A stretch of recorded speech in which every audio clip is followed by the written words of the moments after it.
Chu Ming smiled faintly. Is that so? Could it be that my esteemed reputation has instilled fear in you, a mere junior? Chen Daoyi sneered coldly. Ha ha ha. Chu Ming laughed heartily. No, quite the opposite. You have committed heinous crimes, attempting to deceive the heavens. Do you really think no one is aware of it? Upon hearing this, Chen Daoyi furrowed his brow. Junior, what nonsense are you spouting? Yet, Chu Ming's gaze was icy as he replied, Chen Daoyi, your daughter has not found peace in the underworld. Have you truly forgotten? At these words, Chen Daoyi's spiritual energy froze for several seconds. He spoke in a low tone. What are you saying? Do you truly wish for me to elaborate? Chu Ming said coldly, your daughter misses you dearly, her father. These words caused Chen Daoyi's body to stiffen abruptly.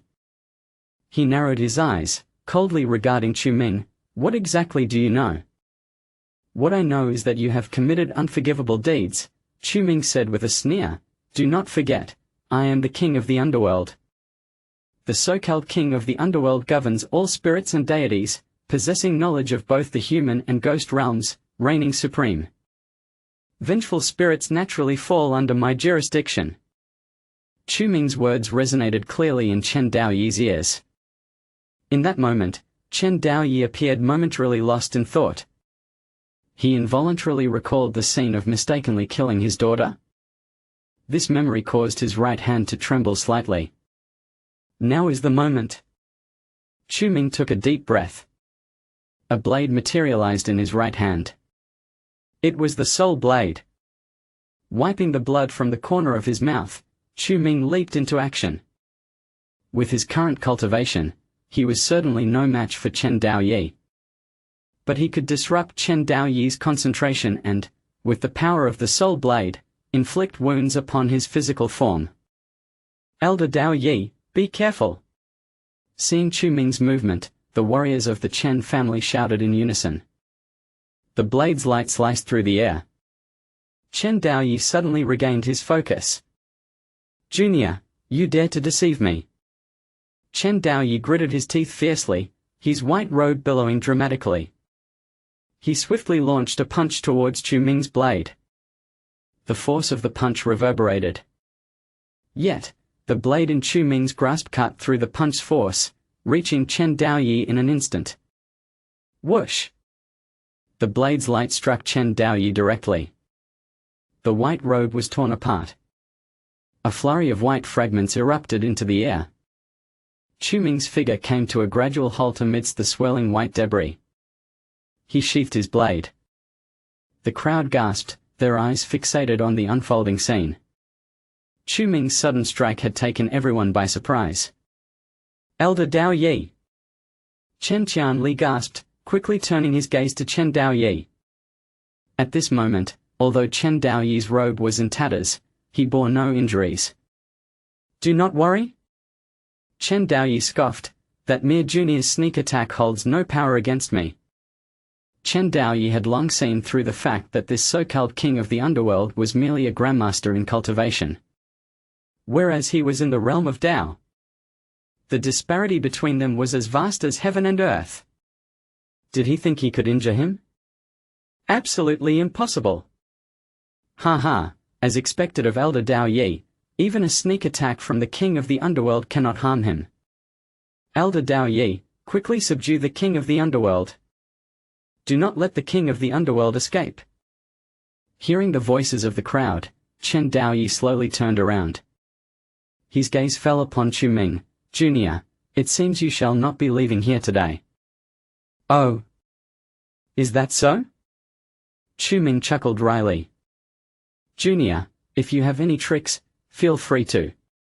The moment Chen Daoyi uttered these words, he suddenly felt a sharp pain in the back of his right hand. A line of blood appeared between his middle and ring fingers, slowly creeping upwards, until it reached the end of his arm.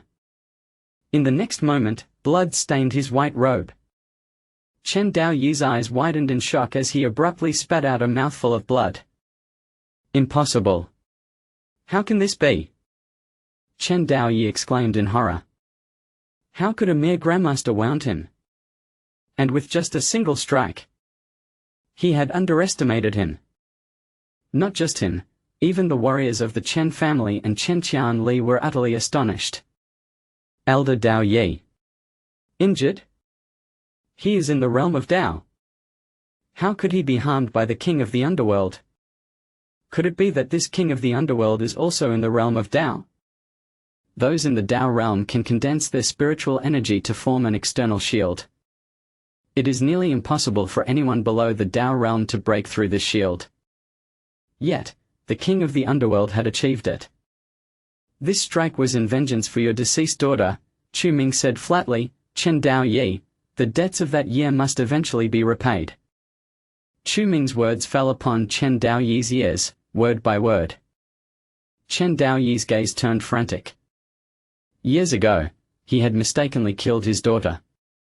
He had thought he could conceal the truth, yet he never anticipated that today the king of the underworld would uncover it.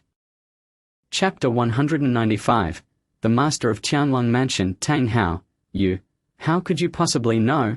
Chen Dao Yi stared blankly at Chu Ming, disbelief etched across his face. Only 3 individuals were privy to the tragic mistake of his daughter's death. One of whom was already deceased. Could it be that Chen Qianjiu revealed this to the king of hell? Impossible, absolutely impossible. But if it wasn't Chen Qianjiu, then who could it be, at this moment?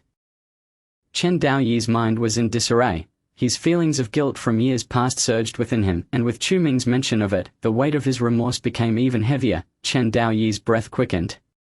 His eyes bloodshot. Elder Dao Yi. Beside him, Chen Qianli observed Chen Dao Yi's strange demeanor, filled with confusion and astonishment. What could the king of hell have said to provoke such agitation in Chen Dao Yi? Just as everyone stood in silence, Chen Dao Yi suddenly lifted his head, his bloodshot eyes fixed intently on Chu Ming. Slowly, he drew the long sword from his back. If I can just kill you, then no one will ever know. Chen Dao Yi narrowed his eyes. In that instant, his figure transformed into a streak of light, arriving with a thunderous roar. Chu Ming's gaze sharpened, the hell blade trembled. And in a flash, a cold gleam erupted forth. The clash of sword and blade occurred in an instant. Clang! A crisp metallic sound echoed throughout the dungeon. The sound arrived first, followed by a wave of force. Then dark light surged. Crack, crack, crack. The stone pillars of the dungeon shattered under the impact. Members of the Chen family stumbled back several steps. This is the battle of the Dao realm. My heavens, could it be that the king of hell is also of the Dao realm? How is that possible? What has transpired? Who has emerged victorious? Including Chen Qianli, everyone's attention was fixated on the scene. The rising dust obscured their viewpoint. 1 second, 2 seconds. The dust gradually dissipated. Bang! The sound of a blade hitting the ground rang clear. Chu Ming spat out a mouthful of blood, half kneeling on the ground. The king of hell has fallen. Ha ha, he has finally lost. I told you, no matter how formidable this king of hell is, he cannot possibly defeat our elder from the Chen family. The faces of the Chen family members lit up with joy. At this moment, Chen Dao Yi also looked at Chu Ming with a scoff. So-called king of hell. It seems you are nothing special. King of hell, you have been defeated. Do you have any final words? Chen Dao Yi pointed his sword directly at Chu Ming's neck. Chu Ming slowly, ever so slowly, lifted his head, a cold smile gracing his lips. Chen Dao Yi, it is you who has been defeated. Just as his words fell, thud, the long sword in Chen Dao Yi's hand inexplicably dropped to the ground. The hilt trembled slightly. Chen Dao Yi's eyes widened as he stepped back 2 paces. Suddenly, he spewed a mouthful of blood mist. Impossible. Chen Dao Yi found it hard to believe. 1 line of blood. 2 lines, 3 lines. Countless trails of blood spread across his body. In that moment of assault, Chu Ming had managed to inflict so many wounds. Blood instantly stained Chen Dao Yi's form. You, what have you done? Chen Dao Yi's breath grew heavy, his complexion turned as pale as death. He was a master of the Dao realm. How could he be unable to contend with this king of hell before him? This is inconceivable. It was not just Chen Dao Yi. The other martial artists of the Chen family were equally stunned by the scene. The fact that Chen Dao Yi, a figure of the Dao realm, had been defeated. How could this be? Chen Daoyi. Chu Ming slowly rose, retrieving the long sword that had fallen to the ground, its tip pointed directly at him. With your meager skills, you wish to kill this king? Impossible. The word echoed forth, and Chen Daoyi staggered back several steps. In his gaze, the figure of the king of hell, clad in black robes and wearing a terrifying mask, seemed to transform into an insurmountable mountain. A mountain he could not traverse. How could this be? How could this be? Chen Daoyi's breath quickened. In his lifetime, he had sought the path, with only the heart of the Dao as his guide. Yet, before this king of hell, his resolve wavered. To capture this king, you are still far from enough. Chu Ming took a deep breath, sheathing the hell blade and raising the long sword. The tip of the sword rested before Chen Daoyi. Elder Daoyi! Chen Qianli shouted in desperation. If Chen Daoyi were to perish here, the losses to the Chen family would be catastrophic. After all, he was a revered elder of the Dao realm. The loss of such a figure is no trifling matter. At this moment Chen Daoyi's spirit trembled, and when he lifted his head once more, all that met his gaze was the glimmering tip of the sword. Perhaps this is my retribution. Chen Daoyi chuckled bitterly, slowly, ever so slowly closing his eyes. Years ago, he had wrongfully killed his own daughter, fearing the repercussions from the two major families. He had conspired with Chen Qianjiu to cover it up. This king of hell, perhaps he truly was here to exact retribution upon him. The sword light flickered across Chen Daoyi's face. Crack! Chu Ming thrust the sword down. The breath of the onlookers halted at that moment. Once this sword fell, there would be no doubt. Chen Daoyi would perish. Yet blood did not spill forth. The martial artists of the Chen family stood frozen in place at this sight. Chu Ming had merely embedded the sword into the rock before Chen Daoyi. The blade sank 5 inches deep, its cold light radiating fiercely. This sword I return to you. Chu Ming spoke in a low tone. Your life should not be claimed by me. Upon finishing this statement, Chu Ming slowly made his way toward the dungeon's entrance. Beneath his mask, sweat and blood soaked him. The martial artists of the Chen family gazed at him, rooted to the spot. Step aside, Chu Ming said coolly. Those from the Chen family, dazed, retreated several steps. None dared to approach the king of hell at that moment, even knowing that the king of hell was on the brink of collapse. Yet no one dared to take a step forward. Not even Chen Qianli. Chu Ming staggered, each step toward the dungeon staircase a challenge. All eyes were on him as he departed. This is the king of hell. In that moment Chen Qianli's breath quickened. The king of hell's power had exceeded his wildest imagination. No wonder the second elder of the Chen family leading the charge had been completely intimidated by the king of hell. The king of hell possessed such prowess. Step by step Chu Ming ascended the staircase. However, he felt increasingly weary. Waves of excruciating pain assaulted his mind. It seemed that battling with all his might against a master of the Dao realm had proven too much for him. Chu Ming chuckled bitterly. The might of the Dao realm is truly beyond my current capacity to bear. Chu Ming's breath grew labored. Suddenly, he collapsed to the ground. He could endure no longer. This scene left all the martial artists of the Chen family momentarily stunned.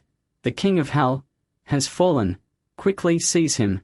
The cacophony of voices reached Chu Ming's ears. Gritting his teeth, he resolved not to lose consciousness here. With determination, Chu Ming retrieved a vial of elixir from his storage pouch. 200 plot points. How costly! Chu Ming chuckled bitterly, yet he swallowed the elixir from the vial in one go. It was the 9-turn heart rejuvenation pill. As the pill entered his body, it rapidly transformed into a powerful essence that permeated Chu Ming's form. Let it be in time. Chu Ming took a deep breath and promptly lost consciousness. When Chu Ming awoke, he found himself imprisoned within the Chen family's dungeon. It was damp, decayed, and dimly lit. Sitting up from the bed, he immediately checked his clothing. Thankfully, his black phone and storage pouch were still intact. The only items missing were the black robe and mask, neatly folded and placed in the box at the head of the bed. The Chen family did not take my phone and storage pouch. Why? Chu Ming furrowed his brow. During his unconsciousness, not a single item had been taken from him by the Chen family. He then glanced outside the cell. He understood. This was the 3rd level of the Chen family dungeon. Here, they imprisoned serious offenders from Huaxia. Chu Ming could see across from him an elder clad in silver attire. Without a doubt, it was the renowned master of Qianlong Mansion, Tang Hao. Chu Ming recalled that Tang Hao was known for his silver martial robe. Young man, you are awake. The silver-clad elder, who had been meditating, abruptly opened his eyes and gazed at Chu Ming. His hoarse, deep voice sent a chill down Chu Ming's spine. In his memory, Tang Hao was a peak master of the Dao realm. Moreover, he had been lying in wait for 30 years to break free from this Chen family dungeon. In less than 6 months, this old man would unleash his power, wreaking havoc upon the Chen family. "You are Tang Hao, correct?" Chu Ming spoke lightly. "Oh, is my legend still circulating outside?" The silver-clad elder scoffed, seemingly pleased that even after 30 years in seclusion, he remained renowned. Chu Ming shook his head. "No. It's just that your name is written in front of your cell." This statement caused the elder's smile to freeze abruptly. He glared at Chu Ming. Today's youth truly lack understanding. "You bear a resemblance to that scoundrel Chen Qianjiu. Could it be that you are a descendant of Chen Qianjiu, who entered here for defying the Chen family's ridiculous family rules?" Hearing this, Chu Ming recalled and touched his face. He still resembled Chen Yuhao. It seemed that the Chen family had yet to discover his true identity. Ha, not at all. Chu Ming replied with a faint smile. "I caused a ruckus in the Chen family, injuring Chen Daoyi, and was captured here. Do you think you can just—" The elderly man clad in silver gazed up and down at Chu Ming, remarking, "Old man, I see you are merely at the level of a grandmaster. How could you possibly injure that Chen Daoyi? Youngster, do not jest." Chu Ming, disinterested in offering an explanation, simply shrugged off the words. For the next 10 minutes, silence enveloped them. The silver-clad elder remained in a meditative state, while Chu Ming surveyed his surroundings, keen to decipher the structure of the Chen family's dungeon. After all, gaining access to the 3rd level of the dungeon was no simple feat. "Stop looking around." The elder spoke indifferently. "Those imprisoned here face only 2 fates. Either they perish within these walls, or they plead for mercy from the Chen family and are released. There is absolutely no third option." The elder's words resonated clearly in Chu Ming's ears, eliciting a chuckle from him. He crouched down and looked across, asking, "Old man, do you wish to leave?" Chapter 196. The scapegoat. Chu Ming's inquiry caused Tang Hao to narrow his eyes. "Youngster, what purpose does your question serve? Can you even escape?" Tang Hao scoffed lightly, his tone revealing disbelief. "If it were that simple, he would have long since found his way out." "Old man, do not speak so definitively." Chu Ming replied with a smile. "With your current state, you're hardly in a position to dictate terms. Do you honestly believe you can take me with you?" Tang Hao shook his head, clearly skeptical of Chu Ming's words. His tone laced with mockery. "Is it merely a matter of escaping?" Chu Ming said. "Watch closely." He snapped his fingers, and a gentle breeze stirred, lifting the dry white strands of Tang Hao's hair. By the time Tang Hao turned to look, Chu Ming had vanished from the cell. "What?" Tang Hao was taken aback, rising in shock. The cell was so bare that it offered nowhere to hide. Where could Chu Ming have possibly gone? "I am right here," came Chu Ming's voice from behind Tang Hao. The elder spun around abruptly, stunned to see Chu Ming standing there with a broad smile. How had he entered the cell without him noticing? This was impossible. "Old man, what do you think? Do you wish to leave? I can help you escape." Chu Ming had not desperately fought his way out of the Chen family dungeon because he possessed the minor teleportation technique. It was unlikely that even the dungeons of the Qianlong mansion could confine him. Thus, he had no need to exert himself. The Chen family could do him no harm. "How did you do that?" Tang Hao's previously calm demeanor transformed into one of utter astonishment. The Chen family dungeon was notoriously secure, especially the 3rd level, from which no one had ever escaped. What trickery had this youth employed? "Old man, don't concern yourself with how I accomplished it," Chu Ming replied. "Do you wish to leave?" At this, Tang Hao hesitated. He had lost track of how long he had been imprisoned. "No, never mind," he finally said, shaking his head. "This time you save me, but next time no one will come to my aid." His thoughts were simple. He intended to rely on his own strength to break free from the Chen family's dungeon. "Very well, I shall not persuade you further," Chu Ming said with a smile. "One day, you will find your way out." In the original tale, Tang Hao had indeed shattered the Chen family's dungeon's restraints through sheer force. In that confrontation, he had incapacitated dozens of Chen family members and made his escape. Later, he had developed some conflicts with Chu Kuang but was ultimately impressed by Chu Kuang's prowess and became his subordinate. However, now that Chu Ming had arrived, he recognized that this elder was a talent not to be exploited by the protagonist but rather one to be allied with first. Chu Ming's thoughts were straightforward.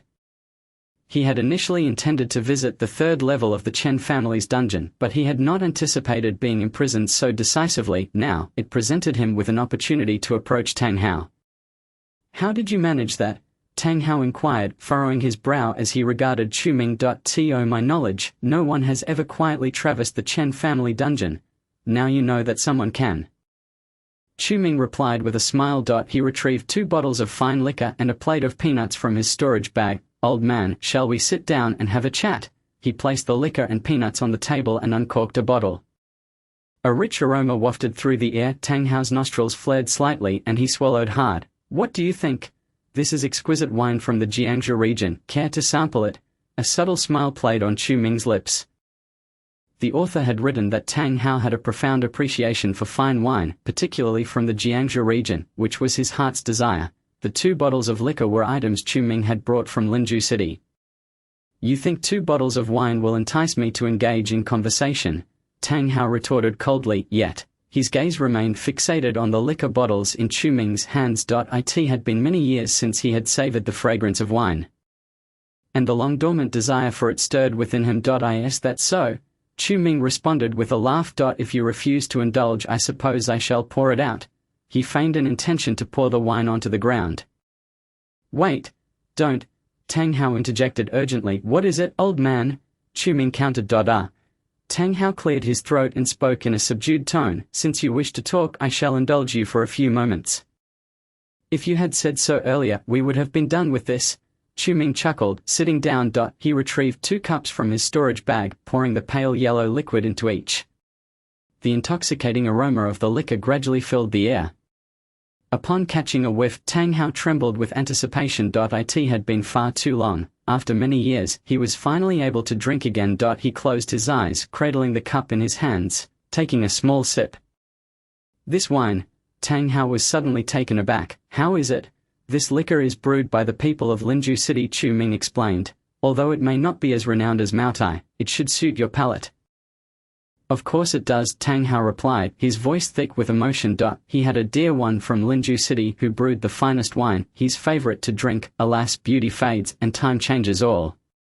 Upon returning to Linju City, he had only found her grave. Although this was not her brew, it bore a striking resemblance. A bitter smile crossed Tang Hao's lips. "Old man, it seems you are on the verge of tears." Chu Ming remarked. No. Tang Hao quickly wiped away the moisture gathering at the corners of his eyes. "I simply haven't had a drink in too long." I see. Chu Ming observed Tang Hao's demeanor. He recalled that in the original story, Tang Hao had a beloved who was known for her winemaking skills, referred to as the Wine Maiden. Unfortunately, Tang Hao had spent his life wandering, leaving the Wine Maiden forever unwed. The liquor Chu Ming brought was brewed by descendants of the Wine Maiden's clan. The flavor might lack a touch, but it would suffice. "You young man, you share a bond with me." Tang Hao took a sip of the liquor, inhaling deeply. "Today you bring wine and I owe you a favor. However, I cannot repay it now. Once I escape, I shall surely return the favor," Tang Hao declared resolutely. "Ha, it is merely wine." Chu Ming laughed. "There is no need for favors." "Not a chance." Tang Hao shot Chu Ming a glare. "When I say I owe a favor, I mean it. This will not change." "Very well, as you wish." Chu Ming waved his hand dismissively. He took a sip of the liquor, noting its spicy bite but sweet aftertaste. The brewer was indeed remarkable. "Old man, if you do not wish to leave, that is fine. I can simply visit you occasionally and bring more wine. How does that sound?" At this suggestion, Tang Hao's eyes sparkled with interest. Is that truly the case? "Indeed," Chu Ming affirmed with a nod. "Consider these 2 bottles as a gift to commemorate our first meeting. I shall leave shortly and will return in a few days." Tang Hao scrutinized Chu Ming. "Young man, what is your name?" he inquired. "Chu Ming. You are not from the Chen family." Tang Hao was startled by the name. Chu Ming's face bore a striking resemblance to Chen Qiangu. "Is that so?" Chu Ming lightly touched his own face, transforming back to his original appearance. This, Tang Hao's body jolted in shock. "What is this? What just happened?" "Just a simple disguise technique," Chu Ming explained. "I am from the Chu family in the capital. Once you are free, feel free to visit me." Chu Ming did not conceal his identity. After all, Tang Hao would not be released for another 6 months. By then, he should be able to deal with the protagonist Chu Kuang. At that time, he would have no fear of revealing his identity. Chu Ming, you say? Tang Hao smiled. Very well, I shall remember that. Just then, Chu Ming's phone vibrated, signaling a message not from the Urban Cultivation app but from Tang Lin. Ming Xiao, we have arrived at the location you specified. Chu Ming glanced at the message and nodded knowingly. Old man, please enjoy your drink. I have matters to attend to and must take my leave. He waved farewell to Tang Hao. Can you truly escape? Tang Hao asked, his expression peculiar. This is the Chen family dungeon. Given Chu Ming's tone, it sounded as if he were speaking of an ordinary tavern. Of course, Chu Ming replied with a gentle smile. He snapped his fingers, and in an instant, his figure vanished from the cell. This time, Tang Hao did not even blink, yet Chu Ming had simply disappeared without a trace. Incredible. Tang Hao gasped, pondering what skills this young man had acquired to achieve such feats. Moments later, Chu Ming reappeared in the opposite cell, accompanied by another figure. Phew. Chu Ming gasped heavily, the long-distance teleportation certainly exhausting both his physical strength and spiritual energy. Why have you returned, kid? Tang Hao was taken aback. If I vanished, wouldn't the Chen family hunt me down? Chu Ming replied with a sly smile, well, I've brought a scapegoat with me. Upon hearing this, Tang Hao looked in astonishment at the unconscious young man beside Chu Ming. Upon seeing the young man's face, Tang Hao was rendered speechless. This person bore an uncanny resemblance to Chu Ming. No, to be precise, he looked exactly like Chu Ming after disguising himself. His name is Chen Yuhao, and he is here to take the blame. Chu Ming explained, though he hasn't committed any wrongdoing, I hope you can take care of him, old Tang. While at the Chu family, Chu Ming had informed Tang Lin to bring Chen Yuhao back to the capital. Now was the time for Chen Yuhao to be of use. Kid, you have truly opened my eyes. Tang Hao chuckled bitterly. I never expected to encounter such a remarkable person as you here in the Chen family's dungeon. You flatter me, old master. Chu Ming smiled. I shall visit you in a few days, but I have matters to attend to, so I must take my leave. Remember to bring me 2 bottles of wine. Tang Hao reminded. Absolutely. Chu Ming placed Chen Yuhao on the bed within the cage and bowed to Tang Hao. Then, with a flick of his right hand, he executed the technique of shifting forms. In an instant, Chu Ming's figure vanished from the cell. Chapter 197. The wrong Chen Yuhao. After Chu Ming exited, approximately 2 hours passed. A number of individuals descended the stairs from the Chen family dungeon. Tang Hao, sipping his wine, squinted through his drunken haze. To his left stood elder Chen Fengming, and to his right stood Chen Qianli, the eldest son of the Chen family. He recognized both of them, as they were frequent visitors to the 3rd level of the dungeon. However, upon seeing the man in the middle, Tang Hao's hand holding the cup trembled slightly. Chen Qiangu. Why is he here? Tang Hao was somewhat surprised. He had been in the Chen family's dungeon for many years, and this was only the 2nd time he had seen Chen Qiangu. The last time was quite some time ago. Could it be related to that kid with the surname Chu? Tang Hao narrowed his eyes. He admitted that the kid was indeed extraordinary, and his personality suited Tang Hao's taste. However, if the Chen family was determined to deal with that kid, it was likely that he would not escape unscathed. How intriguing. Tang Hao gazed hazily toward the outside of the dungeon while Chen Qiangu's group halted before his cell. Tang Hao, do you still recognize this old man? Chen Qiangu's gaze pierced through the dim air and landed squarely on Tang Hao.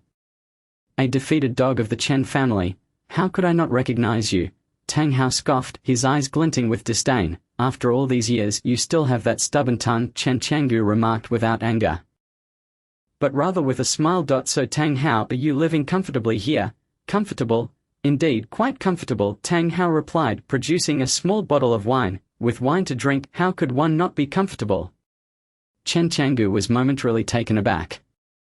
His brows furrowed as he turned to look at the others. Where did this wine come from? Upon hearing Chen Qiangu's inquiry, the others shook their heads in confusion. Grandfather, this is the 3rd level of the dungeon. It is impossible for anyone to bring in wine, Chen Qianli explained. But if what he has in hand is not wine, then what is it? Chen Qiangu coldly retorted. This. Chen Qianli hesitated. Indeed, what Tang Hao held was unmistakably wine. Yet how could there be wine here? Not only Chen Qianli but even the other members of the Chen family were baffled. Their gazes involuntarily fell upon Tang Hao. Ha ha ha, do you wish to know? Tang Hao laughed heartily. Unfortunately, just won't tell you. Chen Changgu's expression darkened. Send word down, conduct a thorough investigation of the dungeon. Chen Changgu commanded coldly. Anyone found with wine, seize them and deal with them according to clan rules. Yes. Upon hearing this, the Chen family members immediately complied. Subsequently, Chen Fengming instructed several subordinates to relay the orders within the dungeon. Investigate all you want, Tang Hao sneered. But what will it matter? Tang Hao had witnessed Chu Ming vanish from the dungeon with his own eyes. If he could not even catch a glimpse of Chu Ming's movements, what could these Chen family's incompetents do? It would be laughable. Tang Hao, I am not here to seek you out this time. Chen Changgu said coldly. Once I resolve my matters, I will return to deal with you. Chen Changgu glared at Tang Hao, yet Tang Hao wore an indifferent expression. Having spent so many years here, he had long since become indifferent to life and death. Why should he fear Chen Changgu? Grandfather, Chen Qianli spoke up. This is where the king of the underworld is imprisoned. He turned and gestured to the cell opposite Tang Hao's. The one lying inside is the king of the underworld. You have done well this time. Chen Changgu nodded slightly. Have you searched through the belongings of the king of the underworld? Yes, grandfather, Chen Qianli replied. Just a phone and a tattered bag. There was nothing else, only a phone and a tattered bag. Chen Changgu's eyes suddenly narrowed. The phone was inconsequential, but that tattered bag could very well be a precious storage bag. As the head of the Chen family, he had encountered such curiosities during his earlier days in the martial world. You go inside and bring that bag out for me to inspect, Chen Changgu ordered. Yes. Chen Qianli promptly unlocked the cell door and entered. Chen Yuhao still lay on the bed unconscious. Chen Qianli searched Chen Yuhao and soon produced a cloth bag. Grandfather, this is the item. Just this? Chen Changgu examined the bag from all angles. He could not discern anything unusual. This is merely an ordinary bag. Chen Changgu frowned. Where is the phone? Let me see. Chen Qianli retrieved the phone once more. Chen Changgu glanced at it. This phone was also an ordinary item found on the market. Chen Changgu's expression grew increasingly grim. The king of the underworld could not possibly possess only these trivial items. Qianli, did you not say that he used a short knife to defeat Elder Dowie? Where is it? Chen Changgu inquired, puzzled. I do not know either. Chen Qianli scratched his head, now recalling the matter. Right, where is the knife? Incompetent. Chen Changgu smashed the black phone in his hand, its components scattering across the floor. Fortunately, these items were merely fakes provided by Chu Ming. Otherwise, Chu Ming would undoubtedly be heartbroken. Grandfather, please do not be angry. Chen Qianli quickly interjected. Although these items are of little use, we have indeed captured the king of the underworld. Indeed, head of the family Chen Fengming also urged, we have successfully apprehended the king of the underworld. That is already a great achievement. Why scold the young master over such trifles? Chen Changgu's expression darkened. He felt that something was amiss, yet, glancing at the king of the underworld lying in the cage, he took a deep breath and decided to let it go. Very well, Chen Changgu declared. Capturing the king of the underworld is indeed a significant accomplishment. Today, I shall refrain from scolding you. Upon hearing this, Chen Qianli was overjoyed. Thank you, grandfather, for your praise. Open the door. I wish to speak with the king of the underworld. Chen Changgu commanded. Understood. The cell door swung open, and Chen Changgu bent down to enter. Inside the cell there was only a table and a bed. Even the toilet was small and rudimentary. King of the underworld. Chen Changgu slapped the face of the man on the bed. Do not disturb.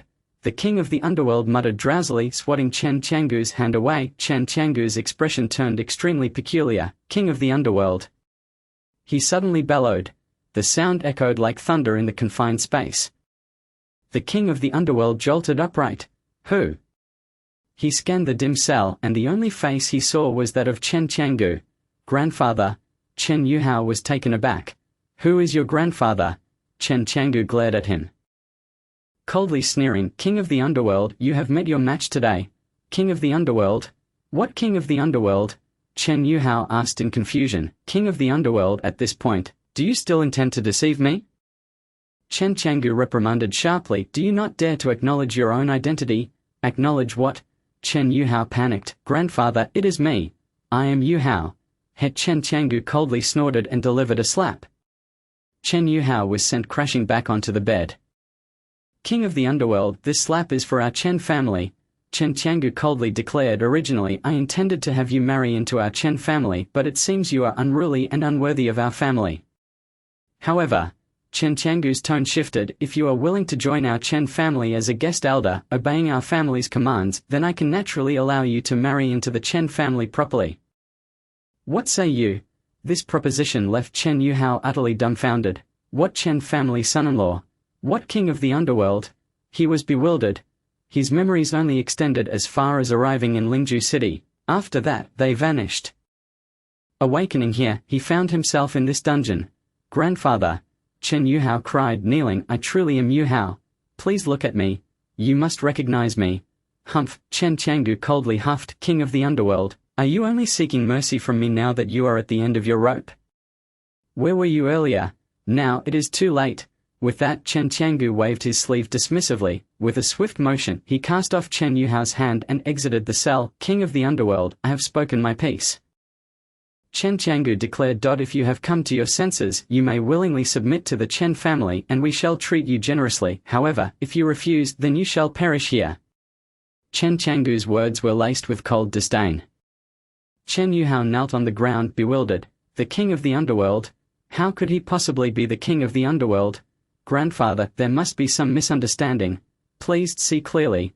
Chen Yuhao lamented, his cries echoing through the chamber. How had a simple trip to Linju turned into this nightmare? And where was Chen Xian? Chen Yuhao's complexion darkened, but the memories eluded him. Ha ha ha. From the opposite cell, Tang Hao roared with laughter at the scene. What are you laughing at? Chen Changu shot him a frosty glare. I laugh at your arrogance. Tang Hao retorted, Chen Changu, one day you shall fall prey to this very flaw. That is of no concern to you. Outsider, Chen Changu countered, Tang Hao, you will spend the remainder of your life in the confines of my Chen family. With a wave of his hand, Chen Changu signaled for his departure. Before leaving, he cast one last glance at the weeping Chen Yuhao. The so-called king of the underworld was nothing extraordinary. After uttering that final remark, Chen Changu departed with his entourage, leaving Tang Hao in fits of laughter. If only Chen Changu knew that the person in the cell was not a king at all but rather his true grandson. Chen Yuhao. What thoughts would that provoke? Chen Changu, for all his wisdom, was momentarily blinded by folly. Tang Hao retrieved a bottle of wine that Chu Ming had given him, pouring himself a generous glass. Despite this, he sipped cautiously, unwilling to waste it. This wine was truly exquisite. If only that young man would visit more often, he mused, pondering when he might next see him, and if he would bring more wine. He then turned his gaze to the opposite cell, where Chen Yuhao lay sobbing heartbrokenly. Stop your tears. Tang Hao called out. I have some wine. Would you like to taste a little? Life has its ups and downs. It is perfectly normal. Upon hearing this, Chen Yuhao's sobs only intensified. Meanwhile, Chu Ming had stealthily approached the outside of the Chen family dungeon. Tang Lin had arranged everything meticulously. Glancing at the messages on his phone, he recalled using a minor teleportation spell to reach Tang Lin's location a few hours earlier. The sudden appearance of Chu Ming had nearly startled Tang Lin to death. After reassuring her, he took the opportunity to instruct her on certain matters. Now, under the cover of night, if he could seize control of the internal formations of the Chen family, the wedding banquet would proceed without a hitch. A smile crept across Chu Ming's lips. However, he noted that his internal spiritual energy had dwindled to a mere fifth of its capacity. He could not afford to engage in further combat. At present, he was disguised as Chen Sai, for he had learned that the fourth elder of the Chen family was conveniently away. With Chen Sai's visage, he should remain unrecognized. He planned to first dismantle the 5 Poisons formation located in the southeast corner. Hastening his steps, Chu Ming navigated through the darkness toward the site of the wedding banquet. He surveyed his surroundings. Indeed, the Chen family had installed numerous surveillance cameras. Nonetheless, there were still plenty of blind spots. Observing carefully, he slipped into the northern section of the 5 Poisons formation. The formation was inactive, devoid of power. Chu Kuang had once inserted a pill into the formation. Chu Ming pondered. Perhaps replacing the pill would yield favorable results. Avoiding the camera's line of sight, Chu Ming extracted the spiritual stone from the center of the formation. As anticipated, it was embedded with a dark green pill, exuding wisps of toxic vapor. A shiver ran down his spine. He contemplated the potential danger and retrieved a jade vial from his storage pouch. With great caution, he began to scrape the pill off. Beads of cold sweat formed on his forehead. A mere touch could spell disaster. Ending his villainous exploits prematurely, slowly, carefully, Chu Ming meticulously scraped the pill away. The spiritual stone was stripped bare and the 5 poisons pill rolled naturally into the vial. Success. Joy illuminated Chu Ming's face as he sealed the vial and tucked it away. It would be peculiar to leave the formation without a pill. He reflected for a moment and then produced a purple pill from his robe. This was the Mingxian pill. Replacing it should yield remarkable effects. A mischievous smile spread across his face. This pill was intended to enhance the power of the eternal underworld technique, but its side effect was the propensity to incite primal urges. Thus, the Chen family wedding would undoubtedly become quite entertaining. Chu Ming returned the spiritual stone to its original position, reassured by the protection of his phoenix jade pendant, while the others would not be so fortunate. Having completed these tasks, he surveyed the plaza's formations. He had tampered with the Stoneman formation and the Blood Mist formation, ensuring no issues would arise. Satisfied, he decided to plant a few additional surprises. From his storage pouch, he produced several miniature bombs, fine contraptions procured through Tang Lin's efforts. With Chu Ming's command, these explosives could be detonated simultaneously. The wedding venue would undoubtedly be bustling with guests. He contemplated the best placement for these explosives along the Chen family's perimeter, facilitating an easy escape. After thoroughly inspecting the Chen family estate, he ensured that all necessary arrangements had been made. Now, it was up to his grandfather to cooperate. A faint smile graced Chu Ming's lips. Just then, his phone vibrated unexpectedly. He quickly checked the screen. It was a message from Tang Lin. Ming Xiao, Su Mingfei is at the Chu family residence. Return swiftly. The brevity of Tang Lin's message sent a chill through Chu Ming. Su Mingfei had come to his home. Did this woman intend to stir up trouble once more? Mentioning Su Mingfei elicited no fondness from him. She was both duplicitous and fickle, despite their engagement. She had shamelessly taken advantage of the Chu family while simultaneously courting the heirs of the Jiyu and Mo families. This woman was truly despicable. He was determined to uncover her motives. Having wrapped up matters concerning the Chen family, Chu Ming stealthily made his exit from the estate under the cloak of night. At the same moment, at the Chu family residence, Chu Nanqian stood in the courtyard with a grim expression. Where was that scoundrel Chu Ming? Wasn't he supposed to return with you? Chu Nanqian interrogated. Standing before him was Tang Lin Patriarch. Ming Xiao has some matters to attend to but should be back shortly. She replied respectfully, please be patient. How can I wait when the elders and young lady of the Su family are inside? Chu Nanqian's anger flared. We have already offended the Su family. They are here now without a hint of goodwill. And that scoundrel Chu Ming is late. It's been over an hour. Where could he possibly be? Chu Nanqian's voice rose in frustration. I don't know, Tang Lin replied awkwardly. After returning to the capital, she had only seen Chu Ming once. And that was a sudden encounter. She had no idea where he had taken Chen Yuhao afterward. You don't know? Chu Nanqian's temper flared. Just then, a sharp and haughty voice interrupted. Patriarch Chu, what use is it to question a servant? I suspect Chu Ming is off gallivanting, intentionally keeping us in the dark. Both Chu Nanqian and Tang Lin turned abruptly to see Su Mingfei and Su Guoqin emerging from the reception room. Their expressions haughty and disdainful. Miss Su. Chu Nanqian quickly donned a smile. And Su Zhong, why not sit inside? It's rather cold out here. Patriarch Chu, you have kept us waiting for over an hour, Su Mingfei replied coldly. Is Chu Ming deliberately refusing to come? Are you attempting to toy with the Su family?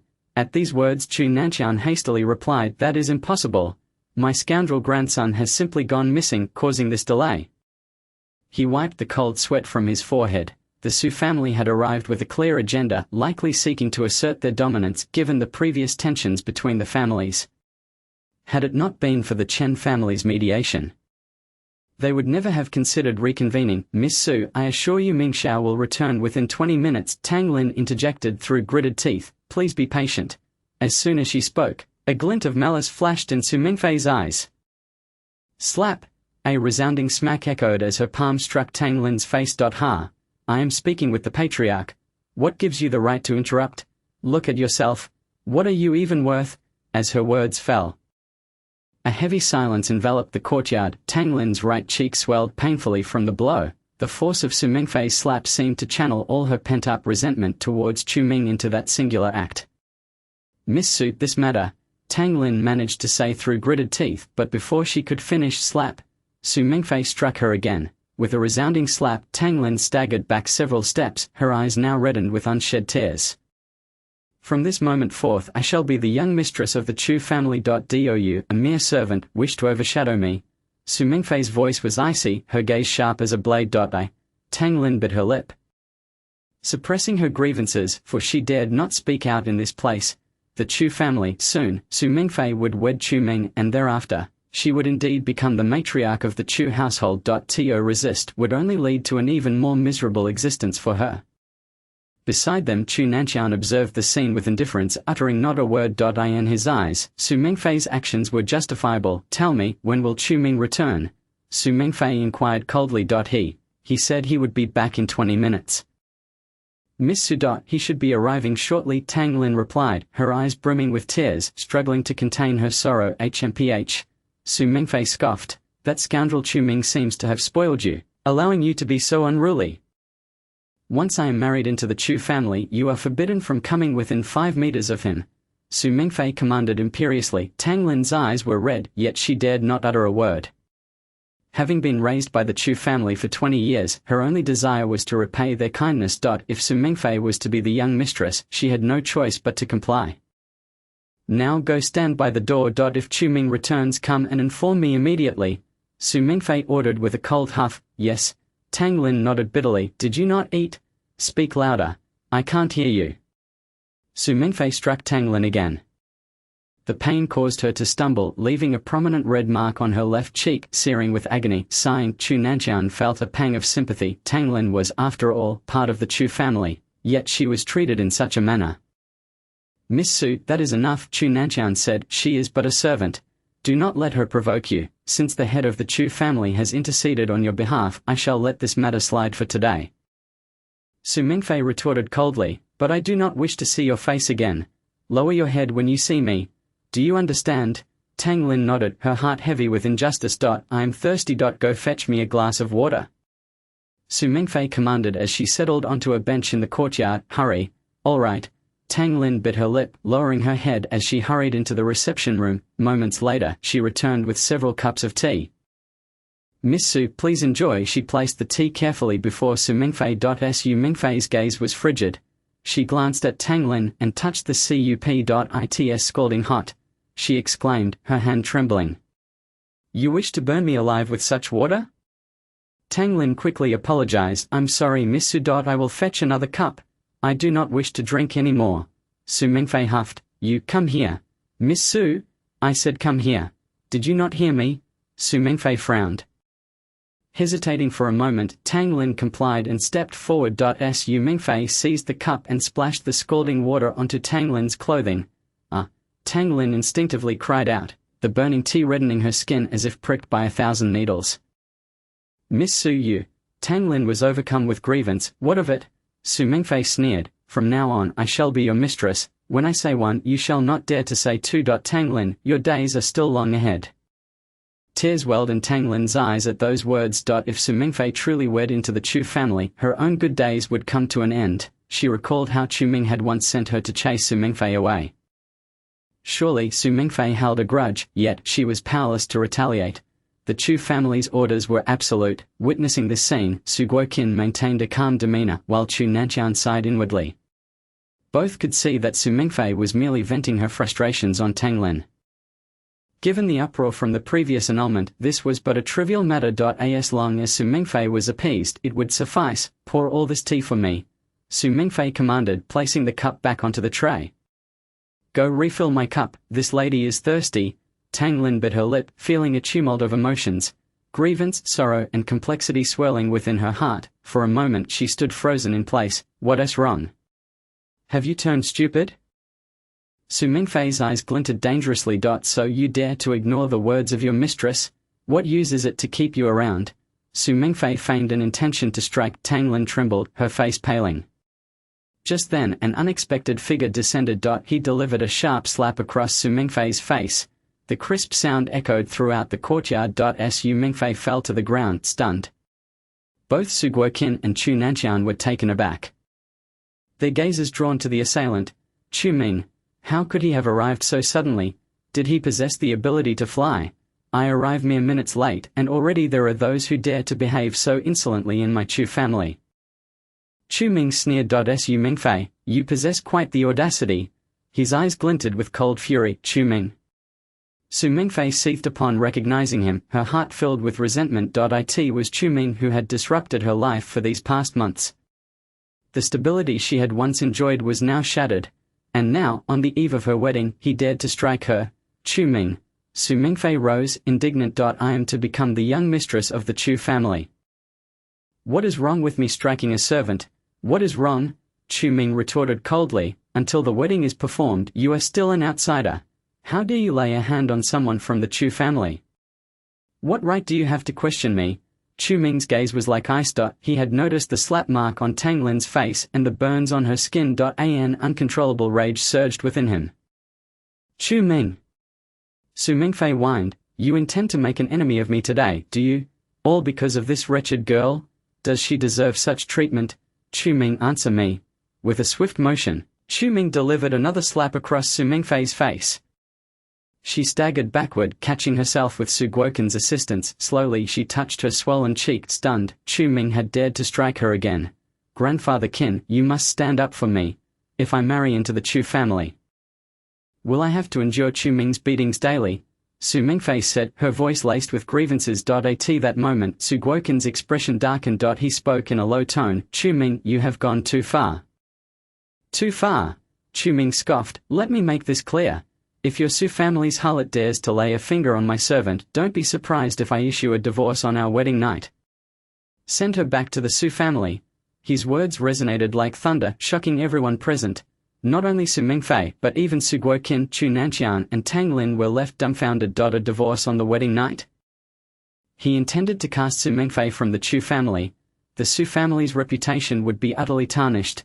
The Chen family was hosting a grand banquet for the city's elite. The implications were unfathomable. Should such an event transpire, the Su family would face public disgrace and become the laughingstock of the entire capital. You insolent wretch, how dare you? Su Guoqin ground his teeth, what is there to fear? Chu Ming retorted with a cold laugh. Su Guoqin, I believe you have already experienced my resolve. Upon hearing this, Su Guoqin's face drained of color, his expression twisted in anguish. Just a month prior, he had been at the center of a scandal in the capital. After much effort to divert attention, the Jiyu family had somehow unearthed the paternity test involving him and Su Mingfei. His reputation was now utterly ruined, dragging the Su family down alongside him. Everywhere he turned, he felt the weight of their disapproval. All of this stemmed from him. Chu Ming, fine, you are indeed ruthless, Su Guoqin seethed, glaring at Chu Ming. It seems we have come to the wrong place today. If the Chu family does not wish to welcome us, we shall take our leave. As soon as Su Guoqin finished speaking, he turned to leave with Su Mingfei. Chu Nanqian's expression shifted dramatically. As he sought to intervene, stop! Chu Ming's voice cut through the air, icy and commanding. Who said you could leave? You have sipped my family's tea and assaulted my servant, and you believe you can simply walk away. Do you take the Chu family for a mere plaything? Chu Ming's words darkened Chu Nanqian's expression. What was this brat saying? Chu Ming, enough. Chu Nanqian urged. This matter.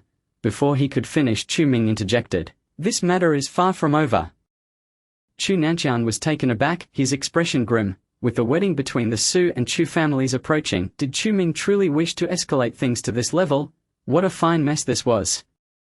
Su Guoqin abruptly turned, his gaze frigid. Today, I shall see how you intend to stop us. With that, he made to leave with Su Mingfei in tow, but in the blink of an eye, Chu Ming's figure flickered. And a dark flash erupted before Su Guoqin and Su Mingfei, causing the ground to tremble as a pit was blasted into the courtyard path. In that moment, Su Guoqin's footsteps abruptly halted. He turned around in shock. Chu Ming had vanished without a trace. Was that flicker of dark light conjured by Chu Ming? How could that be possible? Not only Su Guoqin, but even Tang Lin. Chu Nanqian and Su Mingfei gazed at Chu Ming in astonishment. If Chu Nanqian was not mistaken, that dark light had emanated from Chu Ming's actions. What level of power had Chu Ming attained to wreak such havoc from a distance? As the dust settled, Chu Ming's figure gradually emerged. He coldly declared, I told you, you cannot leave. Chapter 200. Confrontation with Su Guoqin. Chu Ming, you. Su Mingfei's complexion turned ashen. Chu Ming's punch had surpassed her expectations. Not only her, even Su Guoqin was momentarily taken aback. The two stared at the enormous crater before them, instinctively taking a step back. When did Chu Ming become so formidable? Wasn't he merely a wasteful young master? Today, your Su family must provide me with an explanation, Chu Ming stated icily, otherwise do not even think about leaving. This was truly outrageous. A fierce glint surged in Su Guoqin's eyes. How dare a mere junior from the Chu family act so insolently before him? Su Guoqin gradually clenched his fists. The aura of spiritual power radiating from him erupted at that moment. Chu Nanqian sensed this energy and stared in disbelief. That was the master realm. Su Guoqin had crossed into this realm long ago. Even Chu Nanqian could not rival him. Brother Su, Chu Nanqian quickly interjected, trying to mediate, please temper your anger. I will take this unruly child from the Chu family away immediately. If Su Guoqin took action, Chu Ming would undoubtedly be defeated. After all, he was a master. It had taken him 60 years to reach this level. Su Guoqin's talent and resources far exceeded his own. Chu Nanqian was uncertain how much power Su Guoqin possessed at this moment. But it was certain that he surpassed Chu Ming. Chu Ming, come with me. Chu Nanqian swiftly moved forward, seizing Chu Ming's wrist. He tugged forcefully, attempting to drag Chu Ming away. However, in the next instant, he nearly stumbled. Chu Ming's arm was as unyielding as granite. He could not budge him at all. How could this be possible? He was a master. Enough, Chu Ming said, shaking off Chu Nanqian's grasp. I have endured the Su family for long enough. I thought the Su family would reflect, that you, Su Guoqin, would reflect. But it seems I misjudged the opportunity. Chu Ming rubbed his wrist, a crackling sound emanating. His gaze turned cold as it landed on Su Guoqin, elder of the Su family. Make your move. If I strike, you will have no chance left. Chu Ming's words resonated clearly in everyone's ears. Chu Nanqian and Tang Lin stared at him in bewilderment. What was Chu Ming babbling about? That was the elder of the Su family. His power was sufficient to protect the entire Su family. Was he truly capable of contending with him? Young Master Ming, Tang Lin could not help but exclaim. You should step aside. I am fine. Though Tang Lin felt wronged, she did not wish for Chu Ming to act on her behalf. Chu Ming. She had already declared it was fine, urging him to step aside quickly. Chu Nanqian anxiously pleaded, if you step aside now, our Su and Chu families still have room for negotiation. You must think this through. Chu Nanqian was frantic. This opportunity to re-establish an alliance between the Su and Chu families through the Chen family was invaluable. If Chu Ming continued to act recklessly and jeopardize the alliance, the Chu family would have no prospects. Did this little wretch even comprehend the situation? Let me clarify, Chu Ming said indifferently. Let Su Mingfei kneel and apologize to Tang Lin. Then I will step aside. Chu Ming's words left everyone breathless. Chu Nanqian and Tang Lin were rendered speechless. Su Mingfei was furiously indignant. Chu Ming, are you out of your mind? You want me to kneel to a servant? This is preposterous. I declare today that I will not kneel. What can you do about it? Su Mingfei sneered at Chu Ming. Su Guoqin was present, and did Chu Ming truly think he could act forcefully? Very well. Chu Ming's indifferent gaze swept over Su Mingfei and Su Guoqin. I have warned you. This is your own doing. Suddenly, a dark light appeared in the palm of Chu Ming's hand. In the next second, his figure swiftly lunged towards Su Guoqin. Ha! How dare you challenge me? Su Guoqin scoffed coldly. He raised his hand to meet Chu Ming's strike. Boom! The shockwave erupted. The gust of wind swept away the dust, exploding within the courtyard. At that moment, Chu Nanqian's expression changed drastically, and he retreated several steps. Tang Lin also continually backed away, her gaze filled with horror. Were they evenly matched? Not only Chu Nanqian and Tang Lin, but even Su Mingfei watched in astonishment. It was well known that Su Guoqin was a peak master. Even Chu Nanqian was no match for him. How could Chu Ming possibly possess the strength to withstand this attack? Why? Su Guoqin's eyes brimmed with uncertainty. He had unleashed his full power with that strike. Chu Ming had effortlessly countered it. Could it be that he was a grand master? Impossible. In the blink of an eye, Chu Ming withdrew his hand. In half a breath, he struck again. What? Su Guoqin did not expect Chu Ming to dare to re-engage at such a critical moment. This attack came unexpectedly, and before Su Guoqin could react, it struck his chest. Bang! The force of the blow sent Su Guoqin staggering back several dozen steps, carving 2 trails into the ground. Chu Ming. As Su Guoqin opened his mouth to speak, he abruptly coughed up a mouthful of blood. Blood sprayed like mist, staining the earth. This cannot be. Su Mingfei was stunned. Su Guoqin was injured. How could this happen? Was Chu Ming the one who inflicted the injury? Chu Nanqian was dazed. How could he possess such power? Months ago, when Chu Ming left home, he was not even a martial artist. Later, he had somehow been able to defeat Chu Ci.At that time. Chu Nanqian speculated that Chu Ming had reached the level of an internal power expert. But just a few days had passed and he had managed to reduce the esteemed elder of the Su family to this state. Was Chu Ming truly a prodigy that the Chu family had not seen in a century? Had he misjudged all along? Chu Nanqian was at a loss for what to do. At that moment Chu Ming's figure flickered and appeared before Su Guoqin. You? Su Guoqin gasped for breath. How is this possible? But before he could finish his sentence, Chu Ming raised his hand. His right hand gripped Su Guoqin's throat tightly. Su Guoqin struggled to breathe. He attempted to channel his spiritual energy to resist, only to discover that his energy was flowing sluggishly. How could this be? Su Guoqin was horrified. Did I permit you to speak? Chu Ming said with an icy demeanor. Now I present you with 2 choices. 1. Let Su Mingfei kneel and apologize. 2. You die here today, and she kneels and apologizes afterward. The chilling tone left everyone present speechless. Su Guoqin's body trembled. He was the elder of the Su family, one of the masters in the capital. How could he be reduced to this state by a junior? He was bewildered and he felt a deep sense of indignation. Yet in this situation, he lacked the strength to resist Chu Ming. My patience is limited. Chu Ming tightened his grip slowly. Understand? Feeling the murderous intent emanating from Chu Ming, Su Guoqin's face flushed red as he hurriedly said, I understand. With great difficulty, he turned to Su Mingfei. Quick. Do as Chu Ming says. At that moment Su Mingfei trembled. Faced with this scene, she was momentarily at a loss. Why? Was Chu Ming so strong? Even Su Guoqin could not match him. Why? Su Mingfei's face turned pale. Frozen in place. It seemed she was disobedient. Chu Ming said coldly, then you will have to die. With a sudden surge of strength, Chu Ming's right hand tightened.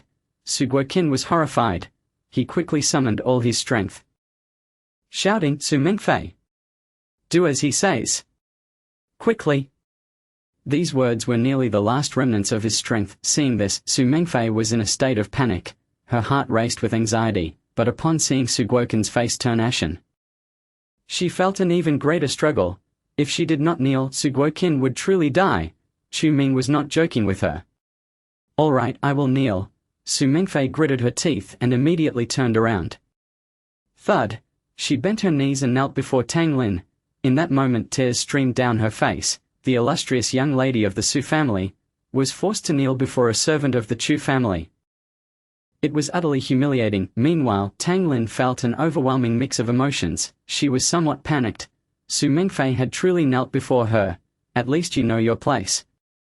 Chu Ming discarded Su Guoqin and turned to Su Mingfei, coldly commanding, apologize. Su Mingfei gritted her teeth. She hesitated. She struggled. Apologize. Chu Ming's voice rang out once more. Su Mingfei's body trembled. Reluctantly she said, I was wrong, please forgive me. Kneel. Chu Ming spoke coldly. Su Mingfei clenched her teeth. Chu Ming, do not push your luck. I command you to kneel. Chu Ming's voice was frigid. Chu Ming, you. Su Mingfei was furious. She had already knelt and apologized. What more did Chu Ming want? But just as she attempted to rise, a slap struck the back of her head. Thud. Su Mingfei's forehead slammed into the ground. This scene left Tang Lin in shock. Even Su Guoqin, who had just regained his breath, wore an extremely grim expression. He never anticipated that Chu Ming would indeed go to such extremes. For the sake of a mere servant, he compelled the esteemed eldest daughter of the Su family, his betrothed, to kneel and kowtow. If you are unwilling, I shall assist you, Chu Ming declared. Continue to bow your head until Tang Lin forgives you. Do you understand? The chilling tone of Chu Ming echoed in Su Mingfei's ears.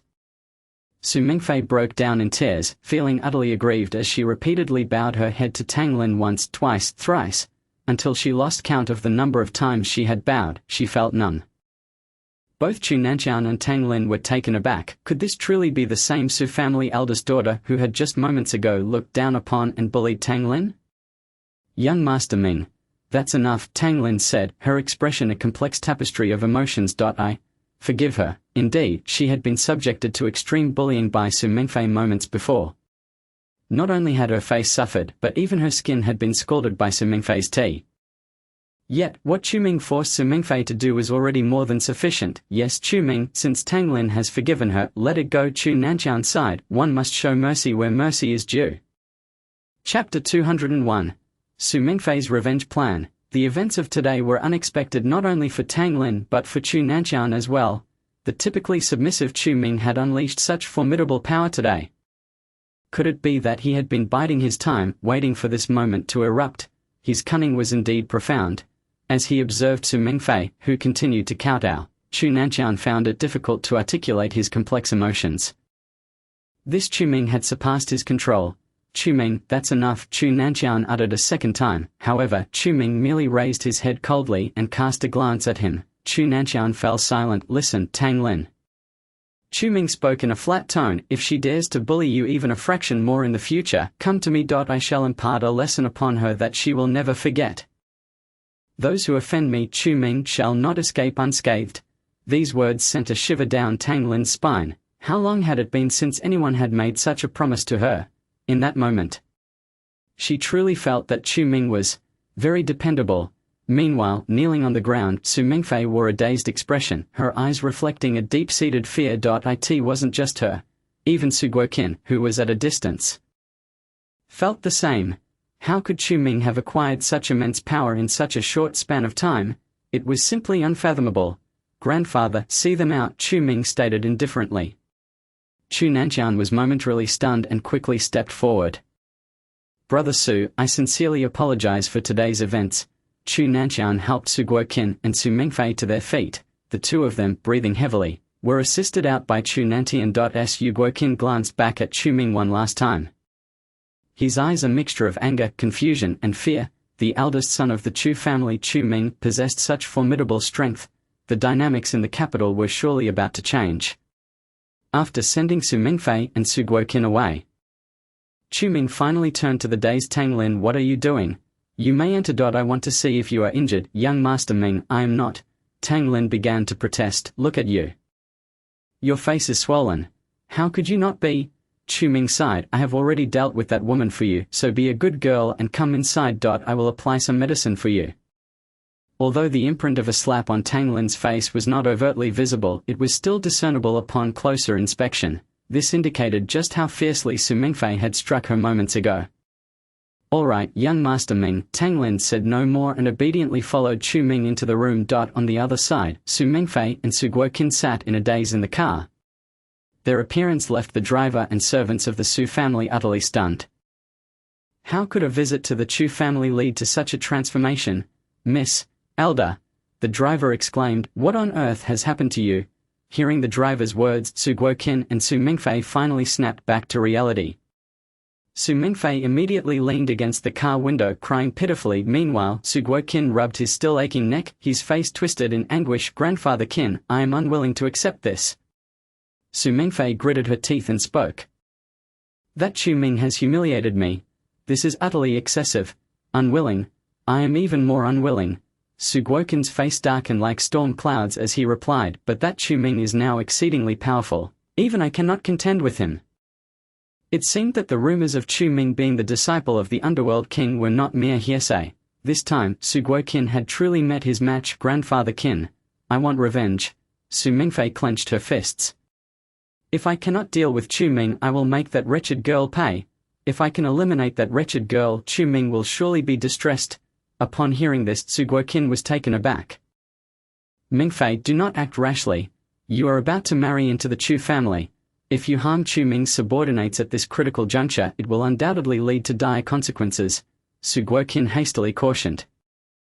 In the past, he would have had no qualms about confronting Tang Lin, let alone Chu Ming. However, given Chu Ming's current strength, which surpassed his own, he was now cautious. If Chu Ming retaliated against the Su family, it could jeopardize the alliance. The Chu family might be resilient, but Su Guoqin feared the Chen family that stood behind them.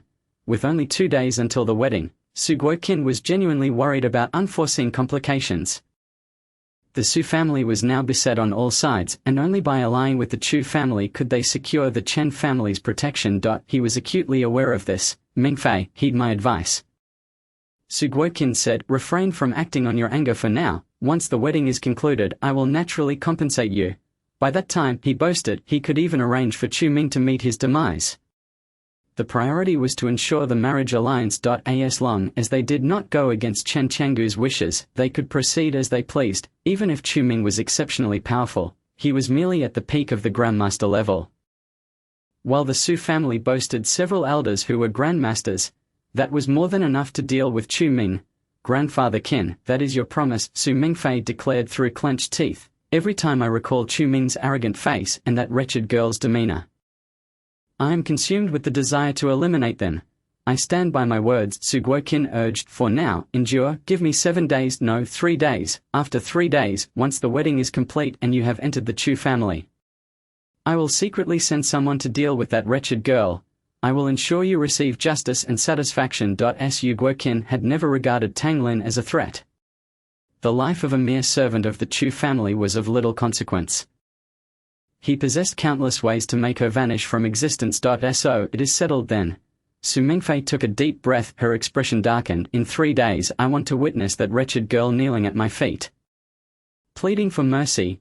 Very well, let it be so. Su Guoqin nodded. Driver, drive on. Su Guoqin commanded, his tone grave. The driver of the Su family promptly started the vehicle. Meanwhile, Chu Nanqian stood alone in the courtyard, contemplating. Beneath his feet lay the pit created by Chu Ming's earlier display of strength. Chu Nanqian crouched down and gently touched it. Indeed, I could not have created such a hole.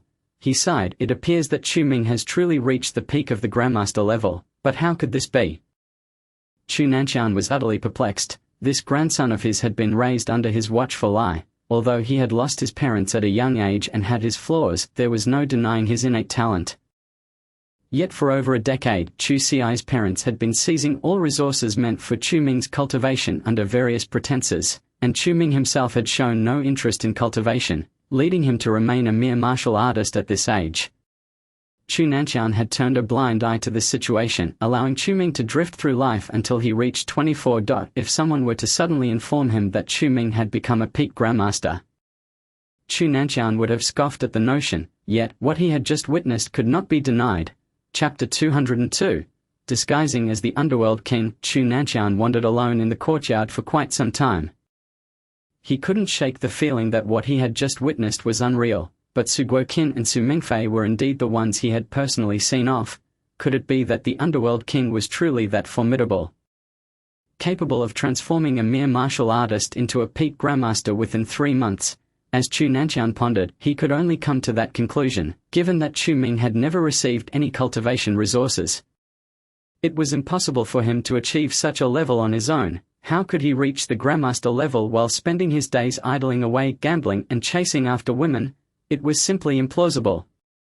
Chu Nanqian quickly dismissed that idea. Just as Chu Nanqian was lost in thought, a figure darted into the courtyard. This person bore some resemblance to Chu Ming but appeared much younger, dressed in a green robe unlike Chu Ming's black attire. It was Chu Xi. Grandfather, the task you assigned to me has been completed, Chu Xi announced, producing a set of clothing and a mask from behind him. So soon? Chu Nanqian exclaimed, quickly taking the garments and mask. He unfolded the clothing and inspected it. Not bad, it resembles him quite well. Chu Nanqian rejoiced, you have done well to recreate this. In his hands was a black robe and the mask was that of the underworld king. This was something he had urgently requested Chu Xi to procure from a craftsman overnight. Grandfather, why did you want me to obtain the underworld king's attire? Chu Xi inquired cautiously. You don't want me to wear it? Do you?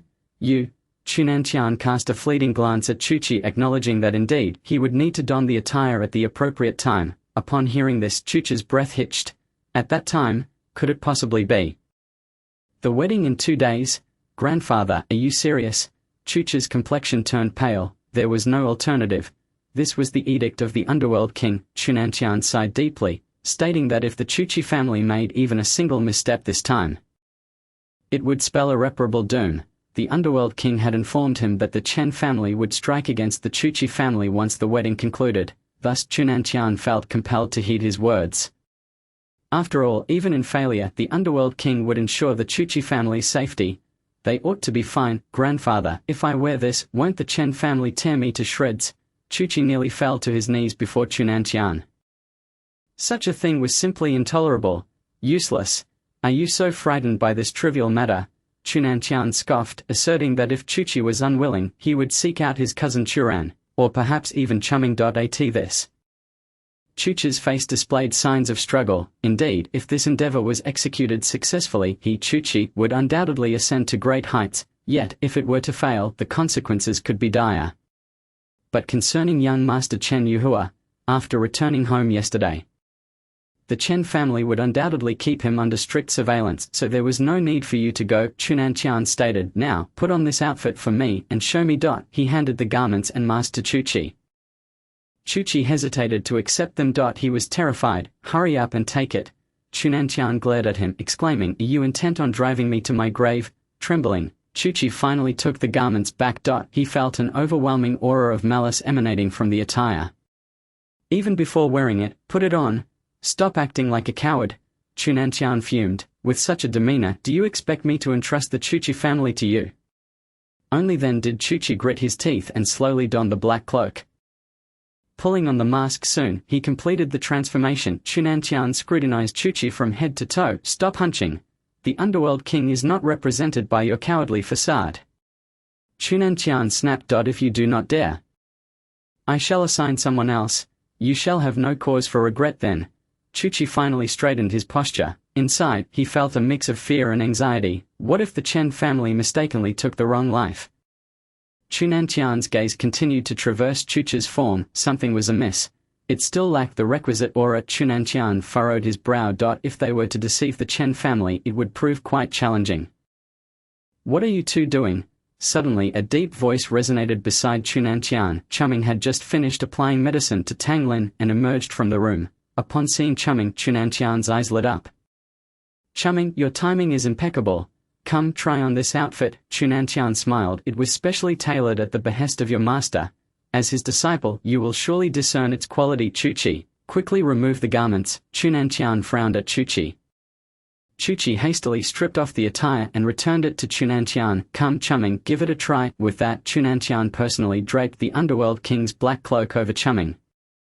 This scene left Chumming momentarily taken aback. Indeed, this was part of the plan he had previously discussed with Chunantian. The intention was for Chuchi to impersonate the underworld king, thereby obscuring the Chen family's vision.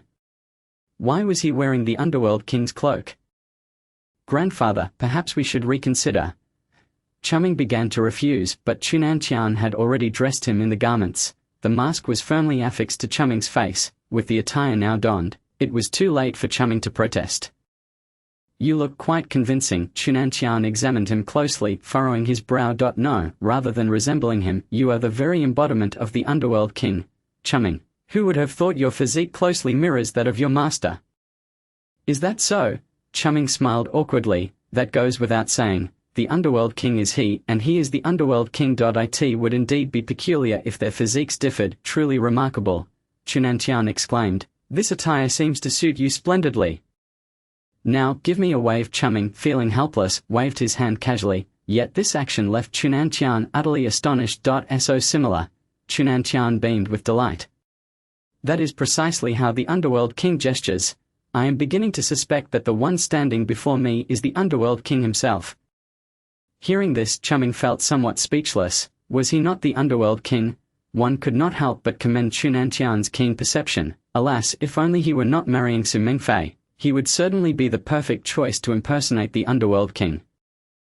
Chunantian sighed. Is that so?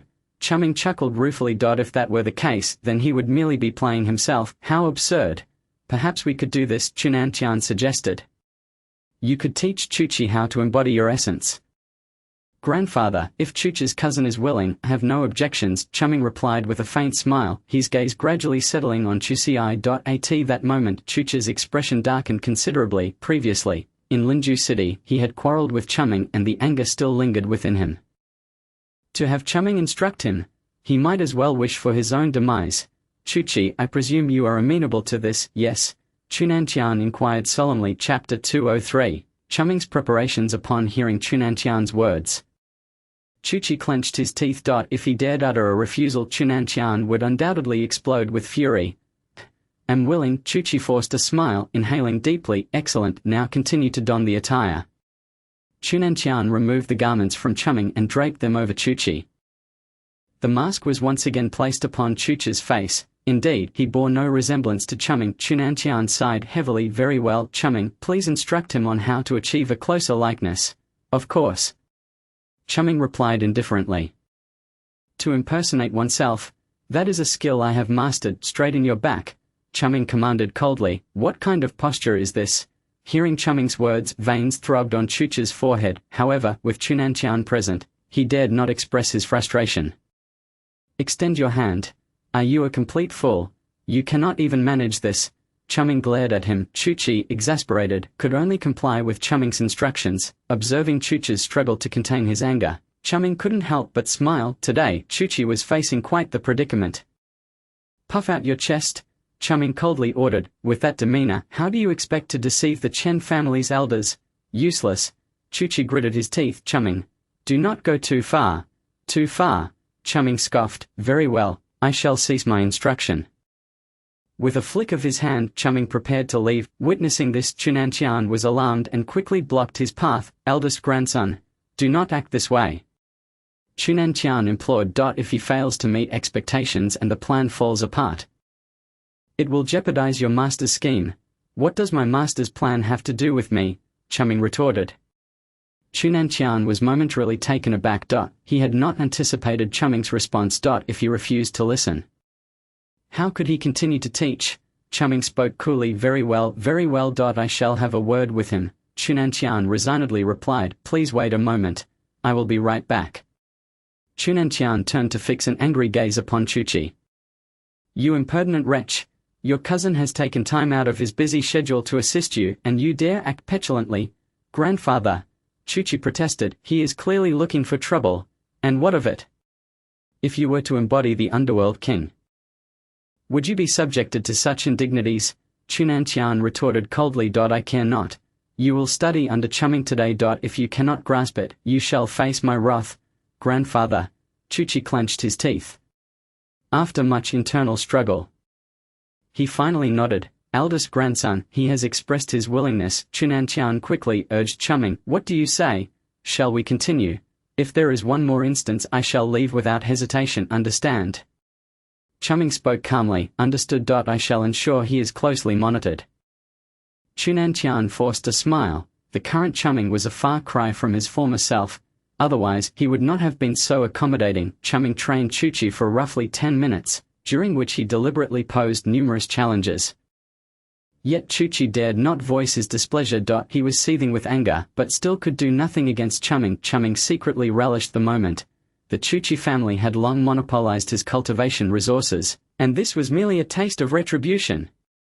Time passed slowly, and finally Chuchi began to exhibit some semblance of the persona. Very well, that will suffice. Chumming waved his hand. I am fatigued and shall take my leave. Upon hearing this, Chunantian glanced at Chuchi. Indeed, Chuchi now bore a faint resemblance to the underworld king. This should suffice to avoid detection. Chunantian smiled with satisfaction. Chumming, be sure to send my regards to your master. Millimeter. Chumming replied nonchalantly as he departed the courtyard. The moment he stepped outside, his demeanor shifted to one of sharp intensity. He surveyed his surroundings, ensuring no one was present before hastily accelerating his pace, making his way beyond the Chuchi family estate. He had squandered too much time here. It was imperative to proceed with his subsequent plans. Chumming initially intended to arrange the formation at the Chen family estate before visiting the capital's apothecary. However, the arrival of the Su family necessitated a change in plans. He could only hope it was not too late. The day after tomorrow marks the grand wedding banquet of the Chen family, and Chumming must, before then, concoct the elixirs he requires. Otherwise, if the quantity of elixirs proves insufficient at the critical moment, it would certainly be a disgrace. Having exchanged for 2 9-turn heart recovery pills and an extreme blood blade, He finds his points dwindled to a mere 104. Glancing at the balance displayed on his black phone, he cannot help but sigh. Acquiring points is such a challenge, yet spending them is exceedingly easy. How vexing. The points that once exceeded 1,000 have now nearly run dry. This unforeseen depletion leaves Chu Ming astounded. The forging of the underworld blade demands numerous extreme blood blades, which entails a significant expenditure. He pondered if there were any means to acquire additional plot points. Seated in a taxi, he contemplated the matter. The Chen family wedding banquet undoubtedly presents an excellent opportunity to garner points. However, Chu Ming cannot afford to wait until then. He yearns to orchestrate a significant event prior to the banquet. His only recourse is to ascertain the whereabouts of the protagonist, Chu Quan, in which hospital he might be located. After a moment of reflection, it dawns on him that the Chen family has undoubtedly concealed information regarding Chu Quan. If he were to ask Tang Lin to investigate, it might prove rather challenging. This is the capital city, not Linju. The intelligence network here is as impenetrable as an iron fortress. For ordinary families to unearth any information is quite improbable, let alone the Chu family, ranked among the lowest of the 9 great clans.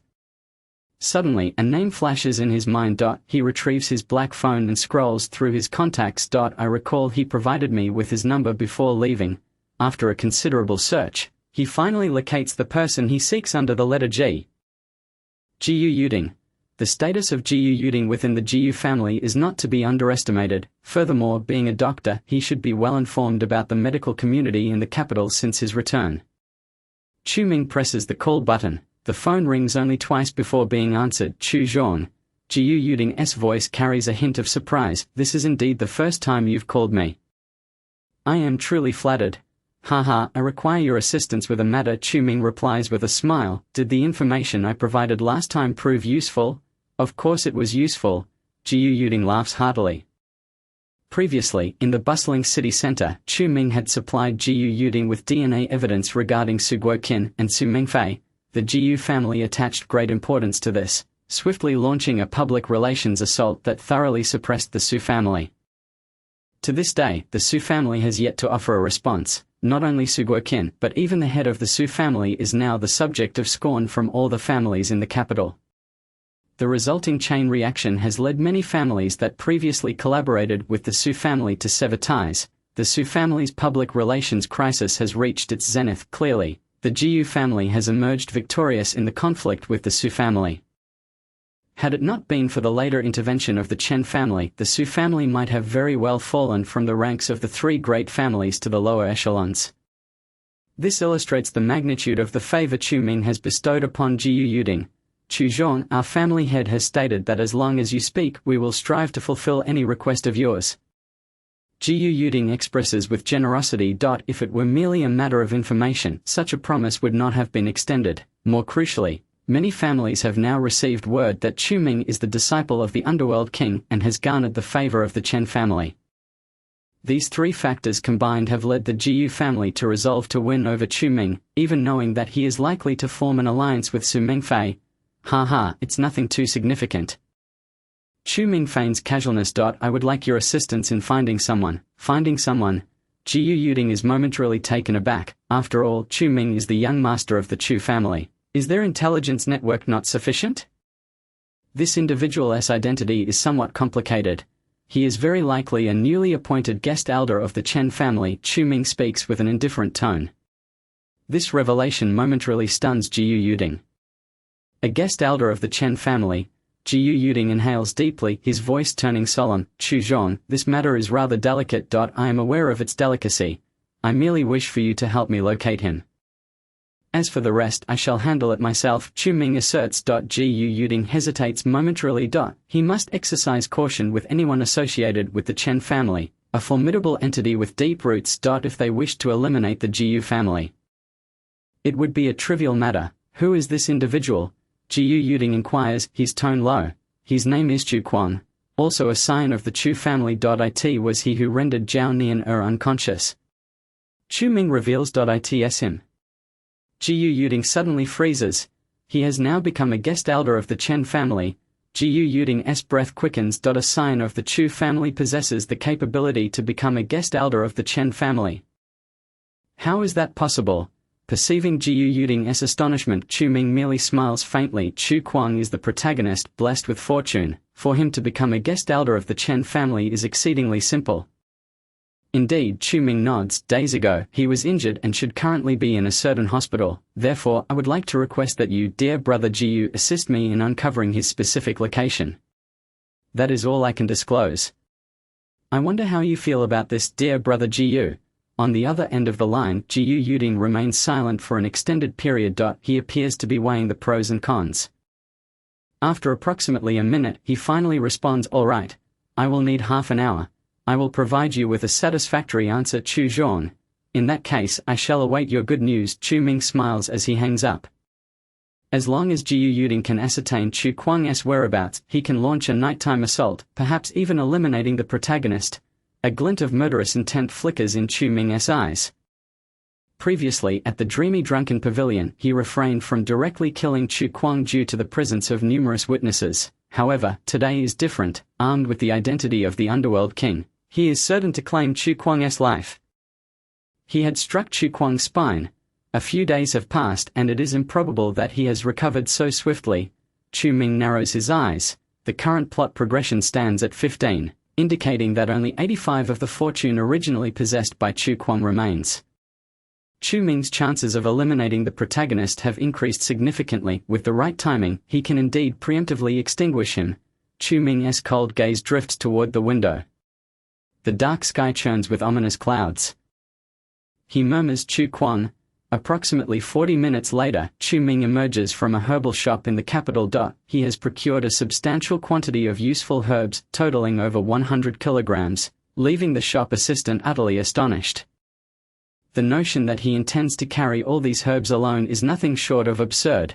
After hauling a sack of herbs out of the shop, Chu Ming swiftly seeks an unoccupied spot to store them in his storage bag. Now, with the herbs prepared, a faint smile graces Chu Ming's lips. Just then, his phone vibrates in his pocket. Upon checking, he is elated to find a message from Jiu Yuding. Opening the message, he discovers that Jiu Yuding has located Chu Kuang. Currently at Tianqi Hospital in the inpatient department, 6th floor, room 6203. Chu Ming memorized the address with precision. Tianqi Hospital is conveniently nearby. A glance at the map reveals that it is merely a kilometer away along the road ahead. Truly, fortune favors me. A cold smile creeps onto Chu Ming's face. If Chu Kuang reaches him first, it will be his demise. Thus, one of them must perish. If Chu Ming wishes to alter the fate of the wicked adversary, he must send the ruthless protagonist to his end. This is an unavoidable reality destined to occur. Having obtained the address, Chu Ming proceeds onward. Before long, he stands before the entrance of Tianqi Hospital, though night has fallen. The hospital remains bustling with activity. Numerous masked doctors, nurses, and patients hurry along. Room 6203 on the 6th floor of the inpatient department. Chu Ming takes a deep breath. To ensure his safety, he disguises himself as Chen Tianli. With this guise, he need not fear any ambush from the Chen family. Riding the elevator upward, he finds no sign of Chen family members stationed within, which surprises him. Could it be that Chu Kuang's previous actions have led the Chen family to lose confidence in him? This possibility cannot be dismissed. It appears that tonight's endeavor may be considerably less challenging. A flicker of murderous intent gleams in Chu Ming's eyes. Soon, he arrives at the 6th floor. Upon stepping out of the elevator, the desolate corridor leaves him feeling somewhat disoriented, yet it is understandable. This is the inpatient department's 6th floor, with each room containing only a single bed, making the scarcity of individuals quite normal. 6203, Chu Ming silently recites as he gradually approaches the designated room. Meanwhile, the aura of the Underworld King begins to unfurl as he scans for any formidable martial artists nearby. Should he detect any grandmasters, he will abort the mission, for it would be exceedingly difficult to act against Chu Kuang under such pressure. The strength of Chu Kuang himself is not to be underestimated. As Chu Ming probes with his Underworld King aura, he fails to spot a single member of the Chen family. How curious. Frowning, he wonders if the Chen family has truly abandoned Chu Kuang. How could that be? Amidst his doubts, he arrives at the door of room 6203. Utilizing the dim light of the corridor, he reads the name on the card affixed to the door. Chu Kuang. This is indeed the correct location. Taking a deep breath, Chu Ming slowly turns the knob. The door creaks open with a gentle push. At that moment, a fierce wind sweeps through the corridor. Chu Ming strides into the hospital room, but the sight before him causes his eyes to widen in astonishment. Chapter 205. Chu Kuang's suspicion. The room is utterly devoid of any occupants. Moreover, the window stood wide open. How could this be? Chu Ming surveyed the hospital room, ensuring that there was no one in sight before he cautiously approached the window. He glanced down. This was the 6th floor. It was highly improbable that Chu Kuang could escape from such a height, especially considering the crowd below. It was unreasonable to assume he could flee. Where could Chu Kuang possibly be? Chu Ming furrowed his brow. Just then, a cacophony of voices erupted from the doorway. Someone was coming. Chu Ming's heart raced. His gaze swiftly swept across the room. In an instant, he darted beneath the hospital bed. Dust was stirred up from under the bed, choking him momentarily, yet he dared not make a sound. The door to the room creaked open. "Master Chu, please take it slow." A sweet female voice floated in from the entrance. Upon hearing that voice, Chu Ming's breath hitched. Chen Xian. He widened his eyes in disbelief. There was no way he could be mistaken. That voice undoubtedly belonged to Chen Xian. What was she doing here? "Master Chu, you mustn't overexert yourself. The doctor said your injuries require considerable time to heal." Another female voice chimed in from the doorway. Chu Ming's brow knitted in concentration. He felt he recognized that voice as well, after a moment of thought. It struck him. Mo Yuqi. His surprise deepened. Both women had arrived. Why? Hadn't Chu Kuang gone mad and attacked Mo Yuqi previously? How was she here, seemingly unbothered? Just as his mind raced with questions, Chu Kuang's deep voice resonated. "You two should leave. My injuries are nothing. I will recover in 2 days. I will undoubtedly attend the wedding banquet the day after tomorrow. Master Chu, please don't push yourself." Chen Xian replied with a smile. My brother instructed me to take good care of you. Or else he would surely be furious. "Yes, young Master Qian has instructed that you are a distinguished guest," Mo Yuqi added, her tone less enthusiastic than Chen Xian's. "We must attend to you properly." "Do as you please," Chu Kuang replied indifferently. "Do not disturb my cultivation." "Understood." The two women responded in unison. Chu Ming, hidden beneath the bed, listened intently to their conversation. Suddenly, the bed above him shifted slightly, causing more dust to cascade down. Chu Ming quickly covered his mouth and nose, but he inadvertently coughed softly. The sound echoed in the previously quiet room. "Someone's here." Chu Kuang's cold voice sliced through the silence. "Someone? How is that possible?" Chen Xian exclaimed, her voice filled with disbelief. "We left the room only a few minutes ago. Could someone have timed their arrival so perfectly?" Hearing this, cold sweat broke out on Chu Ming's forehead. He was on the verge of being exposed. He hastily touched his face, relieved to find he still bore the appearance of Chen Qianli. Just as he hesitated whether to reveal himself, the bed sheets above him were abruptly lifted. Chen Xian's face suddenly appeared before him. Their eyes locked in surprise. The air around them seemed to freeze. "Hello?" Chu Ming managed a sheepish smile. "Brother." Chen Xian gasped, taken aback. "What are you doing here?" She had never anticipated finding someone beneath the bed. And that someone would be Chen Qianli. Cough cough. Chu Ming cleared his throat and crawled out from under the bed, awkwardly explaining, "I just came to see if you both followed my advice." After all, given the events of the past, his gaze lingered deliberately on Mo Yuqi and Chu Kuang. Mo Yuqi's expression shifted in surprise, her face turning crimson as she recalled the incident when Chu Kuang had gone berserk and nearly torn her clothes apart.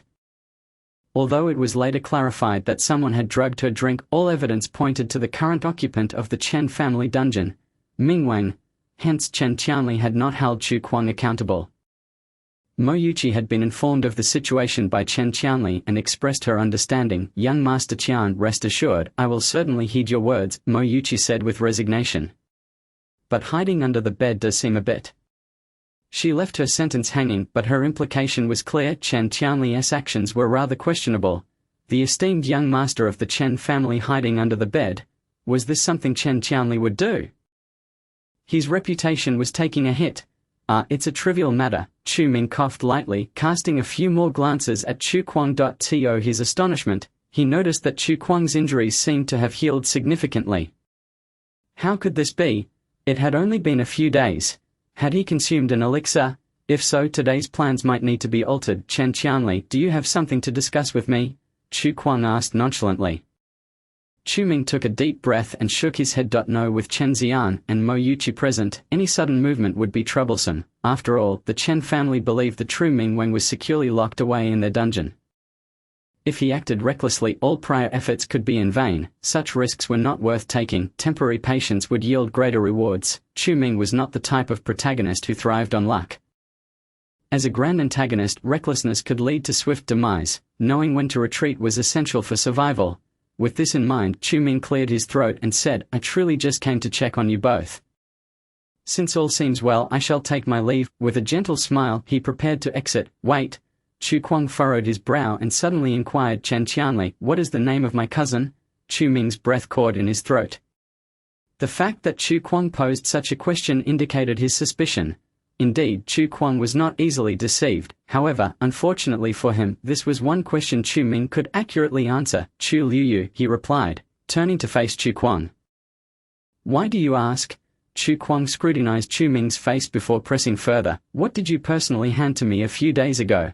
Some medicinal herbs, some of which were highly toxic, Chu Ming responded nonchalantly.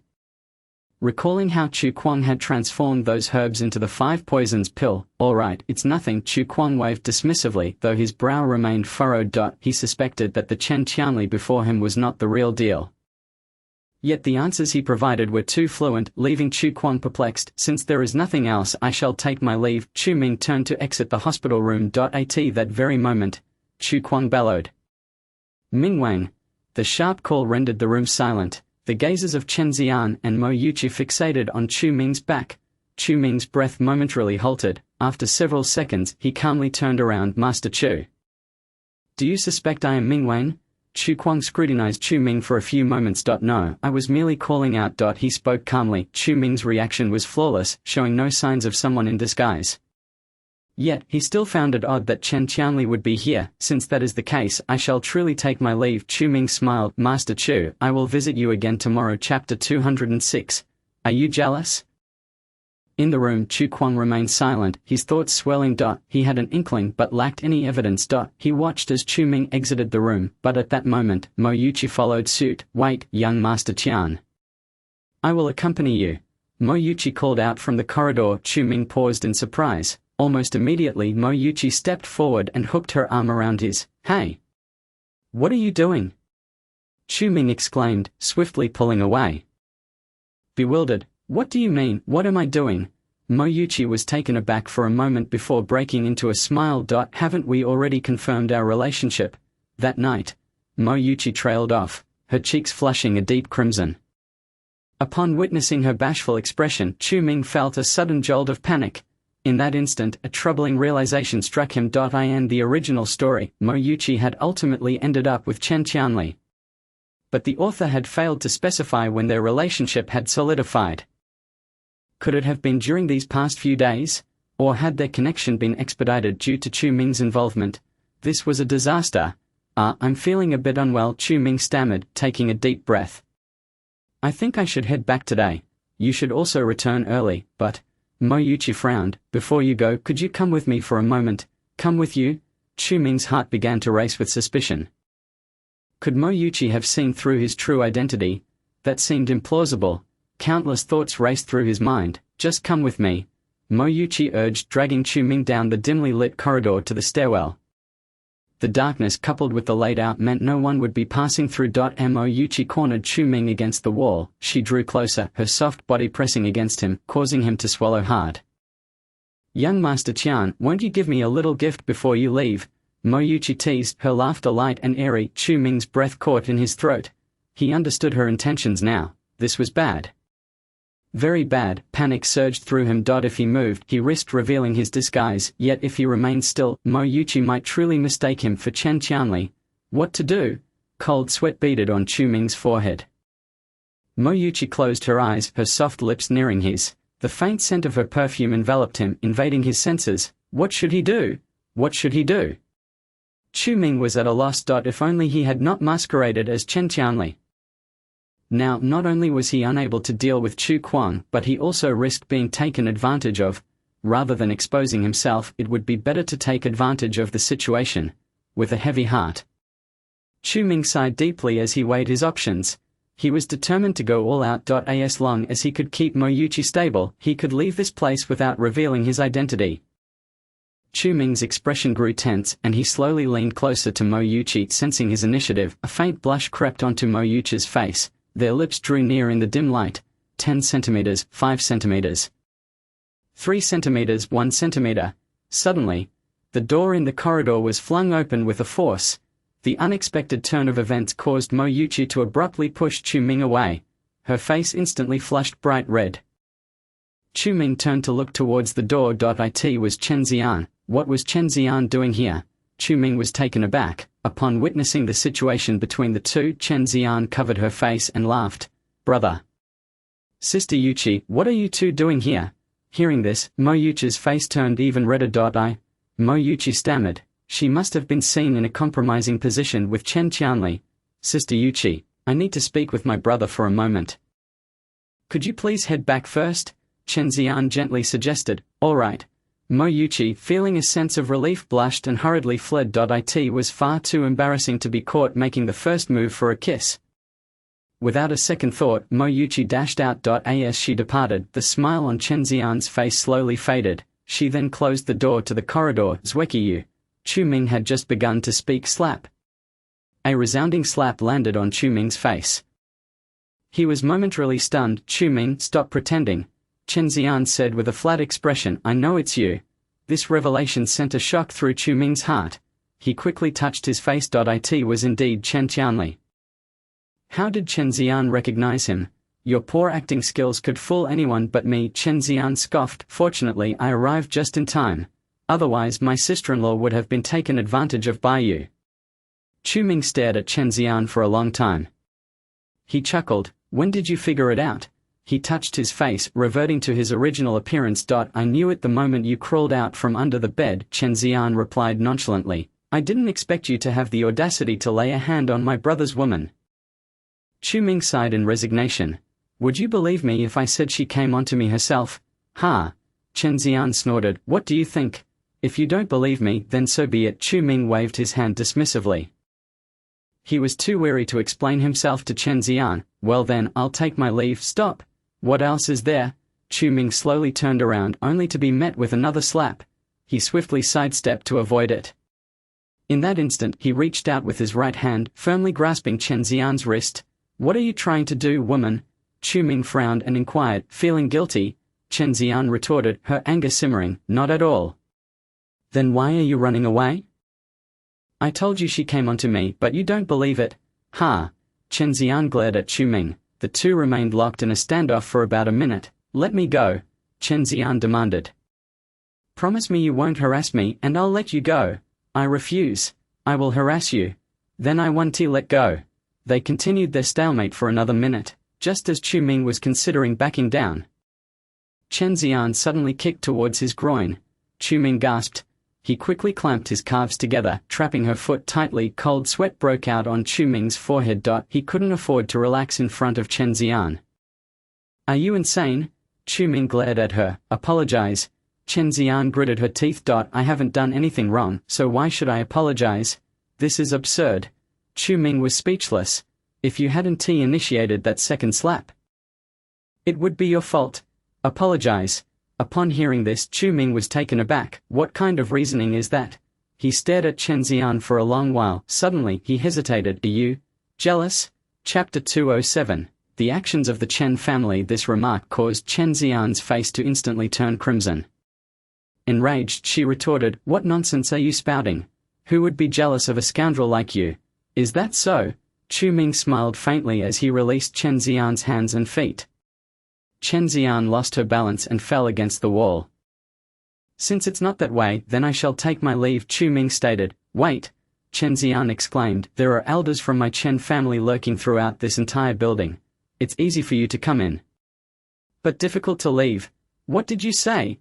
Upon hearing this, Chu Ming's footsteps abruptly halted. He had clearly checked that there shouldn't be any spies from the Chen family in this building. I speak the truth.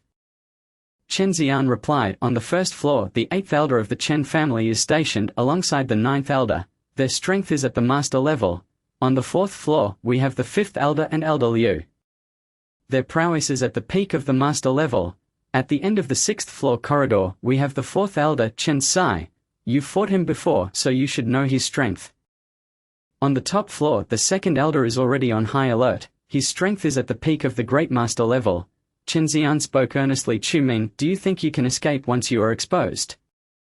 Hearing Chen Xian's words, Chu Ming's breath quickened. The elder group of the Chen family was mostly present here.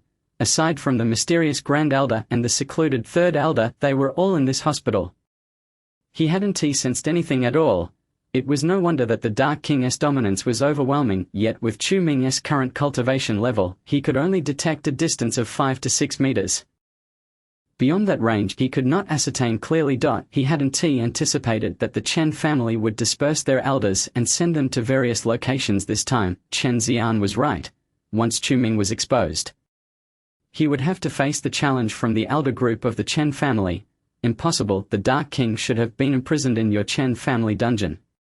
Why would Chen Qianli arrange for the elder group of the Chen family to be here? Chu Ming queried, confused. His plan should have been flawless. Because the person they captured is not the Dark King. Chen Xian smiled. The person they captured is Chu Quan. This statement struck Chu Ming like a thunderbolt. Echoing through his mind, the Chen family captured Chu Quan. What could be their motive? Could it be? Indeed, at midnight tonight, the Chen family will formally take action against Chu Quan. Chen Xian said nonchalantly. The secrets surrounding Chu Quan are far too significant. My grandfather and his think tank have evaluated that if they can obtain formidable formations or pill recipes from Chu Quan, the Chen family's position will be further solidified. Impossible. Didn't Chu Quan already hand over the formations and pills to you? Chu Ming frowned. He didn't give them. Chen Xian sighed. If he had, my grandfather wouldn't resort to such desperate measures. Could it be? Correct. Chen Xian nodded. Chu Quan lives up to his name. He is too arrogant.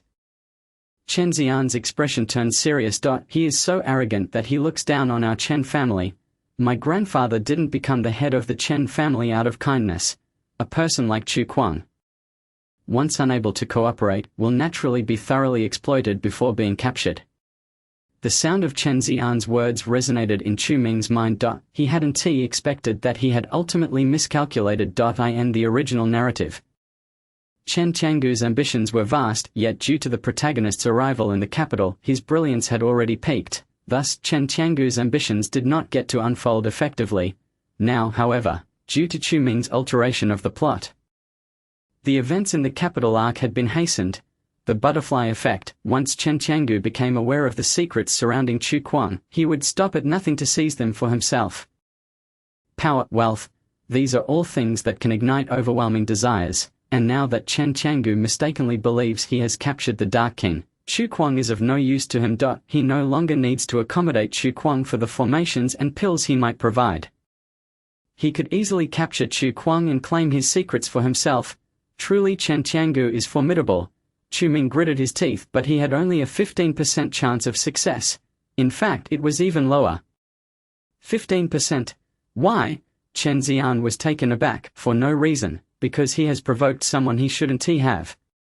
Chu Ming sighed. 15% represents the progress of the plot. It indicates that the fortune value associated with Chu Quan remains at 85%. Chu Quan is the protagonist. Chen Qiangu is at most a major antagonist. Major antagonists will never surpass the protagonist. This is an ironclad rule in every story. Unless Chen Qiangu possesses a black phone like me. With an urban cultivation app, this is obviously impossible. You mean that the action will begin at midnight? Chu Ming inquired. Yes, Chen Xian affirmed. Sister Yuqi and I came primarily to see how Chu Quan is faring. However, he seems unlikely to withstand the elder group. With an hour remaining until midnight, Chu Ming opened his phone to check the time. Perhaps he should take some action. The Chen family was about to move against Chu Quan. He could perhaps take advantage of the chaos to gain something for himself. It seems that it is not entirely impossible. Chen Xian, thank you. Chu Ming smiled faintly, expressing his gratitude for the information. It's nothing. If you serve me for 3 years I will no longer require your presence, Chen Xian chuckled mischievously. However, before she could finish her sentence, Chu Ming promptly opened the door to the hallway and walked out. Chen Xian's remaining words went unheard by him. When she pushed the door open to gaze into the corridor, Chu Ming's figure had already vanished. Chu Ming! Chen Xian exclaimed in frustration, stamping her foot. How infuriating! After I kindly informed him of this news, he simply ran off. Scoundrel! Just wait until the wedding in 2 days. You will pay for this. Chen Xian clenched her teeth in anger, yet suddenly a smile crept upon her lips. The wedding gown for the day after tomorrow deserves careful selection.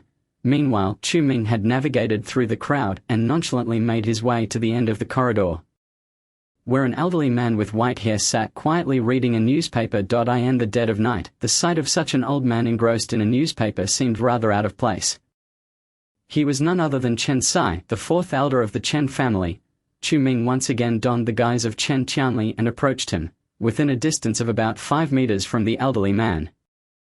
The thoughts of the King of Hell finally discerned the old man's condition. He was a grandmaster. Chen Sai, it truly is you. A glimmer of brilliance flickered in Chu Ming's eyes. Chapter 208. A Change of Flowers. Chu Ming casually seated himself beside Chen Sai, fourth elder. Is there any news? He inquired in a low voice. The elderly man turned in surprise. Upon seeing Chu Ming's face, he regained his composure and replied. Oh, it is Qianli. Chu Quan has yet to make a move. He should still be in his room. That is good to hear. Chu Ming spoke calmly. Fourth elder, I have a matter for you to attend to. Please follow me. Understood. The fourth elder, without a hint of suspicion, promptly folded his newspaper and followed Chu Ming. At this moment, the hospital corridor was dimly lit and scarcely populated. Chu Ming led the fourth elder directly into the men's restroom. Qianli, what is the matter that you require my assistance with? The fourth elder asked, puzzled. Look over there. Chu Ming pointed towards the restroom window. The fourth elder frowned, his gaze involuntarily drifting toward the direction indicated by Chu Ming. In that instant, a fierce glint flashed in Chu Ming's eyes. Suddenly, he struck out, landing a powerful punch on the fourth elder's chest. The force was immense. Boom! Caught off guard, the fourth elder spat out a mouthful of blood. He collapsed in the corner of the restroom, disbelief etched on his face as he gazed at Chu Ming. You are not Qianli. Indeed, I am not. Chu Ming chuckled softly, lightly tracing his fingers over his face. Upon seeing Chu Ming's visage, Chen Sai's eyes widened in shock. Chu Quan? How could this be? Chu Ming had not reverted to his true appearance. Instead, he had transformed into Chu Quan. After all, his actual identity must remain concealed. Surprised, Chu Ming chuckled. Did you truly believe I was unaware of the Chen family's schemes against me? Impossible. The fourth elder gasped. How could you know? The plot against Chu Quan was a top-secret matter within the Chen family. Apart from the members of the Elder Council involved in this operation, only the family head and Chen Qianli were privy to this information. How could Chu Quan have known? How I know is of no concern to you. Chu Ming replied nonchalantly. Fourth elder, it would be best for you to take a little rest. With that, Chu Ming's palm descended. The fourth elder attempted to struggle to his feet, but the punch he had received had already left him gravely injured. At this moment, Chu Ming's cultivation level surpassed his own, and with the fourth elder caught off guard, he was naturally unable to move. The force of Chu Ming's hand pressed down heavily on the fourth elder's shoulder. Overwhelmed by pain, the fourth elder lost consciousness. All done. Chu Ming cleared his throat, a smile playing on his lips. He touched his face, and in an instant, he transformed to resemble the fourth elder. Now, the grand performance was about to commence. Time flowed slowly. 11:30 p.m., 11:35 p.m., 11:45 p.m., 11:55 p.m. At this moment, the communicator in Chu Ming's bag lit up with a message. Prepare for action. Please confirm receipt. Chu Ming smiled faintly as he pressed the acknowledgement button. This was the communicator that belonged to the fourth elder, but he had appropriated it for his own use. Surprisingly, the commander for this operation was the second elder, Chen Daobei. Who would have thought he would encounter him here once again? Chu Ming's gaze turned frigid. Previously, during the Chen family's assault on Chiyu Lake, Chen Daobei had been a key player. Unfortunately, he had ultimately been intimidated into retreat by Chu Ming. This time presented an excellent opportunity. Perhaps he could truly eliminate the protagonist. Chu Ming smiled lightly, his eyes gleaming with murderous intent. The protagonist, Chu Kuang, was destined to be his adversary from birth. It was either his demise or Chu Kuang's. 5 seconds remaining. 5.4.3.2.1. Dawn. The clock tower adjacent to the hospital suddenly chimed. Move. In that split second, Chu Ming darted through the corridor like lightning, charging toward Chu Kuang's hospital room. The door to the ward burst open with a resounding crash. In the next moment, Chu Ming's fist lunged toward the bed where Chu Kuang lay.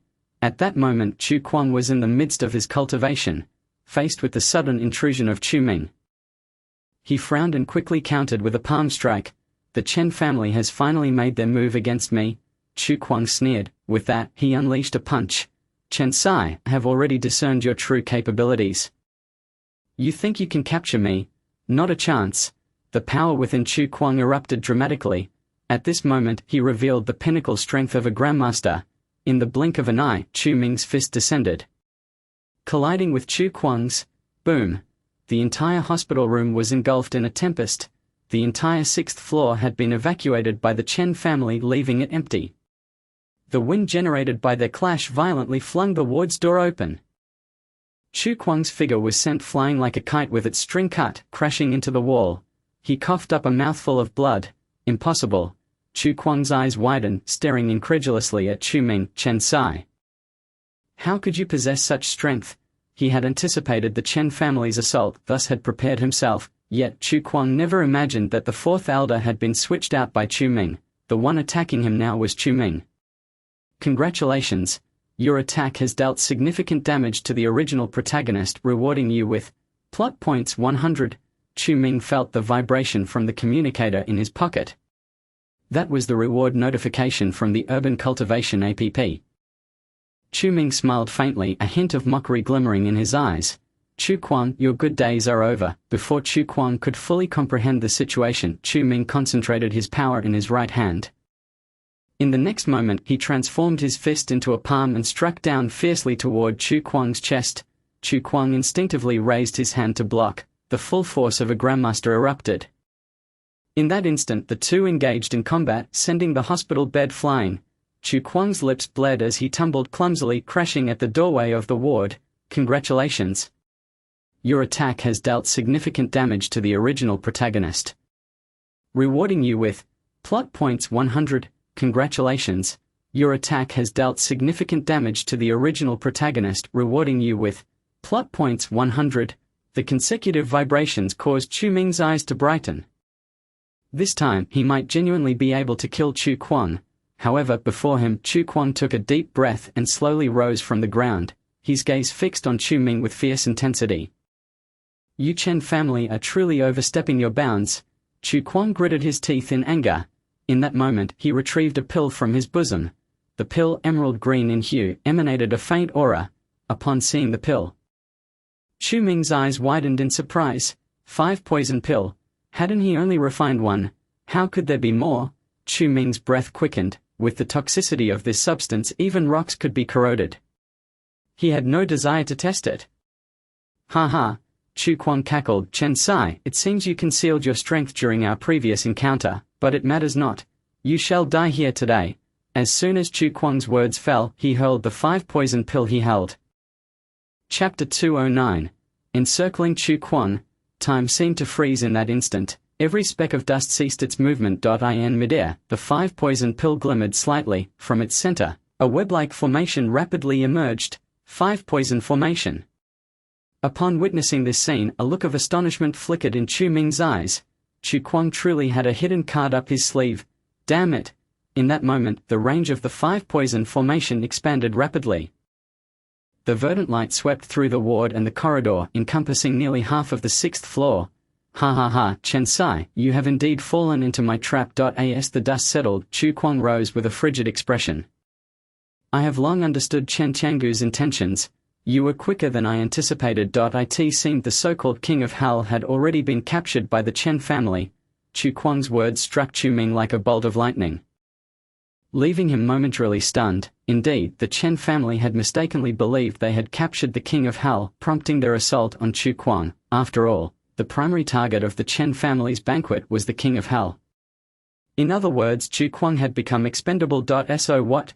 Chu Ming replied coldly, his demeanor icy, ha ha ha, catching a false King of Hell, and yet he is so arrogant, how laughable.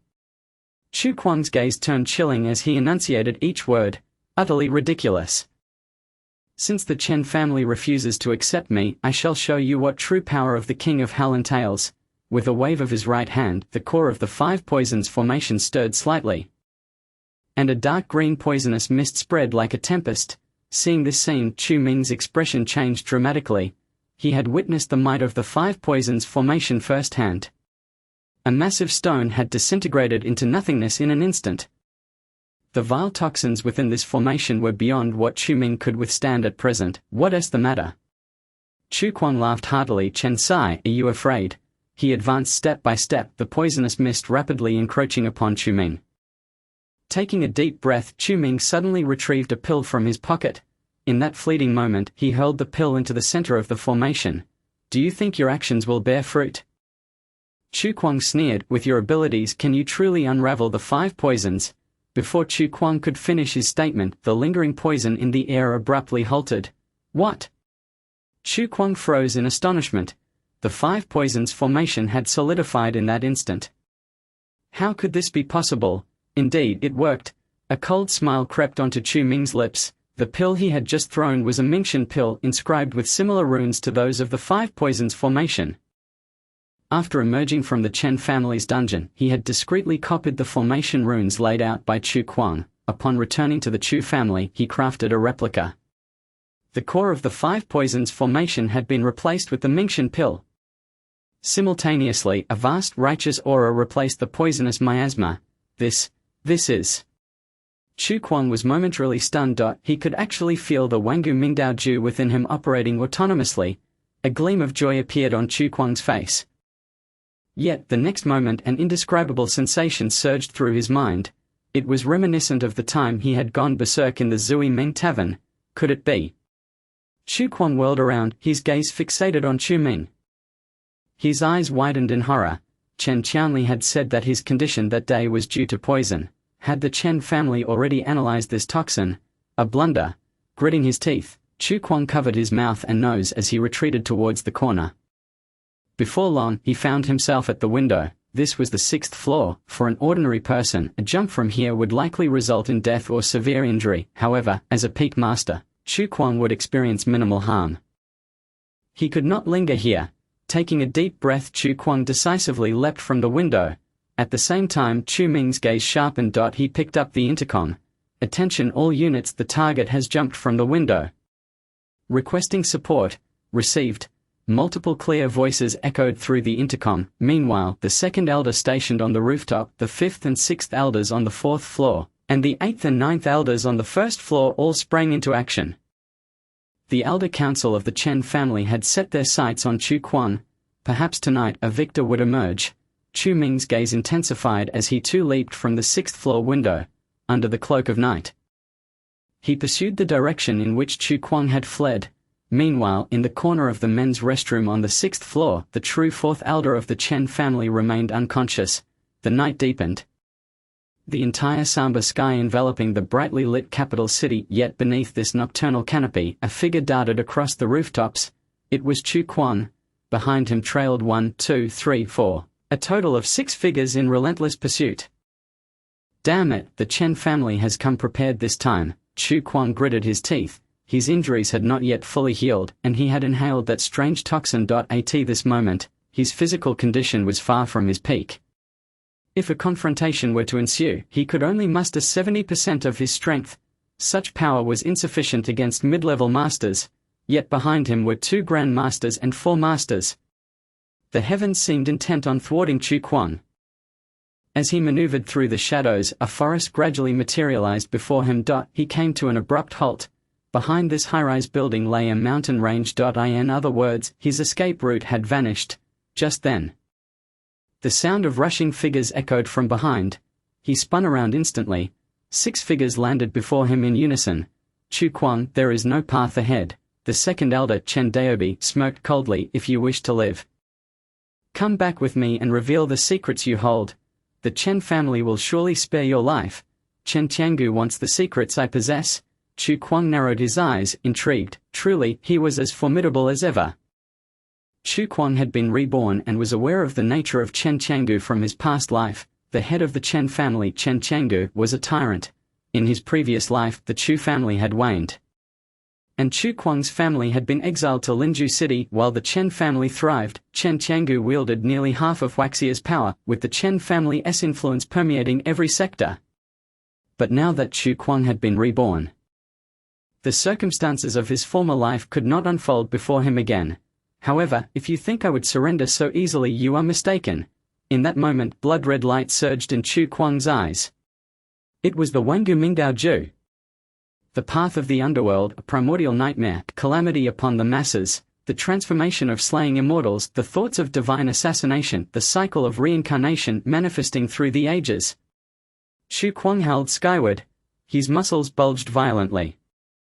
A terrifying pressure descended upon the 6 adversaries. What is this? The elders paled at the sight. They were merely masters, and now faced with Chu Kuang, whose aura surpassed that of a master, they involuntarily took a step back. You possess such a technique that enhances your strength. Chen Daobi's eyes narrowed, a glimmer of excitement surfacing within. It seems the family head's decision to act against you at this moment was wise. Otherwise, once you become a grandmaster, none in the Chen family's elder council could contain you. Chen Daobi's words sparked a sudden realization in Chu Ming's mind. His implication was clear. Once Chu Kuang became a Grand Master, the Chen family would have no one capable of standing in his way. This was excellent news. Whether Chu Kuang became a Grand Master was of little concern to Chu Ming, however, it certainly mattered to him. Thus it stood to reason that the Chen family's Grand Elder was likely of similar caliber. This revelation provided invaluable intelligence. Chu Ming chuckled inwardly, his gaze shifted back to the scene. The momentum emanating from Chu Kuang had gradually reached its zenith. The power of the Wangu Mingdao Ju was fully unleashed in that moment. If Chu Ming was not mistaken, Chu Kuang currently exhibited the aura of a novice master. To unleash Grand Master level power while in the early stages of mastery. The Wangu Mingdao Ju was indeed extraordinarily formidable. Taking a deep breath, Chu Ming reassured himself. Thankfully, he too possessed such abilities. Otherwise, even if he, the grand antagonist, was a level above the protagonist, he would be at the mercy of the protagonist. At this moment, Chu Kuang's eyes glowed with a blood-red hue.an overwhelming pressure enveloped the 6 individuals. Who among you wishes to die first?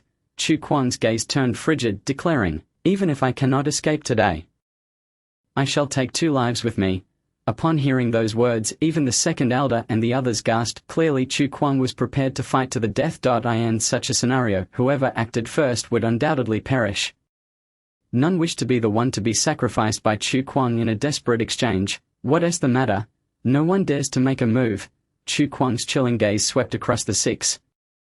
Chen Daobi furrowed his brow. Among these 6, he was the most powerful, yet to confront this Chu Kuang would likely result in severe injury. Moreover, Chen Tiangu had ordered him to capture Chu Kuang alive. In battles among experts, the stakes were life and death. How could he easily accomplish such a task? For a moment, even Chen Daobi hesitated, contemplating how to deal with Chu Kuang, but at that instant, Chu Ming stepped forward. Brat, allow me to engage you. Chu Ming narrowed his eyes, unleashing a wave of spiritual energy. He emanated approximately 50% of his strength, perfectly matching the cultivation level of the 4th elder of the Chen family. 4th brother is willing to intervene. Wonderful. 4th brother, deal with him. The other elders were elated. With Chen Sai stepping in, they would not need to risk their lives against Chu Kuang. 4th, be cautious. Chen Daobi spoke gravely. Understood. Chu Ming nodded slowly. Though he felt a sense of helplessness, he thought, is it really necessary for them to be so exhilarated over me merely stepping in? Chen Daobi, with a strength clearly superior to Chen Sai's, is still hiding behind. How shameless. Nevertheless, when it came to dealing with Chu Kuang, he was indeed most adept. Chu Kuang, if you come with us now, there is still time. Before Chu Ming could finish his statement, the blood-red-eyed Chu Kuang surged forward, delivering a powerful punch. Chapter 210. The Stolen Blade. As Chu Ming beheld the rapidly approaching fist, his eyes narrowed sharply, his figure flickered. Boom. Chu Kuang's punch struck the spot he had vacated. Kicking up a cloud of dust, even the other elders involuntarily recoiled a few steps, shielding their faces. This child possesses the strength of a grandmaster. Chen Daobi's brow furrowed deeply. How old could he be? As a descendant of the Chu family, Chu Kuang was merely a high school senior. In other words, he was only 18 years old, an 18-year-old grandmaster. Such occurrences were exceedingly rare in the annals of Waxia history. No wonder the family head chose this moment to act against him. Chen Daobi's gaze was fixated on the figure of Chu Kuang before him, aware that in due time, the Grand Elder would personally intervene. The secrets surrounding Chu Kuang, as well as his extraordinary talents, were nothing short of astonishing. Not only Chen Daobi, but the other elders of the Chen family shared this sentiment. Their journey to attain the master level had been fraught with hardships, leaving them with graying hair, yet this youth had achieved such heights by the mere age of 18. His innate gifts were truly shocking. Amusingly, Chu Ming observed the expressions of the Chen family elders, a smirk playing at the corners of his mouth. In the original narrative, the protagonist ascended to the master realm in just 3 months, and subsequently reached the grandmaster level in a month, followed by entering the Dao realm in 2 months. Now, 3 months had passed, and although Chu Ming had siphoned off a considerable amount of luck from the protagonist, he still relied on the formidable protagonist aura to attain the pinnacle of master cultivation and the might of a grandmaster. All of this was within Chu Ming's expectations. As he gazed at the blood-eyed Chu Kuang ahead, a flicker of murderous intent surfaced in Chu Ming's eyes. Should the protagonist surpass him in cultivation, his circumstances would face a complete reversal. Chu Ming did not anticipate that the protagonist would spare him, the great villain. Chu Kuang, you have no avenue of escape. Chu Ming spoke coldly. Quickly return with this old man. Preposterous, Chu Kuang laughed ominously. A doomed man dares to speak such wild words. With that, he moved. The moonlight glimmered, shadows swirling. Chu Kuang's figure vanished into the darkness. Witnessing this, Chen Daobi shouted anxiously, "Fourth elder, be cautious."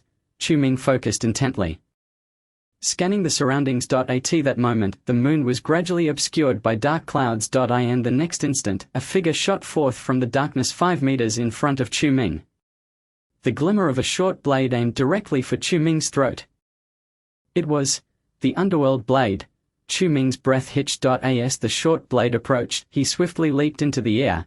The blade grazed Chu Ming's sleeve, tearing through the fabric and sending shreds flying.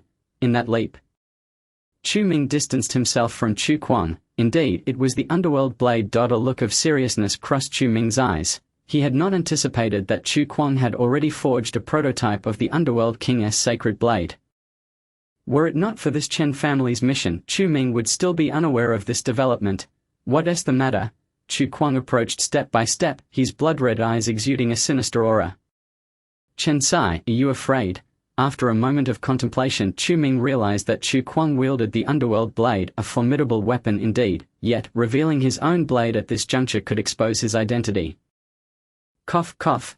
Chu Ming covertly drew his spiritual energy back into his dantian. Suddenly, his complexion paled. He staggered back a few steps, pointing at Chu Kuang. You are quite skilled for a mere child. Though I, an old man, may have faltered, I still have the second elder of the Chen family. You shall not escape today. With great difficulty, Chu Ming approached Chen Daobi, clasping his fists in homage. Pleased second brother, lend your aid. This scene left everyone in stunned silence. Chen Sai, has he surrendered? How could this be? Not only the elders of the Chen family but even the audacious Chu Kuang stood frozen. In the recent skirmish, not a single strike had landed on Chen Sai. Had he sustained injuries? Chu Kuang pondered. Could it be that my blade aura has harmed him? After a moment of hesitation, he directed his gaze at the submissive Chu Ming. It must be so. Chu Kuang nodded. It seems my strength has indeed grown. Ha ha ha, the elders of the Chen family are not as formidable as I thought. Chu Kuang laughed heartily. Meanwhile, Chen Daobi's expression darkened. He too was perplexed as to why Chen Sai would so readily concede. Knowing Chen Sai, he was not one to shy away from a challenge. If Chen Sai had surrendered, it must mean he had sustained considerable injuries. Could it be that the previous attack had caused internal damage? It seemed so. Fourth, step back. I shall handle this, Chen Daobi stated calmly. Thank you, second brother. Chu Ming responded, a hint of a smile gracing his lips. In reality, he bore no injuries at all. He merely wished to conceal his true identity and strength.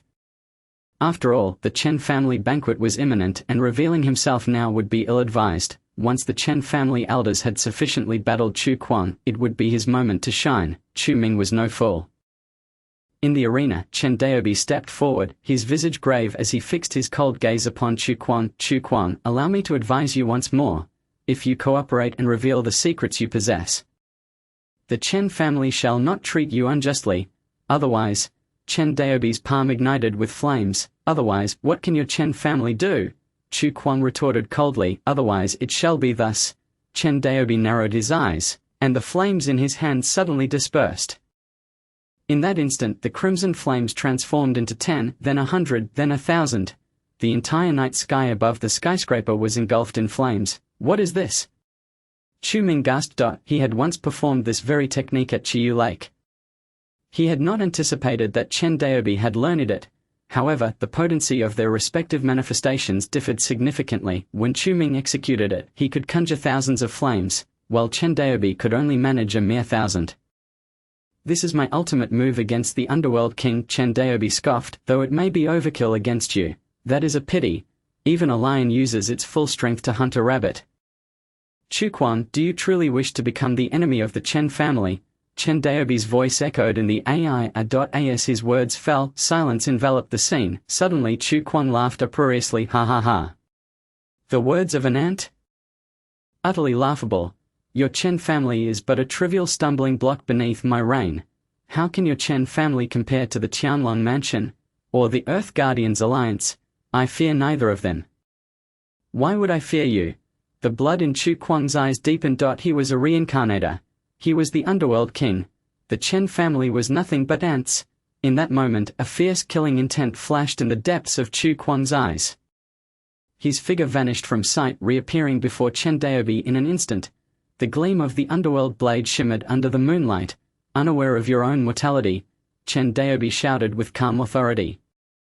The flames erupted into a rain of fiery swords. Cascading from the heavens, the entire venue was engulfed in a whirlwind of smoke and fire. Cough, cough. Chu Ming coughed, retreating a few steps while gazing in astonishment at the scene. This Chu Kuang dared to challenge Chen Daobi. What audacity! Chu Ming marveled. Truly worthy of the protagonist. Impressive. Chen Daobi was a master of the late Grand Master stage. Even Chu Ming had to exercise caution in his presence. This Chu Kuang, merely at the master level, dared to engage in direct combat. Truly reckless. As Chu Ming observed, the smoke gradually dissipated, revealing two figures locked in a fierce clash. Their spiritual energy surged violently. Chen Daobi indeed held the upper hand. As Chu Ming felt the disparity between the two, a smile crept onto his face. Chu Kuang had grown complacent. Defeating Chen Daobi would not be an easy task. Otherwise, Chu Ming would not have resorted to intimidation to drive off the Chen family elders, but would have engaged them directly. In less than half a minute, a short blade was suddenly hurled high into the AI. As it fell, it struck the ground forcefully beside Chu Ming's foot. The figure of Chu Kuang was sent hurtling backward, crashing against the wall of the rooftop suite, blood spattering from his mouth. Chen Daobi. Chu Kuang howled toward the heavens. In the recent battle, he had sustained considerable injuries. The strength of Chen Daobi was indeed formidable. What is the matter? Are you begging for mercy? Chen Daobi spoke coldly. Dream on. Chu Kuang roared, charging once more at Chen Daobi. As the two clashed, Chu Ming's attention was entirely captured by the underworld blade at his feet. This was the underworld blade. His heart raced with excitement. If he could steal it, would it allow his own underworld blade to evolve? As the thought crossed his mind, his mouth went dry. The Chen family's ultimate blood blade could indeed serve as a catalyst for upgrading the underworld blade. The protagonist's underworld blade should also be similarly enhanced. With a swift motion, Chu Ming pressed the tip of his foot against the hilt of the underworld blade. Damn it! Chu Ming whispered the incantation. In that instant, the underworld blade was swiftly absorbed into Chu Ming's storage pouch. He succeeded.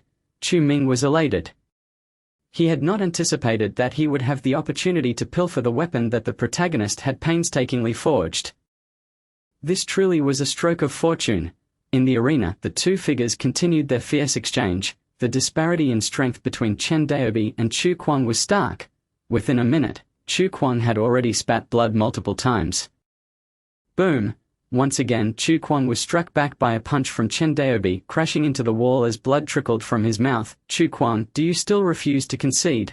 Chen Daobi's cold gaze bore down on him. Chen Daobi. Chu Kuang struggled to rise, his eyes aflame with bloodthirsty intent. This grudge I shall remember. He could not match Chen Daobi in strength, thus there was but one option left: escape. The dense thicket lay just behind him. This skyscraper boasted over 20 floors. Should he leap down, perhaps he could use the air conditioning units on each level to make his escape. As long as he entered the forest, there would still be a glimmer of hope.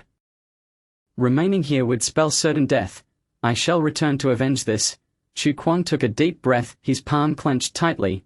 Underworld blade return. Chu Kuang intended to reclaim the underworld blade and flee. But in the next moment, he froze in shock. He was unable to sense the presence of the underworld blade. How could this be possible? Chapter 211. Where is my blade? Chu Kuang gazed around in horror. Not only is the existence of the sword imperceptible to the realm of the underworld, even his naked eye could not discern where the sword lay. Chu Kuang? This rooftop is scarcely larger than a handspan. He had clearly sensed the sword embedded in a particular brick just moments ago. Subsequently, he poured all his strength into battling Chen Daobi. After all, with the presence of the underworld's essence, he could summon the sword back in an instant. But where is the sword? Where has my sword gone? Chu Kuang's eyes widened in disbelief. At this moment, he was truly bewildered. The sword had vanished. That was the underworld sword he had painstakingly forged. How could it simply be gone? Impossible. How could this be?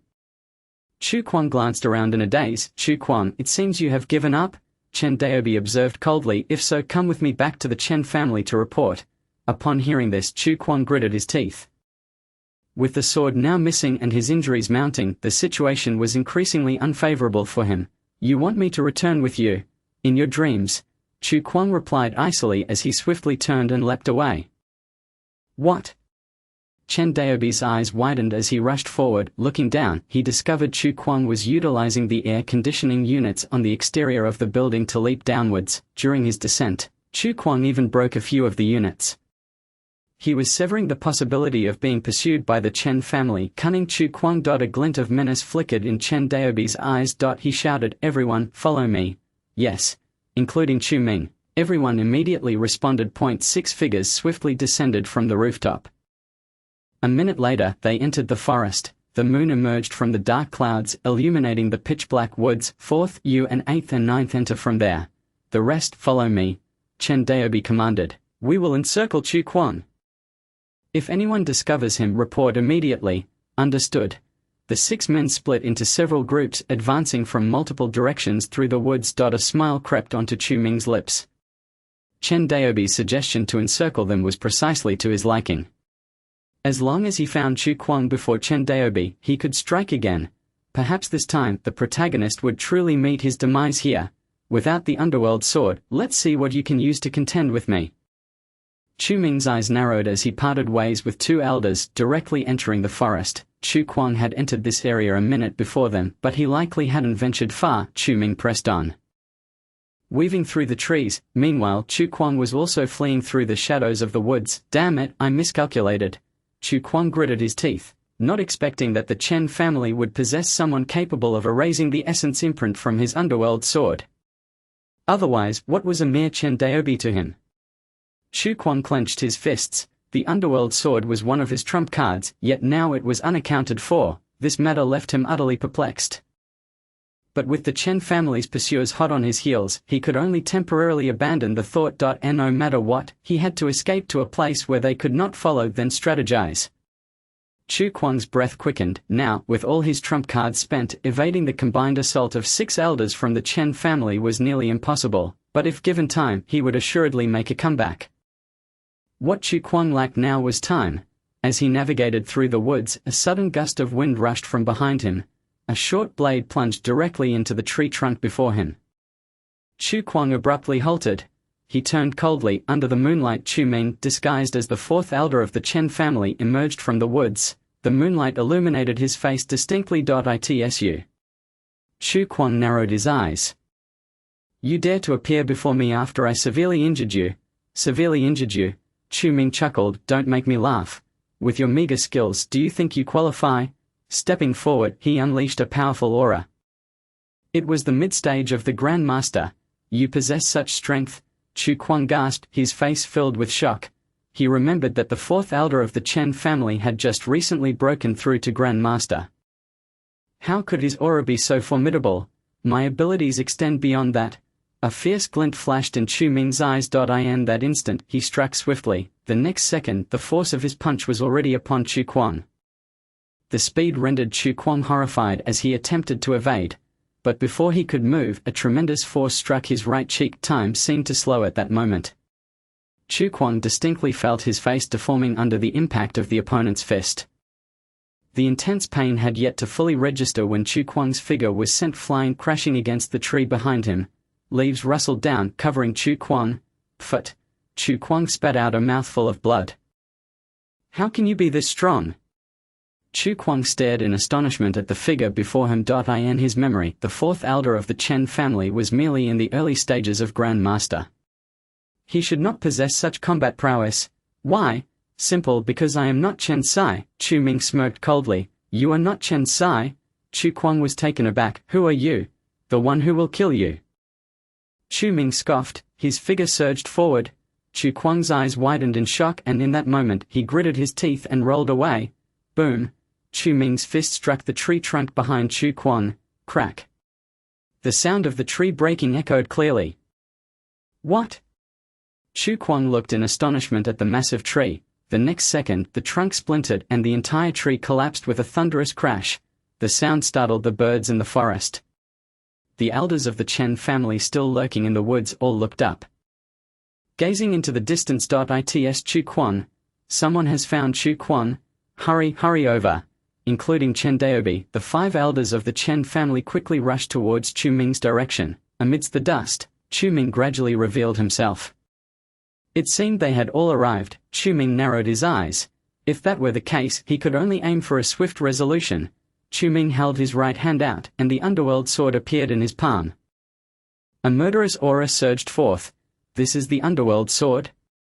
Upon seeing the weapon in Chu Ming's hand, Chu Kuang was momentarily stunned. Then, he burst into laughter.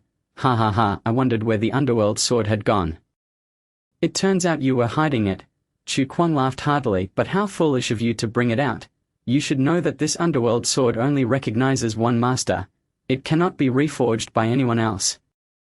Right. Hearing Chu Kuang's words, Chu Ming's gaze turned cold as he looked ahead. I know. You know. Chu Kuang was taken aback. Then why did you bring it out? Seeking death? You can try. Chu Ming chuckled coldly. His figure darting towards Chu Kuang like lightning. The blade of the underworld sword gleamed ominously under the moonlit night. Foolish. Chu Kuang sneered, his right hand also reaching out. Underworld sword, return. He shouted. But the next second, nothing happened. Why? Chu Kuang was astounded. He could not summon the underworld sword. How could this be possible? The foolish one is you. Chu Ming laughed derisively. The next second, his blade fiercely plunged towards Chu Kuang's chest. Closer, closer! Once the blade pierced Chu Kuang's chest, there would be no chance for him to survive. The fate of the villain would be rewritten here. Die. Chu Ming's eyes turned crimson and all his power erupted at that moment. I will not let you have your way. Chu Kuang forcibly suppressed the confusion within him, and at the instant the underworld sword descended. His body surged violently. This change allowed Chu Kuang to narrowly evade the fatal blow. The sword's tip plunged directly into Chu Kuang's shoulder. Chu Kuang grunted, his body shuddering. What? Chu Ming squinted. So close. But it didn't matter. He could try again. He quickly grasped the hilt of the underworld sword. But at that moment Chu Kuang's right hand firmly clamped down on Chu Ming's wrist. You are not Chen Sai. Who exactly are you? Chu Kuang's lips bled slightly, his eyes bore into Chu Ming's. In those blood-red pupils a fierce killing intent radiated. I didn't expect you to possess such power. Chu Ming's eyes narrowed, but unfortunately it's still not enough. His spiritual energy erupted violently. The blood-red blade was abruptly pulled from Chu Kuang's shoulder. Chu Kuang howled in pain, stumbling back several paces. Chu Ming's eyes glinted with malice, and he thrust the blade forward once more. But just then, flames descended from nowhere, blocking Chu Ming's path. Chen Daobi and the other 4 elders emerged from the nearby woods. "Fourth, do you wish to kill him?" Chen Daobi bellowed. "The family head has ordered to bring him back alive." Upon seeing Chen Daobi's arrival, Chu Ming clenched his fists in frustration. He knew he had missed the opportunity to kill Chu Kuang. The battle with Chu Kuang had already drained a considerable amount of his strength, and if he were to fight against the 5 elders of the Chen family, it would not be easy for him either. Indeed, the protagonist's luck was a significant issue. Chu Ming took a deep breath, secretly gritting his teeth. Again, one move too late. If only Chen Daobi had arrived a few minutes later, he would have had enough confidence to eliminate Chu Kuang. At that point, the villain's fate would surely have been rewritten, but now it had all come to naught. "Fourth, you found him but did not send a message to notify us. Instead, you attempted to kill him." Chen Daobi furrowed his brow. "Have you forgotten the family head's orders? Are you disregarding them?" Chen Daobi glared at Chu Ming with a mix of sorrow and fury. HMPH. Chu Ming let out a cold snort, declaring, "I shall undoubtedly return to claim the life of that Chu Kuang." After uttering these words, he took a swift step and vanished into the adjacent woods. Fourth, watching Chu Ming's departing figure, Chen Daobi was momentarily taken aback, only to be consumed with rage shortly thereafter. The fact that Chen Sai had bowed to Chu Kuang had already displeased him, and now, Chu Ming audaciously sought to eliminate Chu Kuang directly while disregarding his orders. It seemed time to teach him a lesson.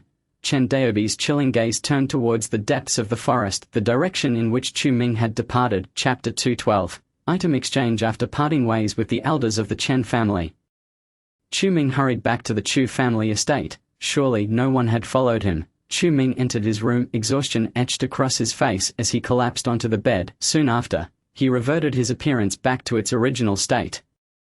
It was regrettable, however, that he had come so close. The grim blade had already struck Chu Kuang's shoulder. Had he delivered one more thrust, Chu Kuang would undoubtedly have perished at his hands. Alas, Chen Daobi's sudden appearance thwarted Chu Ming's intentions. The protagonist's luck truly was formidable. Gritting his teeth, Chu Ming realized that to kill him now, his own luck fell short.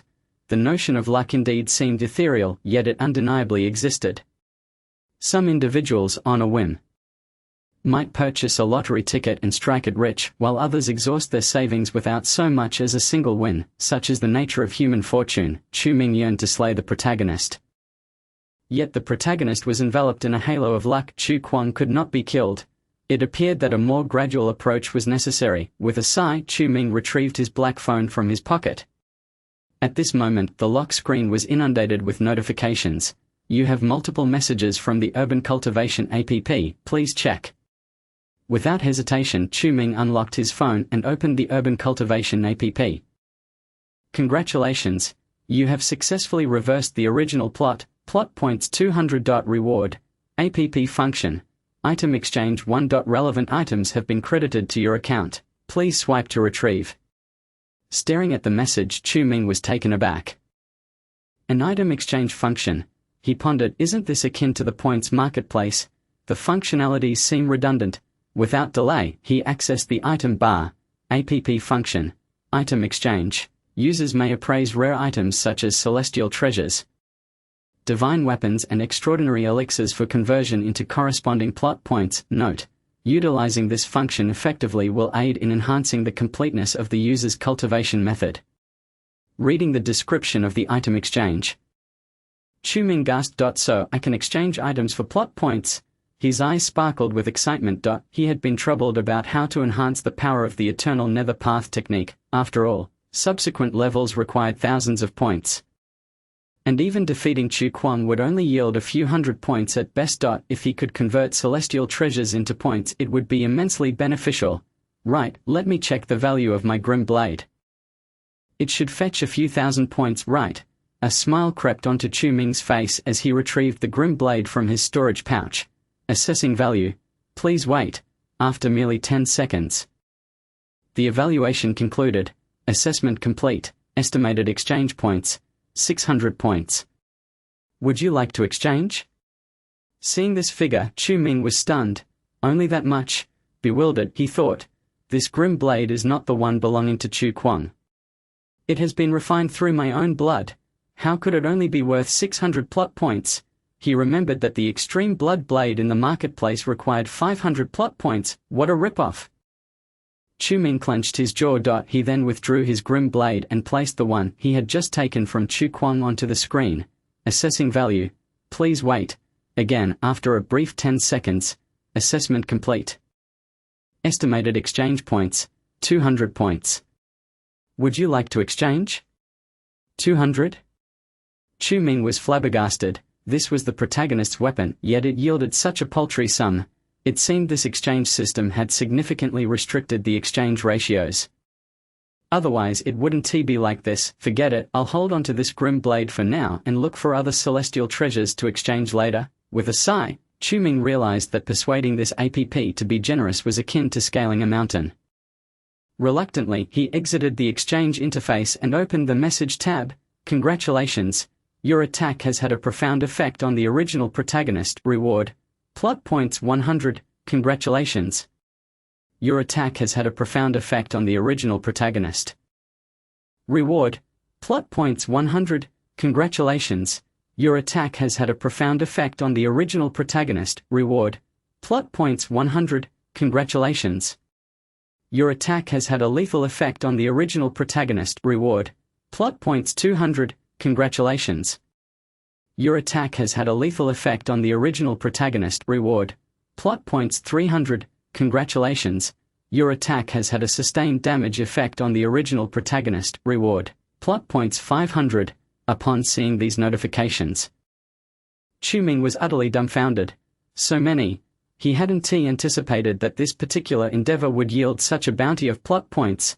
Let me check how many plot points I have now. Chu Ming continued scrolling down. Congratulations. Through your tireless efforts you have advanced the plot progress. Current plot progress, 18. Additional reward. Plot points 100. Note. The luck index of the original protagonist is at 82. Advancing the plot progress will significantly weaken the protagonist's luck, enhancing the user's own. Remaining plot points, 1704. Upon reading the final notification, Chu Ming's right hand trembled uncontrollably. 1704. He gasped for breath. This was the first time he had seen such an abundance of plot points. Moreover, it was a one-time reward. With this many plot points, he should be able to contend with Chu Kuang. A glimmer of determination shone in Chu Ming's eyes. Originally, he had exchanged for 2 9-return heart recovery pills and an extreme blood blade, leaving him with just 104 points. Now, however, he had acquired such a windfall of plot points. He could exchange for 8 9-return heart recovery pills, more than enough for his needs. Chu Ming smiled faintly, realizing that seeking trouble with the protagonist had indeed been the right choice. Soon, the Chen family wedding would take place. And before that, he needed to make thorough preparations. The Chen family wedding was set for the day after tomorrow at noon. With less than 36 hours remaining, time was indeed of the essence. Taking a deep breath, Chu Ming promptly stowed away his black phone and sat cross-legged. He aimed to refine his cultivation further before the Chen family wedding commenced. At that same moment, in the study of Chen Tianjiu, the room was brightly lit. Chen Tianjiu paced back and forth, his brow furrowed in concern. Suddenly a knock echoed at the door. Come in. Chen Tianjiu halted his steps and returned to his seat at the head of the study. Patriarch Chen Fengming entered abruptly, exclaiming, "The Elder Council has delivered news that the target, Chu Kuang, has been captured." Excellent. A hint of joy illuminated Chen Tiangu's face. Where are they now? According to the report from the second elder, they are currently bringing Chu Kuang to the family estate, Chen Fengming replied. They are expected to arrive in about half an hour. Haha, the secrets that Chu Kuang possesses are certainly substantial. Chen Tianjiu said, a smile playing on his lips. But now, they all belong to our Chen family. The patriarch is mighty. Chen Fengming nodded in agreement. Capturing Chu Kuang meant that he was now under the control of the Chen family. The secrets harbored by that 18-year-old youth were bound to be astonishing. By the way, what about the Grim King? Chen Tianjiu inquired nonchalantly. Patriarch, the Grim King is still confined in the family dungeon. Chen Fengming answered. However, he insists he is the second young master and refuses to relent. He likely still harbors a glimmer of hope. HMPH, this Grim King is truly laughable. Chen Tianjiu scoffed. the spies I sent to Lingju City have returned with reports that Yu Hao was knocked unconscious by someone from the Chiyu Lake and is currently unaccounted for. Patriarch, should we send someone to retrieve the second young master? Chen Fengming asked. No need, Chen Tianjiu replied indifferently, with their leader in our grasp, do we need to fear that Chiyu Lake will not hand over their people, once this wedding concludes? I will have someone bring Yu Hao back, wise patriarch.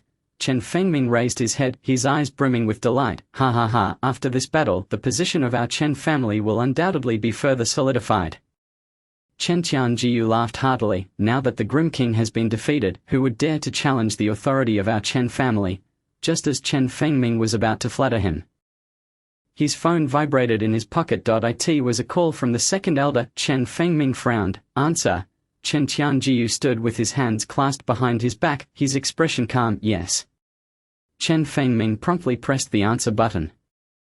Elder 2, is there something to report?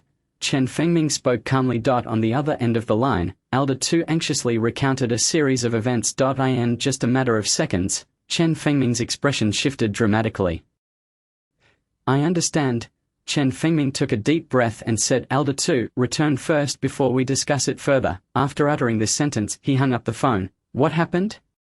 Chen Tiangu furrowed his brows as he gazed at Chen Fengming. Is there a problem?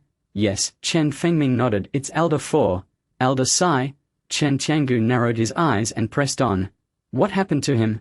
5 minutes ago, Elder 4 was found unconscious in the men's restroom on the 6th floor of Tianqi Hospital. Chen Fengming hesitantly began, unconscious in the men's restroom. Chen Tiangu's expression turned peculiar. Could it be that he had a fierce battle with Chu Kuang and was left too weak to even go to the restroom? No, it's not like that. Chen Fengming's expression also grew strange upon hearing this speculation. According to Elder 4 himself, it was Chu Kuang who injured him and trapped him here. What did you say? Upon hearing this, Chen Tiangu abruptly turned around. His gaze, filled with astonishment, fixed on Chen Fengming. Elder 4 did not participate in this operation. He inquired. No. He did participate. Chen Fengming clenched his teeth and moreover, he even clashed with Chu Kuang. Chapter 213. 3 months, Master of Internal Energy. This matter left not only Chen Daobei in confusion, but also Chen Fengming and Chen Tiangu. Since Elder 4 was unconscious in the hospital, then who was it that fought with Chu Kuang? Chen Tiangu's brow furrowed deeply. In this matter, aside from the Chen family elder group and Chu Kuang, there could not possibly be a third party involved. The mysterious appearance of a third person made Chen Tiangu feel a sense of unease. Where is Elder 2 now? Chen Tiangu asked in a low voice. He is on his way back, the main family head, Chen Fengming replied. They are bringing Chu Kuang and are expected to arrive at the family estate in 3 minutes. Send a command down to have Elder 2 and Elder 4 come to see me in person. Yes. Chen Fengming immediately stepped back. In just about 5 minutes, Elder 2 Chen Daobei and Elder 4 Chen Sai entered the study. At this moment, Chen Daobei's clothing was slightly disheveled, evidently due to a struggle. Meanwhile, Chen Sai was barely covered, awkwardly draped in a white lab coat that clearly belonged to the hospital. It was evident that the coat was provided by the hospital. What happened to you two? Chen Tiangu frowned. Main family head. It was all that damn Chu Kuang's doing. Chen Sai gritted his teeth, saying, he disguised himself as Qianli to lower my guard. Then struck at me. Main family head. This matter? Before Chen Sai could finish, Chen Tiangu interrupted directly. Nonsense. That Chu Kuang is merely at the master level. How could he possibly contend with you, a grandmaster? This. Chen Sai was momentarily at a loss for words. Indeed, if Chu Kuang possessed grandmaster capabilities, he wouldn't have fled when faced with the Chen family elder group. But the person who appeared on the 6th floor of the hospital was undeniably Chu Kuang. Chen Sai would never mistake that. Let us not discuss that for now. Chen Tiangu's expression darkened as he turned to Chen Daobei. You said Elder 4 was with you the whole time, and even engaged with Chu Kuang? Yes, main family head. Chen Daobei's expression was equally grim. We learned this directly from Elder Sai. So, this means that the person who accompanied you cannot possibly be Elder 4. And it cannot be Chu Kuang either. Chen Tiangu's gaze narrowed slightly. Who could it be? Upon hearing this, the study fell silent. After a prolonged silence, Chen Fengming suddenly spoke. Main family head, could it possibly be The king of Hades? Chen Fengming's words drew the attention of the three others. Impossible, Chen Sai exclaimed. That scoundrel, the king of Hades, has already been locked in the family dungeon. How could he possibly escape from there? But, Chen Fengming hesitated. The only ones who know about this, aside from the king of Hades, us from the Chen family. This matter is undoubtedly suspicious. Chen Qianggu narrowed his eyes, but one thing is certain. Elder Four is not wrong. The king of Hades could never escape from the third tier of the family dungeon. The Chen family dungeon is one of the rare places in China that holds cultivators, without the Chen family's permission. It is impossible for anyone to escape from there, not even the masters from Qianlong Mansion, nor great thieves or loose cultivators. It is simply impossible, if it's not the king of Hades. Then who else could be sabotaging our plans? Chen Fengming pondered. Could it be members of other families? That is a possibility. Chen Qianggu's expression grew grave. With the wedding banquet approaching, other families may also be gearing up for action. The Chen family is the foremost family in the capital. There are countless families coveting this position. Arrange for a thorough investigation of all those involved in this operation, Chen Qianggu declared coldly. I want to ensure that the wedding banquet proceeds according to my established plan. Upon hearing Chen Qianggu's words, the three immediately nodded, yes. This wedding banquet is not only a gathering of the Chen family and the king of Hades, but also a festivity for the Chu family and the Su family, encompassing the grand families of the entire capital and surrounding cities. Should anything disrupt the Chen family's wedding, it would undoubtedly trigger a chain reaction. Chen Qianggu stood with his hands clasped behind him, gazing at the silent night sky. He softly spoke. Ziyuan's engagement ceremony is in 30 hours. I am truly looking forward to it. The following morning, in the capital at the Chu family estate. In the small courtyard in front of Chu Ming's room, a graceful figure was training diligently, drenched in sweat. Tang Lin, it seems your strength has already surpassed that of a Qi warrior. Chu Ming slowly stepped out from the room, smiling as he spoke. Upon seeing Chu Ming, Tang Lin immediately cupped her fists in a salute. Young Master Ming, good morning. Thanks to the techniques you bestowed upon me, I was able to break through so swiftly. The technique is trivial. Your talent and attitude are what truly matter, Chu Ming replied with a faint smile. Just keep training diligently and within 3 months, you will undoubtedly become a master of internal energy. You say I can become a master of internal energy? Tang Lin gasped. A master of internal energy is a level that ordinary people can scarcely hope to achieve in a lifetime. Many are hindered by their natural gifts and physical conditions, forced to stop at the Qi warrior level. Masters of internal energy are already a rarity in the martial world, not to mention those above that level. The masters and grandmasters, whose numbers are even more scarce. Among the 9 great families of the capital, only the Chen family boasts an elder group at the master and grandmaster levels. Other families only count as initial stage masters or peak internal energy masters. Now, Chu Ming claims I can become a master of internal energy in 3 months. How is that even possible?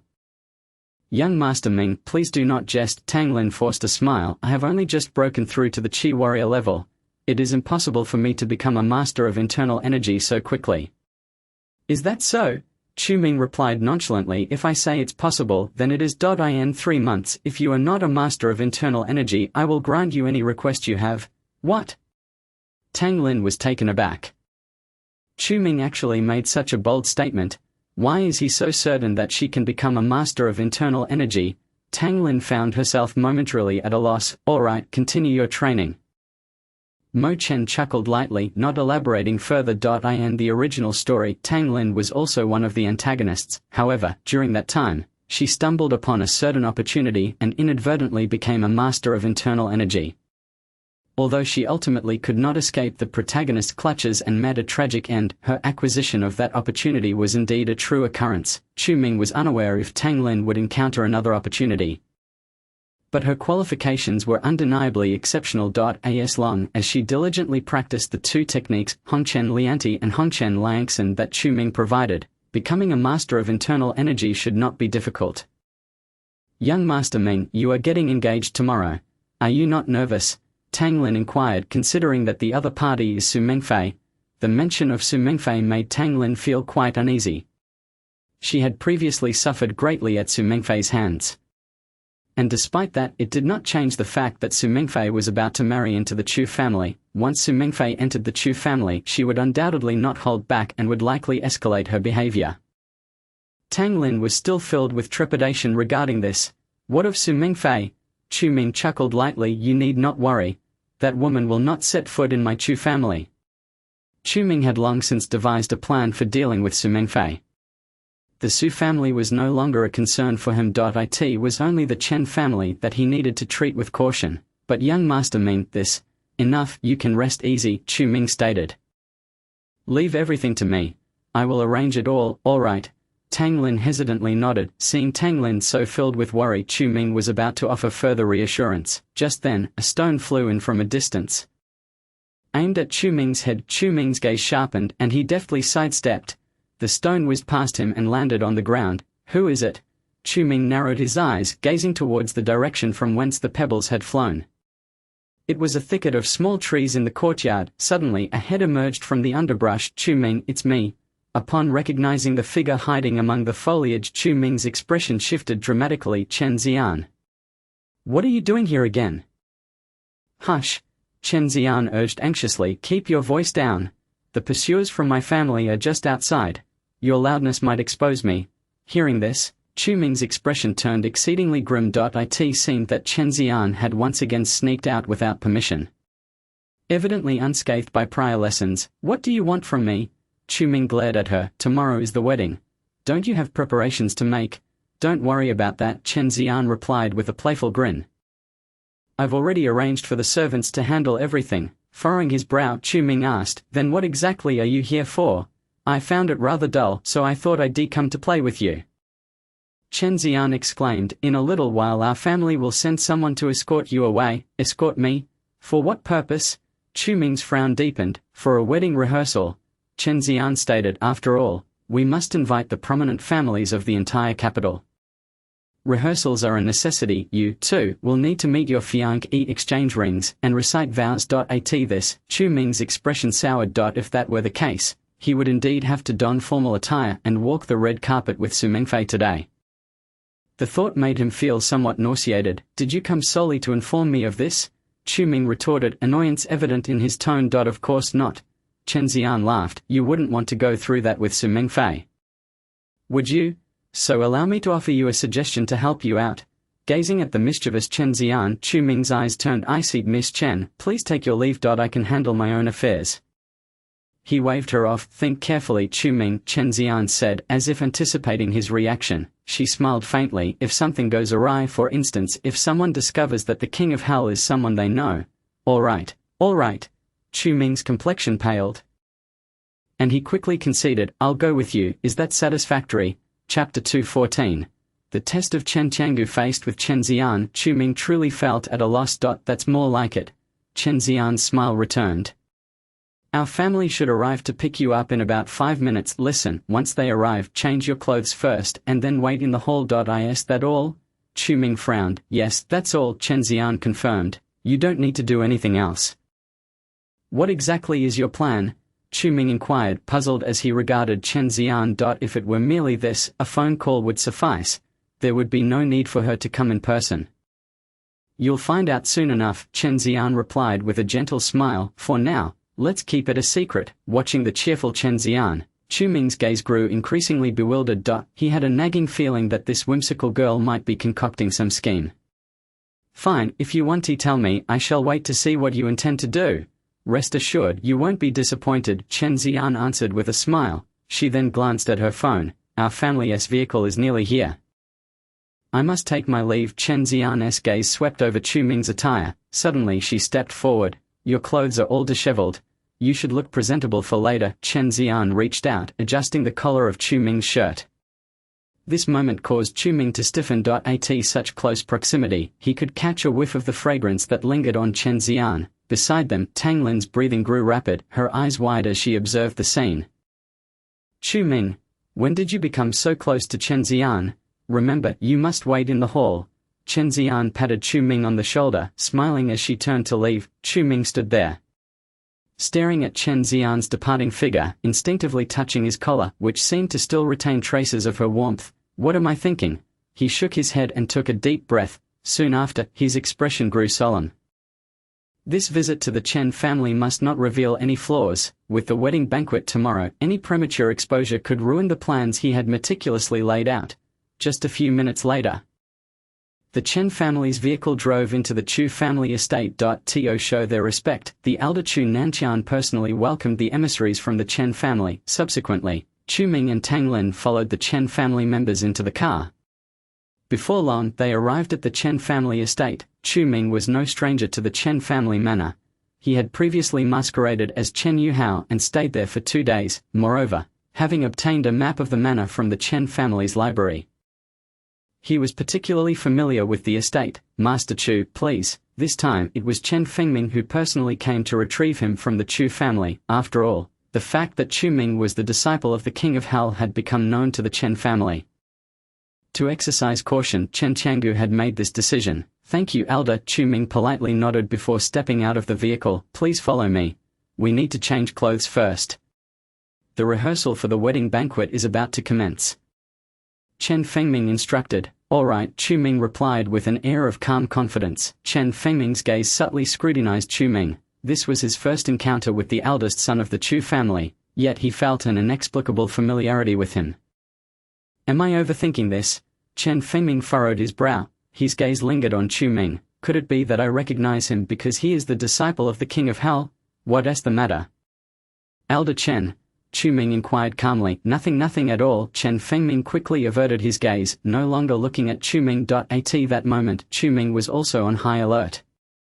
When he first visited the Chen family, it was this very Chen Fengming who had led a group of Chen family warriors in pursuit of him. In the final moments, Chen Fengming had even dared to grasp the door of a helicopter. Had it not been for the time Chu Ming had stepped on Chen Fengming's foot, the latter would have discovered the true identity of the King of Hell. Could he have figured it out? A hint of doubt flickered in Chu Ming's eyes. Surely not. The aura of the King of Hell emanated from Chu Ming, while Chen Fengming remained vigilant of him. The two walked in silence, accompanied by Tang Lin, who was sweating profusely. Sensing the weighty atmosphere, she felt it inappropriate to speak up at such a moment. As they traversed the corridor of the Chen family estate, Chen Fengming suddenly halted. In that instant, the suppressed aura emanating from Chu Ming reached its peak. Could it be that he has discovered something? A glint of sharpness flashed in Chu Ming's eyes. Although Chen Fengming was merely a master-level warrior, his intellect and capabilities surpassed those of any member of the Chen family elder council. It was indeed challenging to elude his keen perception. If he takes action, I shall respond in kind. Chu Ming's breath hitched and a dim light began to emanate from his right palm. Yet in the next moment, Chen Fengming spoke. Master Chu, this is the place where you will change your clothes. The words caught Chu Ming off guard. He lifted his gaze to see that they had indeed arrived at the Chen family's wardrobe. What a false alarm! Chu Ming exhaled, the dark light in his palm dissipating.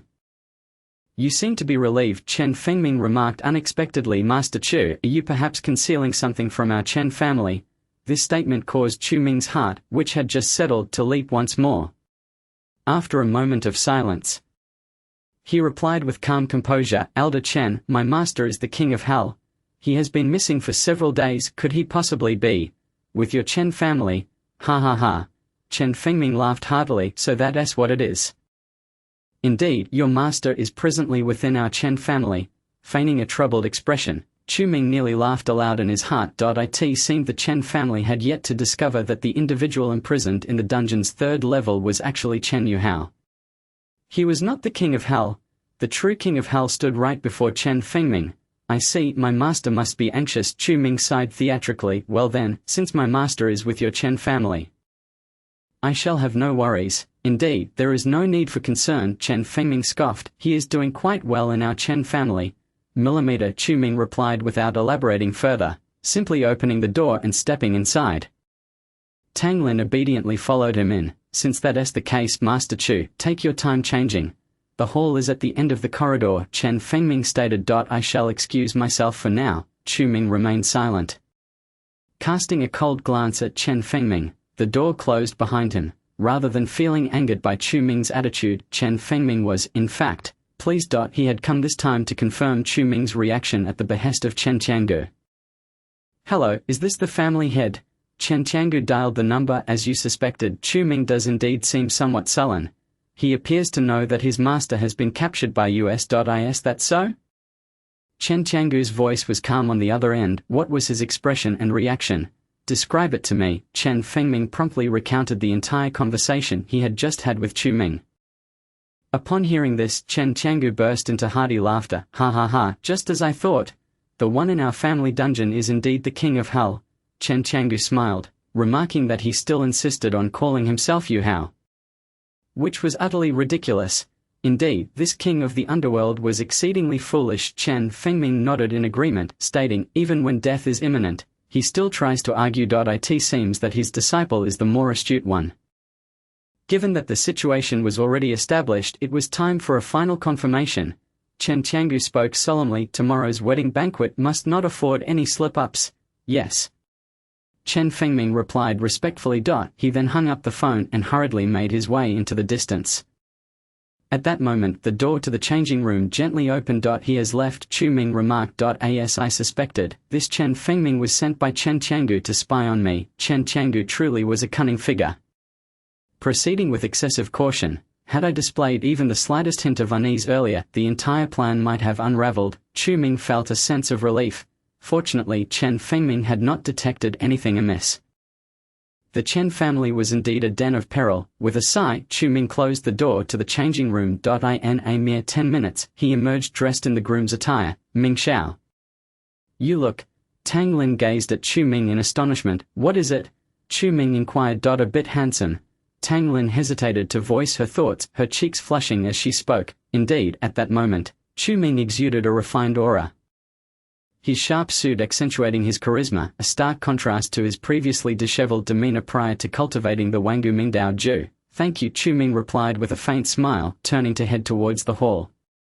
Since Chen Xian had asked him to wait in the hall, she must have her own intentions. Chu Ming was eager to discover what schemes Chen Xian had in store. The hall for the Chen family's wedding banquet was expansive, with the outdoor plaza of the Chen estate serving as the venue. Important guests would be ushered into the inner hall, while less significant attendees were relegated to the plaza, a common unspoken rule among the aristocratic families of the capital. As Chu Ming entered, the entire hall was adorned with festive decorations.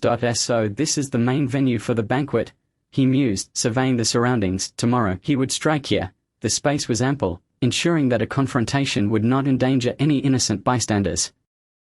Indeed, it was an excellent location. A faint smile graced Chu Ming's lips. Just then, a sharp voice rang out from behind him. Chu Ming, you finally decided to show up?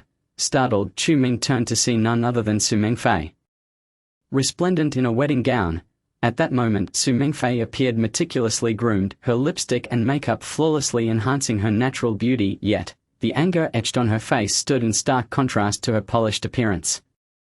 Su Mingfei, is there something you need? Chu Ming inquired nonchalantly. Su Mingfei coldly laughed. Don't think that just because you possess some skills, you can look down on others. Let me tell you, your Chu family is merely a lowly clan in the capital, a far cry from our Su family. To her remarks, Chu Ming responded with an air of resignation. Yes, your Su family is formidable. We cannot compare. He was disinclined to engage in an explanation with Su Mingfei. There is no need for your sarcasm, she retorted with a chilling smile. Even if I marry into your Chu family, you won't be able to control me. Is that so? Chu Ming scoffed. It was evident that Su Mingfei was not the type to settle down after marrying into the Chu family. In the original story, the main antagonist, Chu Ming, had always been deceived. However, the current Chu Ming would not allow such a scenario to unfold. Before the event commences today, I want you to meet someone, she suddenly declared, turning her head. Yan Nan, come meet this Chu Ming. Her voice dripped with sweetness, leaving Chu Ming questioning its authenticity. The eldest son of the Chu family. Is it? It is indeed worth a meeting. A low, cold voice resonated as a tall, slender young man in a white suit emerged from behind Su Mingfei. And you are? Chu Ming squinted, noting that he had not seen this figure before. However, since he was brought by Su Mingfei, he surely could not be a benign presence. Allow me to introduce myself. My name is Mo Yan Nan, the young man stated coolly, extending his right hand. His noble and humble demeanor caught the attention of the surrounding Chen family servants. So this is Mo Yan Nan. I recall he is the third young master of the Mo family. isn't he reputed to be proficient in music, chess, calligraphy, and painting, and currently manages a publicly listed company. Look at his poise. He stands apart from the rest," exclaimed several of the Chen family's maids. Their eyes sparkling with admiration. Chu Ming's gaze also fell upon Mo Yun Nan. "You are Mo Yun Nan?" he asked casually. The realization struck him. In the original narrative, Su Mingfei indeed had an affair with the young master of the Mo family, who was none other than Mo Yun Nan. This Mo Yun Nan was a quintessential hypocrite, secretly obstructing the protagonist while Su Mingfei was drawn to him. It was only after being humiliated by the protagonist that he learned to restrain himself. "So it's you," Chu Ming said with a smile, suddenly reaching out to grasp Mo Yun Nan's hand. "Chu Die Xiao, I've long admired you." Just as Mo Yun Nan was about to respond politely, his expression changed drastically the next moment. Ouch! His right hand felt as though it had been crushed. He widened his eyes in shock, staring at Chu Ming, who remained unfazed, a smile gracing his lips. "What's the matter, young Master Mo?" "And no, it's nothing," Mo Yun Nan replied, his face paling. "Chu Xiao, could you please release my hand?" Chu Ming immediately let go, chuckling upon seeing young Master Mo. "I couldn't help but feel you must be someone of great ability." "Isn't that right, young Master Mo?" Hearing this, Mo Yun Nan suppressed his rising fury, forcing a smile as he replied, "Chu Xiao flatters me. I'm just a minor player. I'm here to be a groomsman this time." "Is that so?" Chu Ming replied calmly. "Then young Master Mo should fulfill his role as a groomsman diligently, otherwise if anything were to occur it would not be easy for us to explain to the Mo family." Upon hearing this, a chill crept up Mo Yun Nan's spine. This Chu Ming, was he actually threatening him? It must be noted that the Mo family was the second most prominent family in the capital. Mo Yun Nan was also among the elite young figures of the city. How dare Chu Ming, a mere son of a third-rate family, threaten him? "Chu Ming, there's no need for your pretentiousness," Su Mingfei interjected coldly. "Let me be frank. The Mo family is currently collaborating with the Su family. Even if I marry into your Chu family, I will continue my dealings with the Mo family. Do you understand?" Chu Ming, facing Su Mingfei's icy tone, Chu Ming merely chuckled, unfazed. It was not the first time Su Mingfei had engaged in such behavior, pretending to be the lady of the Chu family while mingling with other young masters. However, this time Chu Ming absolutely would not allow her to set foot in the Chu family home again. "What if I do understand?" Chu Ming replied. "Do you think I care? As long as you don't care, then it's fine," Su Mingfei retorted. "Even if you do care, I'm unafraid, because you are unworthy. You are unworthy." The three words reverberated, leaving everyone from the Chen family in stunned silence. They were oblivious to the conflict between Chu Ming and Su Mingfei. All they knew was that Su Mingfei was soon to marry him, that such words could emanate from the mouth of his fiancée, to declare that her fiancé was unworthy. Truly she was the daughter of the Su family. What audacity! Just then, applause erupted from the entrance. Everyone ceased their activities, turning their gaze towards the source. The lights dimmed and a spotlight illuminated the doorway. It was as if the main event was about to unfold. Chen Xian, adorned in a magnificent white wedding gown, slowly made her entrance. Behind her, several young attendants trailed, holding the train of her gown. Chu Ming's pupils constricted, not only him, but even Su Mingfei, Mo Yun Nan, and the servants of the Chen family were fixated on her. At that moment, Chen Xian exuded an ethereal grace. She possessed a natural beauty, blending charm and a touch of regal demeanor. Now, in her wedding gown, her elegance was on full display. In comparison, Su Mingfei appeared dull and lackluster. Is this our Chen family's eldest daughter? My heavens! She is like a celestial being descended to earth. Absolutely breathtaking. The breath of the Chen family members quickened. Chu Ming suddenly snapped back to reality. The wedding gown on Chen Xian. He glanced at his own attire. It dawned on him that his suit seemed to belong to Su Mingfei, while it was actually designed to match Chen Xian's. Could it be? He stared wide-eyed in disbelief. The exquisite gown adorning him was bestowed by the Chen family. Could it be that Chen Ziyuan harbors intentions? Just as Chu Ming came to this realization, Chen Ziyuan's footsteps gradually approached. Miss Chen. At this moment, Su Mingfei felt a twinge of trepidation. In the face of the dazzling Chen Ziyuan, she appeared almost laughable. "Miss Su, do you assert that Chu Ming is unworthy?" Chen Ziyuan inquired with a smile, her expression enchanting enough to captivate an entire nation. Then allow me to be unreserved, Chen Ziyuan continued, since the king of hell is absent today, let Chu Ming, as his disciple, accompany me in a rehearsal for our engagement. This proclamation sent a wave of astonishment throughout the venue. The young lady actually wished for the young master of the Chu family to accompany her in the rehearsal?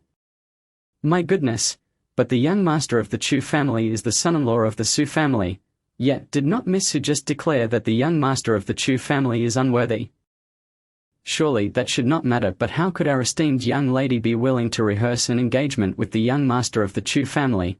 The servants of the Chen family buzzed with speculation. At that moment Su Mingfei stood in shock. She had never anticipated that Chen Ziyuan would make such a request. However, she had just asserted that Chu Ming was unworthy. If she were to contest Chen Ziyuan now, wouldn't that be akin to slapping her own face? Su Mingfei found herself momentarily frozen. Since Miss Su is silent, I shall take it as your agreement, Chen Ziyuan remarked with a charming smile. This Su Mingfei's complexion turned pale. She was rendered speechless. Not just Su Mingfei, even Mo Yunan was astounded. How could the young lady of the Chen family make such a demand, though it may not be a formal engagement? Such conduct is still inappropriate. Miss Chen, is this truly proper? Mo Yunan inhaled deeply, gritting his teeth as he spoke. What of Mingfei then? She would be left without a partner for the rehearsal. Isn't there you? Chen Ziyuan replied, Young Master Mo, you accompanied Miss Su today. Surely your relationship is quite special, yes? Is it too much to ask for your assistance? Or do you harbor ulterior motives? At this, Mo Yunan fell silent.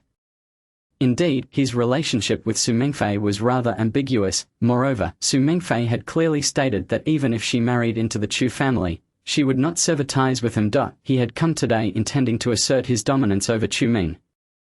Yet unexpectedly, before he could do so, Chen Ziyuan had intervened. Since neither of you speaks, it is thus decided. Chen Ziyuan spoke nonchalantly. Someone escort young Master Mo to change his attire. The servants of the Chen family finally reacted.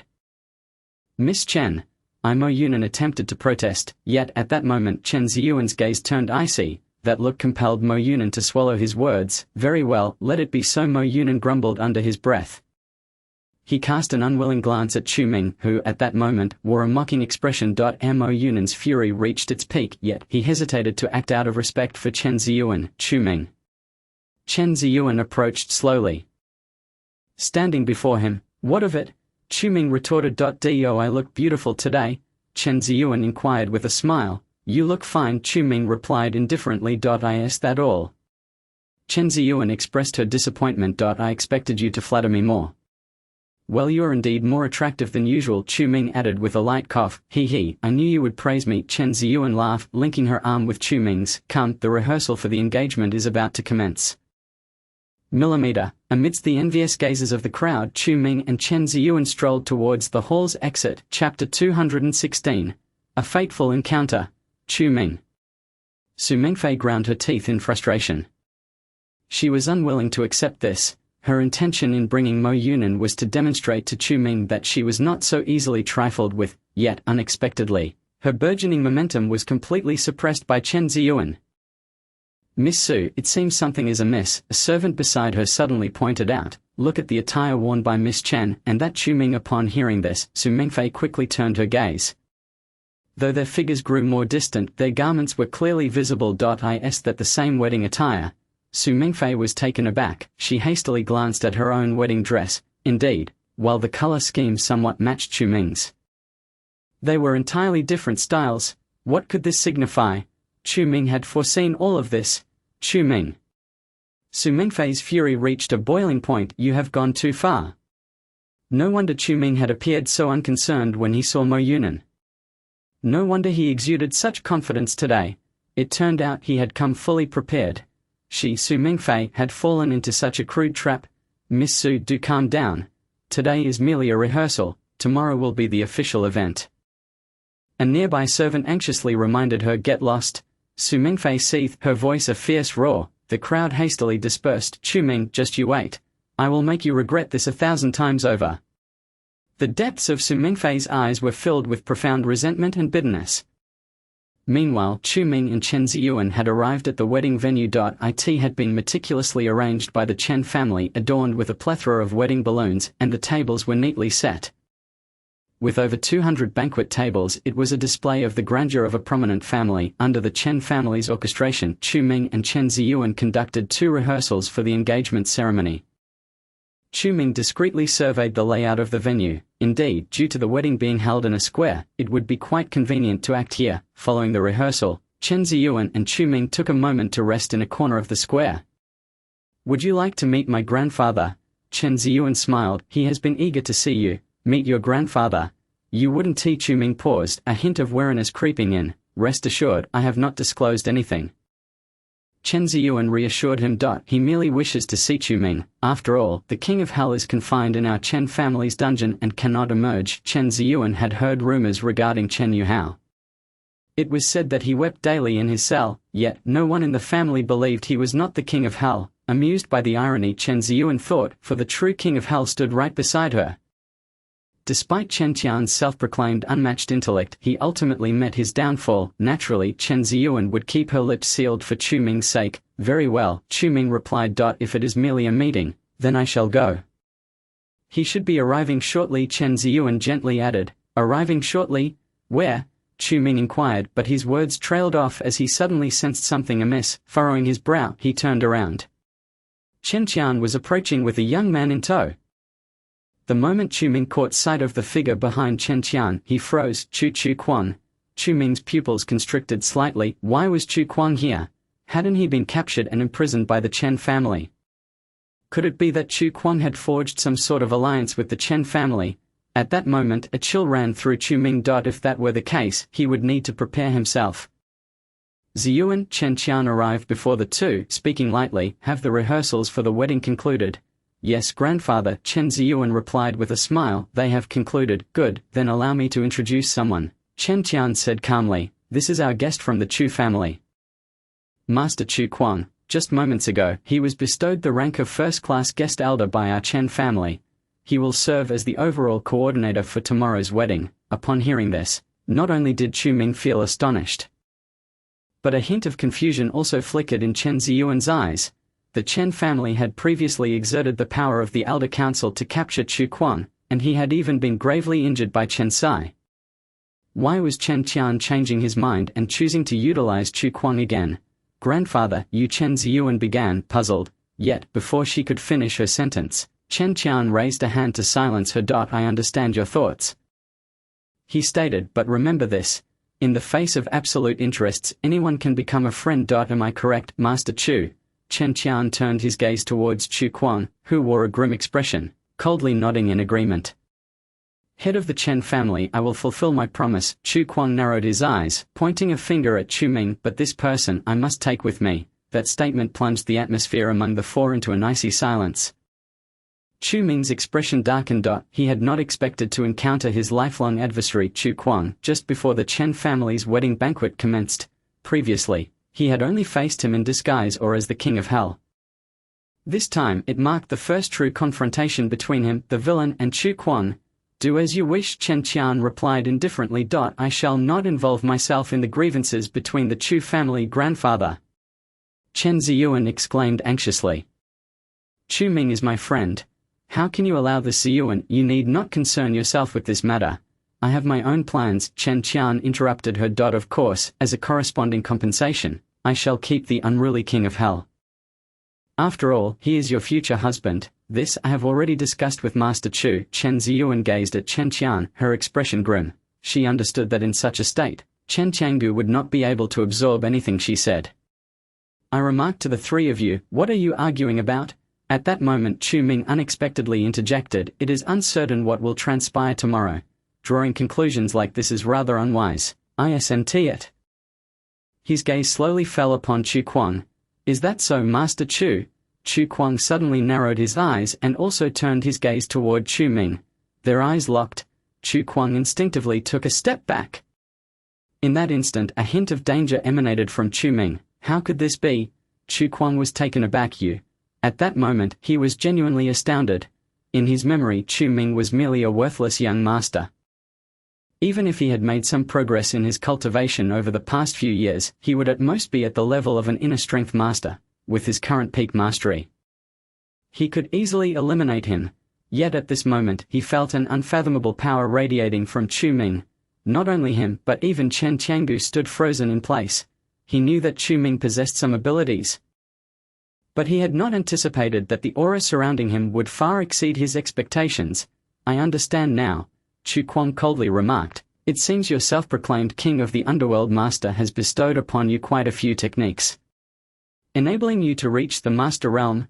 Chu Kuang's mind began to formulate guesses. After all, the strength of the king of the underworld indeed surpassed his own. If it was due to the king of the underworld that Chu Ming exhibited such an aura, it would make sense. Ha ha ha, interesting. Upon hearing this, Chu Ming neither confirmed nor denied it. He merely smiled. Indeed, it was only natural for Chu Kuang to think this way. After all, only Chen Xian was aware of his identity as the king of the underworld. "What's the matter? Is our Master Chu afraid to take action?" Chu Ming scoffed. "After tomorrow's wedding, I shall see what further abilities you possess." Chu Ming's eyes suddenly turned. "I see why." An extremely sharp aura enveloped a 10-meter radius. Simultaneously, the sky began to darken. A fierce wind arose. It was as though everything mirrored the words spoken by Chu Ming at that moment. Danger. Extreme danger. The aura emanating from Chu Ming caused Chen Xian and Chen Qiangu to momentarily catch their breath. Chu Kuang's gaze was fixed intently on Chu Ming. "As expected, your master has indeed provided you with some remarkable gifts." He gritted his teeth. With his memories from his rebirth, he should have been able to reach the Dao entry realm in a short time. Arriving at the Chu family in the supreme stance of the Dao entry realm to eliminate Chu Ming had been his greatest aspiration since his rebirth. Yet, the situation had surpassed his control. Chu Ming's strength was not as feeble as in his previous life. "Why?" Chu Kuang clenched his fists, incredulous. He, the king of the underworld, had gone to great lengths to be reborn, yet he could not even control his own fate. "Why?" Chu Kuang's heart screamed in despair. "Master Chu, if you wish to take action, you may do so now," Chu Ming said nonchalantly. "I shall receive it." "Do you dare?" Chu Ming stood up and took a step forward. At the same time, his aura grew even more formidable. Chu Kuang narrowed his eyes, gazing coldly at Chu Ming. His own aura reached its zenith at that moment. The atmosphere was intensely charged. Everyone around held their breath, their hearts pounding. A battle was on the verge of erupting. "Enough, you two!" Chen Qiangu suddenly interjected. "As I have stated, after tomorrow's wedding, I shall not interfere with any of your grievances. But for now, do not dare to fight here. Otherwise our Chen family's elder council is not to be trifled with." Chen Qiangu's words were icy. This declaration caused both Chu Ming and Chu Kuang to temper their intensity somewhat. "It seems you indeed possess some strength." Chu Kuang sneered at Chu Ming. "But unfortunately, while I may wish to take action now, have an agreement with the head of the Chen family, but rest assured I shall personally come to collect the debts from years ago." Chu Ming, "Clean your neck and await me. Your life I shall take with a smile." Chu Kuang snorted coldly and immediately turned to leave. "Interesting." Chu Ming coldly observed the retreating figure of Chu Kuang, a sardonic smile playing on his lips. Tomorrow at the Chen family wedding, the outcome remained uncertain. To boast now would likely lead to an even more humiliating defeat. Chapter 217. The command of the Heavenly King. The night enveloped like a curtain. After leaving the Chen family, Chu Ming did not return directly to the Chu family estate but first sent Tang Lin back. He then utilized his small displacement technique to arrive at the third level of the Chen family dungeon. "Old man Tang Hao, I've brought you some wine." Chu Ming's sudden appearance caused Tang Hao, who was cultivating in bed, to furrow his brow. "Be quiet, this is a critical moment for me." Tang Hao spoke in a low tone. "Oh." Chu Ming's gaze sharpened. He noticed wisps of white vapor rising from Tang Hao's body. In that instant, a surge of majestic aura burst forth, causing the wine bottle in Chu Ming's hand to tremble violently. Chu Ming involuntarily took 2 steps back. "The late stage of Dao entry." Chu Ming gasped. The original text did not elaborate much on Tang Hao's cultivation level.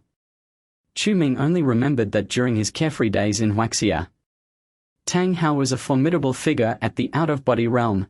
Foundation Establishment. Dao entry. Out-of-body.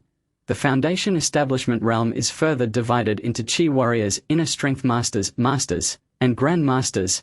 Clearly, Tang Hao had already crossed into the late stage of Dao entry, on the verge of reaching out-of-body. No wonder half a year later none of the elders of the Chen family could withstand him. Ming suddenly understood. Tang Hao was on the cusp of becoming an out-of-body powerhouse. Just as Ming was astonished, Tang Hao reigned in his aura. Suddenly, he opened his eyes, suppressing the overwhelming energy. Little Chu, it's only been a few days, and you're back here again. What's the matter? Do you wish for me to teach you a few moves? Tang Hao smiled. Old man Tang, it seems your heavenly Zhuan technique has progressed again. Ming inquired with a smile. You know my technique. Tang Hao frowned. So many years had passed. Those who had witnessed Tang Hao's technique should all have perished. How did this young man know? I know a thing or two, Ming replied nonchalantly. Heaven and earth transform. Only the Zhuan can break through. Ancient paths are obscure. Nine never. Upon hearing this, Tang Hao's expression changed drastically. Stop, stop, stop. He hurriedly interjected, bewildered. That is the foundational mantra of my heavenly Zhuan technique. How do you know it? I saw it in a book, Ming replied truthfully. Which book? Tang Hao narrowed his eyes. Is it possible that my technique is recorded in some book? Ha ha ha, Ming laughed. You guessed correctly. But that book is not in my possession at the moment. So I cannot show it to you. The content of this technique appeared in Rebirth of the Urban King of the Underworld. As a loyal reader who had read it several times, Ming could recite it from memory. Is that so? Tang Hao waved his hand. Forget it. After all, the heavenly Zhuan technique requires a majestic aura, and those with malicious intentions cannot cultivate it. If you learned it, then so be it. I have no objections. Old man Tang, you are truly generous. Ming chuckled. Unfortunately, with the eternal underworld scripture in his possession, he found the heavenly Zhuan technique unworthy of his attention. However, he certainly would not express this sentiment. Come on, old man Tang, I brought you some wine. Ming plopped down on the floor of Tang Hao's cell, placing 2 small bottles of white wine before him. Pop! The cork popped open, releasing a rich aroma of wine. Tang Hao, catching a whiff of the fragrance, was instantly captivated. He quickly sat down, grasping the bottle and inhaling deeply. Good wine. A smile crept across Tang Hao's face. Look at you, arriving with a gift. Does that mean I owe you a favor now? Is that so? Then I shan't bring wine next time, Ming joked. Tang Hao paused, shooting a glare at Ming. Do you dare? Ha ha, just joking, Ming replied. If old man Tang likes it, I'll bring even more wine next time. Is that so? Tang Hao's eyes lit up. He found Ming increasingly likable. By the way, old man Tang, while I was away these past few days, that young man across didn't he cause any trouble, did he? Ming suddenly asked. He had been focusing his attention on the cell opposite. That was where Chen Yuhao was imprisoned. However, it was currently silent. That young man, Tang Hao said with some displeasure, crying day in and day out. I found him annoying while practicing, so I knocked him out with a stone. He should be waking up soon. He has been crying the whole time. Ming looked toward the opposite cell. He felt somewhat speechless. Chen Yuhao was the second young master of the Chen family. It was rather pathetic to cry over such minor setbacks. Meanwhile, Tang Hao took a gentle sip of the white wine, suddenly shuddering. He then asked, enough about that young man. You must have come for a reason today. Yes, tomorrow I am set to confront the elder council of the Chen family. Ming replied, lifting his wine cup and taking a small sip, speaking solemnly. If I lose this battle, there will be no more king of the underworld. Interesting, Tang Hao chuckled. I never expected you to dare confront the Chen family at such a young age. Indeed, it is interesting. However, I must give you a piece of advice. Ming looked up at Tang Hao. Old man, what advice? The Chen family is not as simple as you think, Tang Hao said earnestly. But as long as you are prudent, you must not harm Chen Changgu. Do you understand? Not harm Chen Changgu. Why? Ming furrowed his brow. In the original text, it appears that such a setting does not exist. Once the head of the family passes away, the Chen family will activate the Tianwang order. Tang Hao spoke in a low, somber tone, stating that with the Chen family's capabilities, there would be no place for you to hide throughout the entirety of Huaxia.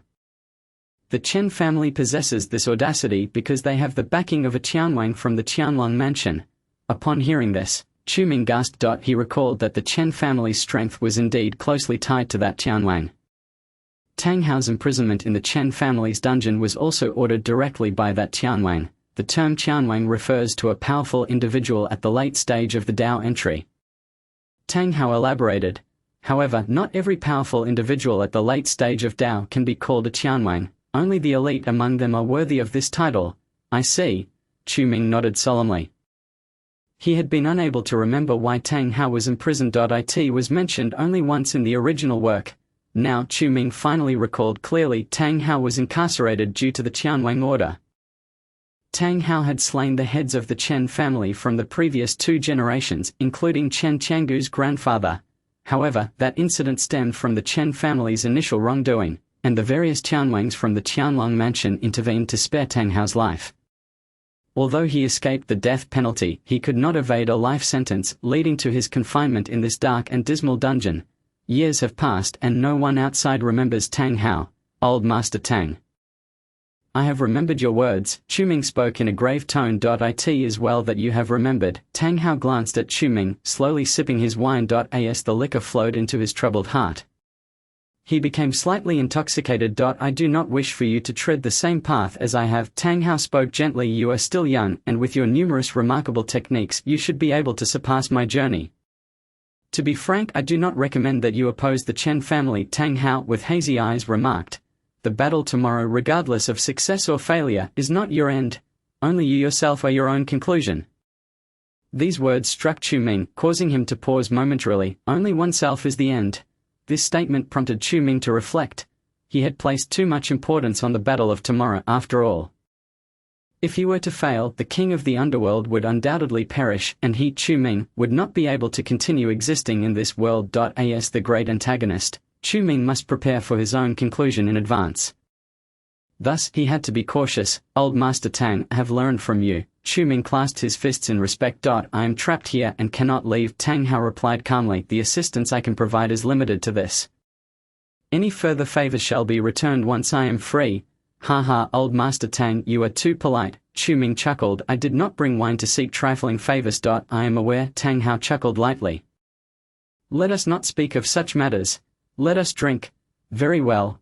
Chu Ming lifted his cup. Clink. The crisp sound of their glasses resonated. The strong liquor flowed down his throat, leaving a sweet aftertaste. Fine wine. Truly fine wine. Tang Hao laughed heartily. At that moment, in the adjacent cell, the previously unconscious Chen Yuhao was startled awake by the laughter. He struggled to sit up, gazing curiously in this direction. Then, his eyes widened in shock. He saw Tang Hao actually drinking with someone. Why? Wasn't this cell meant to confine a single individual? Who is the other person? Could it be the one who brought wine to Tang Hao? How did he get in here? Chen Yuhao was bewildered, with questions rapidly arising in his mind. Someone! Chen Yuhao shouted. There is a situation. Quickly, someone come. Chen Yuhao clutched the iron door of the cell tightly. Both Chu Ming and Tang Hao turned to glance at him. How bothersome. Tang Hao's expression soured. He then picked up a small stone from the ground, pinching it between his fingers. Just as he was about to launch the stone to knock Chen Yuhao unconscious, Chu Ming grasped his wrist. Old Master Tang, there is no need for that. Chu Ming smiled. Let him shout. What can he do? Upon hearing this, Tang Hao suddenly froze. Then, he laughed. Indeed, you can come and go as you please. So it matters not. However, that individual is quite bothersome. What shall we do? Simple. Chu Ming smiled gently. He turned towards Chen Yuhao's direction and murmured softly. You damn it. Immediately, a dagger radiating menace appeared in Chu Ming's hand. The Extreme Blood Blade. Tang Hao's eyes widened in surprise. Indeed, it is the Extreme Blood Blade. Chu Ming replied calmly. In the next second, he hurled the Extreme Blood Blade with great speed. Thud. The blade embedded itself straight into the wall of Chen Yuhao's cell. Chu Ming had utilized the recall function to retrieve the Extreme Blood Blade from the Chen family. Now, it had appeared in Chen Yuhao's cell. Everything had been predetermined. What is this? Tang Hao inquired. Puzzled, Old Master Tang, just wait and watch the show. Chu Ming stood up. I have left you 2 jugs of wine. I will take my leave now. With a flick of his right hand, Chu Ming's figure suddenly vanished. Chapter 218. The one in power is confused. The onlooker sees clearly. This lad. Tang Hao took a swig of white liquor, smiling drunkenly. He slips away quite swiftly. However, Tang Hao's gaze fell upon the 2 full bottles of wine on the table. He was rather pleased. This wine should last for a while. Tang Hao smiled faintly, savoring the fine liquor. With wine in hand, he suddenly felt that life in this confinement was not so unbearable. Just as Tang Hao closed his eyes for about 10 minutes, a cacophony of sounds erupted at the entrance of the dungeon. An elderly man clad in fine clothes was being escorted by a group towards Tang Hao's cell. Fengming, what is the current state of the king of the underworld? The family head inquired. As per the family head's orders, the king of the underworld is still the same, crying and making a scene. Haha, it seems he still has not given up, the elderly man sneered coldly. Very well, tomorrow is the wedding banquet. I shall pay him a visit. Yes, please follow me. The raucous noise grew closer, causing Tang Hao, who was nearly asleep, to furrow his brow. He squinted his eyes towards the outside of the cage. Chen Qiangu. Tang Hao scoffed. It is quite remarkable that you have visited twice within a week. Tang Hao. Chen Qiangu turned his head. I am not here to find you, so do not seek trouble. Ha ha ha, seek trouble. I would not dare. Tang Hao swirled his wine glass. How about it, care to sit down and share a few cups with me? I have some exquisite new wine here. The aroma of the wine wafted through the air, and upon catching a whiff of it, Chen Qiangu's brows furrowed sharply. Fengming, he called out sharply. At your service. Chen Fengming hurriedly appeared. Family head, what are your orders? Did I not instruct you to investigate how the wine was brought in last time? Chen Qiangu questioned, slightly irate. We have looked into it. Chen Fengming replied anxiously. But several of the elder council members are from within, and others cannot possibly enter the family dungeon's third level, so we have no leads. Useless. Chen Qiangu gritted his teeth. So explain to me what this is that Tang Hao holds. This? Chen Fengming was at a loss for words. He could not fathom how this had come to be, the only individuals capable of entering the third level of the Chen family dungeon. Aside from those who know the entrance password, the elder council members, and those elders are currently in seclusion, unable to enter or exit the dungeon. The only possible person to have brought wine in would be the eldest son, Chen Qianli. But how could Chen Qianli possibly care for Tang Hao? Chen Fengming could not fathom where Tang Hao's wine had originated. Ha ha ha, Chen Qiangu. If you wish to know where this wine came from, simply kneel and knock your head 3 times and I shall tell you. Tang Hao chuckled lightly, mockingly gazing at the furious Chen Qiangu. You must be dreaming. Chen Qiangu's expression darkened considerably. Before him stood Tang Hao, the one who had slain his grandfather. Had it not been for his father leading a group of elder council members to capture Tang Hao back then, perhaps Tang Hao would still be roaming free today. Tang Hao, I do not need to know where your wine came from. Chen Qiangu narrowed his eyes. Anyway, you cannot escape from here. You will languish in this solitary confinement for life, turning into a pile of white bones. Ha ha ha, your words lack interest. In response to Chen Qiangu's remarks, Tang Hao laughed heartily. Perhaps I shall live longer than you. What did you say? Chen Qiangu's eyes narrowed sharply. The two locked gazes, and through the thick iron bars and the copper walls of the cell, a glimmer of murderous intent flashed in both of their eyes. The heavy atmosphere left the members of the Chen family too intimidated to utter a word. HMPH. Chen Qiangu waved his hand. I have no need to let you provoke me. You are merely a prisoner, unworthy of conversing with me. He. Upon hearing this, Tang Hao was not angered. Instead, he raised his cup and drank the fine liquor.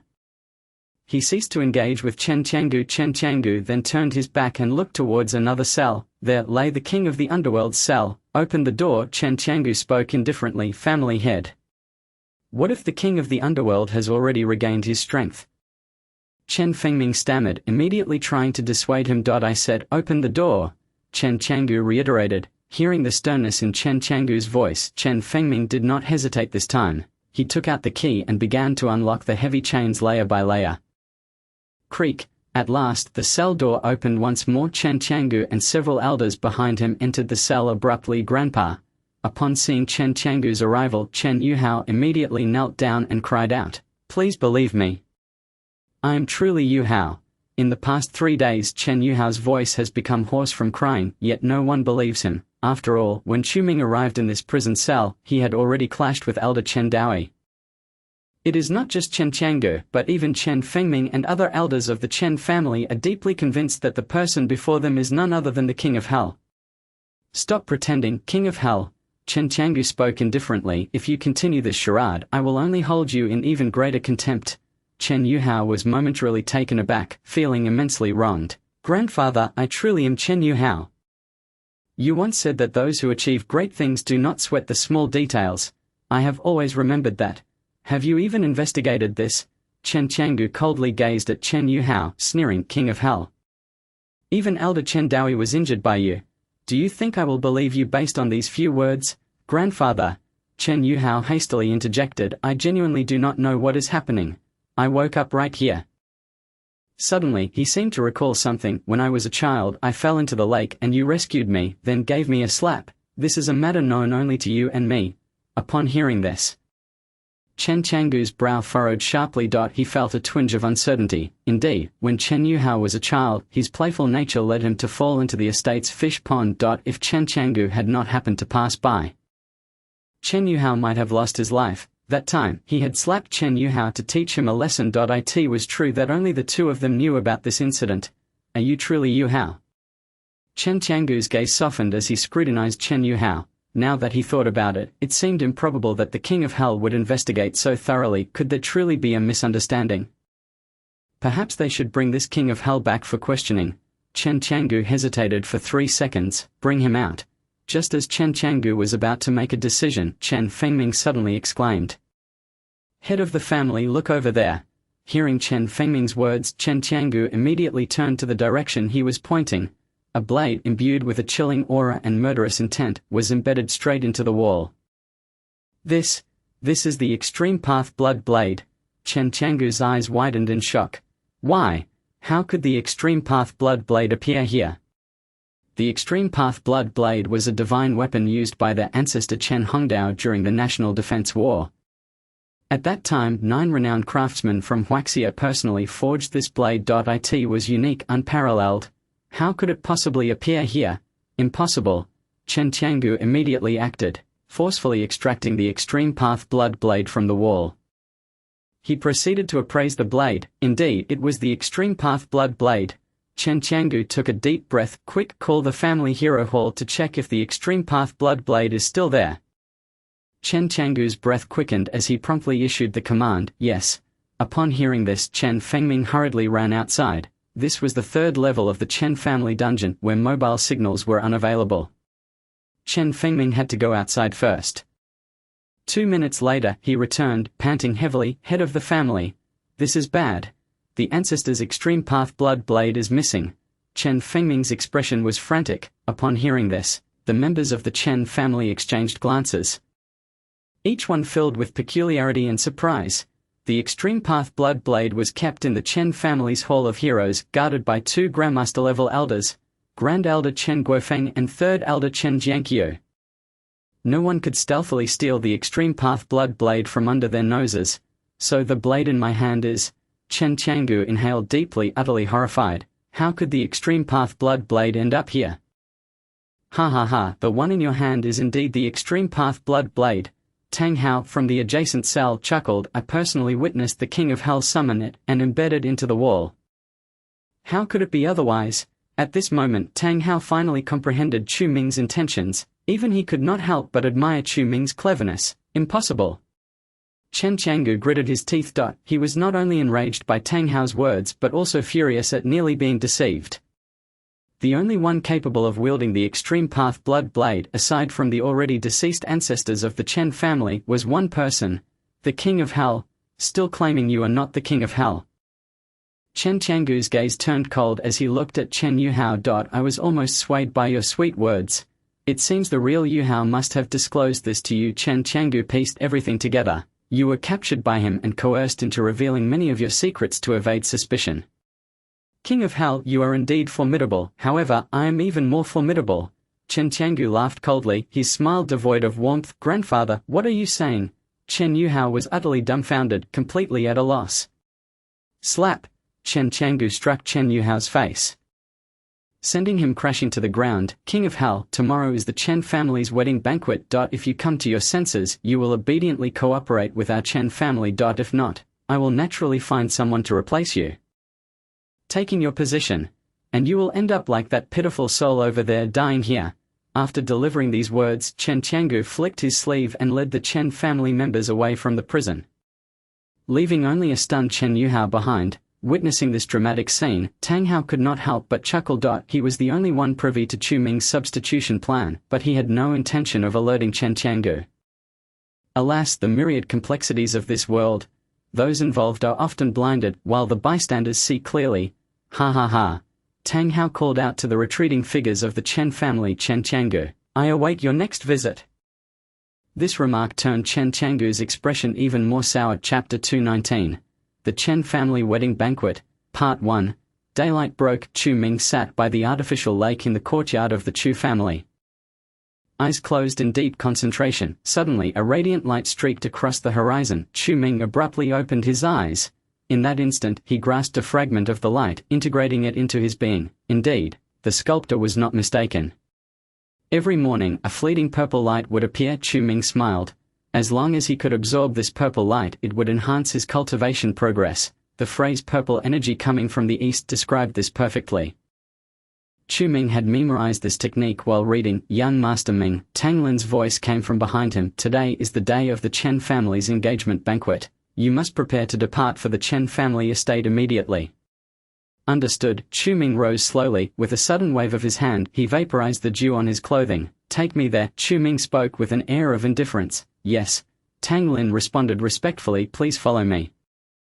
Tang Lin led Chu Ming toward the parking garage of the Chu family estate. The atmosphere was unusually busy today, as they passed by, not encountering many familiar faces. Even Chu Nanqian and Chu Ci were nowhere to be seen. Where is my grandfather? Chu Ming inquired, returning to young Master Ming. The head of the family left early this morning with young Master Chu Ci. They seem to have urgent matters to attend to. Tang Lin replied, urgent matters. Chu Ming squinted his eyes. Suddenly, he understood. It appeared his grandfather was off to fulfill his master's instructions. Chu Ming smiled gently and waved his hand. Very well, prepare. I shall also set off for the Chen family. All right. Tang Lin personally drove the vehicle, carrying Chu Ming toward the Chen family estate. Before reaching the entrance of the Chen family manor, Chu Ming noticed luxury cars lining the road. Today, the Chen family was hosting a banquet for all the prominent families of Beijing and surrounding cities to attend this engagement feast. The union of the Chen family's eldest daughter and the King of Hell was celebrated, while the marriage between the Su and Chu families was seen as an embellishment. This was common knowledge among the Su and Chu families, as well as other clans. Truly the foremost family in Beijing, Chu Ming mused, taking in the scenery along the way. Within a kilometer radius of the Chen family estate, everything was festooned with lights and decorations. The entire Chen family estate had been splendidly arranged with thousands of balloons, streamers, and wedding decorations. Due to the informal nature of the engagement, no wedding cars were used. However, the 100 or so luxury cars parked outside still reflected the grandeur and generosity of the Chen family. The deafening sound of wedding firecrackers added to the lively atmosphere, which was palpable the moment Chu Ming and Tang Lin stepped out of the vehicle. It's young Master Chu. A voice rang out from the crowd. And immediately all eyes turned toward Chu Ming. It truly is him. TSK. The Chu family had originally called off the engagement with the Su family, yet under the Chen family's influence, they managed to continue. Quite intriguing. Who says otherwise? I heard Su Mingfei has a boyfriend now, but because of the Chen family's arranged marriage it fell through. How amusing. The green hat on young Master Chu's head is well deserved. Amidst the festive atmosphere, many voices of mockery, sarcasm, and scorn directed at Chu Ming could be heard. He cast a fleeting glance, hearing it all, with the sensitive perception of the King of Hell. Ignoring it was hardly an option. He simply smiled, neither confirming nor denying. These people knew nothing. Ignorance itself was the most laughable thing. At that moment, an elder emerged from the Chen family estate. It was Chen Fengming, young master of the Chu family. Please follow me, Chen Fengming said in a calm tone. Very well. Chu Ming nodded indifferently, saying nothing further. Beside him, Tang Lin discreetly stepped aside, choosing not to follow. Chen Fengming led Chu Ming into a villa within the Chen family estate. With 3 hours remaining until the wedding banquet commenced, Chen Fengming remarked, Young Master Chu, our family head wishes to meet with you and have a brief conversation before the festivities begin. Chu Ming nodded indifferently. Are you not surprised? Chen Fengming furrowed his brow. Not at all, Chu Ming replied. My master is in your hands. It was only a matter of time before the head of the Chen family sought to converse with me.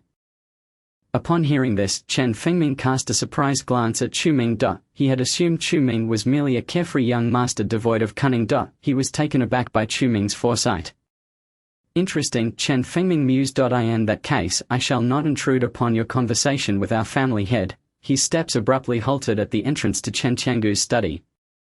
Our family head is right inside. Please enter. Without uttering a word, Chu Ming maintained a composed expression and opened the door. It was his first time in Chen Changgu's study. The room was modest in size, yet lined with books. The antique decor lent an unexpected charm to the space. Even Chu Ming had not anticipated that the study of someone of such high status would appear thus. You've arrived. Chen Changgu's deep voice resonated. Chu Ming noticed that Chen Changgu was engaged in the art of calligraphy, his strokes flowing with grace and precision, causing Chu Ming to furrow his brow slightly. The head of the Chen family has summoned me. What is the purpose of this meeting?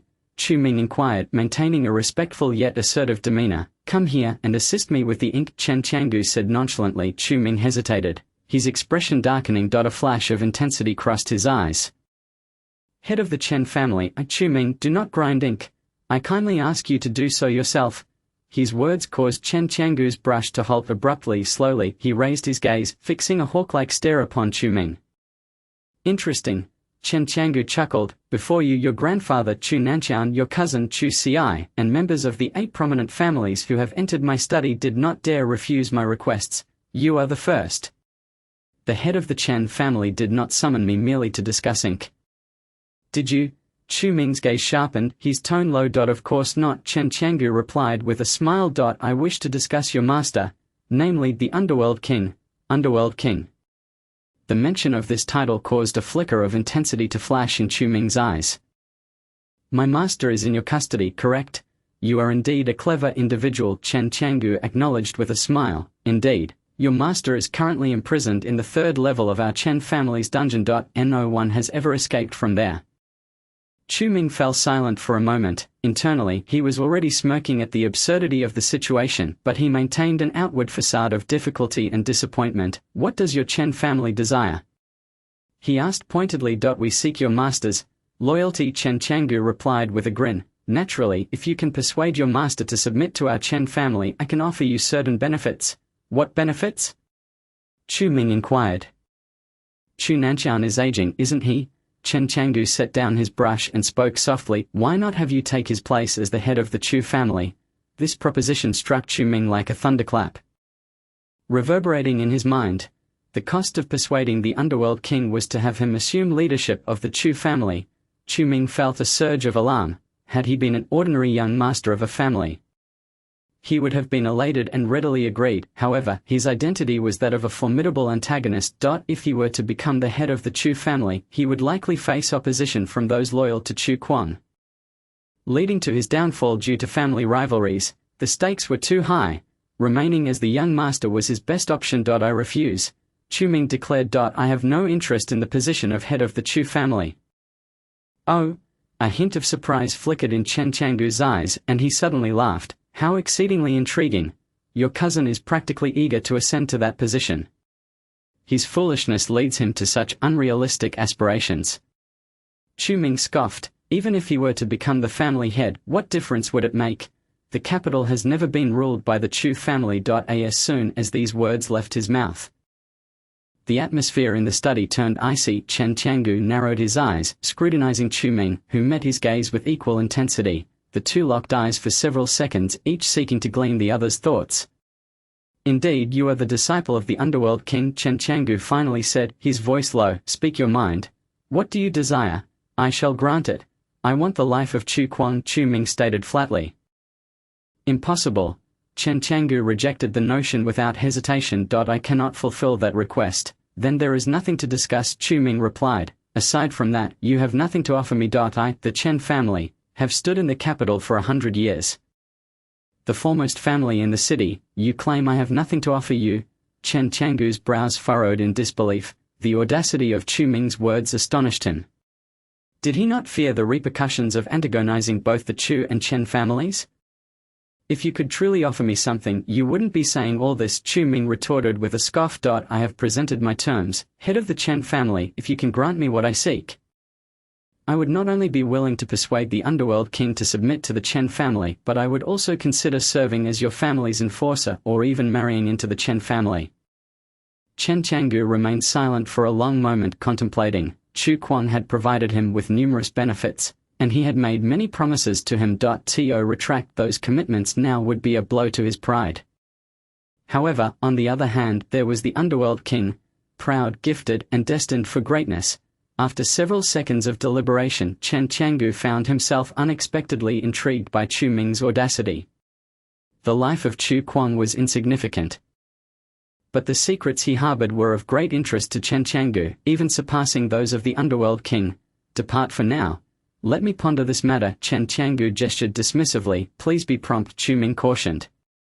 Glancing at his phone. He had at most 2.5 hours left. If Chen Changgu did not arrive at a decision soon, there would be no turning back. Chu Ming turned abruptly and exited. What did his words imply? Chen Changgu pondered as he watched Chu Ming's retreating figure. There was an unsettling feeling that Chu Ming's words held deeper meaning, yet, with the underworld king imprisoned within the Chen family's dungeon, what storm could a mere Chu Ming possibly stir? Chapter 220. The Chen Family Wedding, Part 2.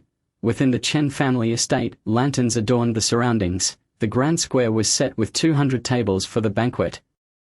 Nearly every prominent family in the capital had sent their key members to attend. After all, being able to participate in the Chen family's wedding was a matter of prestige. As luxury cars rolled in one after another, Chu Ming's heartbeat quickened as he donned his formal attire backstage for the wedding. It was his first time attending such an event, and he was to embody the true essence of the underworld king in front of so many people. Just the thought of it made him feel a surge of anxiety. However, at this juncture, retreat was not an option. In a gathering of over 2,000, he gritted his teeth and prepared to face the crowd.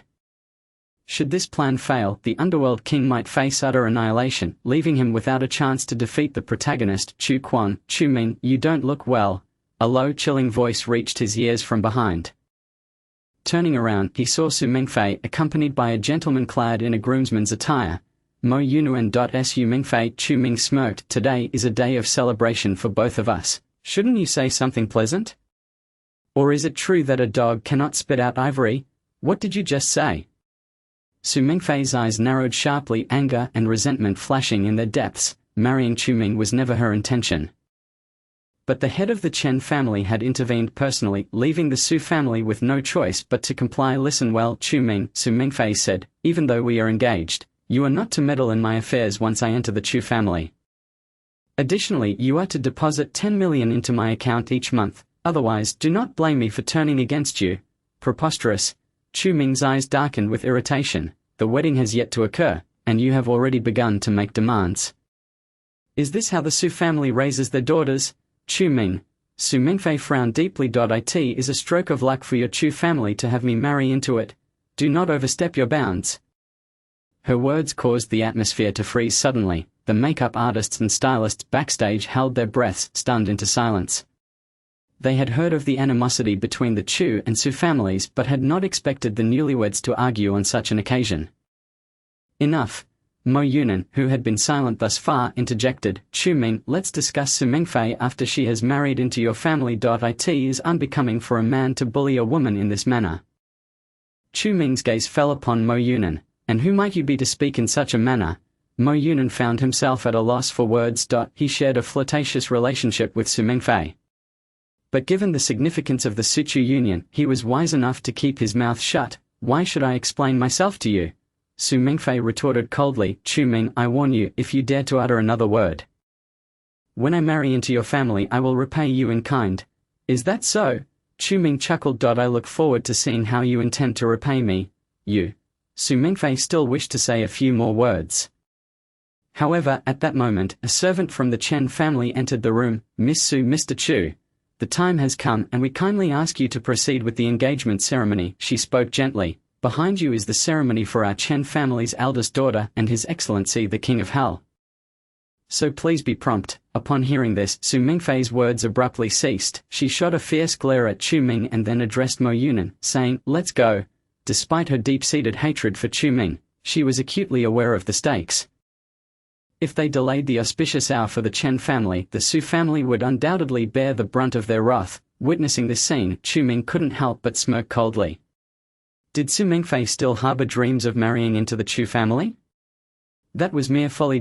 He would never grant her that opportunity outside. In the manor's square, wedding cannons suddenly erupted into the sky and colorful confetti wafted through the air. Ladies and gentlemen, the host stepped onto the wedding banquet stage, welcoming everyone to the occasion. Today, we shall witness the union of two couples. His words caused all the noble heirs and esteemed families still engaged in conversation to pause and take their seats. First, let us welcome Miss Su Mingfei and Mr. Chu Ming. Thunderous applause erupted throughout the venue. Su Mingfei gracefully emerged from the red carpet, accompanied by Su Hongnan, the head of the Su family. Meanwhile, Chu Ming entered from the opposite end of the red carpet, striding alone with an air of indifference. In the center of the square stood a dazzling stage, illuminated as if it were day. Our leading lady hails from the illustrious Su family, while our leading gentleman comes from the esteemed Chu family. The host announced, this couple has overcome numerous obstacles to finally be united. Now, let the father of the bride escort our leading lady to the wedding stage. Su Hongnan's breath quickened as he surveyed the distinguished guests, many of whom were old friends such as Chen Qiangu, Chen Fengming, and even members of the Chen family's elder council. This stirred a torrent of emotions within him. Yet ultimately, his daughter had to be given away. Step by step, Su Hongnan led Su Mingfei onto the stage. Suddenly, he halted, the lights flickering beneath his feet. The bride is now in position. Now, let our leading gentlemen join us on the wedding stage to exchange engagement rings and make their promises. Before the watchful eyes of all, Chu Ming calmly approached Su Mingfei. Closer and closer they drew until he stopped approximately 2 meters away. Uncle Su, greetings. Chu Ming greeted politely. Chu Ming, I entrust Mingfei to you. Su Hongnan inhaled deeply. Regardless of any past grievances between you, or any disputes between our families, let them all be forgotten. As long as you treat Mingfei well, that is sufficient. Su Hongnan's words were laden with reluctance and affection for Su Mingfei. Observing this, Chu Ming was momentarily taken aback. He couldn't help but sigh inwardly. Su Hongnan was indeed a pitiable figure.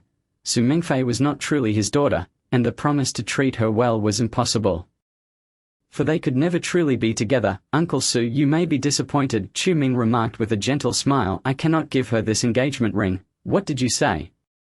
Su Hongnan was taken aback by Chu Ming's words. But in the next moment, Chu Ming suddenly tossed the engagement ring into the air. A dark flame leapt from his palm. Boom! The engagement ring shattered mid-air. This action rendered the entire venue silent. Not only Su Mingfei and Su Hongnan, but even the host and the Chen family members were left in shock. What was happening? Had Chu Ming just destroyed the engagement ring? Goodness, was he insane? This was a banquet personally arranged by the Chen family. Was he not ruining the occasion? The Chu family was finished. Guests all around suddenly came to their senses. Chu Ming's audacity was tantamount to trampling on the Chen family's dignity. How could the Chen family possibly let him go unpunished? Chu Ming! Su Mingfei shouted furiously, are you out of your mind? Did Chu Ming intend to drag the Su family down with him? Su Mingfei found it hard to believe. I am not mad, Chu Ming replied calmly. He abruptly turned, surveying the entire square. The time has come. Why delay any longer? His words left everyone momentarily stunned. But in the next instant, screams erupted from all directions. Several plumes of thick smoke began to rise throughout the square. Smoke bombs. Chen Fengming immediately realized, is the Chu family attempting to sabotage this wedding banquet? How dare they? Chen Qiangu was both shocked and furious. Is the King of Hell somehow affiliated with the Chu family? Did they resort to desperate measures after he was captured? Countless thoughts raced through Chen Qiangu's mind. Just then, a figure clad in black appeared on the stage. Chen Fengming's eyes widened in astonishment. Head of the family, look at that. Don't panic. Chen Qiangu shot him a glare. Such a display of fear is unbecoming. But head, look at the stage. Chen Fengming pointed urgently. Chen Qiangu followed the direction of his finger, and his expression changed drastically, for standing on the stage was none other than the King of Hell. Impossible! Chen Qiangu exclaimed in horror. Wasn't he imprisoned in the family dungeon's 3rd level? How could he be here? But head, he is standing with Chu Ming. Who else could he be? Chen Fengming exclaimed in dread. Could it be that the King of Hell has escaped from the dungeon? Absolutely not. A fierce glint flashed in Chen Qiangu's eyes. Quick, send someone to the stage to capture that King of Hell. Yes. Chen Fengming immediately complied. He pulled out his phone, preparing to give orders, while Chen Qiangu seized the microphone to address the panicked guests. Ladies and gentlemen, we are experiencing a minor disruption, but the Chen family is working to maintain order. Please grant us 3 minutes. We will resolve this shortly. Remain calm. Chen Qiangu's voice echoed throughout the square. Just then, a message reached Chen Fengming. Head, the King of Hell on stage has been captured. Ha. Even if the King of Hell managed to escape, he is but a wounded figure. He cannot possibly contend with our Chen family's elders. Chen Qiangu's face brightened with satisfaction. Yet in the next moment Chen Fengming received another message. Upon reading it, his expression shifted alarmingly. Head, the 4th elder and the 8th elder both claimed they have captured the King of Hell. Chen Qiangu's face fell. What did you say? The words of Chen Fengming left him momentarily dazed. The King of Hell? There was more than one. How could that be possible? Investigate their identities. Chen Qiangu narrowed his eyes, speaking coldly. Yes. Chen Fengming immediately complied, but just as he uttered those words, 2 smoke bombs landed at his feet. The smoke enveloped the area entirely. In an instant chaos erupted in the venue. Screams, shouts of anger, and cries for help intermingled. Even Chen Qiangu's commands were drowned in the noise. No one had anticipated that the illustrious Chen family of the capital would experience such a level of turmoil. Where are the Chen family elders? Chen Qiangu bellowed. This banquet has barely begun and already we face such disorder. I intend to find out who dares to disrupt us. The 2nd elder Chen Dao is here. Who dares to offend the dignity of the Chen family? The 4th elder Chen Sai is present. Scoundrels, surrender at once. The 5th elder. Amid the crowd, the Chen family elder council, who had long been lying in wait, swiftly sprang into action. In the midst of the turmoil, no one noticed that Chu Ming had already vanished from the stage. 5 minutes later, as the smoke cleared, the King of Hell's accomplices causing the disturbance were all apprehended by the Chen family elder council. All were brought before Chen Qiangu ready for interrogation. Looking at the 20 or so figures wearing eerie masks and cloaked in black robes, Chen Qiangu seethed with anger. You have some audacity, he roared, to cause chaos within my Chen family. Someone remove their masks. I demand to see who is behind this. Upon hearing Chen Qiangu's command, the 4th elder stepped forward and yanked off the 1st King of Hell's mask. As the mask fell, the identity of the individual was revealed to the crowd, but upon seeing his face, everyone was momentarily taken aback. Chen Qiangu frowned. I recall you. You are the 2nd young master of the Chu family. Are you not? Your name is Chu Ci, correct? At that moment Chu Ci trembled, his face as pale as a sheet. He had thought he could escape, but during his flight, he had been unexpectedly kicked and had fallen face first to the ground. By a stroke of coincidence, he happened to fall right before the 4th elder of the Chen family. Chen Qiangu, upon noticing Chu Ci's silence, immediately bellowed, Answer me. It is. Chu Ci's face drained of color as he trembled. Uttering those words, his admission sent a wave of shock rippling through everyone present. No way. The Chu family actually has the audacity to cause trouble at the Chen family's gathering. Wasn't he their eldest young master one of the main characters this time? Why would they instigate such chaos? I have heard that the Chen family's young lady is married to the king of the underworld, who shares deep ties with the Chu family. Yes, indeed, and it seems the king of the underworld has been captured by the Chen family. Perhaps the Chu family seeks revenge for him. Around them, many well-informed young heirs began to speculate, yet they all concurred on one point. With Chu Ci captured, the Chen family would undoubtedly not let the Chu family off the hook. The 9 great families of the capital may soon witness new faces. It appears this is a conspiracy orchestrated by the Chu family. Chen Qiangu's forehead throbbed with veins, suddenly rising to shout at the crowd. Chu Nanqian, I know you are here. Get out here, old man. Upon hearing this, everyone halted their conversations. The entire square fell into an eerie silence. Then, from the crowd, a frail old man, white-haired and out of breath, emerged. Brother Chen. Brother Chen. Your humble servant is here. The figure was none other than Chu Nantian. At this moment, he was drenched in sweat, his face as pale as death, clearly having grasped the gravity of the situation. Chu Nantian, what do you mean by this? Chen Qiangu narrowed his eyes, coldly stating, Is your Chu family here to sabotage the good fortune of my Chen family? I remember. My Chen family has treated your Chu family quite generously. Hearing this, cold sweat broke out on Chu Nanshan's forehead. Brother Chen, this. He was momentarily at a loss for words. This matter had been explicitly requested by the king of the underworld. Although he understood the potential consequences of being captured, he still followed the king of the underworld's orders. Moreover, the king had assured him that the Chu family would not face any repercussions. Yet now, confronted with the furious Chen Qiangu, Chu Nanshan found himself utterly speechless. Speak, Chen Qiangu coldly commanded. Chu Nanshan, I demand an explanation from you. You had better clarify the current situation. Otherwise, do not blame my Chen family for turning against you. As these words fell, the crowd gasped collectively. Chen Qiangu was evidently in a furious state, ready to sever ties with the Chu family. Under the scrutinizing gaze of all, Chu Nanshan's complexion grew deathly pale. He hesitated, beads of sweat rolling down his chin. Splattering onto the ground, Chu Nanshan, Chen Qiangu bellowed. Just as he prepared to press Chu Nanshan further, Chen Fengming beside him exclaimed, Master, something seems amiss. What seems amiss? Chen Qiangu abruptly turned, his tone sharp. The evidence is irrefutable. This incident is clearly the doing of the Chu family. No, master. Chen Fengming pointed at the other figures disguised as the king of the underworld. Look at their faces. While Chen Qiangu interrogated Chu Nanshan.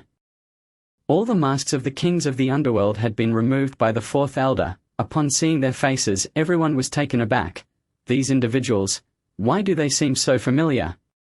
Not only the elders of the Chen family but also the other noble youths and dignitaries in attendance widened their eyes in astonishment.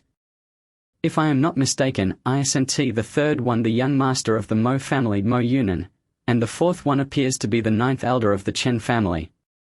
Chen Fengyun. The second one I recognize. That is Minister Qin from the City Lord's manor. He is of considerable age. How could he be here? Look at the ninth one. Isnt that the grand elder of the Su family. Su Guoqin, and there is more. Voices of recognition echoed throughout the crowd. Among the 24 kings of the underworld, 11 turned out to be prominent figures from various esteemed families. How is this possible? Why would this happen? Chen Qiangu's face was a portrait of shock.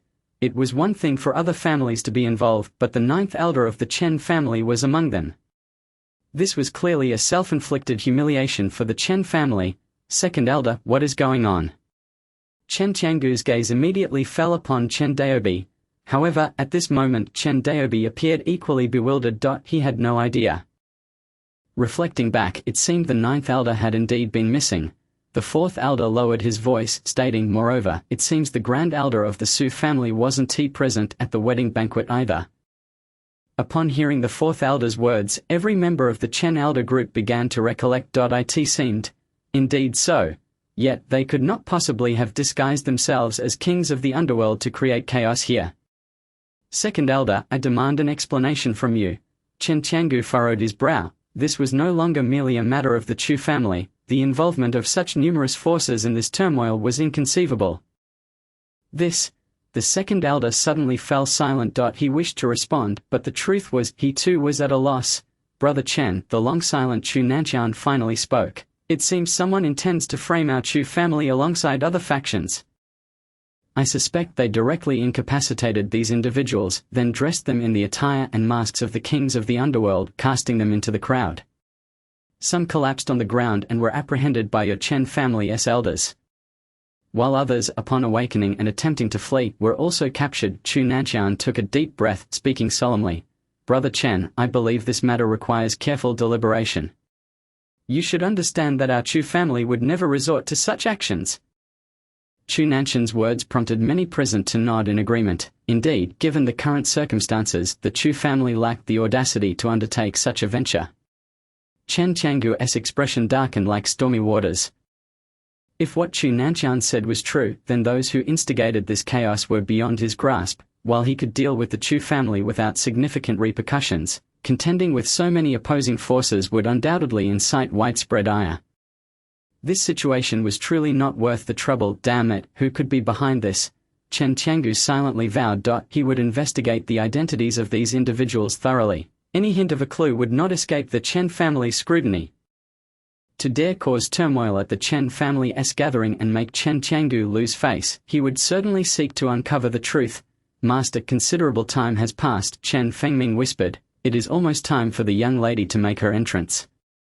Hearing this, Chen Qiangu glanced at the time. Indeed, due to this disruption, the auspicious hour was approaching. If they missed this moment, the engagement ceremony would lose its significance. First, detain these individuals, Chen Qiangu promptly decided. Then send word to have the stage rearranged. Xian's engagement ceremony must not be missed. Understood. Chen Fengming immediately nodded, yet in the next moment he leaned closer to Chen Qiangu, whispering, Master, should we also allow the substitute king of the underworld to take the stage? Especially after the recent events. Naturally, he must appear, Chen Qiangu replied. However, Chen Fengming hesitated. Chen Qiangu frowned, coldly saying, What are you afraid of? That king of the underworld is securely locked in the family dungeon's third level. He cannot escape. Indeed, Chen Fengming nodded immediately. The third level of the Chen family dungeon is guarded by numerous esteemed elders. It is as secure as a fortress. Even the formidable Tang Hao from the Tianlong mansion has been imprisoned there for half a century. What chance would a mere king of the underworld have? Chapter 222. The Chen Family Wedding Banquet, Part 4. The Chen family took nearly 10 minutes to escort all those impersonating the kings of the underworld out. After this wedding banquet concludes, Chen Qiangu would undoubtedly question each one. There could not possibly be a scenario where everyone was simply a substitute. Given the Chen family's capabilities, they would surely uncover some clues leading them to the truth. Chen Qiangu was eager to discover which faction dared oppose the Chen family. Master, the arrangements for everything else have been made, Chen Fengming reported. Master Chu Quan has also taken his position. This time there will absolutely be no mishaps. After the king of the underworld was imprisoned in the Chen family dungeon, the security measures of the Chen family had indeed relaxed considerably, leading to the earlier chaos. However, the whereabouts of Chu Ming raised a concern. Chen Fengming hesitated, speaking. It is my subordinate's belief that this Chu Ming may be related to the recent events. Chu Ming, Chen Qiangu scoffed, just a minor character. His master is in the dungeon, what waves could he possibly make? But Chen Fengming hesitated again. Wait until the banquet concludes. Chen Qiangu sipped his tea, his expression somber. I will certainly send someone to retrieve him. Master is wise, Chen Fengming nodded. Apart from this Chu Ming, everything else has been arranged. Good. Chen Qiangu sipped his tea, his expression darkening. What transpired earlier has caused my Chen family to lose face before so many. The engagement ceremony for Xian must not be disrupted by anyone. Yes, Master, Chen Fengming immediately assured. There will absolutely be no further incidents, remember your words. Chen Qiangu set down his teacup, glancing at the time. Almost there, let Ziyuan come up. He spoke. Let the actor who replaces the King of Hell perform more naturally. Our Chen family will not treat him poorly. Understood, my lord. Chen Fengming nodded. He swiftly began to arrange the matters requested by Chen Qiangu. After experiencing this farce, the guests in the square were left with lingering trepidation. The Chen family secretly doubled the security force, even calling upon Chu Quan, who stood in a corner of the square. Should anyone dare to cause trouble, the masters from all sides would undoubtedly take immediate action to apprehend them. They would not allow the instigators even a chance to create distractions. Yet, amidst this grand and tense atmosphere, no one noticed that the male lead from the previous engagement ceremony had already vanished. Time passed slowly. Suddenly, the stage music began. Ladies and gentlemen, the host proclaimed loudly, the auspicious moment has arrived. Let us welcome our heroine and hero. All conversations ceased as everyone turned their gaze forward. Flowers fell from the air. Radiance illuminated the surroundings. The vibrant red carpet rolled out. A stunningly beautiful woman in a wedding gown slowly ascended the stage. In an instant, the sound of cannon fire resounded. Behind the beautiful woman, a little boy carrying the train of her gown was dressed in splendid attire. This scene was even more shocking than when Su Mingfei made her entrance. Is that the young lady of the Chen family? The little enchantress of the capital? My heavens, she is so beautiful. No wonder so many Scions are pursuing her. Is the King of Hell unwell? Such a beautiful girl, yet he refuses to marry her. Why must the Chen family go to such lengths? If it were me, I would willingly offer myself. Chen Ziyuan's beauty is unrivaled in the capital. Her dignified and graceful demeanor perfectly embodies the essence of a noble lady. Her appearance instantly captivated everyone's attention, truly the granddaughter of the old master. Chen Changgu smiled with satisfaction upon seeing Chen Ziyuan in this manner. He seemed to see the youthful visage of his long-departed spouse reflected in her. In this moment, he thought not of the king of hell or any turmoil. He only wished for Chen Ziyuan's happiness. Our heroine is now in place. The host smiled. Now let us invite today's hero. The music shifted dramatically. From a deep, soothing melody, it transformed into a brisk and resounding tune. It echoed in everyone's ears as if urging them forward. At this moment, a man clad in a black robe and wearing the mask of the King of Hell stepped onto the stage. It truly is the King of Hell. Who were those others just now? How strange. Has the King of Hell truly submitted to the Chen family? That seems rather swift. This man lacks the overwhelming aura one would expect. Could he truly be the King of Hell? Upon seeing this man, many guests began to murmur among themselves. Under the scrutinizing gazes of the crowd, the King of Hell on stage trembled, beads of cold sweat forming on his forehead. He was merely a small actor hired by the Chen family. How could he possibly embody the true demeanor of the King of Hell? Not only did the guests harbor doubts, but even Chen Changgu furrowed his brow. This actor is inadequate. He is actually trembling. Chen Changgu's eyes flashed with severity. Fengming, how could you have brought such a person here? My lord, he was quite natural offstage. Chen Fengming replied, feeling wronged. Perhaps it was his first time attending such an event. Fear was unavoidable. Now that he has gone up, it is impossible to bring him down. Chen Changgu coldly instructed, hurry and tell the host to conclude the engagement ceremony. Otherwise, if he reveals his identity, our Chen family's reputation will be greatly diminished. Understood, I will speak with the host right away. Chen Fengming immediately stood up, but at that moment, the host's voice suddenly rang out. Please have the male lead step to the center of the stage to exchange engagement rings in front of everyone. Chen Fengming and Chen Changgu both looked up. Chen Ziyuan and the King of Hell had already reached the center of the stage. The light shone upon them. Chen Ziyuan sparkled, while the King of Hell appeared somewhat diminished. Excellent, both parties are in position. The host smiled and declared, now let us begin the exchange of engagement rings. Let us all extend our blessings to this couple. The host's words fixed the gazes of everyone in the venue firmly upon the hands of Chen Ziyuan and the King of Hell.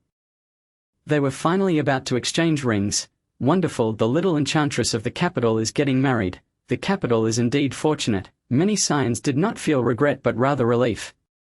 They were all well aware of Chen Ziyuan's formidable nature. No one dared to provoke her, let alone cross her in any way. After all, behind Chen Ziyuan stands the foremost family in the capital. To offend her is to offend the entire Chen family. On stage, Chen Ziyuan and the King of Hell stood facing each other in silence. The enthusiasm of the entire venue began to wane. What is happening? The guests were taken aback. A minute had passed, and they still had not exchanged rings. Seeing this, the host quickly approached. Ladies, it is time to exchange rings. Otherwise, the auspicious moment will pass. The King of Hell quickly extended his hand, kneeling slightly to present the ring. Yet, Chen Ziyuan remained unmoved. Miss Chen, as per the next steps, you must exchange rings with me. Noting Chen Ziyuan's prolonged stillness, the King of Hell reminded her. I am aware, Chen Ziyuan replied calmly. I intend to exchange rings. But the recipient is not you. At this declaration, the King of Hell was taken aback. Not only he but also the host and everyone from the Chen family displayed expressions of astonishment. What is Ziyuan saying?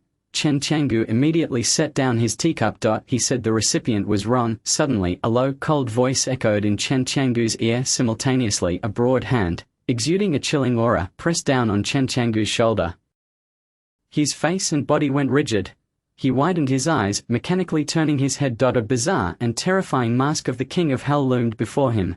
You? Who are you? Chen Changgu gasped. The King of Hell.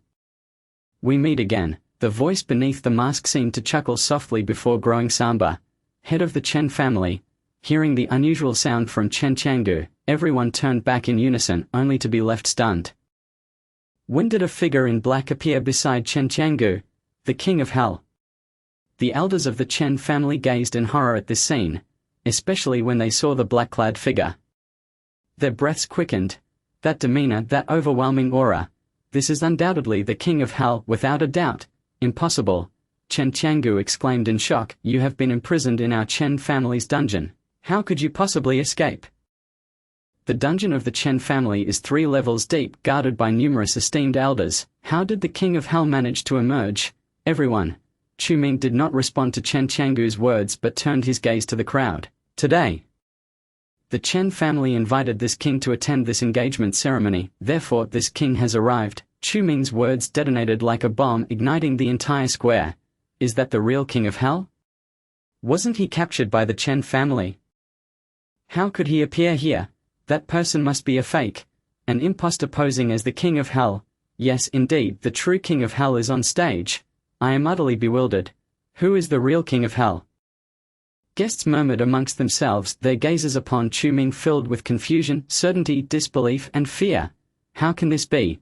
Within the crowd, Chen Tianli exclaimed in shock. I personally captured him and locked him in the dungeon. It is impossible. He must be a fake. Not only Chen Tianli but the other members of the Chen family also refused to believe it.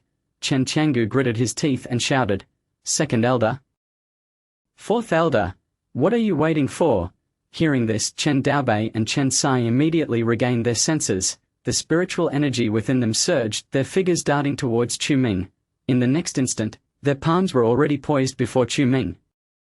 Interesting, Chu Ming smiled lightly. He pushed Chen Qiangu's shoulder and instantly struck out with both palms. Boom! The force of his palms was fierce. The shockwave overturned the nearby tables. When everyone looked again, they were astonished to find that Chen Daobei and Chen Sai's palms were only 5 inches away from the king of hell's palms. Yet that 5 inches was a barrier they could not breach. Chapter 223. A gift. The joint assault of Chen Daobei and Chen Sai was single-handedly blocked by Chu Ming. The 3 of them held their positions for several seconds. The ethereal waves of spiritual energy expanded in their palms. The surrounding tables and chairs were swept back by the gale. Impossible. Chen Qiangu gasped in disbelief. How could that person possess such power? Not only Chen Qiangu but the members of the Chen family and the guests were all equally astonished. The second elder and fourth elder of the Chen family possessed the strength of grandmasters. Yet even their combined efforts could not match that of the figure in black. Could this black-clad individual truly be the king of hell as the rumors suggested? Chu Ming surveyed the panic, horror and confusion on the faces around him. Taking it all in, he smiled lightly and the energy in his palms surged forth. A dark light swept through, striking Chen Daobei and Chen Sai. Boom! The shockwave erupted. A powerful wind scattered dust in all directions. Chen Daobei and Chen Sai coughed up blood, crashing into the crowd. Grandmaster Pinnacle. Chen Daobei gasped for breath, overwhelmed with disbelief. You truly are the Underworld King. How is this possible? How could you possibly be the Underworld King? Chen Sai gritted his teeth. You clearly what? Chu Ming let out a light laugh. Are you suggesting that I was imprisoned in your Chen family's dungeon and now stand before you? Or do you believe that you have managed to control me? In the face of Chu Ming's words, the members of the Chen family fell into a momentary silence. Chen Qiangu furrowed his brow, his eyes brimming with deep confusion and incomprehension. Who, if not the Underworld King, could have defeated the Grand Elder, Chen Daobei? Yet, if this individual before them truly was the Underworld King, then who was it that was confined in the depths of the Chen family's dungeon? Could it be there were 2 Underworld Kings? This notion was utterly inconceivable. Even someone as astute as Chen Qiangu found himself bewildered. He could not fathom why the Underworld King would appear here. Underworld King. Chen Daobei struggled to rise, declaring, What does it matter if you have come? This is our Chen family manor, the very heart of our clan. It is not your Chiyu Lake. Since you are here today, do not even think of leaving. Chen Daobei took a deep breath, his gaze fixed on Chu Ming and barked, Elders of the Chen family assemble. As he uttered these words, an intense aura emanated from him, causing the surrounding guests to instinctively take several steps back. Everyone looked around, awaiting the arrival of the Chen family's elders. Yet, the next moment, nothing happened. Aside from Chen Daobei and Chen Sai, not a single elder from the Chen family appeared. The atmosphere became exceedingly awkward. Where are they? Chen Daobei frowned, his voice rising in anger. Come out. This time, aside from the Grand Elder guarding the heroic hall and the Third Elder, all other elders had already taken their positions. Yet no one showed up. Why? Not only Chen Daobi but even Chen Qiangu appeared somewhat perplexed. Are you looking for them? Chu Ming kicked aside a nearby table. Several figures lay beneath it, unconscious or perhaps dead. Those were the 5th Elder, the 6th Elder, along with the 7th, 8th and 9th Elders among them. The faces of these 5 men were instantly recognized by the Chen family members. Coming empty-handed makes me feel a bit guilty, Chu Ming remarked with a faint smile. I hope the Chen family will appreciate this first gift I present. As these words left his lips, the surroundings fell into silence. Those 5 elders were all at the Master Realm. Yet they had been silently knocked unconscious and discarded under the table. Why had no one noticed? How had the Underworld King accomplished this? This left the Chen family members and all the guests speechless. You! Chen Qiangu gritted his teeth. Underworld King, you are being excessively arrogant. Excessively arrogant? Chu Ming chuckled darkly. Your Chen family unilaterally arranged this marriage for me. I merely came to fulfill the appointment. How does that equate to arrogance? Speaking further is pointless, Chen Qiangu shouted in anger. Although our Chen family did not anticipate today's events, we are fully prepared. Master Chu, it is up to you. As Chen Qiangu's words rang out, the crowd parted to reveal a young man in a white top slowly advancing. His eyes sparkled like stars, yet concealed a murderous intent. Upon seeing this figure, Chu Ming's gaze sharpened. Chu Kuang. We meet again, false Underworld King, he coldly stated. Thanks to you, I have sustained multiple injuries these past few days. Chu Kuang sneered. But today, with the support of the Chen family, you shall undoubtedly die. Ha ha ha, such certainty of death. Chu Ming laughed. I am eager to see how you will ensure my demise. You remain as arrogant as ever. Chu Kuang replied coolly, yet your arrogance will only hasten your end. He then turned to Chen Qiangu, commanding, Master Chen, evacuate everyone. Upon hearing Chu Kuang's words, Chen Qiangu immediately issued orders. The Chen family members ushered the guests away. Meanwhile, the host urged Chen Xian to temporarily leave the area. However, Chen Xian shook her head defiantly. I will remain right here, going nowhere. Seeing Chen Xian's refusal to leave, the host grew frantic. Yet at that moment, the entire plaza began to tremble. A colossal stone figure gradually materialized in the center of the square. What in the world is that? The fleeing guests suddenly turned back, upon witnessing the emergence of the stone figure. Their expressions shifted dramatically. The Chen family had actually set up such a terrifying construct in the plaza. Were they attempting to capture the Underworld King with this? The Chen family surely overestimated the Underworld King. Not even a Grand Master could withstand a single blow from this thing. The guests murmured among themselves, many witnessing such a scene for the first time. Ha ha, Master Chu's formation is indeed impressive. Chen Fengming laughed, adding, Master, with Chu here, the Underworld King should no longer be able to act with impunity naturally. Chen Qiangu replied solemnly. It is fortunate I spared Chu Kuang's life. Otherwise, we would truly need to summon the Grand Elder to subdue the Underworld King.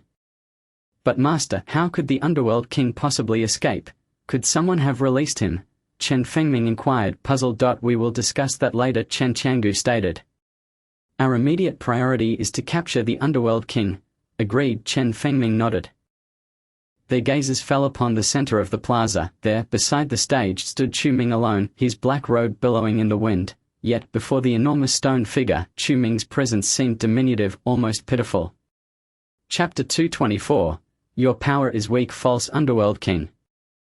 Your time has come, Chu Kuang proclaimed from atop the stone figure, laughing heartily. The vantage point filled him with a sense of superiority. However, Chu Ming's reaction to Chu Kuang's demeanor was remarkably subdued. Do you truly believe that this formation can subdue me? Even if it cannot restrain you, it can injure you, Chu Kuang retorted with a cold huff, unless of course you possess the strength of the Path Realm. What if I truly do? Chu Ming slowly raised his head, fixing his gaze upon Chu Kuang. Your aura is merely that of a Grand Master. Do you think you can intimidate me? Chu Kuang scoffed. False Underworld King, do you believe I would fall for your tricks? Intriguing, Chu Ming extended his right hand, a dark luminescence forming in his palm. Since you do not believe me, allow me to demonstrate. The dark luminescence erupted before the eyes of the onlookers, transforming into a conflagration. 1 flame, 2 flames, 3 flames.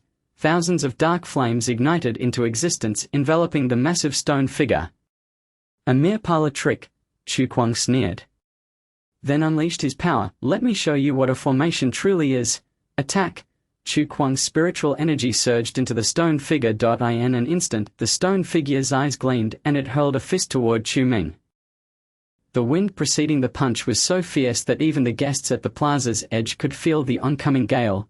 Meanwhile, in the center of the plaza, Chu Ming stood resolute, his black robe billowed in the fierce wind. And an overwhelming force descended from above. Yet Chu Ming's eyes gleamed with determination as he gathered the thousands of flames into his right fist. Suddenly, he punched upward toward the heavens. Boom! Flames erupted in all directions. The shockwave surged like a tide, causing guests and members of the Chen family to stagger back several steps. Chen Qiangu's face turned ashen. This stone figure's formation was surprisingly formidable. "Master, it appears that Chu Kuang indeed possesses some skill," Chen Fengming remarked, his expression serious. "If this formation were utilized by our Chen family—" "I am well aware of that," Chen Qiangu replied with a sneer, "but first, we must capture the Underworld King. Rest assured. With such overwhelming force, the Underworld King has likely been gravely injured," Chen Fengming said with a smile. "This punch would not be so easily withstood by a Grand Master. Indeed, if this punch were to land on the fourth elder, he would surely be defeated." Chen Qiangu nodded, fully understanding the immense power behind that punch. Apart from Chen Qiangu, many martial arts experts among the guests were equally astonished by the might of that blow. It seemed the Underworld King was on the verge of defeat. They never expected the Chen family would enlist someone capable of wielding such a formation. The Underworld King was doomed this time. "Ha, the Underworld King was so confident, yet he finds himself in this predicament," the guests speculated. Yet, amidst their discussions, a voice suddenly emerged from the crowd. "Something feels off. Look!" The voice prompted everyone to turn their attention back to the center of the plaza. Beneath the colossal stone figure's fist, a ball of flames was resisting the onslaught. Upon closer inspection, the flames were emanating from the Underworld King's fist. At that moment, the Underworld King was directly countering the blow. He was unharmed? Chen Fengming's eyes widened in disbelief. Impossible. With such overwhelming force, how could the Underworld King withstand it? This is quite strange. Chen Qiangu was equally stunned, with the might of this stone figure. How could the Underworld King possibly endure it? Before anyone could process the situation, a peculiar sound rang out. The sound of cracking reverberated, as if something were shattering. Could it be? Chen Fengming and Chen Qiangu exchanged horrified glances. In the next moment, fine fissures began to appear on the stone giant's fist. This was a precursor to the collapse of the stone figure. How could this happen? Standing atop the stone giant's shoulder, Chu Kuang was filled with terror. This formation could only be broken by someone at the Dao entry realm, yet the aura emanating from the king of the underworld was clearly that of a Grand Master. How had he achieved this? Chu Kuang, it seems your formation is not as formidable as you believed, Chu Ming remarked with a subtle smile. The phrase "not as formidable" struck Chu Kuang with profound irony. After all, he was the king of the underworld, the sovereign of the nether realm. How could he be dismissed as not formidable by an impostor? Chu Kuang gritted his teeth, veins bulging on his forehead. At that moment, Chu Ming enunciated a single word: annihilate. In the blink of an eye, the intricate fissures enveloped the stone giant, swiftly covering its entire form. Subsequently, the stone giant's chest erupted and its colossal body disintegrated into countless particles of dust. Chu Kuang fell from the sky in utter disarray. Amidst the swirling dust, only the figure of Chu Ming, clad in a black robe, stood with hands clasped behind his back. This scene left the Chen family and their guests in a state of shock. He could effortlessly dismantle this formation. Chen Qiangu's face turned pale, his gaze filled with utmost astonishment. How had the king of the underworld accomplished this? Could it be that his strength truly reached the Dao entry realm? Chen Fengming, incredulous, remarked, if that were the case, Master, Impossible. Chen Qiangu gritted his teeth. There was no way someone under 40 could be at the Dao entry realm. In a millennium of Chinese history, there had never been a precedent. Yet, Chen Fengming's gaze was fraught with anxiety. The stone giant formation could not be broken without the power of the Dao entry realm. In response to Chen Fengming's words, Chen Qiangu unusually fell silent. His eyes were fixated on the black-clad figure in the arena. Chen Qiangu had believed he could control the king of the underworld, but the current spectacle filled him with a deep sense of defeat. Not only him, but even Chu Kuang, who had fallen amidst the rubble, felt similarly. The stone giant's collapse occurred in an instant. Chu Kuang could not comprehend why he had plummeted alongside the shattering formation. The backlash from the formation's spiritual power caused him to spit out a mouthful of blood. As the dust began to settle, the figure standing with hands clasped behind his back remained unchanged. Meanwhile, Chu Kuang was left covered in dirt, his momentum utterly diminished. The victor and the vanquished were now unmistakably clear. Chu Kuang. Chu Ming spoke indifferently. Is this the power you wish to demonstrate to me? This power is feeble. So feeble, in fact, that it brings me to laughter. Chu Ming's words rang precisely in Chu Kuang's ears. Enraged, Chu Kuang gritted his teeth, his resentment reaching its zenith. Yet, in the face of his failed formation, he could utter not a single word. Now allow me to show you my power. Chu Ming advanced step by step towards Chu Kuang. His black robe billowed in the wind, and in an instant, countless flames materialized around him. 10, 100, 1,000, countless. Before the astonished gazes of the crowd, a sea of flames formed in an instant. In Chapter 225, the cold, ghostly flames re-emerged. The entire Chen family plaza was ablaze with dark flames. The brilliant sun paled beneath this inferno. An extremely chilling and oppressive aura enveloped the hearts of all present. What is this? Chen Qiangu recoiled in horror, his face as pale as death. This extraordinary spectacle was unlike anything he had ever witnessed. This surpassed the capabilities of any ordinary martial artist. Furthermore, it was not a mere formation. It was a feat of divine power. The sea of fire. That sea of fire from that day. Chen Daobi's expression turned fearful, and he involuntarily took a step back, trembling. It's reappearing. Upon hearing Chen Daobi's words, the surrounding guests and members of the Chen family turned their gazes. Was this not the scene encountered by the second elder at Chiyu Lake? Chen Fengming exclaimed in shock. Could it be so terrifying? Initially, Chen Fengming had believed the elder council of the Chen family had merely been deceived by the king of the underworld. After all, with the strength of the elder council, they had nothing to fear from anyone in Linju City. Yet now, witnessing this vast sea of flames and the solitary figure standing within it, Chen Fengming finally understood why Chen Daobi had chosen to concede. Were he in that position, he too would lack the courage to confront such a foe. In the arena, Chu Kuang struggled to rise. His gaze was fixed on the black-robed Chu Ming. You too possessed the cold underworld ghost fire. Chu Kuang gasped, his breath quickening, his eyes wide with shock. This cold underworld ghost fire was the accompanying flame of the eternal underworld Dao technique. The fact that the king of the underworld could wield it indicated that his cultivation truly aligned with the eternal underworld Dao technique. Yet, the eternal underworld Dao technique was a technique that Chu Kuang had devised from comprehending the heavenly principles of the underworld. Why could this black-robed figure utilize it? This question left Chu Kuang utterly baffled. Surprised, Chu Ming stood resolutely against the wind, a glimmer of light flickering in his palm. Then you are correct, Chu Kuang. You sought to harm my disciple and injure my subordinates. Today I shall grant you a death. Chu Ming's eyes flashed with a ghostly light. In the next moment, the endless flames hovering in the air transformed into a brilliant azure hue. The blue light illuminated the plaza. On the stage, Chen Xian gazed in astonishment at the unfolding scene. She knew Chu Ming was formidable, but she had never anticipated his strength had reached such heights. There was a peculiar glimmer in Chen Xian's eyes. At that moment, Chu Kuang let out a long howl to the heavens. I, Chu Kuang, am the true king of the underworld. And you are nothing. His furious voice resonated throughout the surroundings. Simultaneously, a verdant spiritual light emerged from the ground. It was the five poisons formation. Chu Ming's pupils contracted slightly. He extended his right finger, and the radiance transformed in an instant. All the blue flames surged into the five poisons formation. Ice crystallized.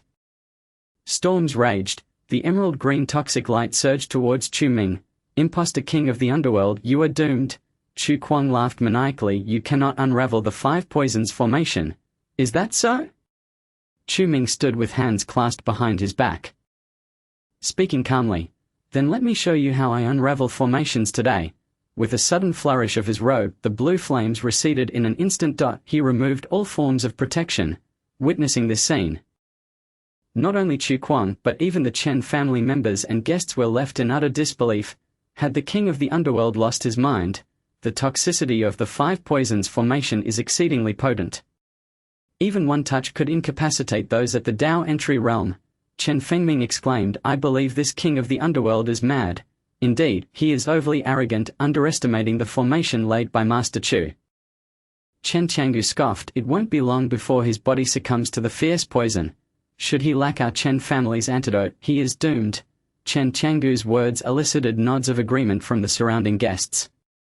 Everyone believed the king of the underworld had become overly arrogant. Underestimating one's opponent in battle could lead to dire consequences. Soon, the emerald green toxic light enveloped Chu Ming. The formations might completely ensnared him. Ha ha ha. Observing this spectacle, Chu Kuang could not help but laugh. "Imposter king of the underworld, you have merely sought your own demise. If you wish to beg for mercy, then..." However, before Chu Kuang could finish, his expression suddenly froze. The king of the underworld, ensnared within the 5 poisons formation, merely waved his hand, and all the green toxic light dissipated entirely. He stood unscathed. Is this the so-called 5 poisons formation? Chu Ming sneered coldly. Casting a derisive glance at Chu Kuang, he had long since replaced the core poison pill of the 5 poisons formation with the nether heart pill, under the protection of the Phoenix Jade pendant. Chu Ming had not been poisoned. Instead, due to the formation's might, the power of the eternal underworld Dao technique had been amplified. Impossible. Chu Kuang recoiled in horror, his face as pale as a sheet. Not only Chu Kuang but even the Chen family members were utterly astonished. The 5 poisons formation had no effect on the king of the underworld. How could this be possible? Chen Tiangu's breath quickened. His face a mask of disbelief. Did the king of the underworld possess some means to counteract such potent toxins? Chen Fengming felt his scalp tingle. If that were truly the case, it would be utterly terrifying. To possess such formidable strength alongside enigmatic methods. Who exactly was this king of the underworld? Indeed, Chen Daobi's expression grew despondent as he bitterly smiled. One Chu Kuang cannot contend with the king of the underworld. It seems we may truly require the intervention of the Elder Supreme to... No. Chen Tiangu interjected coldly, to summon the Elder Supreme would be to disgrace the Chen family. The Elder Supreme of the Chen family was nearly a century-old anomaly. All prominent families adhered to an unwritten rule. Never involve the elder generation in any conflicts. If any family were to breach this rule, they would bear the consequences themselves. The appearance of the elder generation would inevitably trigger a chain reaction. The Chen family could not set this precedent. Having previously allowed Chen Daobi to secretly act in the Chen family dungeon was already the limit. With so many guests present, permitting the Elder Supreme to intervene would equate to the Chen family bowing to the king of the underworld. How could Chen Qianggu justify this to the crowd? Master, this king of the underworld is beyond our ability to contend with. Chen Daobi's side. You always blame me for submitting to him, but you have witnessed the terror of this king of the underworld. Silence. Chen Qianggu gritted his teeth. Master Chu has yet to lose. Our Chen family has not lost either. Sigh. Chen Daobi looked skyward, no longer speaking. The scene at Chiyu Lake had already shaken his spirit. The recent confrontation had deeply impressed upon Chen Daobi a singular truth. He was no match for the king of the underworld. Far from it. Perhaps, antagonizing the king of hell was the most foolish decision made by the Chen family. In the arena, Chu Ming stood resolutely against the wind. The surrounding emerald green poison light swirled around him, yet he remained unperturbed, as if it were of no consequence. He took measured steps, slowly advancing towards Chu Kuang. Chapter 226. This palm will defeat you. Upon witnessing this scene, cold sweat beaded on Chu Kuang's forehead. Why was the 5 poison formation ineffective? Why? Chu Kuang found it incredulous and incomprehensible. The potency of the 5 poison formation was sufficient to lethally poison a cultivator at the entry realm. Even a solid stone thrown within would be instantaneously disintegrated. Yet, it had no effect on this king of hell. Impossible. Chu Kuang shook his head in confusion, retreating several steps. Breaking this formation required at least entry realm cultivation and various detoxification herbs from the underworld. How did you accomplish this? Want to know? Chu Ming approached step by step, halting before Chu Kuang. The distance between them was merely 3 meters. Chu Kuang could almost see the terrifying eyes hidden beneath Chu Ming's mask. Unfortunately, you have no chance left. Suddenly Chu Ming struck. At the same moment, a blue flame flickered in his palm. That was the cold nether fire. The flames roared like thunder, piercing through the emerald glow of the 5 poison formation. Striking Chu Kuang squarely in the chest, Chu Kuang instinctively gathered his spiritual power, crossing his arms to shield his heart. The force of this punch surged instantly, propelling Chu Kuang back several dozen steps. Phut! Chu Kuang spat out a mouthful of fresh blood. He had summoned all his spiritual energy, barely managing to withstand the King of Hell's assault. How powerful was this King of Hell? Chu Kuang. Today marks your demise. Chu Ming offered no time for Chu Kuang to hesitate. In the next moment, his figure vanished. When he reappeared, he was already before Chu Kuang. Chu Kuang was taken aback. In that instant, the two clashed. Spiritual energy rippled violently within the 5 poison formation. In merely half a minute, the two had exchanged over 100 blows. With each exchange, Chu Kuang's injuries worsened. Master Chu has been defeated. Chen Daobei sighed deeply. Master, do you still not make a decision? Upon witnessing this, not only Chen Daobei but even Chen Sai, Chen Fengming, Chen Qianli, and the other guests understood the gravity of the situation. Though Chu Kuang was still gritting his teeth and holding on, defeat was inevitable. He was simply no match for the King of Hell. Hearing Chen Daobei's words, Chen Qiangu bit down hard. Silent.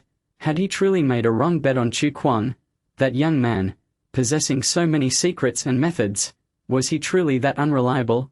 Chen Qiangu clenched his fists. He, a once great hero, had misjudged? Elders of the Chen family, heed my command. Chen Qiangu gritted his teeth, enunciating each word. Save Master Chu. We must. Just as he spoke, a tempest erupted in the arena. Chu Kuang's eyes surged with crimson, an aura surpassing that of a master, akin to a grand master, enveloped the entire area. False King of Hell, today I shall ensure you have no place to rest your bones. Nether path, ancient nightmare, calamity for all, the methods to slay immortals, the will to kill gods. The cycle ends, ancient truth manifests. Chu Kuang roared to the heavens. The overwhelming wave of spiritual power radiated throughout the corners of the plaza. Master Chu still possessed such strength. Chen Qiangu's eyes brightened. Could it be that he might win? This power was even stronger than a few days prior. Chen Daobei was equally astonished. Was it possible that during the recent pursuit, Chu Kuang had withheld his strength? Certainly. Chen Fengming laughed heartily, never expecting a turnaround. Master Chu still had a chance to defeat the King of Hell. Seeing this, the Chen family members and guests alike were invigorated. In the instant Chu Kuang unleashed his power, Chu Ming retreated several dozen steps. He gazed calmly at the distant Chu Kuang. Have you fought with all your might? As you wish. Nether path, ancient nightmare, calamity for all, the methods to slay immortals, the will to kill gods. The cycle ends, ancient truth manifests. In that moment Chu Ming's black robes billowed in the wind. The black pupils beneath his mask also glinted crimson. Simultaneously, a powerful wave of energy surged forth. This energy fluctuation was even stronger than that of Chu Kuang. The expressions of the Chen family members, who had just revealed joy, immediately froze. The King of Hell had concealed his power as well. Chen Fengming exclaimed in horror, how could this be? Chen Daobei furrowed his brow. Was it not his true strength during the incident at Chiyu Lake? This King of Hell's might was even greater. Chen Qiangu took a deep breath. Could it be that he truly had attained the entry realm? Previously Chen Qiangu had staunchly refused to believe that the King of Hell possessed entry realm strength. Yet the scene before him made disbelief impossible. With one man's strength effortlessly blocking the combined assault of Chen Daobei and Chen Sai, 2 grand masters, with a single punch he shattered a massive stone figure. And now, he had unleashed even greater power. This strength had transcended that of a grand master and reached the entry realm. Seeing the astonished gazes of the Chen family members and guests, Chu Ming let out a low chuckle. Then, his gaze fell on Chu Kuang. Chu Kuang, do you dare to receive a palm strike from me? What is there to fear? Chu Kuang's eyes gleamed fiercely. Suddenly proclaiming, very well, Blood surged in Chu Ming's eyes and blue flames ignited in his right palm. A chilling aura spread forth, causing the temperature in the entire plaza to plummet. "This palm will defeat you." Chu Ming leaped forward, slamming his palm down towards where Chu Kuang stood. Chu Kuang also raised his head, glaring, and as Chu Ming's palm wind descended, he raised his own hand. Boom! As their palms met. The entire plaza seemed to fall silent. The next moment the terrifying shockwave erupted, sweeping outward. Ice began to coalesce inch by inch. The clash between the two was astoundingly formidable. Chen Fengming gasped for breath. As a master witnessing this scene, he was filled with both excitement and dread. Chen Qiangu had stated that the king of Hell could not be over 40 years old, yet this Chu Kuang was merely 20. The power of these two had surpassed them by far. Even Chen Daobei was far inferior. Such overwhelming strength. Who exactly was this king of Hell? Chen Qiangu gritted his teeth, his gaze sharp. He seemed intent on penetrating the terrifying mask to unveil the face beneath. "Master, retreat quickly." Just as Chen Qiangu focused intently, Chen Daobei's voice suddenly rang out. Chen Qiangu was abruptly pulled back several meters. When he looked again, he noticed layers of frost forming at his feet. This was 100 meters from the center of the plaza. The impact of their clash could extend this far. This not only shocked Chen Qiangu but also left the other members of the Chen family and the guests equally astounded. Is this truly the King of Hell's genuine strength? Chen Fengming took a deep breath, and newfound respect gleaming in his eyes. So he had shown mercy that day. Not only he but even Chen Sai felt the same. Had the King of Hell unleashed his full power that day, they would have had no chance to resist. Chapter 227. The protagonist is dead. In the arena, the shockwaves continued to surge. Two similar waves of spiritual power rose in tandem. "I never expected your cultivation to have reached such heights," Chu Ming said coldly. The might of this palm was enough to kill a Grand Master, yet Chu Kuang managed to withstand it. This signifies that Chu Kuang's strength was advancing by leaps and bounds. Heh! Chu Kuang gritted his teeth, his gaze icy. "All of this is your doing. No further words are needed." Chu Ming narrowed his eyes. The wind of his palm intensifying.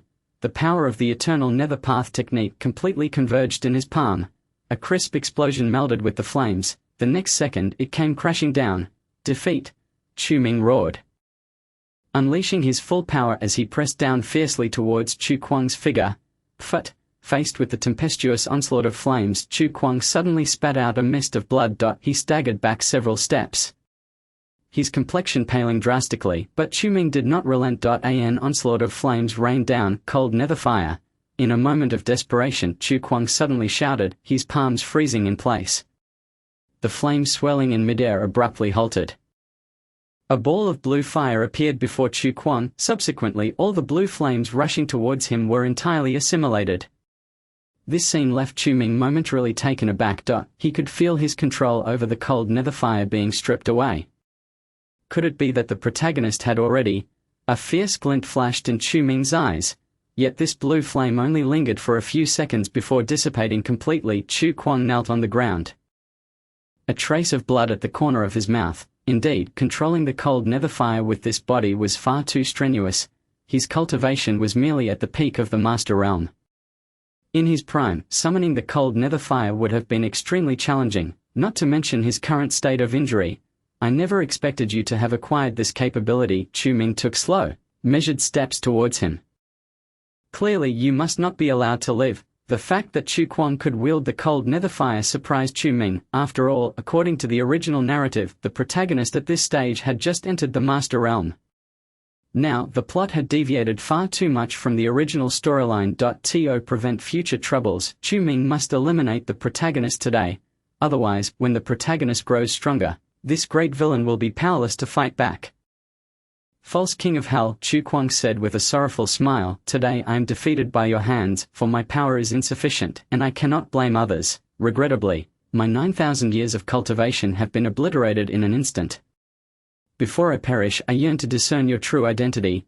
Chu Kuang slowly raised his head to gaze upon Chu Ming, who was approaching him. The blood-red hue in his eyes had faded, evidently due to the severe injuries sustained from summoning the cold nether fire. Initially, in an effort to instill fear in the Chen family's council of elders, even the master-level Chu Ming had resorted to this technique, resulting in him being unconscious for a full 2 days. Although Chu Kuang's cultivation was significantly higher than that of the earlier Chu Ming, he was not in a much better state. Do you truly believe I would divulge that to you?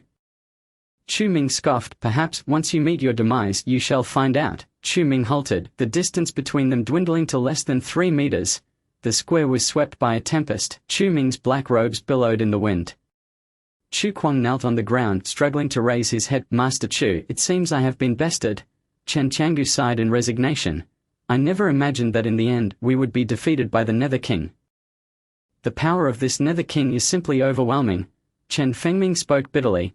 Even a genius like Master Chu has fallen before him. It is no wonder he was able to severely injure Elder Dao Yi in the dungeon. This is his true strength.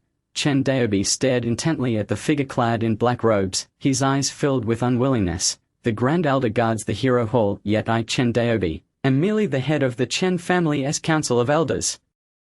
Even so, in the face of the Nether King I still feel fear. This is the reverence of the weak towards the strong.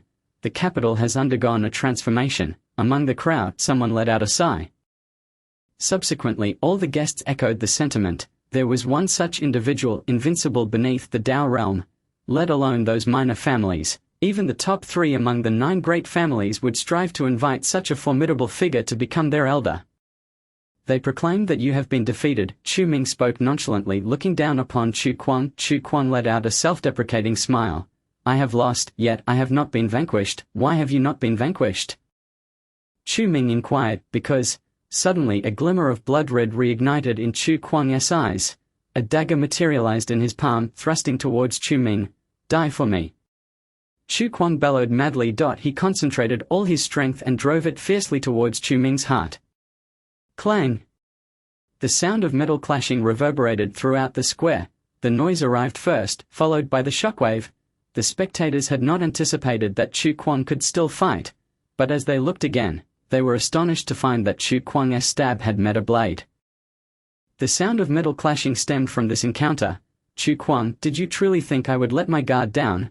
Chu Ming remarked coldly. I am well acquainted with your techniques, having endured 9,000 years of tempering in the Nether realm. Would the Nether King be so easily defeated? Chu Ming understood this all too well. You. Chu Kuang gasped for breath. His desperate strike had been entirely thwarted. This signified that he harbored no hope of victory. Rest assured and embrace your fate. With a flick of his right hand, the blade in Chu Ming's grasp darted forth like a flash of lightning. The strike landed upon Chu Kuang's chest. Chu Kuang's eyes widened in shock. He beheld the blade in Chu Ming's hand. It was the nether blade. How could he possess this? Before Chu Kuang could comprehend the situation, a sudden warmth surged in his chest. Blood poured forth, staining the ground. Quickly, save Master Chu. Chen Qiangu shouted anxiously, yet behind him none dared to step forward. Chen Daobi, Chen Sai, Chen Qianli and others remained unmoved. My lord, we cannot impede him. Chen Fengming sighed. Today's events have seen Master Chu defeated. And our Chen family has also suffered a loss. Defeated. The utterance of those 2 words caused Chen Qiangu to collapse onto the ground. He, the once formidable strategist, who had orchestrated the 9 great families with ease, had now been vanquished.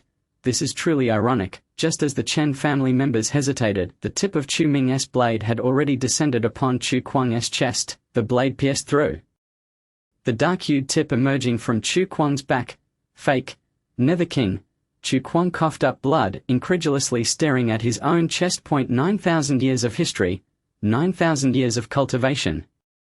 In a single moment of rebirth, everything was lost. Chu Kuang was unwilling to accept this. You should not have been reborn. Chu Ming sighed, his voice echoing like a bolt of lightning in Chu Kuang's mind. This pretender to the Nether King truly knows of my rebirth. Why? Who exactly are you?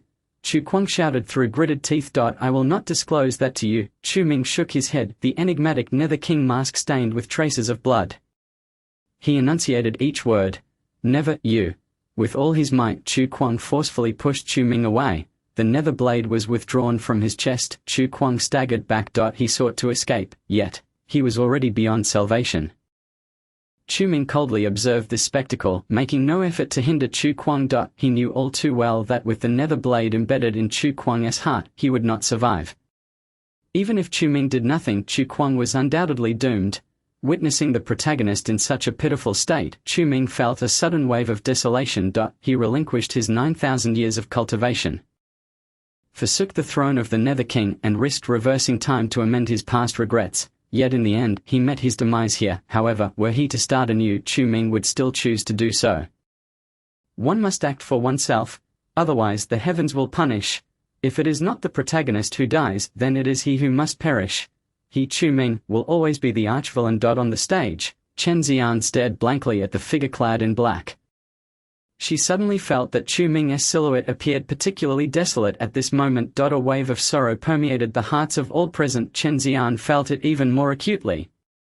Chu Ming watched as Chu Kuang staggered away. Suddenly Chu Kuang collapsed to the ground, blood seeped from the cobblestones of the square. Chen Qiangu immediately instructed Chen Fengming to check on him. Chen Fengming reached Chu Kuang's side and felt his neck.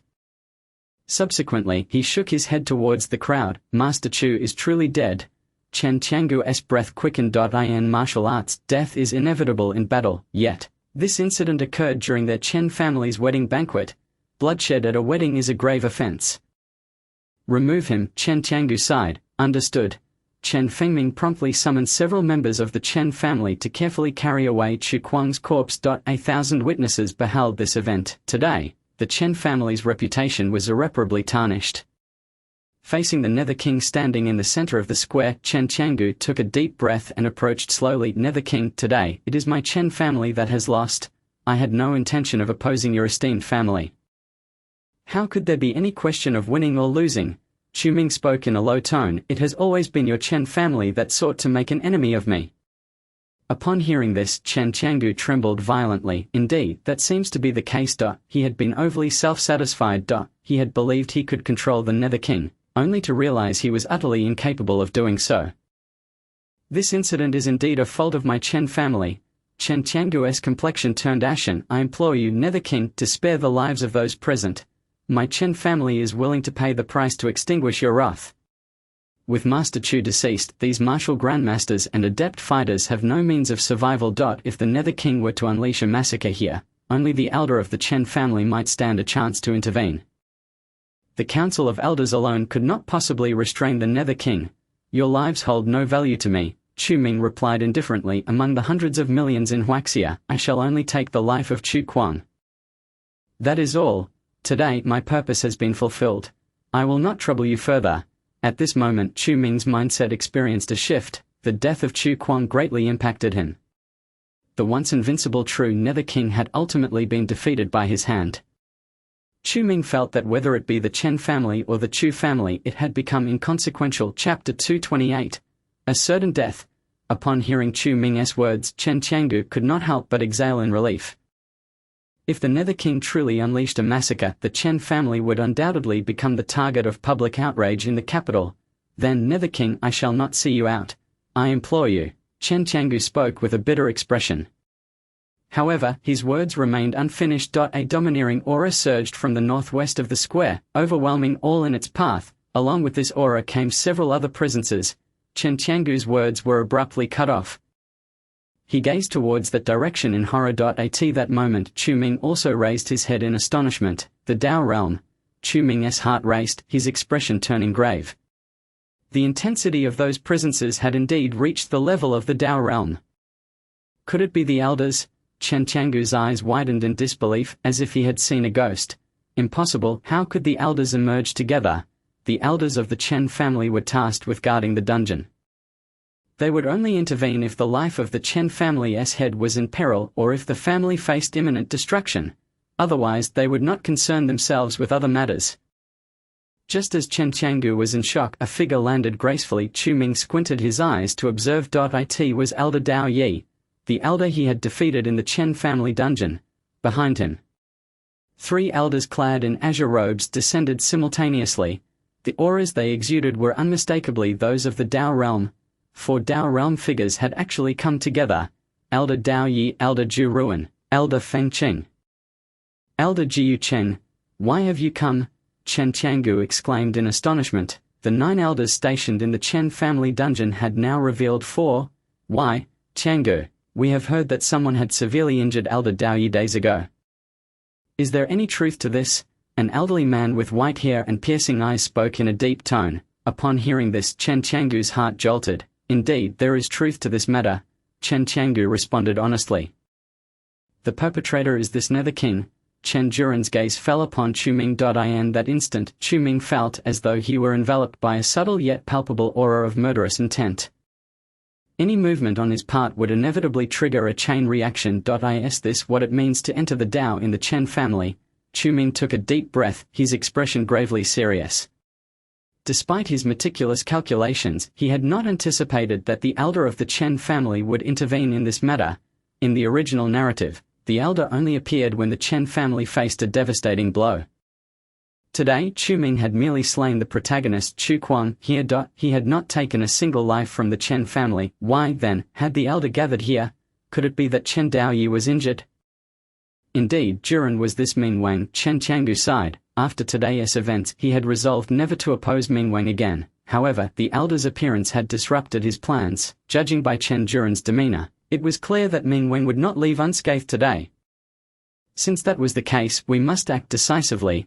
Chen Juren snorted coldly, his eyes fixed on Chu Ming, emanating an aura of infinite danger. Chu Ming felt as if the spiritual energy within him had momentarily stagnated. This was the pressure of a strong against a weak. A mid-stage grandmaster, Chen Juren, could see through Chu Ming's cultivation level at a glance. To injure Dao Yi, you indeed possess some skill. But alas, you stand against the Chen family. Since you are an enemy, you cannot be spared. With a single step, Chen Juren advanced, a tempest swirling at his feet. The winds dispersed the dust brushing against their faces. The guests and members of the Chen family retreated several steps.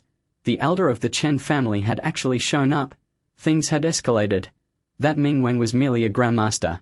How could he possibly contend with the elders of the Chen family? And there were 4 of them. Many sighed in dismay. They had initially thought the capital would gain another unparalleled powerhouse, yet they had not anticipated that the Chen family would mobilize the elders this time. With the capabilities of the Chen family's elders, it was certain that this Mingwang would not leave alive. Are you implying that the Chen family intends to be enemies with me? Chu Ming spoke coldly. He discreetly retrieved a pill bottle from his storage pouch. Inside were the poison pills he had previously replaced within the 5 poisons formation. If these 4 dared to act, he would spare no effort to retaliate. Even if it meant his own demise, he would drag one down with him. The Chen family stands against you. Chen Juren scoffed. How dare you, a mere junior, presume to speak? The moment these words left his mouth, the temperature in the square plummeted. Chu Ming's cold gaze fixed upon Chen Juren. Among these 4, Chen Juren was indeed the strongest. If a confrontation were to ensue, he would undoubtedly have to deal with Chen Juren first. The terrifying pressure from the 4 Dao-level cultivators caused cold sweat to bead on Chu Ming's back. Though he could defeat Chen Daoyi, that did not mean he could withstand these 4. Should a direct battle occur, defeat would merely be a matter of time. Wait. Just as everyone held their breath, fixated on the scene, a clear voice rang out from the center of the square. Chen Xian, clad in a wedding gown, ran over, positioning herself between the 4 elders of the Chen family and Chu Ming. Esteemed elders, the Mingwang has not harmed any member of my Chen family today. Chen Xian declared through gritted teeth. The only life he took was that of Chu Kuang, who had a life-and-death feud with him. If you let him go, he will not become an enemy of the Chen family. Upon witnessing Chen Xian's arrival and hearing her words, Chu Ming was momentarily taken aback. Chen Xian was actually speaking on his behalf, and facing the elders of the Chen family no less. However, Chen Qiangu's expression shifted dramatically. Xian, step aside. No, grandfather, Chen Xian insisted. He is my fiancé and we have yet to exchange rings. He cannot die. Xian, I said, step aside. Chen Qiangu shouted angrily. Heed my words. Chen Qiangu was growing anxious. Chen Xian was his most cherished granddaughter, the little princess of the Chen family, yet these elders would not recognize that. They only knew that the Mingwang had severely injured Chen Daoyi. That was all. The words of Chen Xian fell on deaf ears. Chen Xian. Chen Qiangu's forehead was beaded with veins. Do you wish to drive me to my grave, grandfather? Chen Xian's eyes reddened, yet she spoke. It was you who betrothed me to him. If he dies, I will never find happiness in this life. This statement caused Chen Changgu to tremble. Indeed, that Mingwen had the ability to summon the jade pendant. He was destined to be the fated one for Chen Xian. If he were to perish here, would she not fulfill the prophecy of living in solitude? Chen Changgu suddenly fell silent. Enough. At this moment Chen Juren spoke in a low voice. You are a descendant of the Chen family. Yet you dare to speak for an outsider? How utterly ridiculous. Stand aside. Otherwise you shall share the same fate. The moment these words left Chen Juren's mouth, the atmosphere in the venue turned murderous. Chen Xian's face paled instantly. She was not strong, and faced with the terrifying aura of the Tao level, she was utterly powerless to resist. Yet, she gritted her teeth, preparing to persuade once more. Suddenly, a hand landed on Chen Xian's shoulder. Chen Xian turned abruptly. Chu Mingwen. Chen Xian stared at Chu Ming in a daze. Xian, you look beautiful today. Chu Ming said gently. You have done enough. You need not bear the brunt of this for me. But, Chen Xian exclaimed anxiously. I will not die, Chu Ming replied calmly. Leave this place. Chen Xian gazed at Chu Ming in confusion. With the distance between them, she could see the depths of his eyes beneath the mask. What profound eyes they were! Yet at this moment they bore an expression of gravity, complexity, and resoluteness. She understood that Chu Ming had made up his mind to fight to the death. You cannot defeat them. Chen Xian urged desperately. I know, Chu Ming replied peacefully, but sometimes not being able to defeat is one thing, while daring to fight is another. At the very least today, I, the Mingwen, shall not retreat a single step. Even if it leads to certain death. Chu Ming's words resonated in the ears of all present. The determination in his tone left the members of the Chen family and the guests astonished. Who would dare to confront 4 Tao-level cultivators? Only the Mingwen. Xian, if I do not die, I will return to fulfill what I could not accomplish today. Chu Ming took a deep breath. In an instant, he moved, gripping Chen Xian's shoulder. Chen Xian's face turned pale. She managed to utter a single word before fainting instantly. Chen Changgu, take her away. Chu Ming seized Chen Xian's arm and coldly addressed Chen Changgu.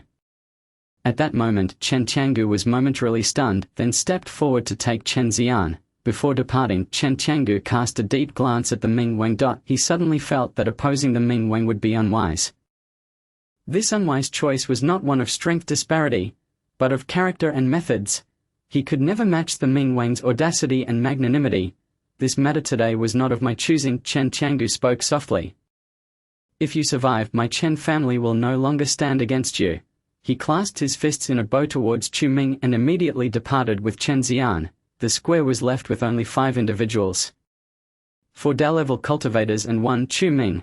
It seems you still have some spirit. Chen Juren observed the entire scene. He did not intervene. He too recognized that this Mingwen was indeed a formidable character.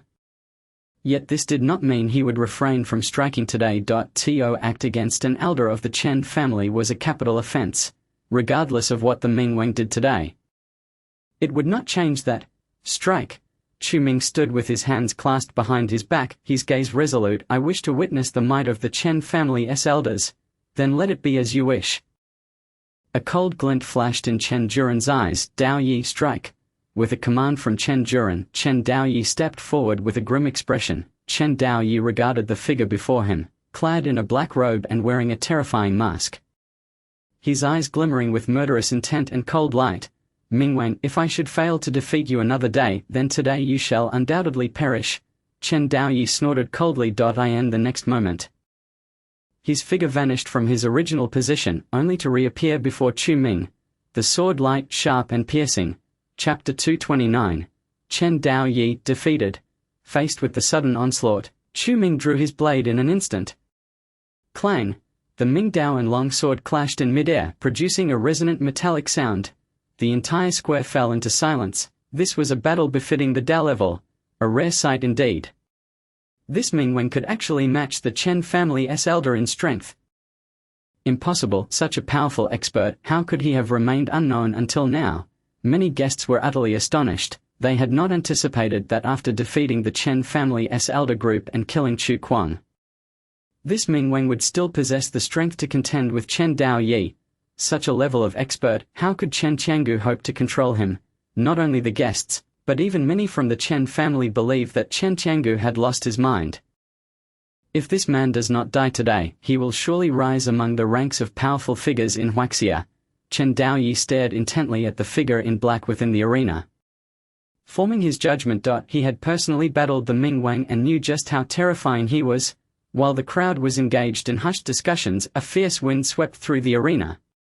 The clash of sword light and blade wind erupted.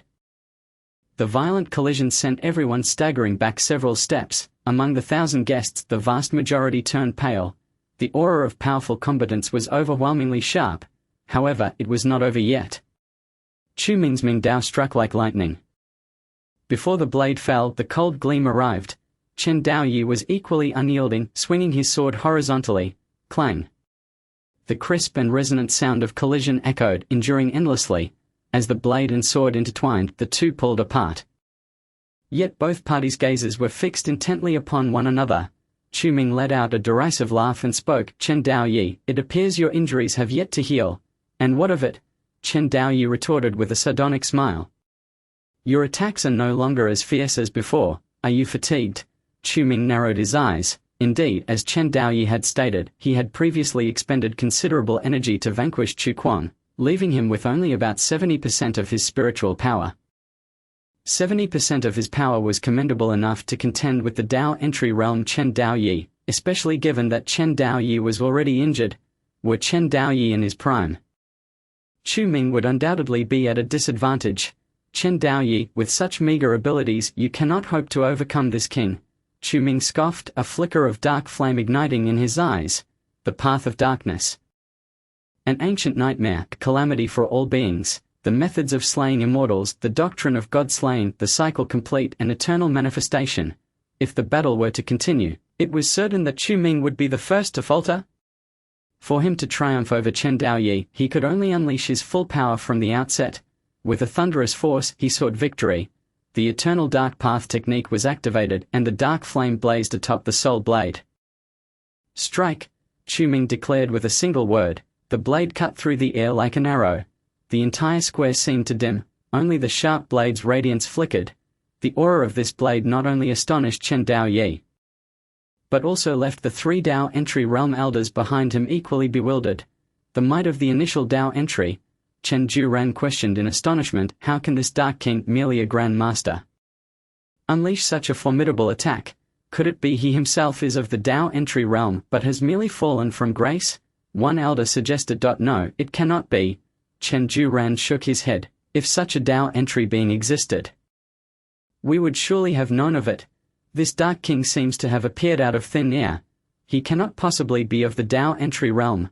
Upon hearing Chen Juran's perspective, the other 2 elders nodded in agreement. Indeed, if this Dark King had ever been of the Dao entry realm, he would not have been so obscure. As the astonished gazes of the crowd lingered, the intense blade light descended before Chen Daoyi.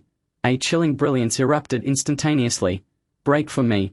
Chen Daoyi held skyward, his long sword wildly dancing forth. The sword's radiance flickered as it intertwined with the menacing blade light.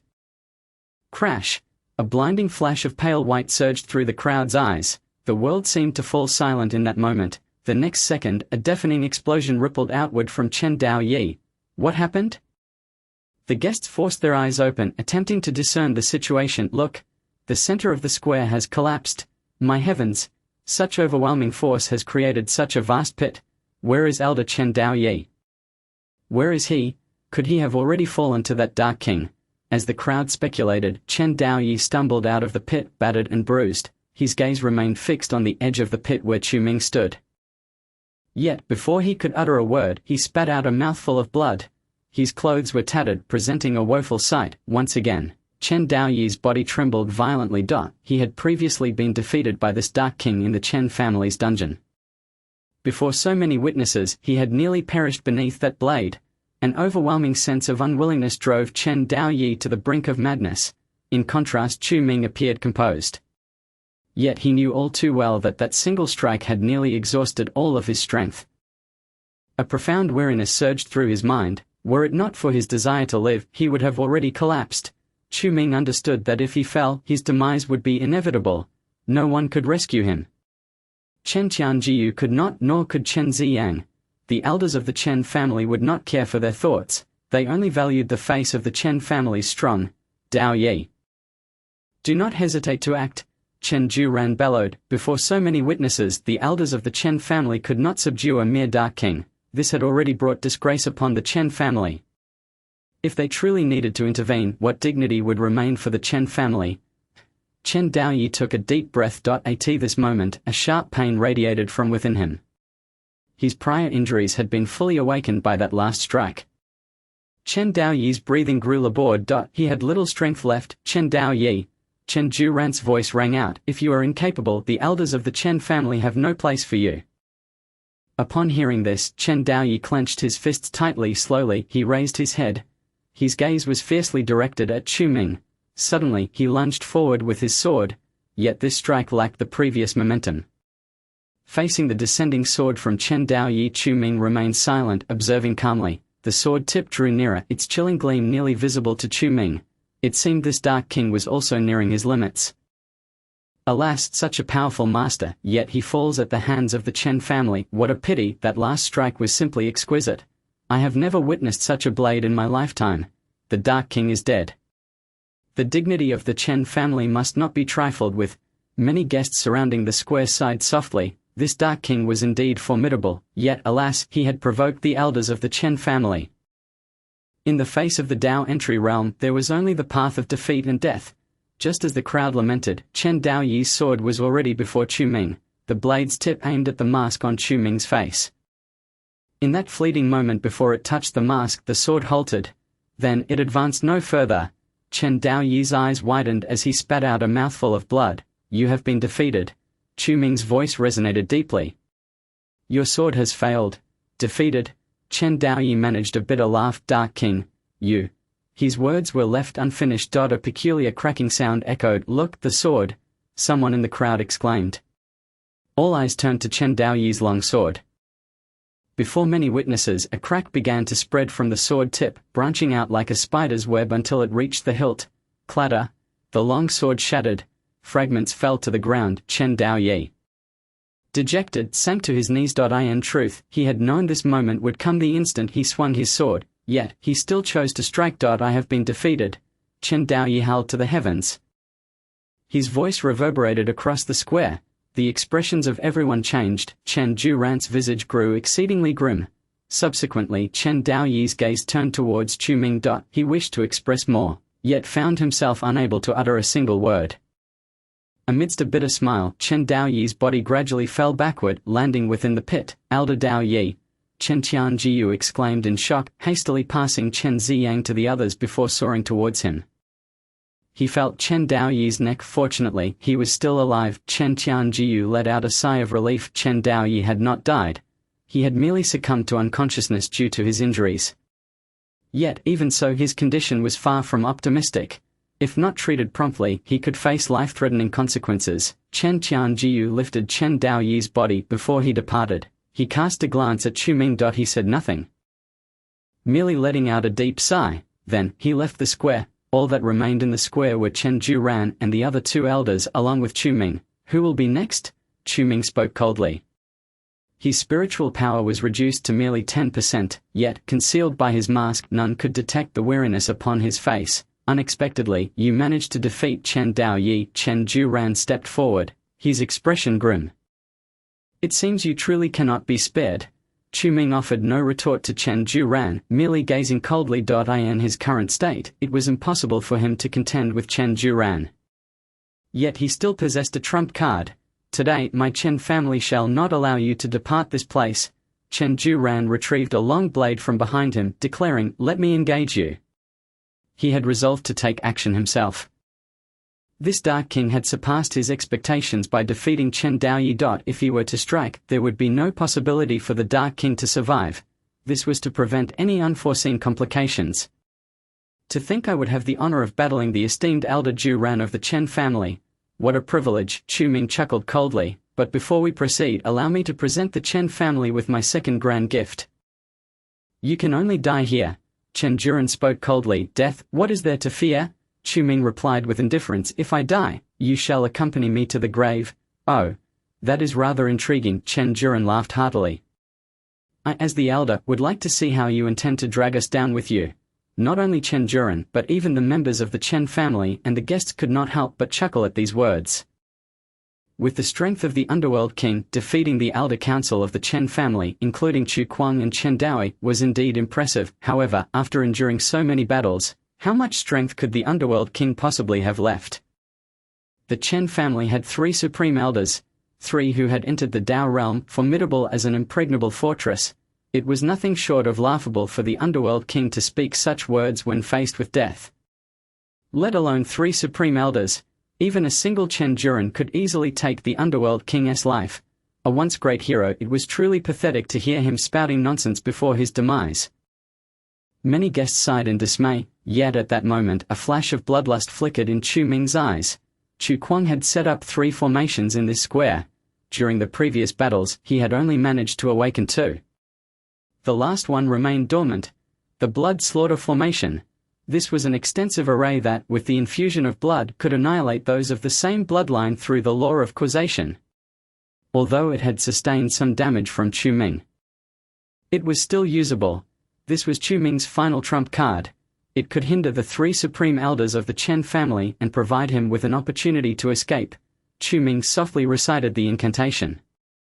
A sphere of bloodlight gradually materialized in his palm. Upon seeing this, Chen Juran's brow furrowed. What do you intend to do?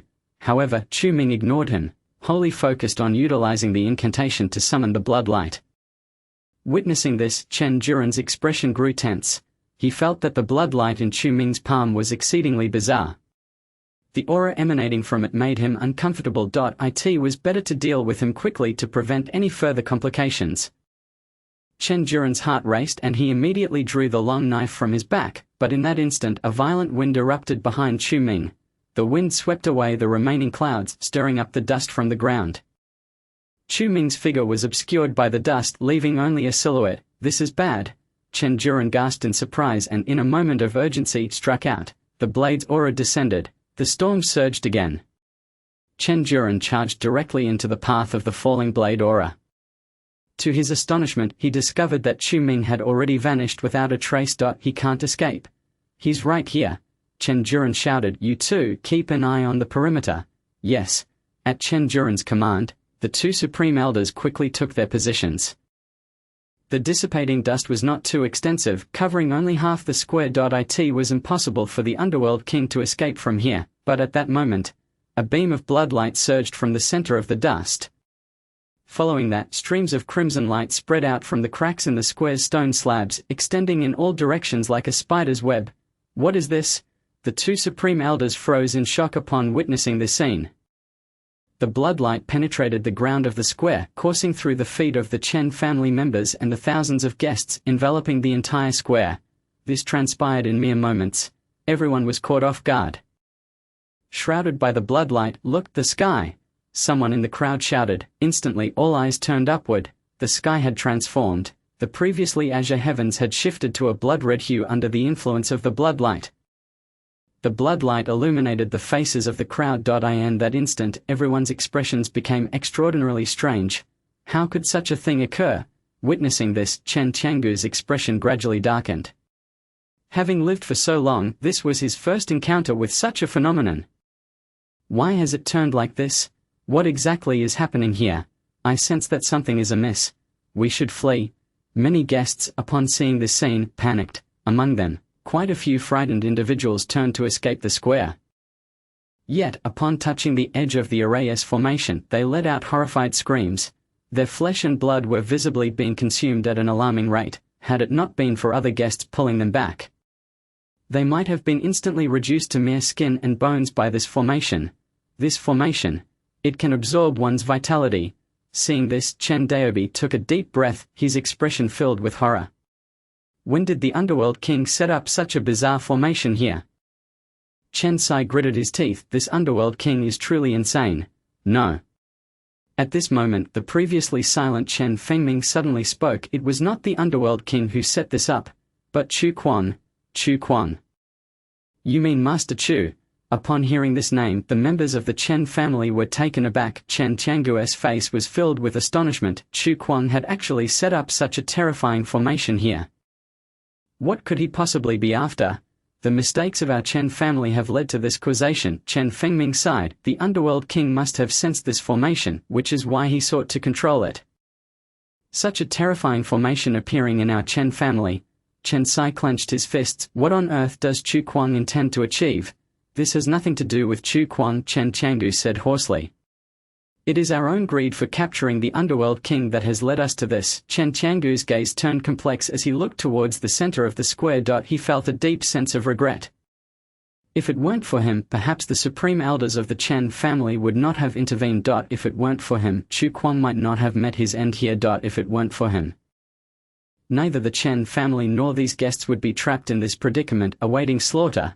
Head of the family, this matter is the underworld king's fault. It has nothing to do with us, Chen Sai suddenly interjected, attempting to persuade him. But before he could finish, Chen Qiangu shook his head, interrupting him. This cannot be blamed on the underworld king. It is my misjudgment, my own folly. Head of the family, this is not the time for such discussions. We must quickly devise a strategy, Chen Daobi urged. If this formation fully activates, the consequences could be dire. Though Chen Daobi could not discern the principles of this formation nor its true purpose, his instincts as a grandmaster warned him that without immediate action, the Chen family members and the guests from the capital could all perish here. The underworld king's words of accompanying them to the grave were not solely directed at Chen Juren or the three supreme elders, but rather at everyone present. In this battle, aside from the unconscious Chen Daoyi who had been carried out, and the fainted Chen Xian who had been sent to rest by the underworld king, all others were doomed. This was no jest. Fengming, second elder, fourth elder. Chen Qiangu gritted his teeth and spoke. At your command. Chen Fengming responded immediately, head of the family. Chen Daobi and Chen Sai also replied solemnly. Quickly persuade the supreme elders to let the underworld king leave. Chen Qiangu enunciated each word with gravity. If any guests perish in this battle, our Chen family will be unable to escape blame. Chen Qiangu understood the situation clearly. Even if the supreme elders of the Chen family managed to safeguard their kin, the thousands of guests behind them were not to be trifled with. They hailed from esteemed families in the capital and various powerful factions. Losing even a single one would equate to making an enemy of the forces backing that guest. Moreover, if a large number were to die, Chen Qiangu dared not contemplate further. Head of the family, this matter. Chen Fengming attempted to say something but was again interrupted by Chen Qiangu. Hurry. Do not hesitate, Chen Qiangu urged. If we delay, it will be too late.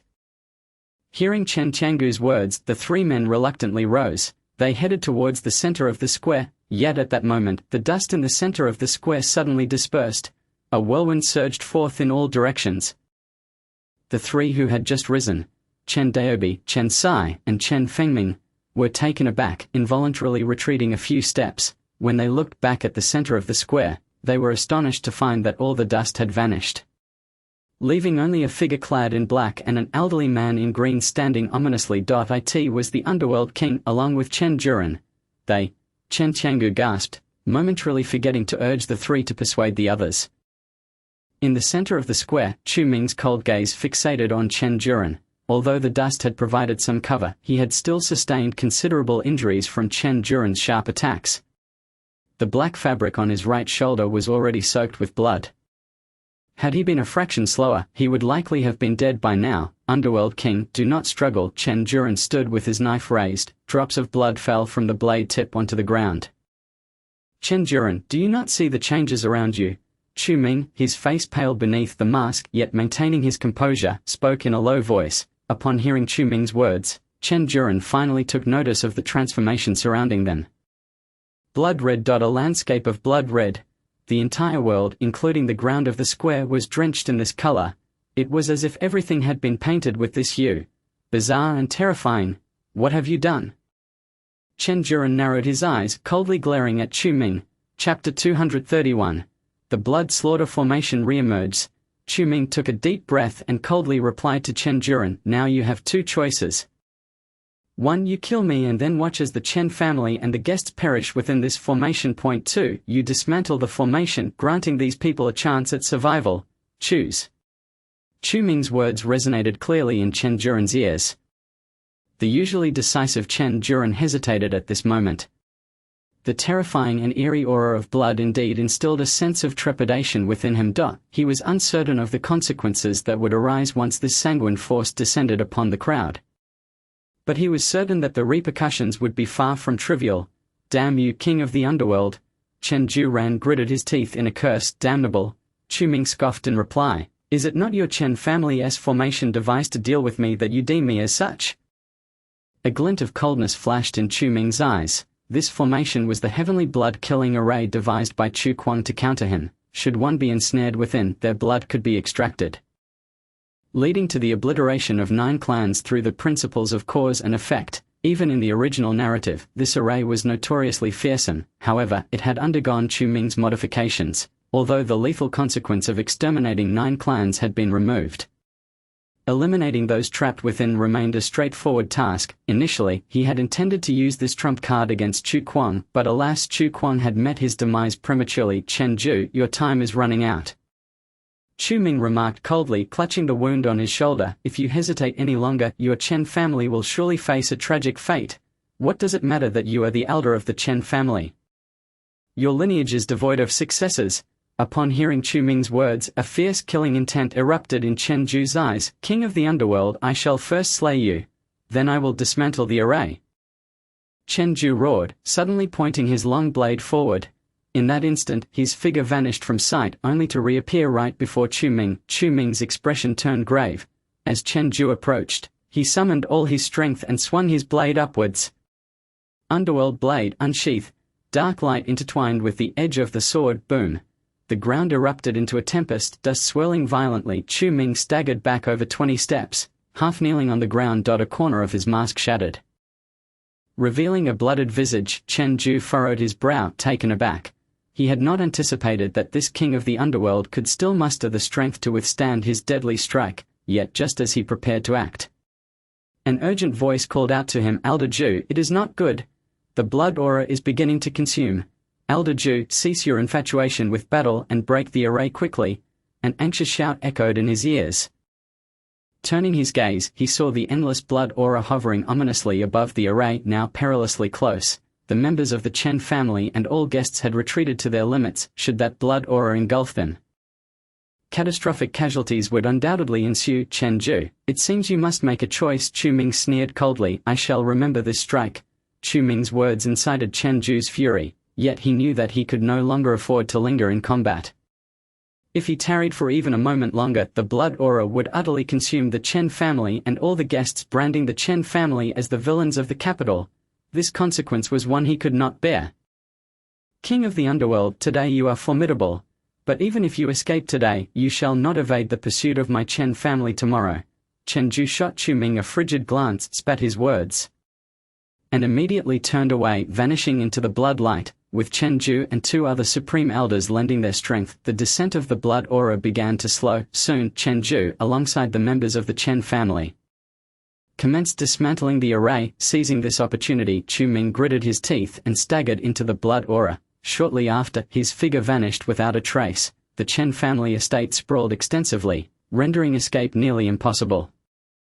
Chu Ming was uncertain how long the heavenly blood-killing array could restrain the 3 entering Dao Realm Supreme Elders from the Chen family. He could only endeavor to recover from his injuries as swiftly as possible, within the limited time frame.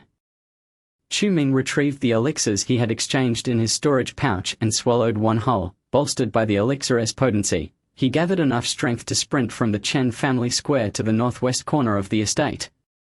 Here lay the Chen family dungeon. Standing at the dungeon's entrance, Chu Ming summoned his remaining strength and used a displacement technique to arrive at the 3rd level of the dungeon, where Tang Hao's cell was located. Chu Ming's sudden appearance startled Tang Hao, who was indulging in wine. "Little Chu, how have you come to look like this?" Tang Hao exclaimed, momentarily taken aback upon seeing Chu Ming, who was now covered in wounds, with deep gashes on his right shoulder and chest, blooded and mangled. "Old Tang." Chu Ming removed the half-shattered mask from his face, his voice weak. "Allow me to rest here for a moment. Just for a moment." "Little Chu, stay as long as you need." Tang Hao inspected Chu Ming's injuries. "Fortunately, they are not fatal. Tell me, how did you come to this state?" Tang Hao inquired with concern, with your strength, those useless Chen family members should have posed no threat.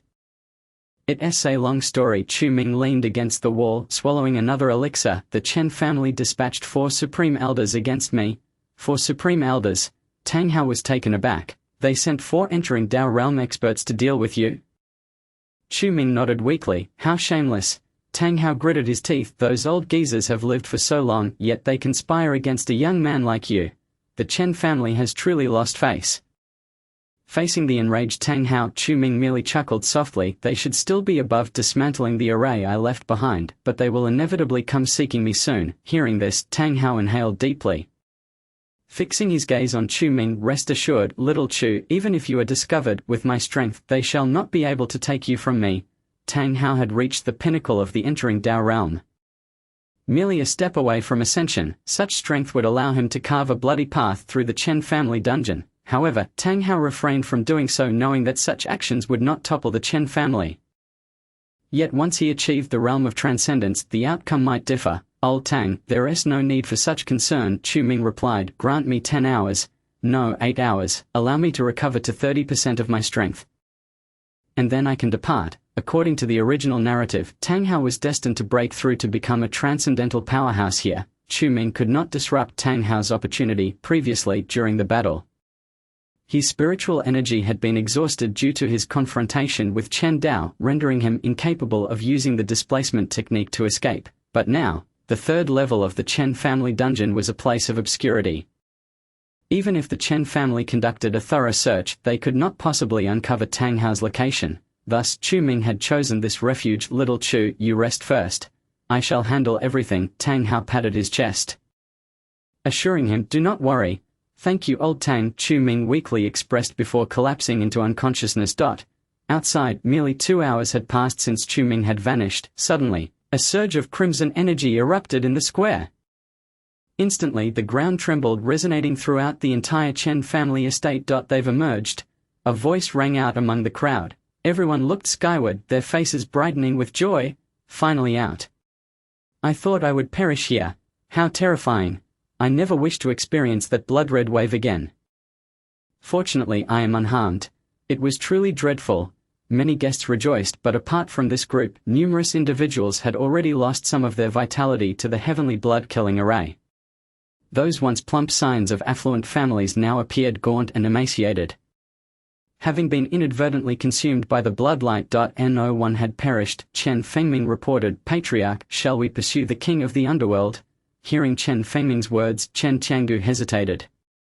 This battle had failed to claim the life of the king of the underworld, and he no longer wished to continue fighting. Chen Qianggu understood all too well that the king of the underworld was beyond his control. Should he attempt to force control, the outcome would be counterproductive.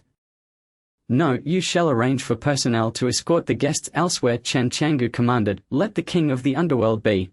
Patriarch. Chen Fengming was taken aback. We find ourselves in this predicament because of the king of the underworld. Enough. Chen Qianggu frowned. The king of the underworld is not someone we can contend with. Chen Qianggu's words rendered Chen Fengming abruptly silent. Indeed, the king of the underworld's previously displayed prowess was too astonishing. Relying solely on the Chen family's elder council, it was evident they could not engage in battle with the king of the underworld, Chen Qianggu. At that moment, a deep, chilling voice resonated. Chen Qianggu turned abruptly. Discovering it to be Chen Ju. I command you to dispatch everyone down, and ensure you locate the king of the underworld. Chen Ju ground his teeth. I want him dead. Chen Qianggu inhaled deeply. Noting Chen Ju's pallid complexion, his body marred with wounds, a testament to the perilous nature of the heavenly blood-killing array. The 3 entering Dao Realm Supreme Elders had paid a significant price to dismantle the array. As the primary force behind the array's dismantling, Chen Ju had sustained severe injuries, fueling his anger. A mere king of the underworld had caused them to fall into such dire circumstances. If he were not eliminated, Chen Ju could not quell his resentment. But Elder Ju, that king of the underworld is formidable. If we continue to engage him, we may. Chen Qianggu hesitated to speak. Silence. Chen Ju reprimanded coldly. I care not for his strength or methods. You must swiftly send people to search for him. That king of the underworld, having been reduced to a dying state, surely cannot have fled far in just 2 hours. Go find him. Chen Ju roared. Witnessing Chen Ju's fury, Chen Changu sighed heavily. This matter has transcended the boundaries of mere personal conflict between him and the Lord of the Underworld. It is highly likely that the true higher-ups of the Chen family will be stirred. Chapter 232, 10,000 points. Under the firm will of Chen Juran, the members of the Chen family spread out within a 100-mile radius to commence a search. As dusk gradually descended, the third level of the Chen family dungeon remained eerily tranquil. Due to years of being deprived of sunlight, time here relied solely on Tang Hao's estimations, yet he had lost track of how long it had been. Observing the figure of Chu Ming, who sat cross-legged in the corner, a grave expression clouded Tang Hao's face. Although he had reassured Chu Ming that remaining here was safe, the reality was quite the opposite. For across from them resided a descendant of the Chen family, Chen Yuhao. He was the sole variable. If he failed to notice the young lad, then all would be well. However, should he discover him, it would likely necessitate silencing him permanently. Tang Hao's gaze turned icy as he fixed it upon the opposite cell. Chen Yuhao lay on his bed, evidently asleep, but not long after Chen Yuhao began to stir. Had he awakened? Tang Hao squinted, focusing intently on Chen Yuhao. Upon waking, Chen Yuhao did not glance toward Tang Hao's cell but instead busied himself with something on the floor out of boredom. Ever since he had rendered his own voice hoarse with crying a few days prior, he had been etching something into the ground. Tang Hao was at a loss as to what the young man was up to. He continued to watch Chen Yuhao. Suddenly Chen Yuhao looked up. Tang Senior, why do I feel as though there is an extra person in your cell? Chen Yuhao squinted. You Chen family brat. Are you daft from sleep? Tang Hao shot him a glare. I have been imprisoned here by your Chen family for so many years, where would a second person come from? Perhaps, but that individual in the corner. Chen Yuhao pondered. I should not have misjudged. That is indeed a person, right? What person in the corner? Tang Hao snapped. Do not frighten me, you young fool. Goodness, can you not see it? Chen Yuhao's face went pale. Right there in your cell's corner. That person. Chen Yuhao's words trailed off. He was beginning to doubt whether the figure in the corner was truly human. Perhaps, as Tang Hao suggested, it was not a person at all. You little rascal, spit it out. What are you trying to say? Tang Hao frowned. The cell door has not been opened. Where would a second person come from? Tang Senior, you behind you, that? Chen Yuhao stammered. Could it be? What could it be? Tang Hao coldly retorted. Yes, yes, yes. Chen Yuhao trembled. He dared not utter that word. If Tang Hao cannot see it, then how can you? Chen Yuhao suddenly turned to glance at his own cell. It was empty, devoid of any presence. Thank goodness. That thing is not here with me. Chen Yuhao let out a sigh of relief. However, when he turned back to Tang Hao's cell, he was astonished to find that the pale-faced figure sitting in the corner had vanished. What? Chen Yuhao was taken aback. He rubbed his eyes. It was truly gone. Chen Yuhao plopped down onto the ground. Could it have been an illusion?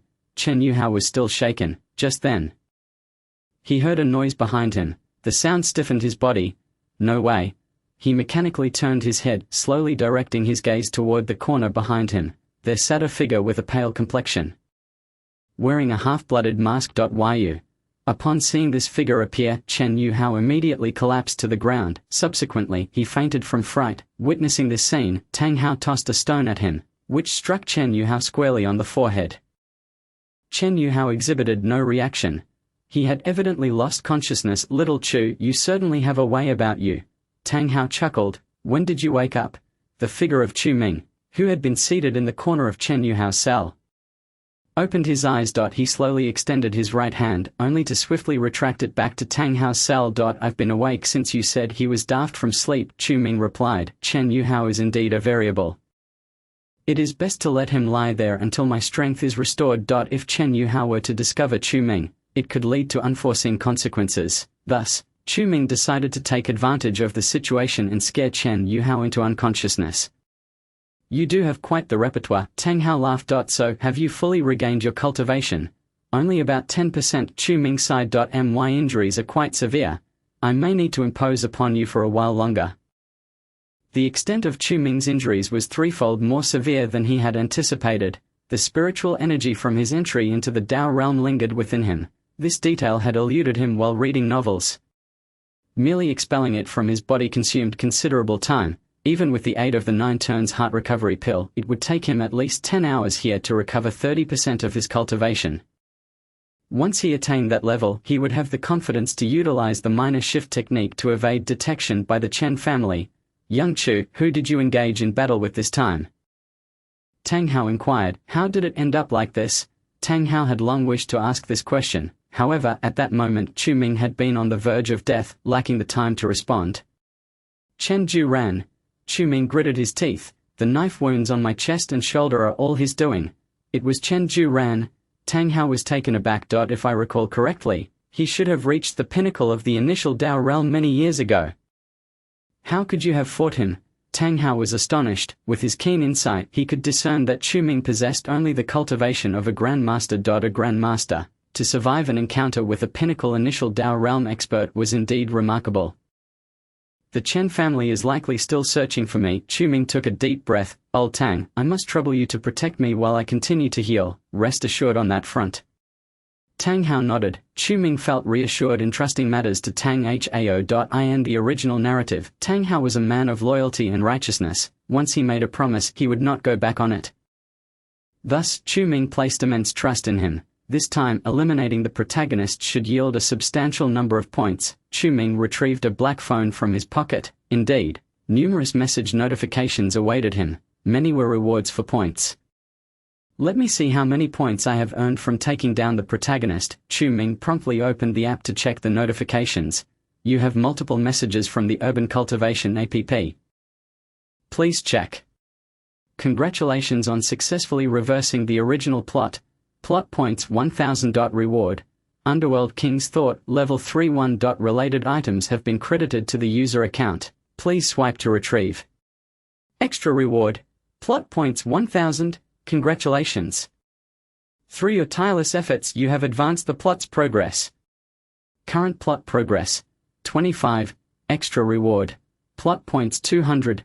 Note. The original protagonist's luck index. 75. Advancing the plot significantly weakens the protagonist's luck. Enhancing the user. Congratulations. Your attack has had a profound effect on the original protagonist. Reward. Plot points 100. Congratulations.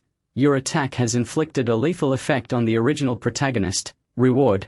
Plot points 1000. The sheer volume of notifications left Chu Ming feeling dazzled. He also discovered that the rewards this time exceeded his expectations. Reversing the plot garnered him 1000 points. Advancing the plot yielded an additional 200 points.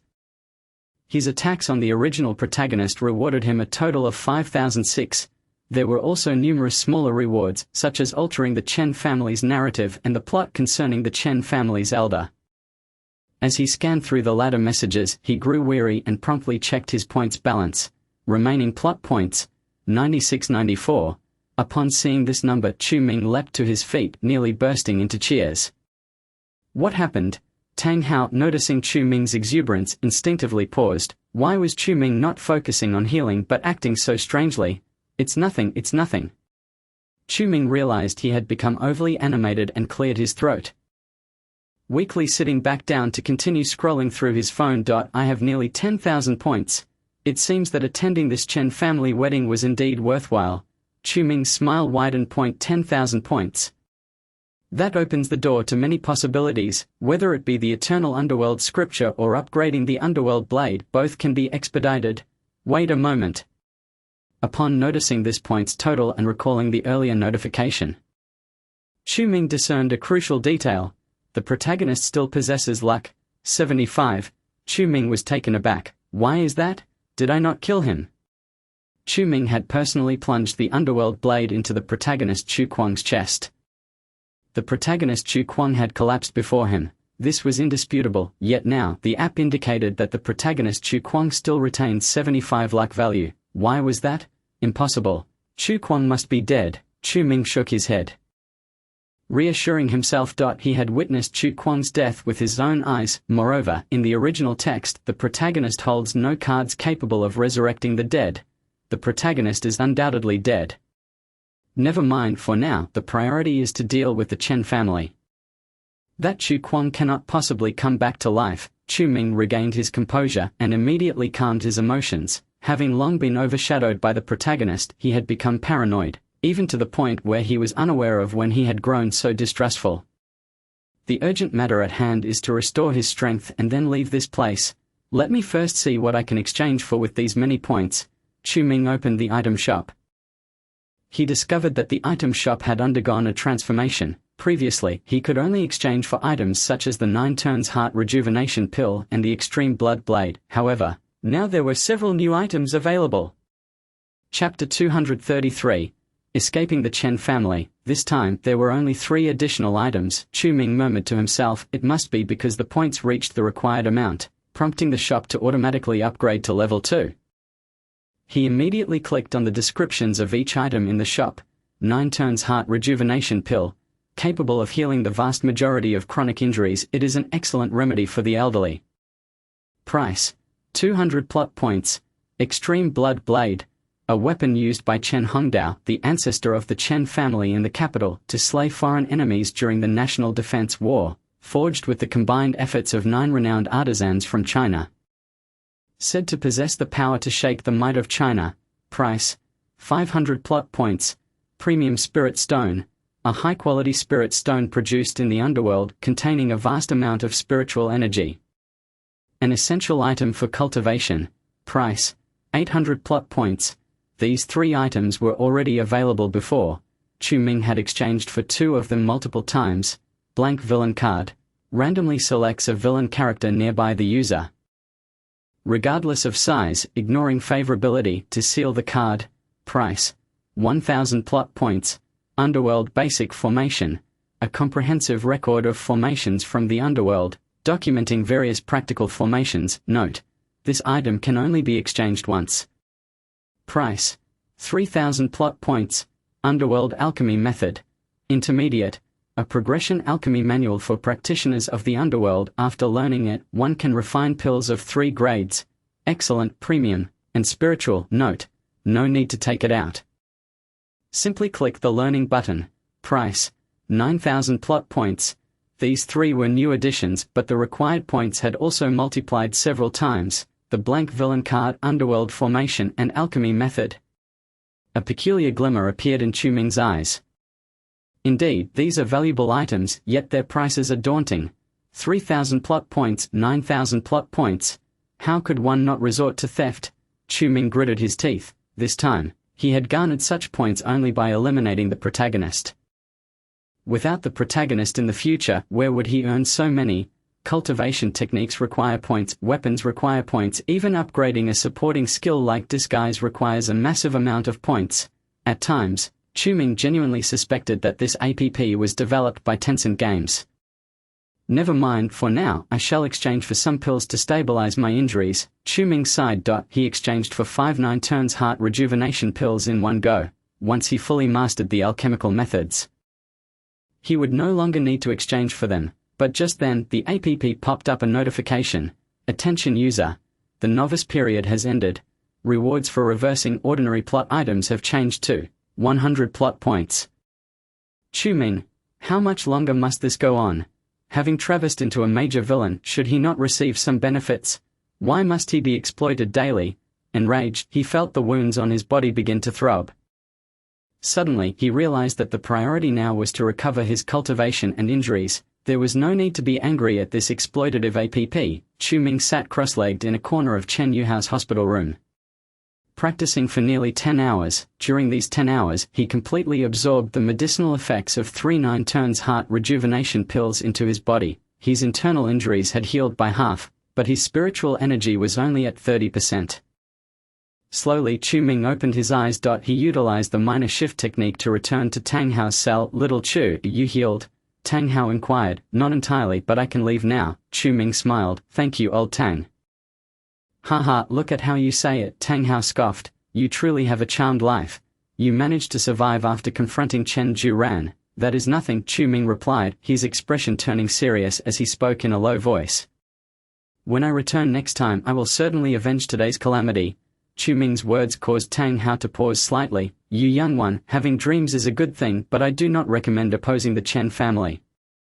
Tang Hao said solemnly. Chen Juran should soon break through to the mid-stage of the Dao realm. You must at least have peak proficiency in the early stage to contend with him. I am well aware of that, Chu Ming nodded. In the original work, Chen Juran did not have a high appearance rate. This was because, upon his debut, he was immediately incapacitated by the protagonist, who was in the Dao realm. What Chu Quan could do, Chu Ming could also achieve. Old man, this is my token of respect for you. Chu Ming took out a row of small wine bottles from his storage bag. The white bottles lined up on the ground left Tang Hao wide-eyed. He hurriedly picked up one bottle and deeply inhaled the aroma of the wine. Subsequently, he exclaimed in delight, "What do you mean by bringing gifts when you come to see me? What should I take back then?" Chu Ming countered, "Stop right there." Tang Hao glared at Chu Ming, saying, "How could one take back a gift meant for others?" Chu Ming chuckled softly. This old man Tang Hao certainly knew how to curry favor. As long as it involved wine. In 6 months, when old Tang became an out-of-body realm practitioner, he should be able to assist him with many matters. By the way, Tang Hao suddenly recalled something. Taking out a jade token from his bosom, "This is my king's token from the Heavenly Dragon Estate. It should still hold some power. If you encounter a master from the Heavenly Dragon Estate, presenting this jade token should compel them to assist you." Chu Ming accepted the jade token. It was a palm-sized carving made of jade, with the words Heavenly Dragon inscribed on the front and Tang Hao on the back. Chu Ming narrowed his eyes, his expression shifting. King Tang Hao. Before entering prison, Tang Hao had already possessed the strength of a king. At that time, he was merely at the mid-stage of the Dao realm. Yet his combat prowess was formidable. Now, having silently cultivated in the Chen family's dungeon for nearly 50 years, he had become a being on the verge of transcending. Just how powerful would he be now? Chu Ming's expression grew grave. He did not feign modesty and directly accepted the token, cupping his hands in a bow to Tang Hao. "Old Tang, I understand. Go, and I hope to see you again once I am free." Tang Hao smiled. Regarding this young man, he held considerable admiration. However, having offended the Chen family, even Tang Hao was unsure how long Chu Ming could survive. "Well then, I shall take my leave." Chu Ming bowed politely. Subsequently, he activated the minor shift technique, shifting shapes and shadows. Chu Ming expended the strength he had just restored to directly teleport himself back to the Chu family estate. He had returned home. On the other side, the Chen family members had been searching for Chu Ming for nearly 15 hours, yet to no avail. Chen Juran, his face filled with rage, paced back and forth in the Chen family courtyard. Including Chen Tianjiu, none dared to provoke Chen Juran in such a state. At that moment, Chen Juran suddenly halted, glancing at his watch. 15 hours. He spoke coldly, Juran elder, we have failed to locate the underworld king." Chen Fengming reported nervously. "We have searched the entire family's back mountain and all the buildings in the estate, but we have yet to discover the injured individual. Impossible." Chen Juran coldly turned back, gritting his teeth as he said, "How could the underworld king, in such a dying state, possibly escape in such a short time? A dying master might not even cover a kilometer in an hour. In the case of others, they would have already succumbed along the way." However, the Chen family had searched within a 5-kilometer radius for 5 hours, then expanded the search area by another 2 kilometers for an additional 10 hours. Yet they found nothing. "Juran elder, my subordinates believe that the underworld king has likely already left this place, which is why we..." Chen Fengming attempted to argue, but at that moment, Chen Juran's icy gaze suddenly fell upon him. "What did you say?" Seeing Chen Juran in such a state, Chen Fengming swallowed hard, daring not to utter another word. Sweat dripped from his forehead, and his body grew rigid. He was acutely aware of what failing to capture the underworld king signified.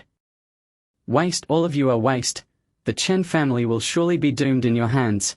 Upon hearing Chen Juran's words, the members of the Chen family dared not speak. Only Chen Tianjiu cautiously stepped forward, softly suggesting, "Juran elder, why not do this? Let us capture the underworld king's disciple, Chu Ming. The underworld king will surely reveal himself." "Capture Chu Ming?" Chen Juran replied coldly. "What good would that do? What I want is the underworld king." "But..." Chen Tianjiu hesitated to speak. "But what?" Chen Juran did not give him a chance to continue, only angrily retorting, "Do you think the underworld king, in such a state of injury, would come to save his disciple? Or do you believe that Chu Ming is the underworld king?" This cold sweat broke out on Chen Tiangu's back. Indeed, capturing Chu Ming would be utterly useless. The person Chen Juran sought was solely the underworld king. But where had this underworld king vanished to? Chen Tianjiu could not fathom. Relay my orders, conduct a thorough search of every corner of the estate. The cold glint in Chen Juran's eyes was palpable. This dark king cannot possibly escape. His voice was imbued with an icy resolve. The Dark King had inflicted harm upon the Chen family and had the audacity to flee beneath his very nose. With so many guests present, thousands of eyes had witnessed the scene unfold. If the Chen family failed to capture the Dark King, if Chen Juran himself could not apprehend him, they would be the subject of ridicule throughout the capital. Yes, we shall attend to this immediately. Chen Chang'e, without hesitation, led the elders of the Chen family away from the square. Although the Chen family had already scoured the estate, there were still several concealed areas yet to be investigated, such as the Chen family's scripture depository and the dungeons.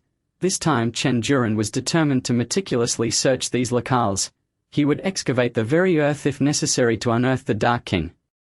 Meanwhile, in stark contrast to the Chen family's predicament, news had spread like wildfire throughout the capital. On forums, QQ groups, WeChat groups, and more, the upper echelons of society in the capital and surrounding cities were abuzz with a singular topic.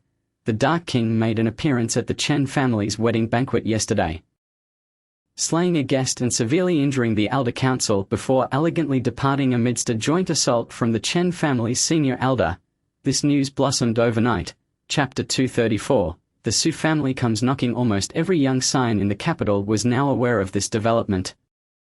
The Chen family had taken a significant tumble at the hands of the Dark King.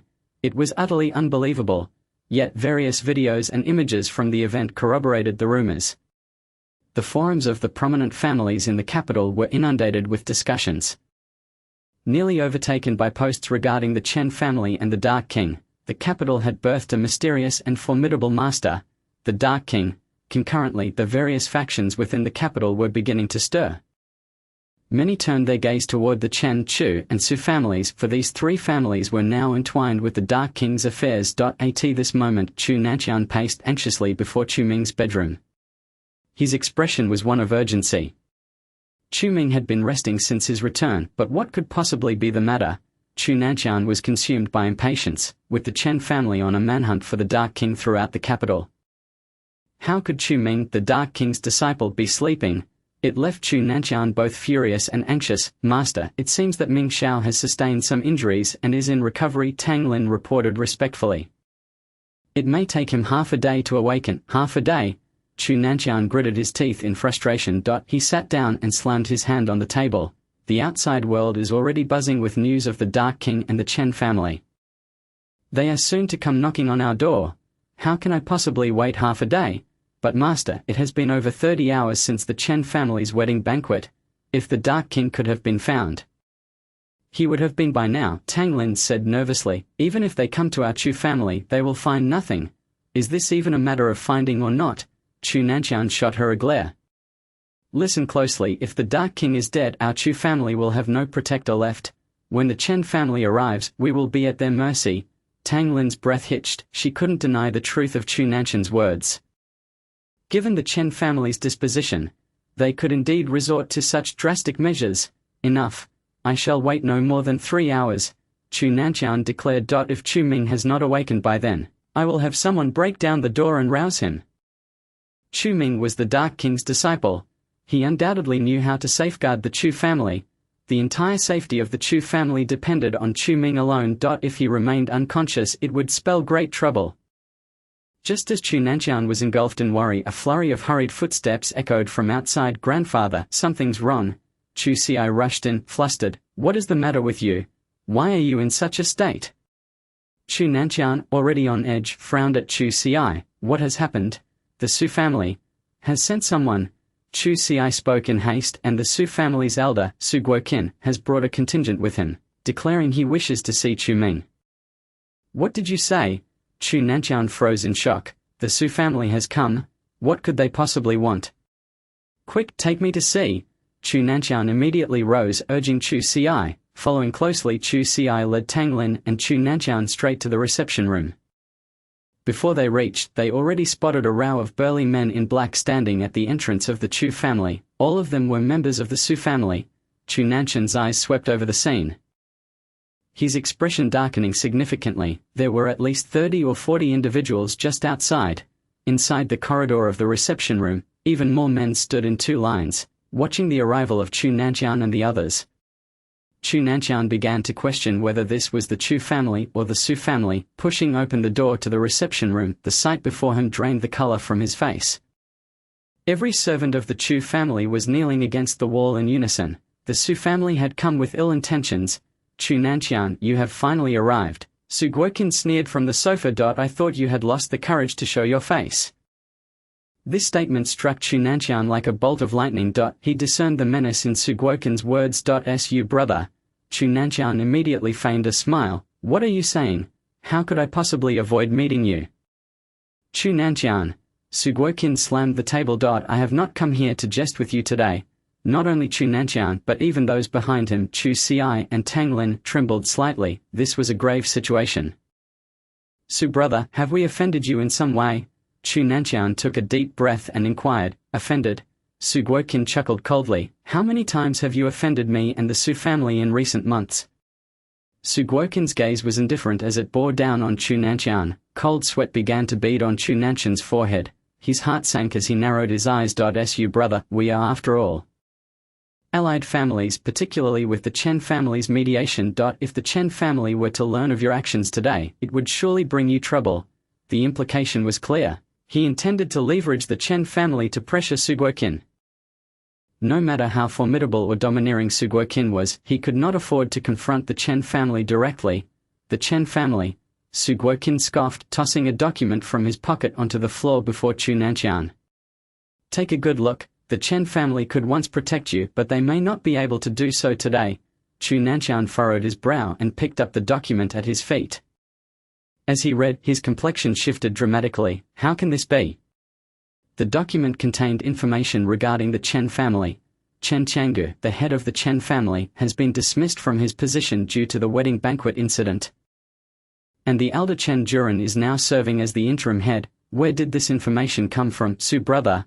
Chu Nanqian gasped in disbelief. The Chen family could not possibly dismiss their head. Where it comes from is none of your concern. Su Guoqin retorted coldly. Just know that Chen Changgu is barely holding on to his position, let alone able to protect your Chu family. Today, have brought Ming Fei here to seek justice for the humiliation your Chu family has inflicted on us Su family over the past months. Upon hearing this, Chu Nanqian, Tang Lin, and Chu Ci's expressions shifted dramatically. With Chen Changgu's downfall, the Chu family's safeguard was lost. Chen Juren would never acknowledge an alliance with the Chu family, especially since Chu Ming was the Dark King's disciple. Su brother. Chu Nanqian's face took on a fawning expression. Let us discuss this calmly. There is no need for such hostility. Chu Nanqian had caved. Without the Chen family's support, how could the Chu family confront the Su family? It was important to note that the Chu family was merely at the bottom of the 9 major families. While the Su family ranked among the top 3 families in the capital, the disparity between the 2 families was at least 7 or 8 times greater. Engaging in conflict with the Su family was akin to striking a rock with an egg. Chu Nanqian understood all too well what the consequences would be. Chu Nanqian, to come to me now and suggest we speak calmly is far too late, Su Guoqin sneered. Did you not consider that today would come when you were plotting against us Su family? Chu Nanqian's face turned pale as he fell silent. He knew all too well that no matter what he said today, he could not stop Su Guoqin. Chapter 235. The Lion's Demands. Then what do you propose? Su brother, to resolve this matter, Chu Nanqian inhaled deeply and asked in a subdued tone. Since conflict was now unavoidable, he needed to ascertain Su Guoqin's limits. How to resolve it? Su Guoqin smiled lightly. It's quite simple. He spread his hands. 500 billion. If your Chu family can produce 500 billion, this matter shall be considered settled, otherwise it will be a fight to the bitter end. Upon hearing this, Chu Nanqian's eyes widened, and he gasped in disbelief. 500 billion. The Chu family's assets amounted to just around 1 trillion. The liquid cash they possessed was barely 100 billion, much of which consisted of real estate, antiques and other fixed assets. If they were to auction them off urgently, their value would diminish further. Unless they sold the entire Chu family, there was simply no way for Chu Nanqian to amass such a sum. This Su Guoqin was indeed making outrageous demands. Su brother, you are being unreasonable. Chu Nanqian could not restrain himself. Our Chu family does not possess such cash, doesn't? Su Guoqin laughed. Then I'm afraid things will get unpleasant.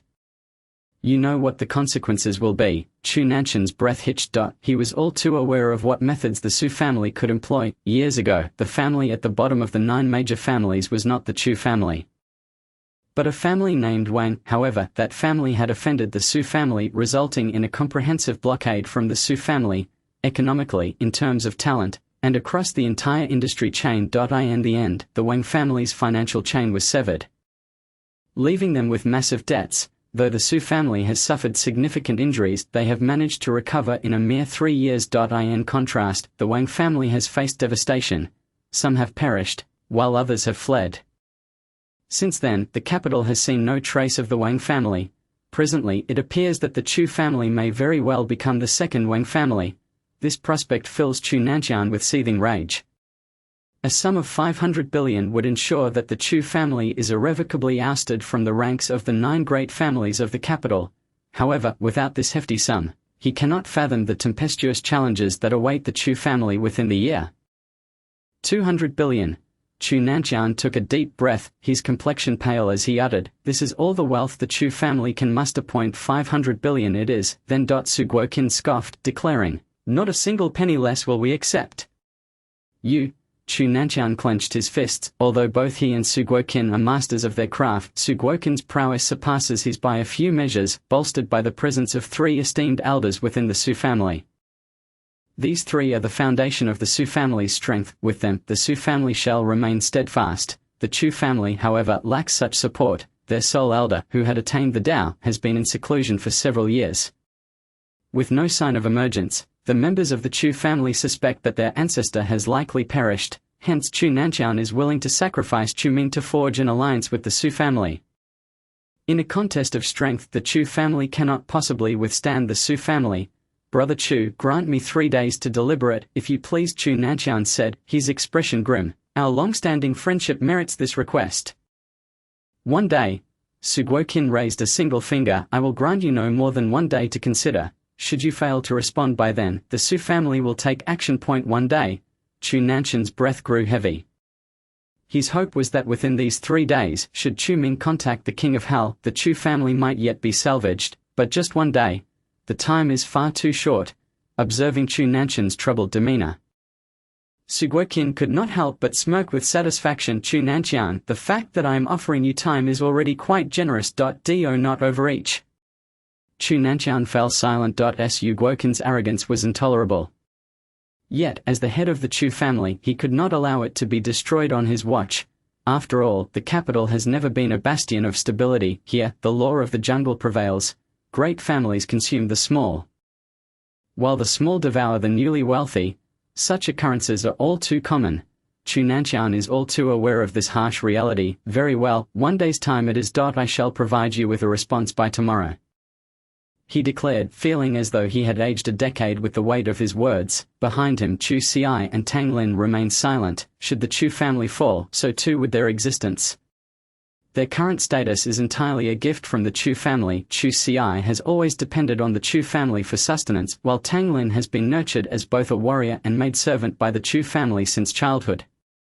The Chu family's presence has woven through the entirety of their lives. By the way, Su Guoqin resumed, "I did not come here solely to discuss this matter. I have another task at hand." His words prompted the 3 to lift their heads once more.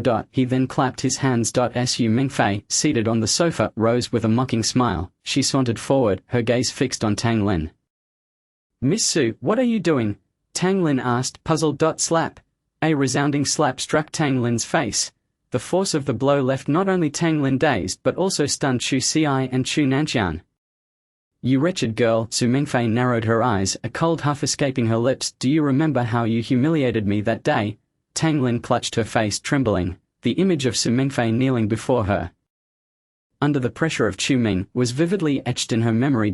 "I have come here today to ensure you understand the humiliation I felt back then." Su Mingfei seized Tang Lin's hair, forcefully slamming her forehead against the ground. Tang Lin's face turned ashen, yet she dared not resist. Chu Xiai and Chu Nanqian shared the same sentiment. Thud, thud. The heavy thuds echoed, causing Chu Nanqian to grow anxious. Regardless of the situation, Tang Lin is a member of the Chu family. To witness her treated in such a manner weighs heavily on his heart. You wretched girl, do you understand your mistake?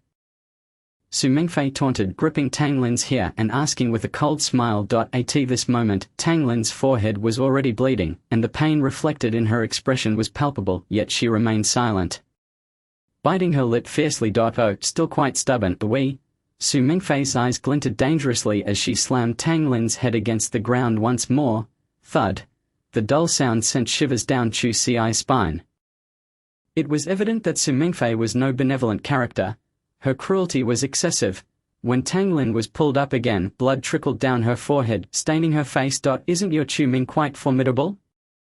How dare he humiliate me before so many? Su Mingfei's gaze turned icy. I shall see how, without the Chen family backing you, you intend to stand your ground. Her cold eyes fixed on Tang Lin. And you? Do you truly believe that Chu Ming will treat you sincerely? Such a notion is utterly laughable. To him, you are nothing more than a dog.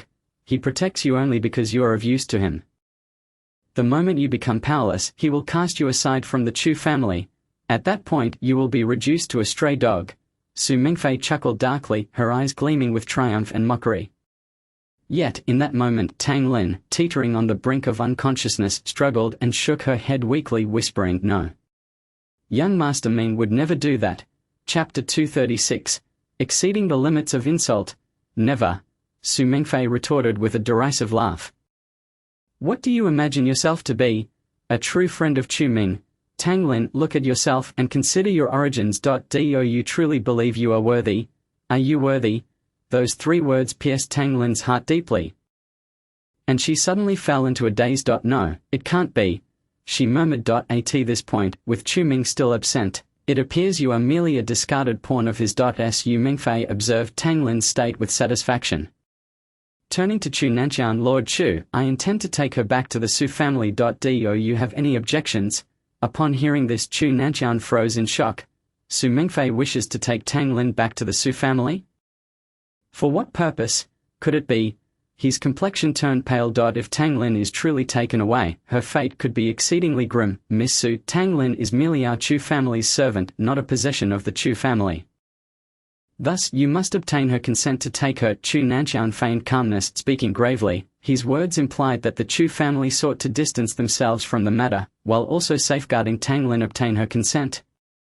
Su Mingfei kicked Tang Lin contemptuously, sneering, Lord Chu, am I to seek the opinion of a mere dog from the Chu family? This. Cold sweat broke out on Chu Nanqian's forehead. He realized that Su Mingfei's primary objective today was indeed Tang Lin. Yet, he could not allow her to take Tang Lin away, otherwise, he would have no explanation to offer Chu Ming. Miss Su, this matter is truly inappropriate. Chu Nanqian gritted his teeth. Tang Lin, she what? The speaker was Su Guoqin, who approached Chu Nanqian step by step, speaking coldly. Chu Nanqian, do you wish for me to make a decision right now?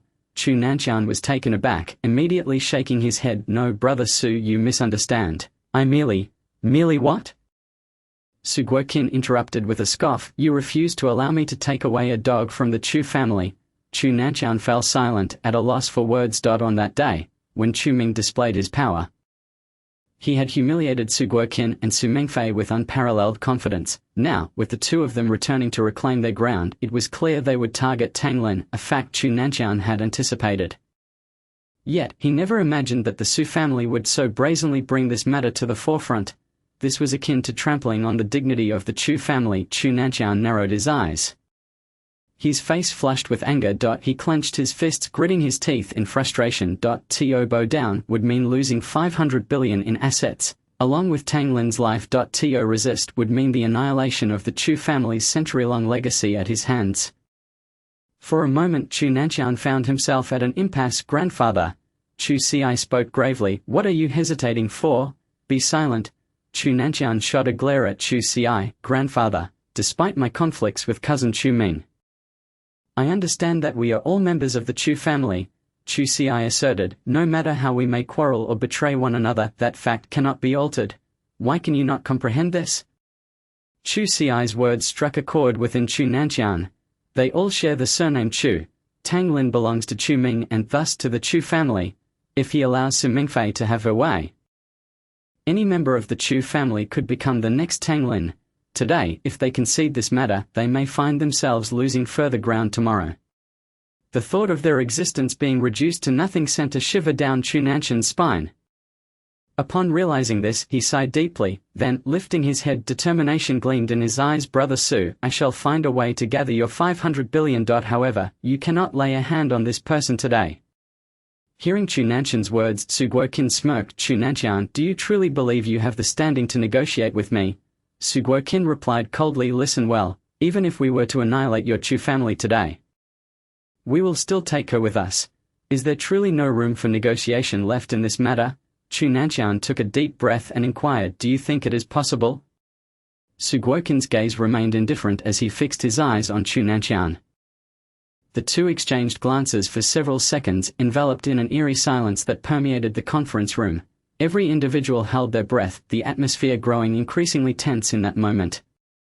Very well. I understand, Chu Nanshan sighed softly. For the sake of his family, he was willing to sacrifice his own dignity and face, even forego the ancestral inheritance left behind, yet the lives of the members of the Chu family were something he could never relinquish. Chu Ci was right. Regardless of internal strife, betrayal, or ridicule, the Chu family must always stand united against external threats. Since Brother Su is so insistent, the Chu family will not sit idly by. With a steely gaze, Chu Nanshan pressed a concealed button in his pocket. Instantly, alarms blared throughout the Chu residence. All the guest elders, guards, and members of the Chu family simultaneously abandoned their tasks and assembled outside the reception hall. Approximately 100 men clad in black from the Su family found themselves surrounded by members of the Chu family. Observing the scene outside the window, Su Guoqin furrowed his brow and spoke coldly. What do you mean by this, Chu Nanshan? Brother Su, today you shall not take a single person from the Chu family, Chu Nanshan declared. Ha ha ha, how amusing. Do you truly believe that your Chu family dares to compete with me? Su Guoqin laughed heartily. Chu Nanshan, have you lost your mind? The Su family is one of the three great families in the capital, while the Chu family barely ranks among the lowest. The disparity in our standings is like heaven and earth. You wish to challenge me? That would be tantamount to seeking your own demise. Brother Su, this shall be the last time I address you as such. Chu Nanshan sighed. If you agree, I will provide you with 5 billion. Otherwise, if you push the Chu family too hard, you will not fare well either. Not fare well? Su Guoqin scoffed. A mere Chu family dares to speak so brazenly. He bellowed, bring them. At his command, several burly men in black surged forth from the entrance. Chu Nanshan's expression grew grave as he surveyed them. These individuals were all masters of their craft. Awaiting the elders' orders, the black-clad warriors chorused, relay my command. Destroy the Chu family estate and capture the direct descendants of the Chu family. Su Guoqin stated nonchalantly, understood. We shall obey the elders' orders. The 4 black-clad warriors immediately retreated, leaving the premises. This declaration sent cold sweat cascading down Chu Nanshan's forehead. He finally grasped Su Guoqin's true intentions. The 5 billion was merely a ruse. What Su Guoqin sought was the annihilation of the Chu family. Su Guoqin, your Su family has gone too far. Chu Nanshan gritted his teeth and declared. If that is the case, I have come today to experience your prowess. With narrowed eyes, Chu Nanshan's spiritual energy surged violently. Tang Lin and Chu Ci, sensing the overwhelming power behind him, felt their bodies tremble slightly. That was the essence of a master, grandfather. Chu Ci voiced his concern, but they are. Chu Ci, enough. Chu Nanshan interjected coldly, do not interfere in today's battle. Upon hearing this, Chu Ci's heart jolted. He could discern the resolute determination in Chu Nanshan's words. Though Chu Nanshan was merely a master, he navigated the intricate dynamics of the major families in the capital with remarkable skill. What he had sacrificed was his own dignity, yet, when faced with the formidable Su family, Chu Nanshan would not retreat even an inch. Ha ha ha, Chu Nanshan, you are quite entertaining. Su Guoqin laughed. Do you believe that with such strength, you could possibly affect me? Chu Nanshan's eyes narrowed. Su Guoqin, do you not fear the intervention of the Chu family's supreme elder if you lay hands upon us today? The supreme elder? Su Guoqin laughed heartily. Do not think I am unaware. Your Chu family's only transcendent master has already entered seclusion. his fate remains uncertain. He cannot assist you. Chu Nanqian gasped, incredulous. Su Guoqian, how do you know this? That is a closely guarded secret of the Chu family. Only I knew. Yet here was Su Guoqian revealing it with such precision. Ha ha ha, have my ways of keeping tabs on the Chu family, Su Guoqian chuckled. Did you think this matter could remain hidden? Chu Nanqian's expression darkened to the extreme. The Chu family was seeking an alliance with the Su family precisely because of the uncertainty surrounding their elder's fate. Thus, he was willing to sacrifice his family's interests and Chu Ming's future to gamble on the opportunity to collaborate with the Su family. Little did he expect that the Su family had already gained this information in advance. Since that is the case, further words are futile, Chu Nanqian declared, his countenance grim. Make your move, Su Guoqian. As soon as the words left his lips, he suddenly extended his right hand, his figure shooting forth like a bolt of lightning towards Su Guoqian. Boom! With a punch, the furniture in the conference room shifted slightly due to the fierce wind, yet, to Chu Nanqian's dismay, his blow was deftly blocked by Su Guoqian. Chu Nanqian, it seems after all these years without sparring, you have made no progress. Su Guoqian's right hand quivered, sending Chu Nanqian staggering backward. Without missing a beat, he transformed his fist into an elbow, driving it towards Chu Nanqian's chest. This strike came with lightning speed, leaving Chu Nanqian no time to react. Bang! A muffled thud echoed, and Chu Nanqian felt a crushing weight in his chest, a searing pain coursing through him. He staggered back, his face paling. You have already become a grandmaster. This is impossible. Chu Nanqian gasped, his breath quickening. Just a few probing exchanges, and he could sense the immense power radiating from Su Guoqian, far surpassing his own. Ha ha ha, this is all thanks to your Chu family. Su Guoqian's eyes glinted with malice. Before the Chen family's wedding feast, I was ambushed by a mysterious individual and masqueraded as the underworld king in front of everyone. That incident was utterly humiliating for me. However, afterward, the Chen family graciously gifted us many valuable items. Su Guoqian chuckled darkly, a glint of coldness in his eyes. You probably do not realize, but the Chen family has secretly issued a blockade order against your Chu family in their pursuit of the underworld king. Even if your Chu family is not swallowed by my Su family, you will still become a target for other families. Chu Nanqian, you have made enemies of the world, but you are merely blind to the reality. These words struck Chu Nanqian's mind like a thunderclap. The Chen family had indeed laid the groundwork for a blockade. The underworld king was indeed correct. Sighing deeply, Chu Nanqian said, Chu Ci, bring forth the item. Grandfather, you mean? Chu Ci was taken aback. Naturally, it is that item, Chu Nanqian asserted. Taking a deep breath, Chu Ci retrieved a knife pouch from his waist. Since the conclusion of the Chen family's wedding banquet, Chu Nanqian had instructed him to keep this item on his person, ensuring it was never lost. Yet Chu Ci was unaware of its contents. Chu Nanqian took the pouch and tore it open, revealing a blade radiating a chilling glimmer. Su Guoqian, take a look at this. Chu Nanqian grasped the blade firmly. The bloodthirsty gleam dazzled the eyes of all present. Su Guoqian, Su Mingfei, and numerous others from the Su family were momentarily stunned. They had seen this blade at the Chen family gathering before. The extreme Dao blood blade. Impossible. Su Guoqian's expression shifted dramatically. How could you possess this item? The extreme Dao blood blade was an artifact used by the Chen family's ancestor Chen Hongdao, which had been discovered by the Chu family and sent to the Chen family. Why was it here now? Su Guoqian, with this extreme Dao blood blade, the outcome of our encounter is far from certain. Chu Nanqian sneered. He gripped the extreme Dao blood blade tightly in his hand. At that moment, he felt immense admiration for the underworld king.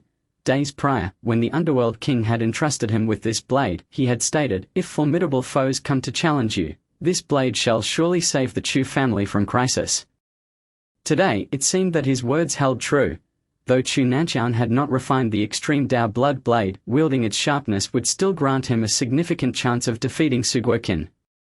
Chu Nanqian. Su Guoqian's expression darkened like water. He had anticipated the Chu family's resistance and that their elder would not intervene, but he had never predicted this turn of events. The appearance of the extreme Dao blood blade had nearly disrupted Su Guoqian's plans. Surprised, do you, Su Guoqian? Chu Nanqian chuckled coldly. You have your trump cards, and I possess mine as well. For so many years, my Chu family has endured your provocations. I am well aware of Su Mingfei's character. How could I remain oblivious? Your Su family's wicked daughter has humiliated the progeny of the Chu family, yet I have tolerated it. Little did I expect that your Su family would grow increasingly audacious. Failing to recognize your limits, today I shall no longer hold back. The fierce glint in Chu Nanshan's eyes flickered. For years the Chu family had endured humiliation and hardship. He, Chu Nanshan, had stooped to the level of a clown, sacrificing the dignity of his position as head of the family to curry favor with the Su family, yet what he received in return was this confrontation. How could Chu Nanshan accept such an outcome? Even if you wield the extreme Dao blood blade, what of it? Su Guoqin scoffed. I am already a grandmaster. You cannot match me. Su Guoqin's gaze sharpened. At the same time, he drew a dagger from his waist.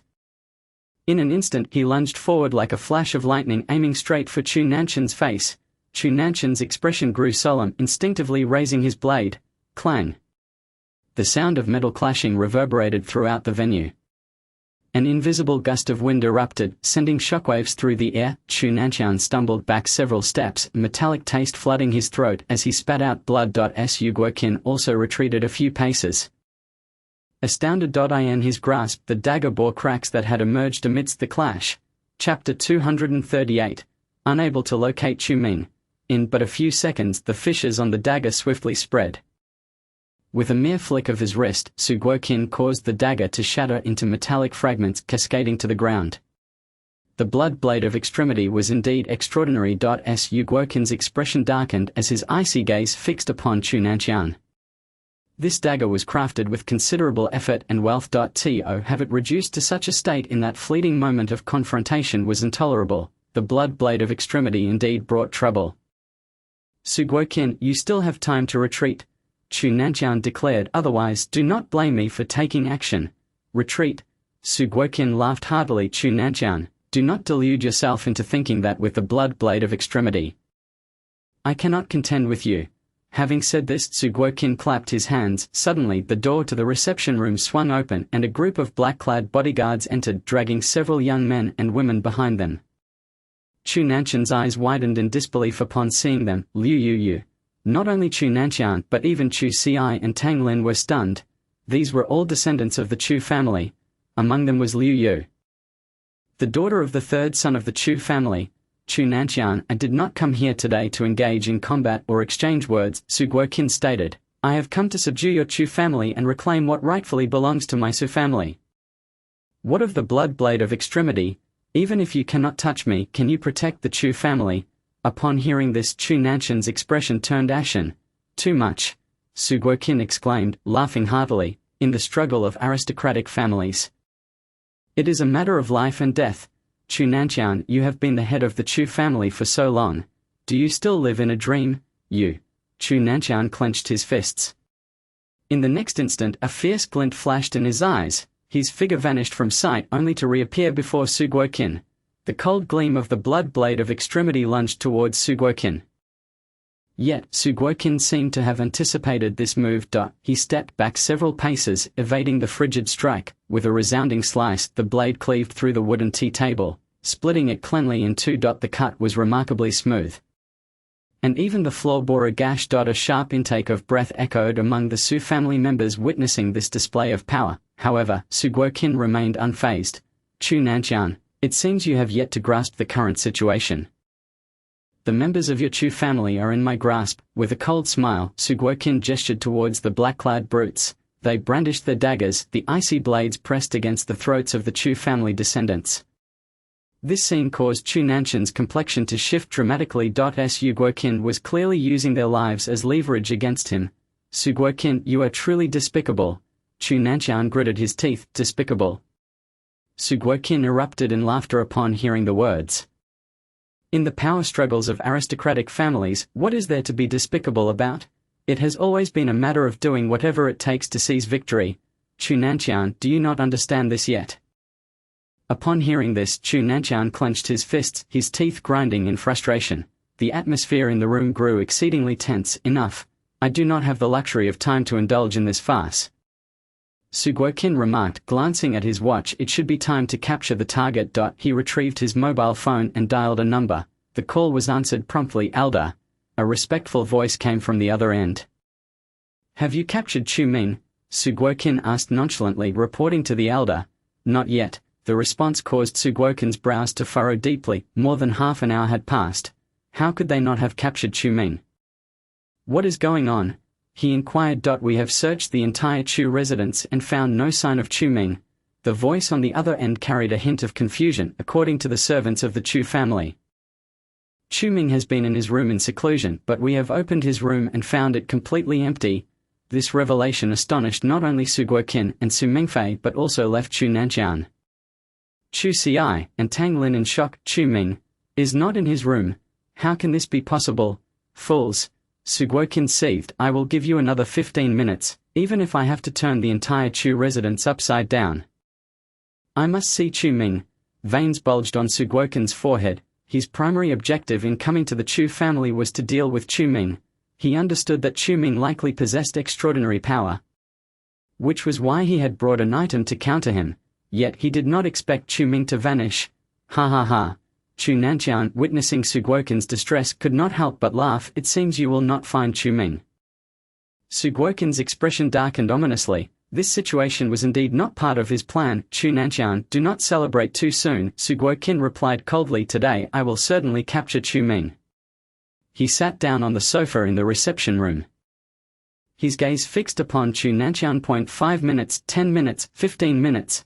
Still, there was no news regarding Chu Ming. This left Su Guoqin exceedingly agitated. He had received word that Chu Ming was indeed within the Chu residence.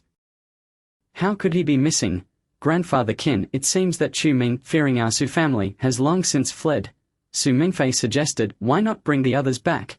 Then we need not worry about Chu Ming's reappearance. Su Guoqin, upon hearing this, remained silent. Instead, his focus shifted to Chu Nanqian. At this moment, Chu Nanqian wielded the blood blade of extremity, making it impractical to subdue him in a short span. Employing his strategy against Chu Nanqian would be an utter waste. Very well, Su Guoqin declared coldly, addressing the black-clad brutes. Everyone, heed my command. Take the descendants of the Chu family back. Yes. The black-clad brutes replied respectfully to Su Guoqin's orders. Grandfather Qin, do not forget about that wretched girl. Su Mingfei reminded, the others are inconsequential, but I must take her back. Her gaze turned icy as it fell upon Tang Lin. Tang Lin instinctively paled, retreating a few steps. By your command. Su Guoqin waved his hand. Immediately, 4 black-clad brutes stepped forward, intending to seize Tang Lin. Stop! Chu Nanqian shouted. Su Guoqin, today I will not allow you to take any member of my Chu family. Witnessing this, Chu Nanqian sprang into action. The cold gleam of the blood blade of extremity flickered. The approaching assailants were all momentarily stunned, hesitant to advance any further. Step aside, Su Guoqin commanded coldly. The black-clad brutes parted to create a passage for him. Chu Nanqian, what of the blood blade of extremity? What can it accomplish? Su Guoqin scoffed, producing an item from his garment. Chapter 239. The 9th layer of the Eternal Dark Path Technique. The sight of this object caused Chu Nanqian to momentarily freeze. The dark, gaping maw evoked dread in all who beheld it. Bang! Bullets swiftly erupted from the mouth of the weapon. Chu Nanqian gasped. Immediately raising his hand to defend himself, the sharp edge of the blood blade of extremity accurately sliced through the bullet. The shell fell to the ground, shattering in two. Su Guoqin, what are you doing? Chu Nanqian's brow furrowed in concern. For a master, their sensitivity surpassed that of ordinary individuals. The power of a handgun's bullet posed no threat to them. Su Guoqin offered no response, merely coldly firing the gun. Bullets continued to rain down. Chu Nanqian raised his hand to strike. The cold gleam of the blood blade intertwined with the glimmer of gunfire. Each bullet fell to the ground. Chu Nanqian, I do not wish to engage you today. Su Guoqin stated, you may be able to withstand the bullets, but what of those people? Su Guoqin aimed the weapon at the Chu family descendants. Panic immediately gripped the young members of the Chu family. Among them, the strongest was merely a martial artist, and they were held captive, unable to move. In such a scenario, it was utterly impossible for them to shield themselves from the bullets. Su Guoqin. Chu Nanqian's expression darkened. You dare to use them to threaten me? Indeed, that is precisely my intention. Su Guoqin affirmed. You can either step aside today or watch your Chu family perish before your eyes. Chu Nanqian inhaled deeply. In this predicament he was outnumbered and could not prevail. The lives of the Chu family now rested upon his resolve. Chu Nanqian tightened his grip on the blade. He struggled. He refused to concede. Chu Nanqian, let it go, Su Guoqin sneered. Is a mere servant of the Chu family worth such devotion? Today I will take these individuals with me. If you surrender Chu Ming within 3 days, there may still be a chance for the Chu family to survive. Su Guoqin declared, but if you intend to resist until the end, I shall show no mercy. When the Chu family falls, Chu Ming will merely be a homeless fish, ripe for my Su family to exploit. Su Guoqin's words caused Chu Nanqian to grit his teeth in fury. At that moment, Tang Lin unexpectedly stepped forward. I will go with you, she proclaimed. This declaration stunned not only Chu Nanqian but also Chu Xi and the other descendants of the Chu family. Tang Lin, though injured, her forehead still stained with blood, had managed to staunch the flow, yet her appearance was still alarming. Ha ha ha, at least you are sensible. Su Guoqin chuckled coldly. Chu Nanqian, since she is willing to come with us. Do you have anything else to say? At that moment Chu Nanqian's expression fell into despair. His gaze fell upon Tang Lin. He said nothing, his silence speaking volumes. Su Guoqin, witnessing the scene, could not help but burst into laughter. Chu Nanqian, today my Su family spares your life. If you wish for these people to survive, you must deliver Chu Ming within 3 days. Otherwise you shall bear the consequences. Su Guoqin spoke coldly. Let us depart. With a grand gesture, he led the members of the Su family out of the conference room. As he watched the retreating figures of the Su family, Chu Nanqian closed his eyes. With a thud, he fell to his knees. Ancestors of the Chu family, Chu Nanqian, am foolish and inept, allowing my family to suffer such great humiliation. Chu Nanqian howled in agony. To be humiliated at his doorstep and have his own kin abducted. He had remained silent at the critical moment, powerless to intervene. As the head of the Chu family, he felt utterly impotent.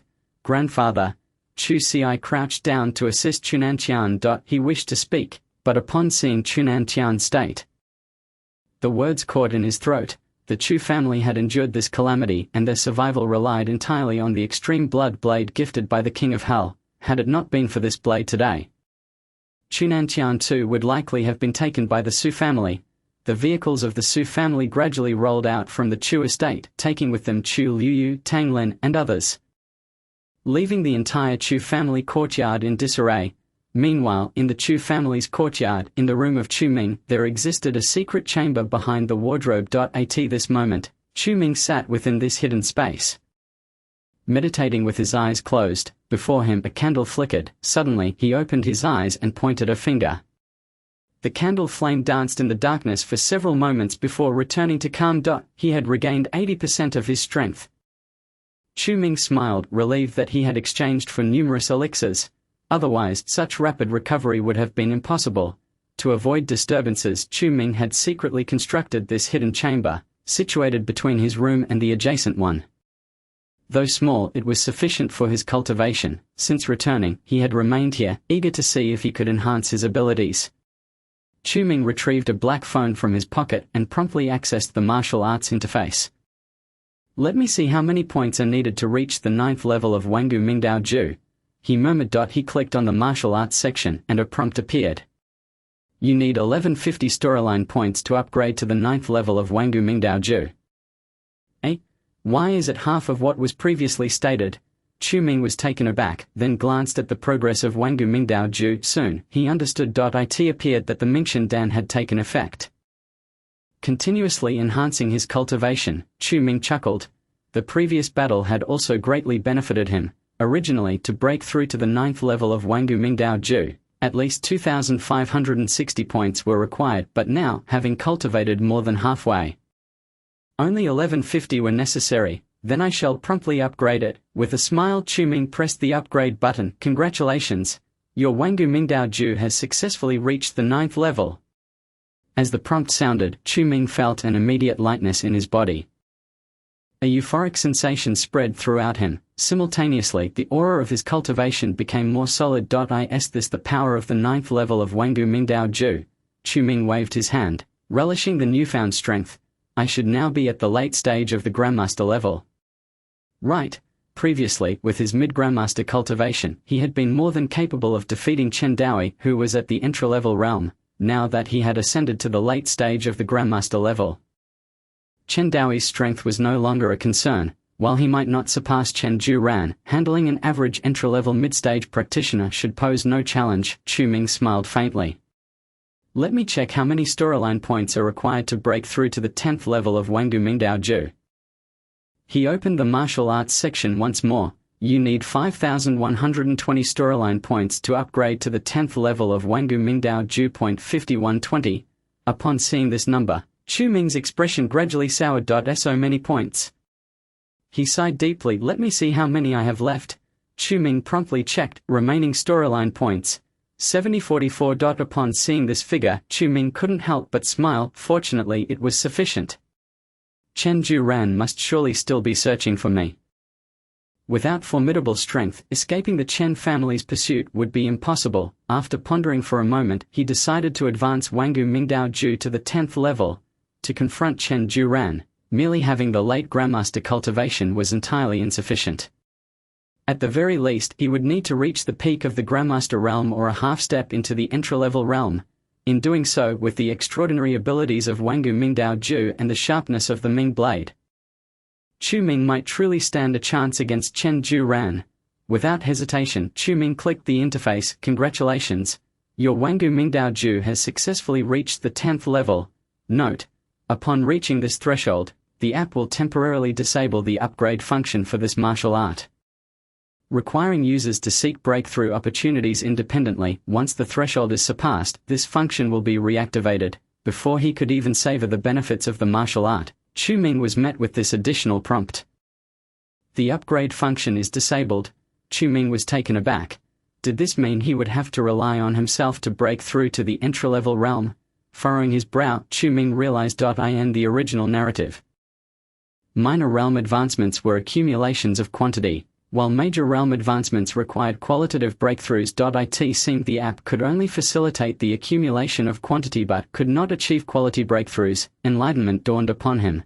However, it mattered not, for he believed he could still break through to the intra-level realm on his own, having read countless cultivation novels and becoming the main antagonist of Rebirth as the urban king of hell. A mere intra-level realm threshold should pose no challenge for him. With 1924 storyline points remaining, Chu Ming contemplated upgrading his disguise technique or enhancing the Ming blade. Alternatively, he could exchange for elixirs or weapons, or other martial arts. After surveying his options, he ultimately refrained from making any decisions because he was still impoverished. Upgrading Wanggu Mingdao Ju had drained his points considerably. If he enhanced the martial art, he would be unable to upgrade the Ming blade. Conversely, if he upgraded the Ming blade, he would forfeit the opportunity to enhance the martial art. Chu Ming found himself in a dilemma. Forget it. I shall save these points for now and venture outside to see if the Chen family has made any moves. With a sigh, Chu Ming pushed open the door to the secret chamber and stepped out from the wardrobe. Yet, the sight that greeted him in the room caused his brow to furrow deeply.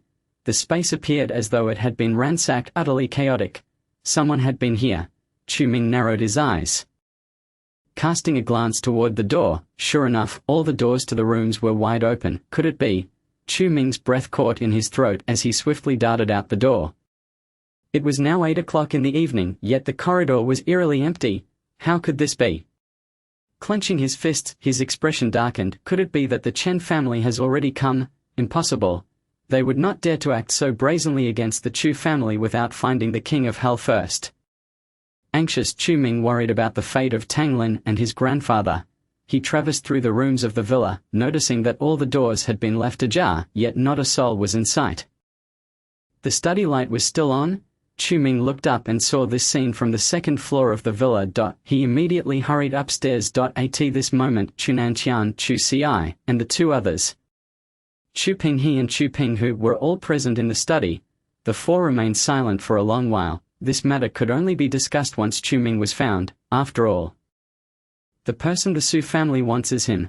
Chu Pinghu suddenly spoke. That rascal Chu Ming, where could he have run off to at such a critical moment? Chu Pinghe coldly remarked.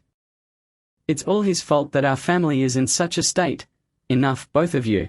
Chu Nantian glared at the two. Even if the Su family did not seek Chu Ming today, my Chu family could not withstand this. Hearing these words, Chu Pinghu and Chu Pinghe fell silent once more. I understand you are anxious about Liu Yu being captured, Chu Nantian continued, but the opponent is the Su family, not only Su Guoqin. But the Su family also has 3 entry-level realm elders. We are simply powerless to rescue. Even if we find Chu Ming, it would be of no use. The Su family desires nothing less than our total ruin. Even if we surrender Chu Ming, they could easily conjure another pretext to threaten us. Chu Nantian's tone was heavy. Half a day had passed since the previous events. Under Chu Nantian's orders, all the servants of the Chu family had temporarily returned home for a few days. Meanwhile, other descendants of the Chu family had been sent out of the capital. Should the Chu family engage in conflict with the Su family, these individuals would undoubtedly be the first to suffer. Dad, what do we do now? Chu Pinghe exclaimed in frustration. We can't fight back, nor can we take anything back. Dad, did you really reach out to the ancestor? Chu Pinghu hesitated. What if he is still alive? Upon hearing the words of the two, Chu Nantian sighed. As for the ancestor's situation, I verified it 3 years ago. Now, with time pressing, we cannot afford to verify it again. Chu Nantian's expression was complex. The esteemed ancestor of the Chu family is destined for demise, and with no one to oversee the affairs of the family, this will inevitably lead to its decline and extinguishment. This truth is well known to Chu Nantian. The head of the family, thus, over the past 3 years, he has willingly set aside everything to curry favor with other prominent families, all in a bid to safeguard the Chu family until a new figure of transcendence emerges. Though he himself has reached a standstill at the master level, he is certain that the younger generation will surpass him. The individual he has designated for this mantle is Chu Ci. For this reason, he is prepared to sacrifice anything, even the future of the eldest grandson Chu Ming, to ensure Chu Ci's success. At times, it is not that Chu Nantian as a grandfather wishes to be ruthless. Rather, he is compelled to be so. The battles among noble families often hinge on such intricate details. Regrettably, Chu Ci has yet to mature to the level that he envisions, and calamity from the Su family has now befallen them. Father, let us search further. Chu Pinghu suggested. If we can locate Chu Ming, we might still negotiate with the Su family. Third, Chu Nantian barked sharply. I have said it before. Even if we find Chu Ming, with our current strength, turning the tide is impossible. Chu Pinghu fell silent once more. Indeed, both he and Chu Pinghe are merely proficient in internal energy, while Chu Nantian is but a master. Such strength would be akin to casting an egg against a stone when confronting the Su family. At that moment, Chu Ci suddenly spoke. Grandfather, what if we could find the Underworld King? Chapter 241. A plan? No need. Chu Ci's words left Chu Nantian Chu Pinghu, and Chu Pinghe momentarily stunned. Impossible. Chu Pinghu exclaimed. That Underworld King was gravely injured during the conflict with the Chen family. Even if we find him, he lacks the strength to assist us against the Su family. Indeed, Chu Nantian sighed. Let alone whether we can locate the Underworld King. Even if we do, in his injured state, he would be unable to confront the Su family. Moreover, it could very well draw calamity upon us. Chu Nantian's expression was one of profound complexity. The Underworld King indeed possesses the capability to aid them, but the Chen family has already issued a warrant for his capture. Any rational individual would refrain from recklessly revealing themselves in the capital. Yet, grandfather, he is our only hope. Chu Ci clenched his teeth. Without him, we have no other recourse. Though Chu Ci had previously endured humiliation from Chu Ming and rejection from the Underworld King, the present family crisis leaves no room for such grievances. Enough of this. Chu Nantian shook his head. Even if we could locate him, he would still be unable to assist us. Sighs escaped the lips of the three. Just then, the study door was abruptly flung open. A voice pierced the air. He speaks the truth. The Underworld King can help us. The sudden proclamation caused the four to turn in unison, upon seeing the figure standing at the threshold. Chu Nantian, Chu Pinghu, Chu Pinghe, and Chu Ci were all taken aback. Chu Ming. Chu Nantian exclaimed in astonishment, never expecting Chu Ming to appear at such a critical moment. Grandfather, what has transpired? Chu Ming's face bore a grave expression. The Chu family estate is in utter disarray. Alas, this tale is lengthy. Chu Nanqian recounted all that had transpired, including the events concerning the Su and Chen families. Such events have unfolded. Chu Ming clenched his fists. Tang Lin has been abducted by Su Mingfei. All the members of the Chu family have been taken hostage by the Su family. The Chen family has issued a lockdown on us. The Su family demands that you surrender me. Taking a deep breath, his eyes burned with murderous intent. During his seclusion for recuperation, so much had transpired. Grandfather, are you implying that Tang Lin and our family members are currently within the Su family's estate? Chu Ming asked solemnly. Indeed, I have had someone confirm it. Chu Nanqian nodded, but we are uncertain of their precise whereabouts. Now I understand. Chu Ming narrowed his eyes. What audacity the Su family possesses. What gall from Su Guoqin and Su Mingfei to act so brazenly while I was absent. They truly have lost their senses. Chu Ming, do not rush. Allow me to send someone to ascertain their location, Chu Nanqian suggested, then we can devise a plan. You will divert their attention while your second and third uncles and I rescue them. Seeing Chu Ming's arrival, Chu Nanqian had already conceived a viable strategy. However, before he could elaborate, Chu Ming interjected. There is no need for such complexity. Grandfather, just provide me with the address of the Su family's estate. The address of the Su family's estate. Chu Nanqian was momentarily taken aback before retrieving a map from the table. Look, it is marked by the red line. It lies approximately 7 to 8 kilometers from our Chu family estate. At that point, we can simply... Before Chu Nanqian could finish his sentence, a loud crash echoed as the study window shattered. The sudden commotion left the four of them momentarily stunned. Chu Ming had decisively smashed through the window and stood at the ledge. This is the third floor. Chu Ming, what are you doing? Chu Nanqian rushed forward, calling out to him in alarm. Killing. Chu Ming's voice rang coldly in their ears. Killing. The two words caused Chu Pinghu and Chu Pingyi to recoil slightly. Their minds were in turmoil. Was Chu Ming truly planning to confront the Su family alone? Such recklessness. Chu Ming, come down at once. The Su family is not as simple as you imagine. Chu Nanqian shouted urgently. If we prepare a proper plan, we can. A plan? Chu Ming retorted coldly. No need. The fierce wind surged through the window, billowing Chu Ming's coat. In an instant, his figure vanished from the ledge. Chu Nanqian rushed forward. He could see Chu Ming's silhouette gliding under the moonlight, heading towards the distance. That direction was the Su family. Chu Nanqian's breath hitched. Chu Ming was indeed heading straight for the Su family. Was he courting death? Chu Pinghu grew anxious as well. Chu Ming's temperament mirrored that of his elder brother. Had it not been for the elder brother's recklessness, he would not have perished on the battlefield. This Chu Ming. Chu Pingyi fumed. Does he not consider the family at all? The sudden actions of Chu Ming sent all four into a state of alarm. Enough of this talk, Chu Nanqian commanded. Quickly prepare the vehicle. We must rescue them before Chu Ming is captured by the Su family. Understood. Chu Pinghu, Chu Pingyi, and Chu Ci all nodded in unison. The night deepened. At this moment, in the Su family estate. In stark contrast to the Chu family estate, this place was ablaze with light resembling broad daylight. Inside the Su family's grand hall, Su Guoqin was indulging in drink. Ha ha ha. Today, we captured so many from the Chu family. I fear not that Chu Ming will not show himself.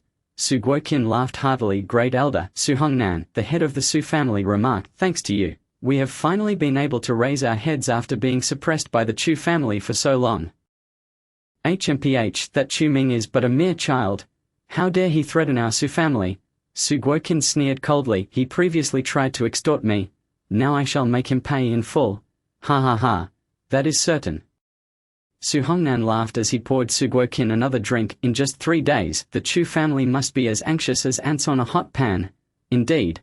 Su Guoqin smirked. Originally I intended to capture Chu Nanqian as well. But he managed to produce the extreme blood blade, which truly surprised me. The extreme blood blade. Su Hongnan was momentarily taken aback upon hearing the term. Isn't that a relic of the Chen family? How did it come into Chu Nanqian's possession? I do not know. Su Guoqin's expression darkened. I have tested it. The weapon in Chu Nanqian's hands must be authentic. When I clashed with him previously, his specially crafted dagger shattered. The blade he possesses cannot be a forgery. Chapter 242. The Heavens and Earth Turned Upside Down. Part 1. If it is indeed genuine, how shall we respond? Su Hongnan inquired, furrowing his brow. Regardless of whether he possesses the Chen family's extreme blood blade, with Chu Nanshan's capabilities, he cannot hope to turn the tide, Su Guoqin replied confidently. Concerning the Chu family's affairs, he was assured of his victory. He believed that it would not be long before Chu Nanshan would come to submit and deliver Chu Ming. At that moment, the fate of the Chu family would rest entirely within Su Guoqin's hands. Ha ha ha. What you say is indeed true. Su Hongnan nodded in agreement. Just then, Su Mingfei entered, clad in a nightgown. Grandfather Qin, father, you are all here, she exclaimed with a smile. So, has there been any news regarding Chu Ming? Not yet. Su Guoqin glanced at his phone, but I have only given the Chu family 3 days. They cannot possibly accomplish much, given Chu Ming's repeated attempts to thwart us. If we do not show him some consequences, he might genuinely believe that the Su family can be easily bullied, Su Mingfei remarked with a cold smile. That is certain. Su Guoqin inquired, by the way, Mingfei, what became of that little maid of Chu Ming's? You did not kill her, did you? Of course not. Su Mingfei spoke with a dispassionate tone. That wretched woman tried to feign death after I lashed her several times. Just in time I brought her here. Hurry and come in. As her words fell, Tang Lin was thrust through the door. The gazes of Su Hongnan and Su Guoqin fell upon her. At that moment, Tang Lin was a pitiful sight. Her body battered and her clothes in tatters, clearly having endured great torment. This woman must not die, Su Guoqin declared. Mingfei, once we resolve matters with the Chu family, you may do as you please with her. I was fully aware of this. Su Mingfei smiled. After all, she was the perfect bait to draw out Chu Ming. How could I bear to eliminate her? Su Mingfei's smile gradually turned frigid as her gaze fixed on Tang Lin, whose face was ashen. Moreover, the humiliation from that day had yet to be fully avenged. This thought caused Tang Lin's body to tremble violently. In just half a day, Su Mingfei had reduced her to this state. If this continued, she feared death was not far off. She was merely a servant brought from an orphanage, without parents or anyone to mourn her demise. The thought sent chills down her spine. You look utterly despondent about your future, don't you? Su Mingfei sneered. Where is that earlier pride of yours? Tang Lin remained silent, offering no rebuttal. Slap! Suddenly, Su Mingfei raised her hand and struck her. The blow sent Tang Lin staggering back several steps. I told you to speak. Su Mingfei barked. Are you mute now?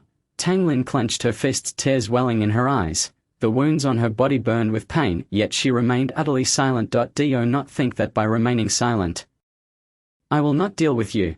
Su Mingfei replied coldly. Once we capture Chu Ming, you will learn what fate awaits you.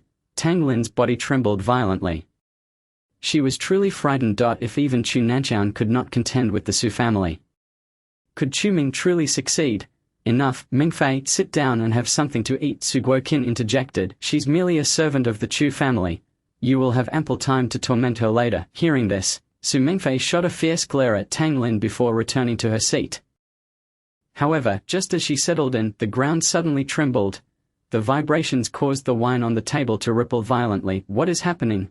Su Hongnan frowned, directing his gaze toward the source of the disturbance. It seems to be coming from the main gate of the estate, Su Guoqin deduced. I'll make a call to inquire. Just as Su Guoqin pulled his phone from his pocket, the screen lit up. Someone was calling in. Su Guoqin's expression turned peculiar as he answered, Hello, Elder. The voice on the other end was frantic. The Underworld King is here. What did you say? Su Guoqin sprang to his feet. Disbelief etched on his face as he stared towards the estate's entrance. How could this be possible? The Underworld King was left in a near-death state by the Chen family's elder. It had only been 2 or 3 days. He could not possibly have reappeared. This was something Su Guoqin was absolutely certain of. Elder, but it truly is the Underworld King. The voice on the other end was abruptly cut off by a scream. Hello? What happened? Speak. Su Guoqin shouted, his heart racing. Instantly, a static-filled sound crackled through the line. A deep, terrifying voice emerged. He said, The Underworld King has arrived. Upon hearing this, Su Guoqin's body froze. The Underworld King. It truly was him. He would never mistake that voice. Impossible. This cannot be happening. Su Guoqin stumbled back a few steps, knocking over the chair behind him. How could the Underworld King appear at this moment? How dare he? The Chen family was currently scouring the world for him. Did he not fear being captured? Suguokin, clean your neck and await me. The voice on the phone was cold and indifferent. Suguokin was nearly paralyzed with fear, almost dropping his phone. The man who could challenge the entire Chen family had arrived. Elder, what is happening? Su Hongnan asked, his brows furrowed in concern. Why are you in such disarray? Suguokin remained silent, ignoring Su Hongnan's inquiry. Sweat poured down his forehead, his mind consumed by thoughts of the underworld king. Boom! Just then, a powerful tremor resonated from the estate's main gate once more. Following this, anguished cries filled the air. Footsteps echoed down the corridor. Master Elder, this is bad. A security guard rushed in, panting, his face pale. A man in a black cloak has intruded. He's too powerful. Our gunfire was ineffective. What? Su Hongnan rose, his voice icy. Where are the elders of the Su family? The second elder, third elder, and fourth elder have gone to confront him, but they were instantly defeated by the black-cloaked man.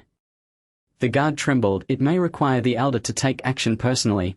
The phrase instantly defeated left Su Hongnan in shock, although the Su family's elders were no match for the Chen family. These three were genuine masters. To defeat three masters in an instant, what did that even mean? Su Hongnan was momentarily at a loss for words. Elder, please intervene. The guard pleaded. He is about to break through. We cannot hold him back. Just as the guard finished speaking, a hand landed on his shoulder. You are mistaken. I have already arrived. Upon hearing this, the room fell into a deathly silence. The guard's face reflected sheer terror as he mechanically turned his head. A horrifying mask, caked in dried blood, appeared before him. Why you? The guard's face turned ghostly pale, his legs buckled as he fled in a panic. At this moment, Chu Ming's gaze finally fell upon Suguokin. Su Hongnan and Su Mingfei. Ah, the three of you from the Su family, how fortunate to see you. His deep voice slithered into the spines of those present, not only Su Mingfei and Su Hongnan, but even Suguokin, now a newly ascended master, felt their bodies stiffen.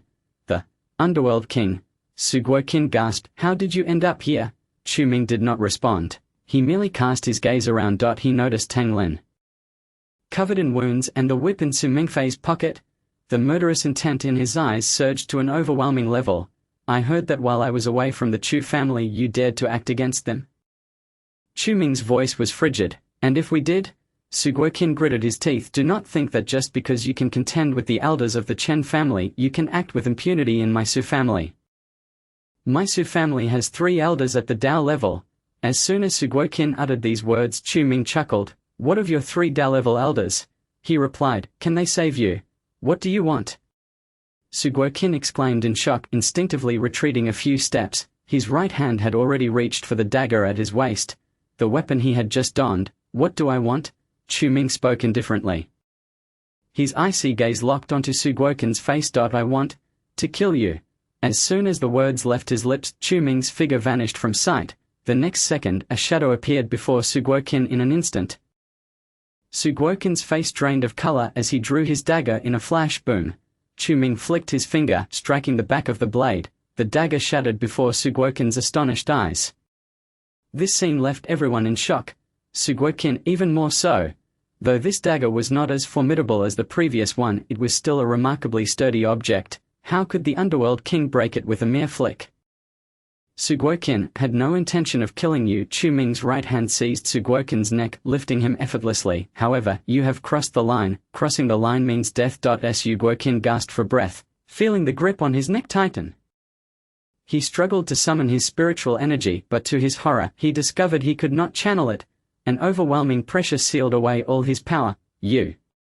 Suguokin's face flushed crimson as he incredulously exclaimed. This is impossible. He was the elder of the Su family. He was a grandmaster.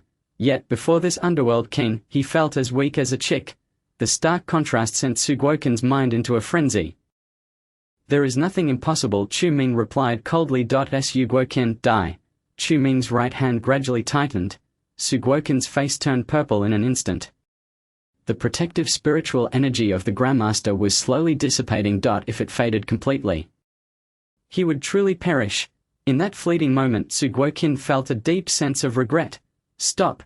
Just then, a figure clad in white burst through the window, thrusting a sword toward Chu Ming. Chu Ming's eyes narrowed as he instantly released Su Guoqin's neck and raised his hand to counter. The underworld blade unsheathed. A cold glint flashed. Clash. The clash of sword and blade echoed through the air. A fierce gale overturned the furniture within the room. The figure in white staggered back a few steps. Standing at the window's edge. Chapter 243. The Heavens Topple. Part 2. Elder. Upon seeing the figure in white, Su Hongnan's spirits lifted. Chu Ming gazed coolly at the newcomer. It was an elderly man clad in a white robe. With white eyebrows and a long beard, his gaunt face sharp and defined. What drew attention further was the long sword in his hand, which emitted a faint cold light under the moon. He was the Su family's esteemed elder, Su Jiangsun. Chu Ming squinted. He remembered this individual. In the original tale, he served as the Su family's resident elder, having aided the protagonist Chu Kuang on multiple occasions. Yet, this man was fiercely protective and prioritized his own interests above all else. After assisting the protagonist, the Su family member requested numerous benefits from him in his personal capacity. Ultimately, the protagonist became enraged and struck him down with a single blow. Today, Chu Ming arrived at the Su family fully prepared for an encounter with him. If his memory served him correctly, Su Jiangsun's cultivation was at the early stage of the Dao realm, having entered it over 20 years ago. His strength surpassed Chen Daoyi, yet he was far inferior to Chen Juran. Mingwang, you trespass upon the territory of the Su family and harm its descendants. Do you truly believe there is no one capable of restraining you?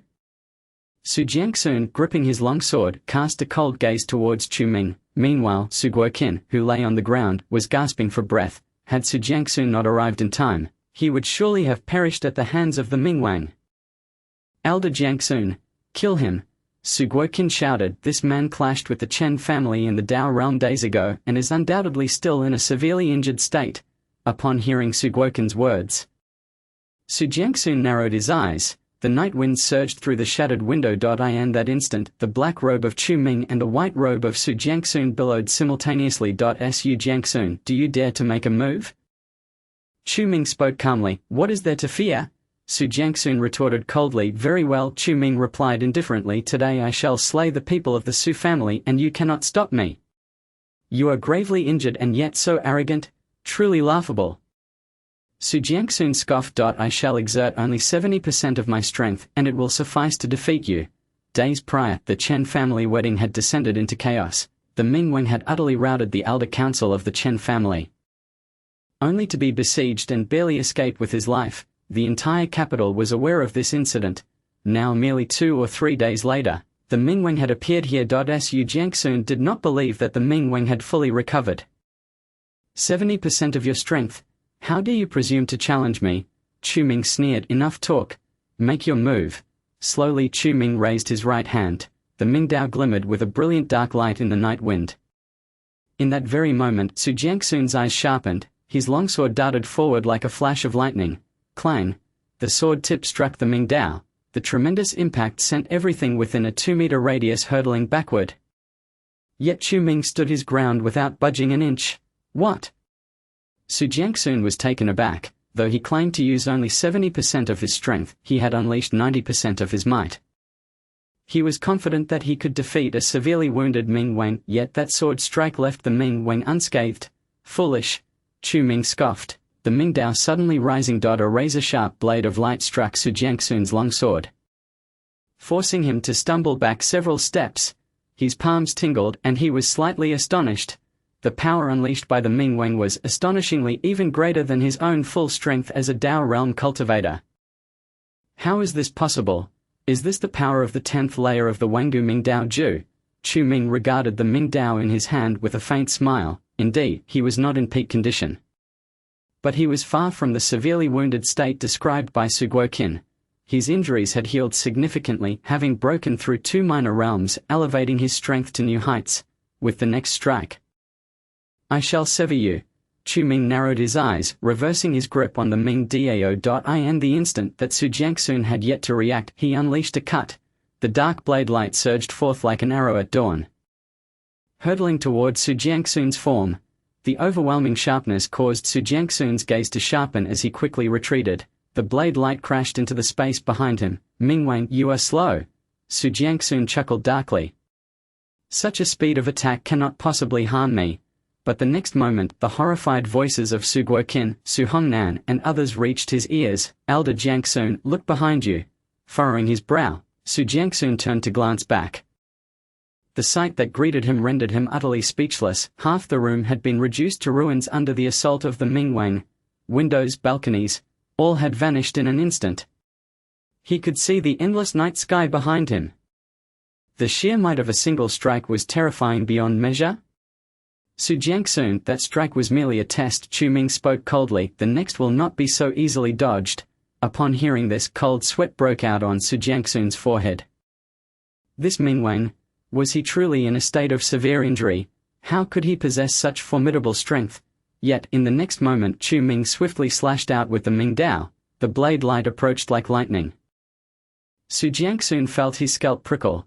He hastily retreated, attempting to evade the power of this strike, but he was still a step too late. The blade light grazed his shoulder, removing a portion of his flesh. Blood spilled forth. Su Jiangsun's face turned as pale as paper. Elder Jiangsun. Su Guoqin cried out in alarm. Su Jiangsun was the second strongest among the three esteemed elders of the Su family. Even so, he was not a match for a single strike from the Mingwang. Just how powerful was this Mingwang? Not only Su Guoqin, but Su Mingfei and Su Hongnan were also rendered stunned. Their bodies stiffened, too afraid to utter a word. Meanwhile, Tang Lin gazed at the figure in black, her eyes filled with a flicker of hope and anticipation. Amidst the howling winds, Chu Ming looked indifferently at Su Jiangsun, who clutched his shoulder. Su Jiangsun, you and I have no enmity. Chu Ming spoke calmly, have come to the Su family today solely to take the lives of these three individuals. That is all. If you step aside, I shall spare your life. Murder was not Chu Ming's true desire. The heinous acts were committed by Su Guoqin and his cohorts. From the beginning, he merely sought the lives of these individuals. Upon hearing Chu Ming's words, the expressions of the three present changed drastically. Elder Jiangsun, do not heed his words. Su Guoqin shouted, he is merely trying to sow discord. Once the other two Dao elders arrive, the three of you can surely defeat him. Indeed, Elder Jiangsun, the other two are already on their way. Su Hongnan urged anxiously, if we can just delay this Mingwang for another 7 or 8 minutes, he will undoubtedly perish. The words of Su Guoqin and Su Hongnan caused Su Jiangsun to waver. After just 2 strikes, he had already grasped the disparity between himself and the Mingwang before him. 7 or 8 minutes sounded pleasant enough, but if he did not yield, he might not last even 3 minutes. Yet if he surrendered, the Su family would lose a high elder and a patriarch. And he, Su Jiangsun, would surely be deemed a sinner. In that moment, countless thoughts raced through Su Jiangsun's mind. Suddenly, he raised his longsword. To the astonishment of all present, he thrust it forward, aiming directly at Chu Ming's chest. Foolish! Chu Ming scoffed. In the span of half a breath, he countered with another strike. This blow nearly exhausted all of Chu Ming's strength. The blade light crashed against the sword, causing Su Jiangsun's sword to shatter instantly. As the blade shattered, the edge pressed forward. The night wind howled. The white robe became stained with blood. Under the force of this strike, Su Jiangsun's body was sent hurtling backward like a kite with its string severed, crashing against the wall. This is impossible. Su Jiangsun struggled to lift his head, only to violently spit out a mouthful of blood. He staggered a few steps, only to realize that a line of blood had appeared from his right shoulder down to his ribcage. His trembling right hand instinctively touched his chest. In the next moment, the bloodline stained his white robe. Su Jiangsun felt a sweetness in his throat, and blood erupted forth. His eyes widened in disbelief as he stared intensely at the figure of Chu Ming. That silhouette in black, the might of that strike had cleaved his very organs in twain. You have been defeated. The utterly indifferent voice of Chu Ming echoed in Su Jiangsun's ears. Su Jiangsun's body trembled. He could not fathom the scene before him. In mere seconds, blood had already soaked through his white robe. His hair fell disheveled as he let out a wretched laugh. Su family. Mingwang, ha ha ha. The onlookers stood frozen in shock. Fear gripped the faces of Su Guoqin and Su Hongnan. Meanwhile, Su Mingfei was left utterly dumbfounded by the scene. Elder Jiangsun. Su Guoqin bellowed. Su Jiangsun knelt on the ground, his face pallid. He slowly turned his head, his hollow eyes regarding Su Guoqin. You. He seemed to want to say something, but his words were already indistinct. Thud. His body collapsed to the floor. blood pooling slowly beneath him. Su Jiangsun had breathed his last. Su Hongnan gritted his teeth and stepped forward, checking for Su Jiangsun's breath. He is dead, Su Hongnan said, his voice trembling. Elder Jiangsun is dead, dead. Su Guoqin's expression was one of horror upon hearing those words. Su Jiangsun was one of the esteemed elders of the Su family. How could he die after only a few exchanges with the Mingwang? It was impossible. This could not be happening. Su Guoqin was utterly panicked. If even Su Jiangsun had perished at the hands of the Mingwang, how could he, a mere grandmaster, possibly find a way to survive? 3 strikes and 1 Dao realm cultivator had fallen. This level of power exceeded Su Guoqin's wildest imagination. Su Guoqin, Chu Ming's voice rang out coldly once more, you need not worry. You shall be next. These words caused Su Guoqin's body to stiffen. He gasped, his face filled with terror as he gazed at Chu Ming. Mingwang, we can discuss this further. Su Guoqin stammered, you have already killed, perhaps there has been some misunderstanding between us. Su Guoqin trembled. Initially, he had believed that the Mingwang could not possibly contend with the esteemed elders of the Su family, but the lifeless body of Su Jiangsun told him that his assumptions had been entirely mistaken. In just 3 strikes, a Dao realm cultivator had fallen at the hands of the Mingwang. What did this signify? The injuries the Mingwang had sustained at the Chen family wedding had been completely healed. The current Mingwang was at his peak. Su Guoqin felt a surge of fear. He truly felt a profound terror from the depths of his being. Misunderstanding, Chu Ming replied coldly, my people were taken by you. And they were injured in the process. You speak of misunderstandings. Chu Ming's words caused Su Guoqin to glance towards Tang Lin. He gasped. At this moment, Tang Lin was covered in wounds, her appearance utterly tragic. Chapter 244 is about killing. Due to Su Mingfei's venting of her anger, Tang Lin's injuries had reached a critical point. Moreover, these injuries are all superficial. Su Guoqin's face turned pale. Thus, this is no misunderstanding. Chu Ming gazed with cold eyes. Suddenly, he flashed and appeared before Su Guoqin, his right hand once again tightening around Su Guoqin's neck. To kill you is certainly no misunderstanding.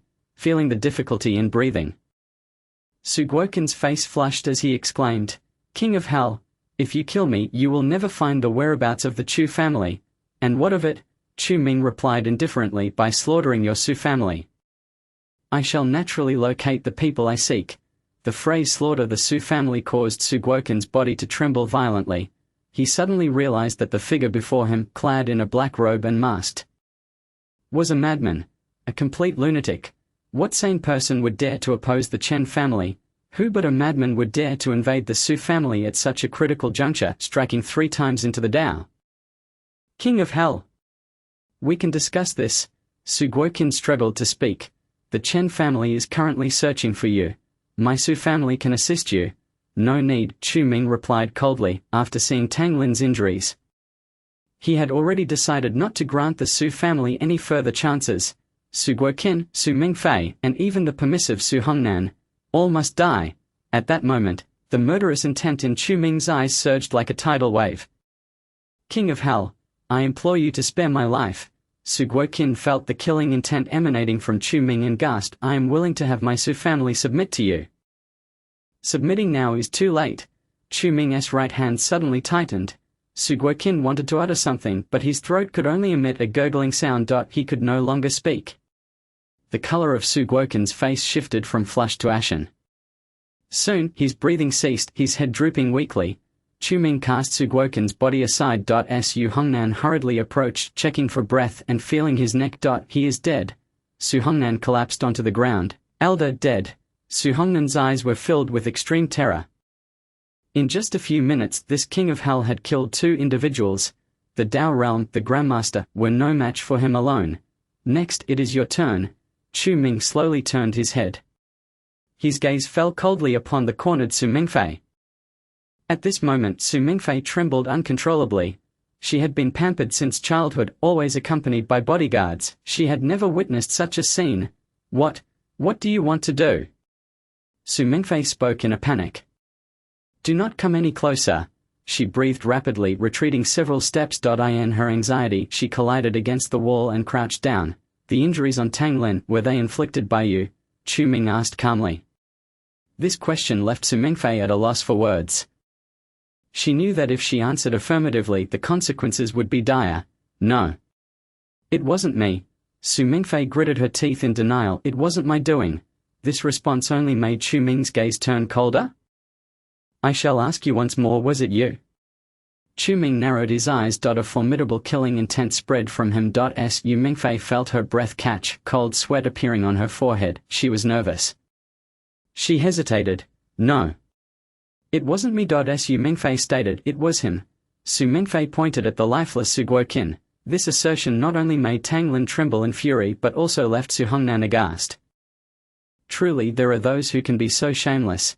Su Guoqin was already dead. No matter how Su Mingfei attempted to shift the blame, he could not deny it. How intriguing, Chu Ming sneered as he stepped forward.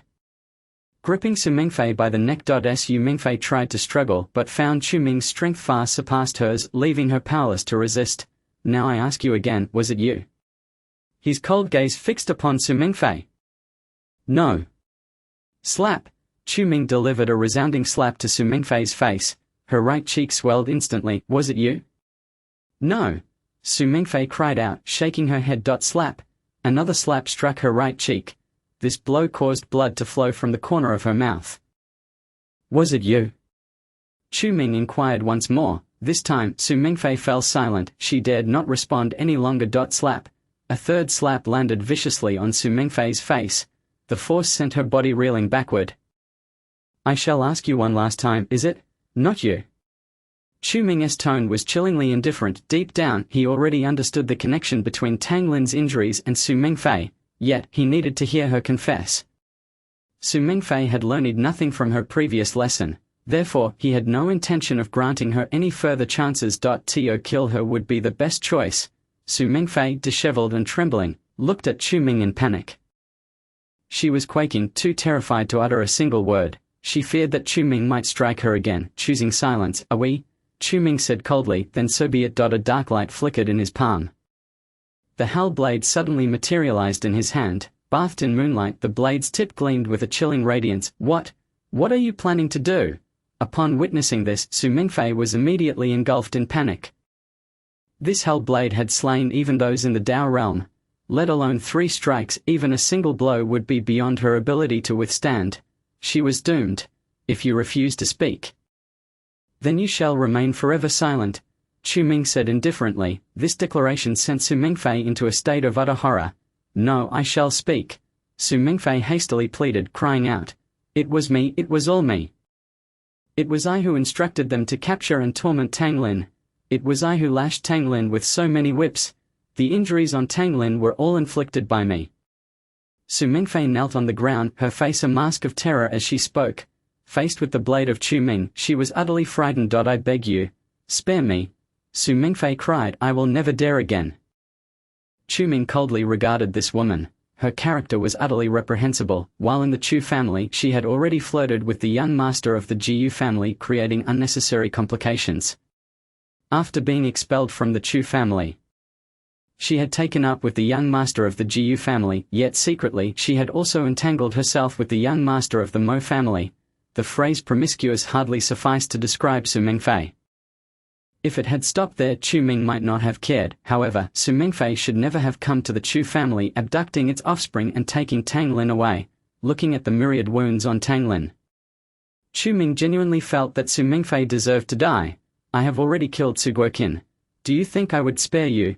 Chu Ming spoke coldly. This statement plunged the room into silence. Su Hongnan, Su Mingfei, and Tang Lin all froze in disbelief. Su Mingfei was particularly paralyzed with fear. The King of Hell truly intends to kill her. She was about to become a cold, lifeless corpse like Su Guoqin and Su Jiangsun. The thought sent shivers down her spine. Su Mingfei, meet your end. Chu Ming raised the hell blade in his hand. The blade's light flickered within the room. Yet, at that very moment, 2 figures descended from the opening in the room. Stop! One of the elderly figures clad in blue stepped forward, speaking in a low voice. At this instant, all eyes fell upon him. Upon seeing the elder in blue and the middle-aged man in red behind him, Su Hongnan was overjoyed. The 2 esteemed elders, you have finally arrived. Su Hongnan breathed rapidly. Just a moment more. Had that hell blade descended, Su Mingfei would have undoubtedly met her demise on the spot. Fortunately, the other two esteemed elders of the Su family had arrived. The elders Jiangsun and the Grand Elder have already perished at his hands. Su Hongnan shouted, "This man is extremely powerful. We must approach with caution." "What did you say?" Hearing Su Hongnan's words, the elder in blue suddenly froze. Su Jiangsun, dead? Su Jiangsun's strength surpassed his own. He immediately scanned the room. Among the shattered furniture, he spotted a familiar figure. The elder in blue rushed forward. "It truly is Jiangsun." The elder in blue gasped. He felt Su Jiangsun's neck and nose. "He is dead." The elder in blue was parched with shock. He never anticipated that Su Jiangsun would die here before they arrived. "Jiangsun is dead." The other middle-aged man in red was equally taken aback. With Su Jiangsun's strength, a typical Dao realm practitioner should have been unable to harm him. Why? How could he die here? What on earth happened? It was him. Su Hongnan pointed at Chu Ming. "He killed Elder Jiangsun. Was it the King of Hell who did this?" The elder in blue's expression turned grave. He immediately examined Su Jiangsun's injuries. A single deep wound, fatal upon impact. The elder in blue quickly discerned everything. Su Jiangsun had died from a single strike. Could it truly have been the work of this King of Hell? Yet the aura radiating from this King of Hell is merely that of a Grandmaster. Why? The elder in blue was perplexed. "The person I killed," Chu Ming replied indifferently. "Should the two of you seek vengeance, you may come at me together." Chu Ming gripped the hell blade, coldly observing the two uninvited guests. Upon hearing this, the elder in blue and the middle-aged man in red exchanged glances, their eyes filled with gravity. To have slain Su Jiangsun in such a brief time, an enemy like this would likely be a challenge even if they joined forces. "Esteemed guest, what is your purpose for visiting the Su family today?" The middle-aged man in red spoke solemnly. "If they were to resort to violence, perhaps one among them might perish here. In such a case, the Su family would inevitably suffer a significant loss of power. This outcome is not what the middle-aged man in red or the elderly man in green wish to witness.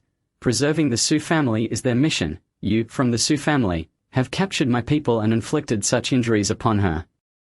Chu Ming spoke coldly. "My purpose for coming here is to kill, to eliminate those who deserve death." Chu Ming's words resonated clearly in the ears of all present. Chapter 245. The Blade Shakes the Su Family. "Sir, do not be so arrogant." The elderly man in green narrowed his eyes. "For this is the Su family." "The Su family? I am aware." Chu Ming slowly raised his head, his gaze icy as he replied. "What of it?" Upon seeing the frigid glint in Chu Ming's eyes, the elderly man in green felt a jolt of unease. He spoke in a low voice. "No one can act recklessly within the Su family." "Is that so?" Chu Ming retorted nonchalantly. "If I were to do so, what then?"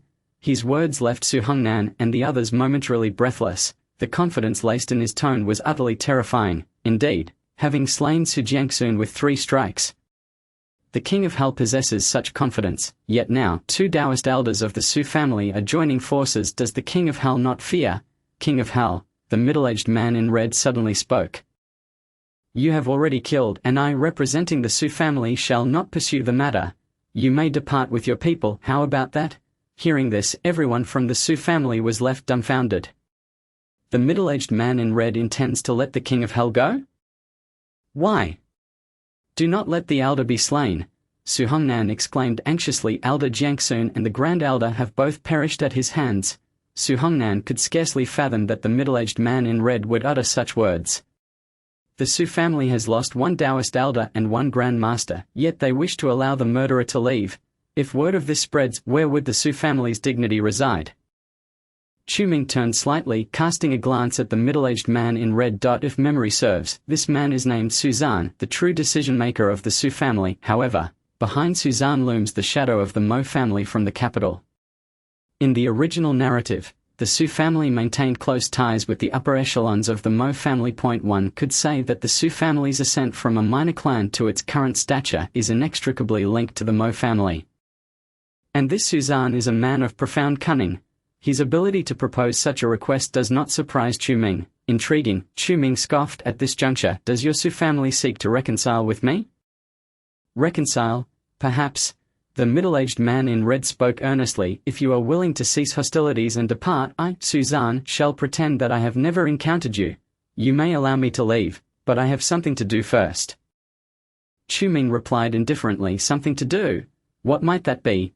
The middle-aged man in red furrowed his brow. Naturally, Chu Ming's words trailed off, his eyes flashing with menace. Suddenly, he raised the infernal blade. The blade shimmered under the moonlight. This is bad. The elderly man in green's expression changed dramatically and he rushed towards Su Mingfei with great speed. He could already discern that Chu Ming intended to strike at Su Mingfei. Should this blade fall, Su Mingfei would undoubtedly lose her life. At this moment, Su Mingfei stood frozen in terror, paralyzed in place. Clang! The elderly man's sword was drawn, clashing with the infernal blade. But in the next instant, the sword shattered. The might of the infernal path sent the elderly man flying. The blade's radiance grazed Su Mingfei's face. Under the moonlight, blood was cast into the air. Su Mingfei fell in response. This Su Hongnan was so frightened that his legs turned to jelly, staring blankly at the scene before him. This moment transpired in the blink of an eye. He had barely registered the event before the battle concluded. Mingfei! Su Hongnan rushed forward, supporting Su Mingfei's body. He checked for her breath. There is still a pulse. Su Hongnan breathed a sigh of relief. She is still alive. Yet even so, Su Mingfei bore 2 deep gashes upon her face. Even if she survives, her beauty is irrevocably marred. Sir, what do you mean by this? The middle-aged man in red's expression darkened as he glared at Chu Ming. She inflicted 100 wounds upon my subordinate. And I return the favor with 2. Is that excessive? Chu Ming replied coldly. His words rendered the middle-aged man in red momentarily speechless. Indeed, this incident was initiated by the Su family's wrongdoing. Consequently, he found himself powerless against Chu Ming's actions. However, the middle-aged man was astonished to see the elderly green-clad elder had been sent flying in a single encounter.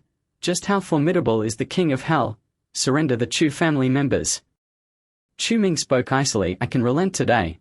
The middle-aged man in red took a deep breath. Very well, it is settled then. The King of Hell's willingness to relent is already a stroke of good fortune. To have slain Su Jiangxun and Su Guoqin, the King of Hell's strength, even if lacking, is certainly on par with his OWN. Such a scenario, if they were to confront the King of Hell head-on, the elderly green-clad elder, and he would inevitably sustain severe injuries, the Su family would certainly be left in disarray. As the elder of the Su family, Suzanne could not allow such a fate to unfold. Hongnan, release them at once, Suzanne commanded coldly. Upon hearing this, Su Hongnan frantically retrieved a mobile phone from his pocket. He promptly dialed a number. Merely 3 minutes later, the Chu family members were released and brought to this location. Chu Ming scanned the surroundings. He noted that those captured by the Su family were primarily descendants of the Chu family. The only direct descendant present was Chu Liuyu, the rest were from collateral branches. Sir, the individuals are here. Suzanne stated. May we erase the grievances between the Su family and you?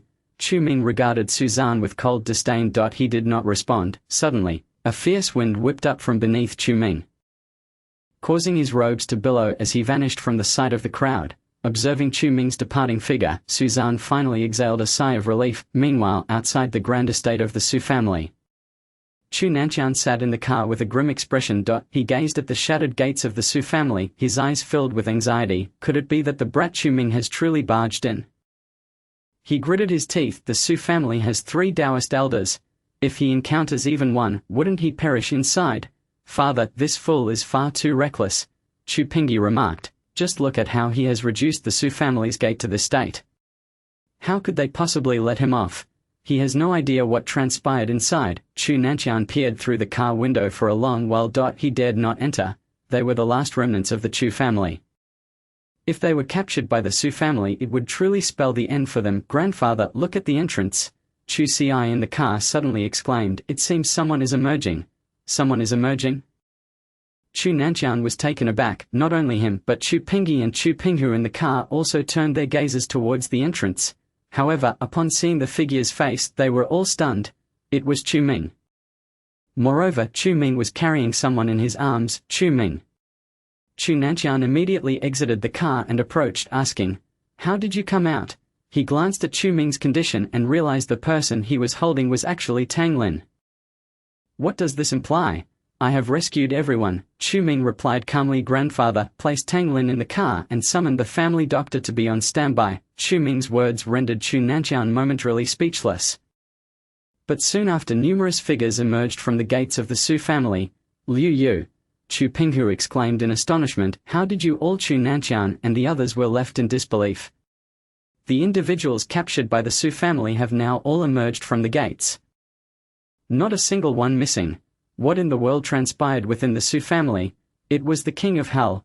Chu Liu Yu's face still bore signs of shock. The King of Hell has slain the Su family's elder and also Su Guoqin. What did you just say? Upon hearing Chu Liu Yu's words, the expressions of the four changed dramatically. The King of Hell actually appeared in the Su family. Moreover, he has slain two powerful members of the Su family.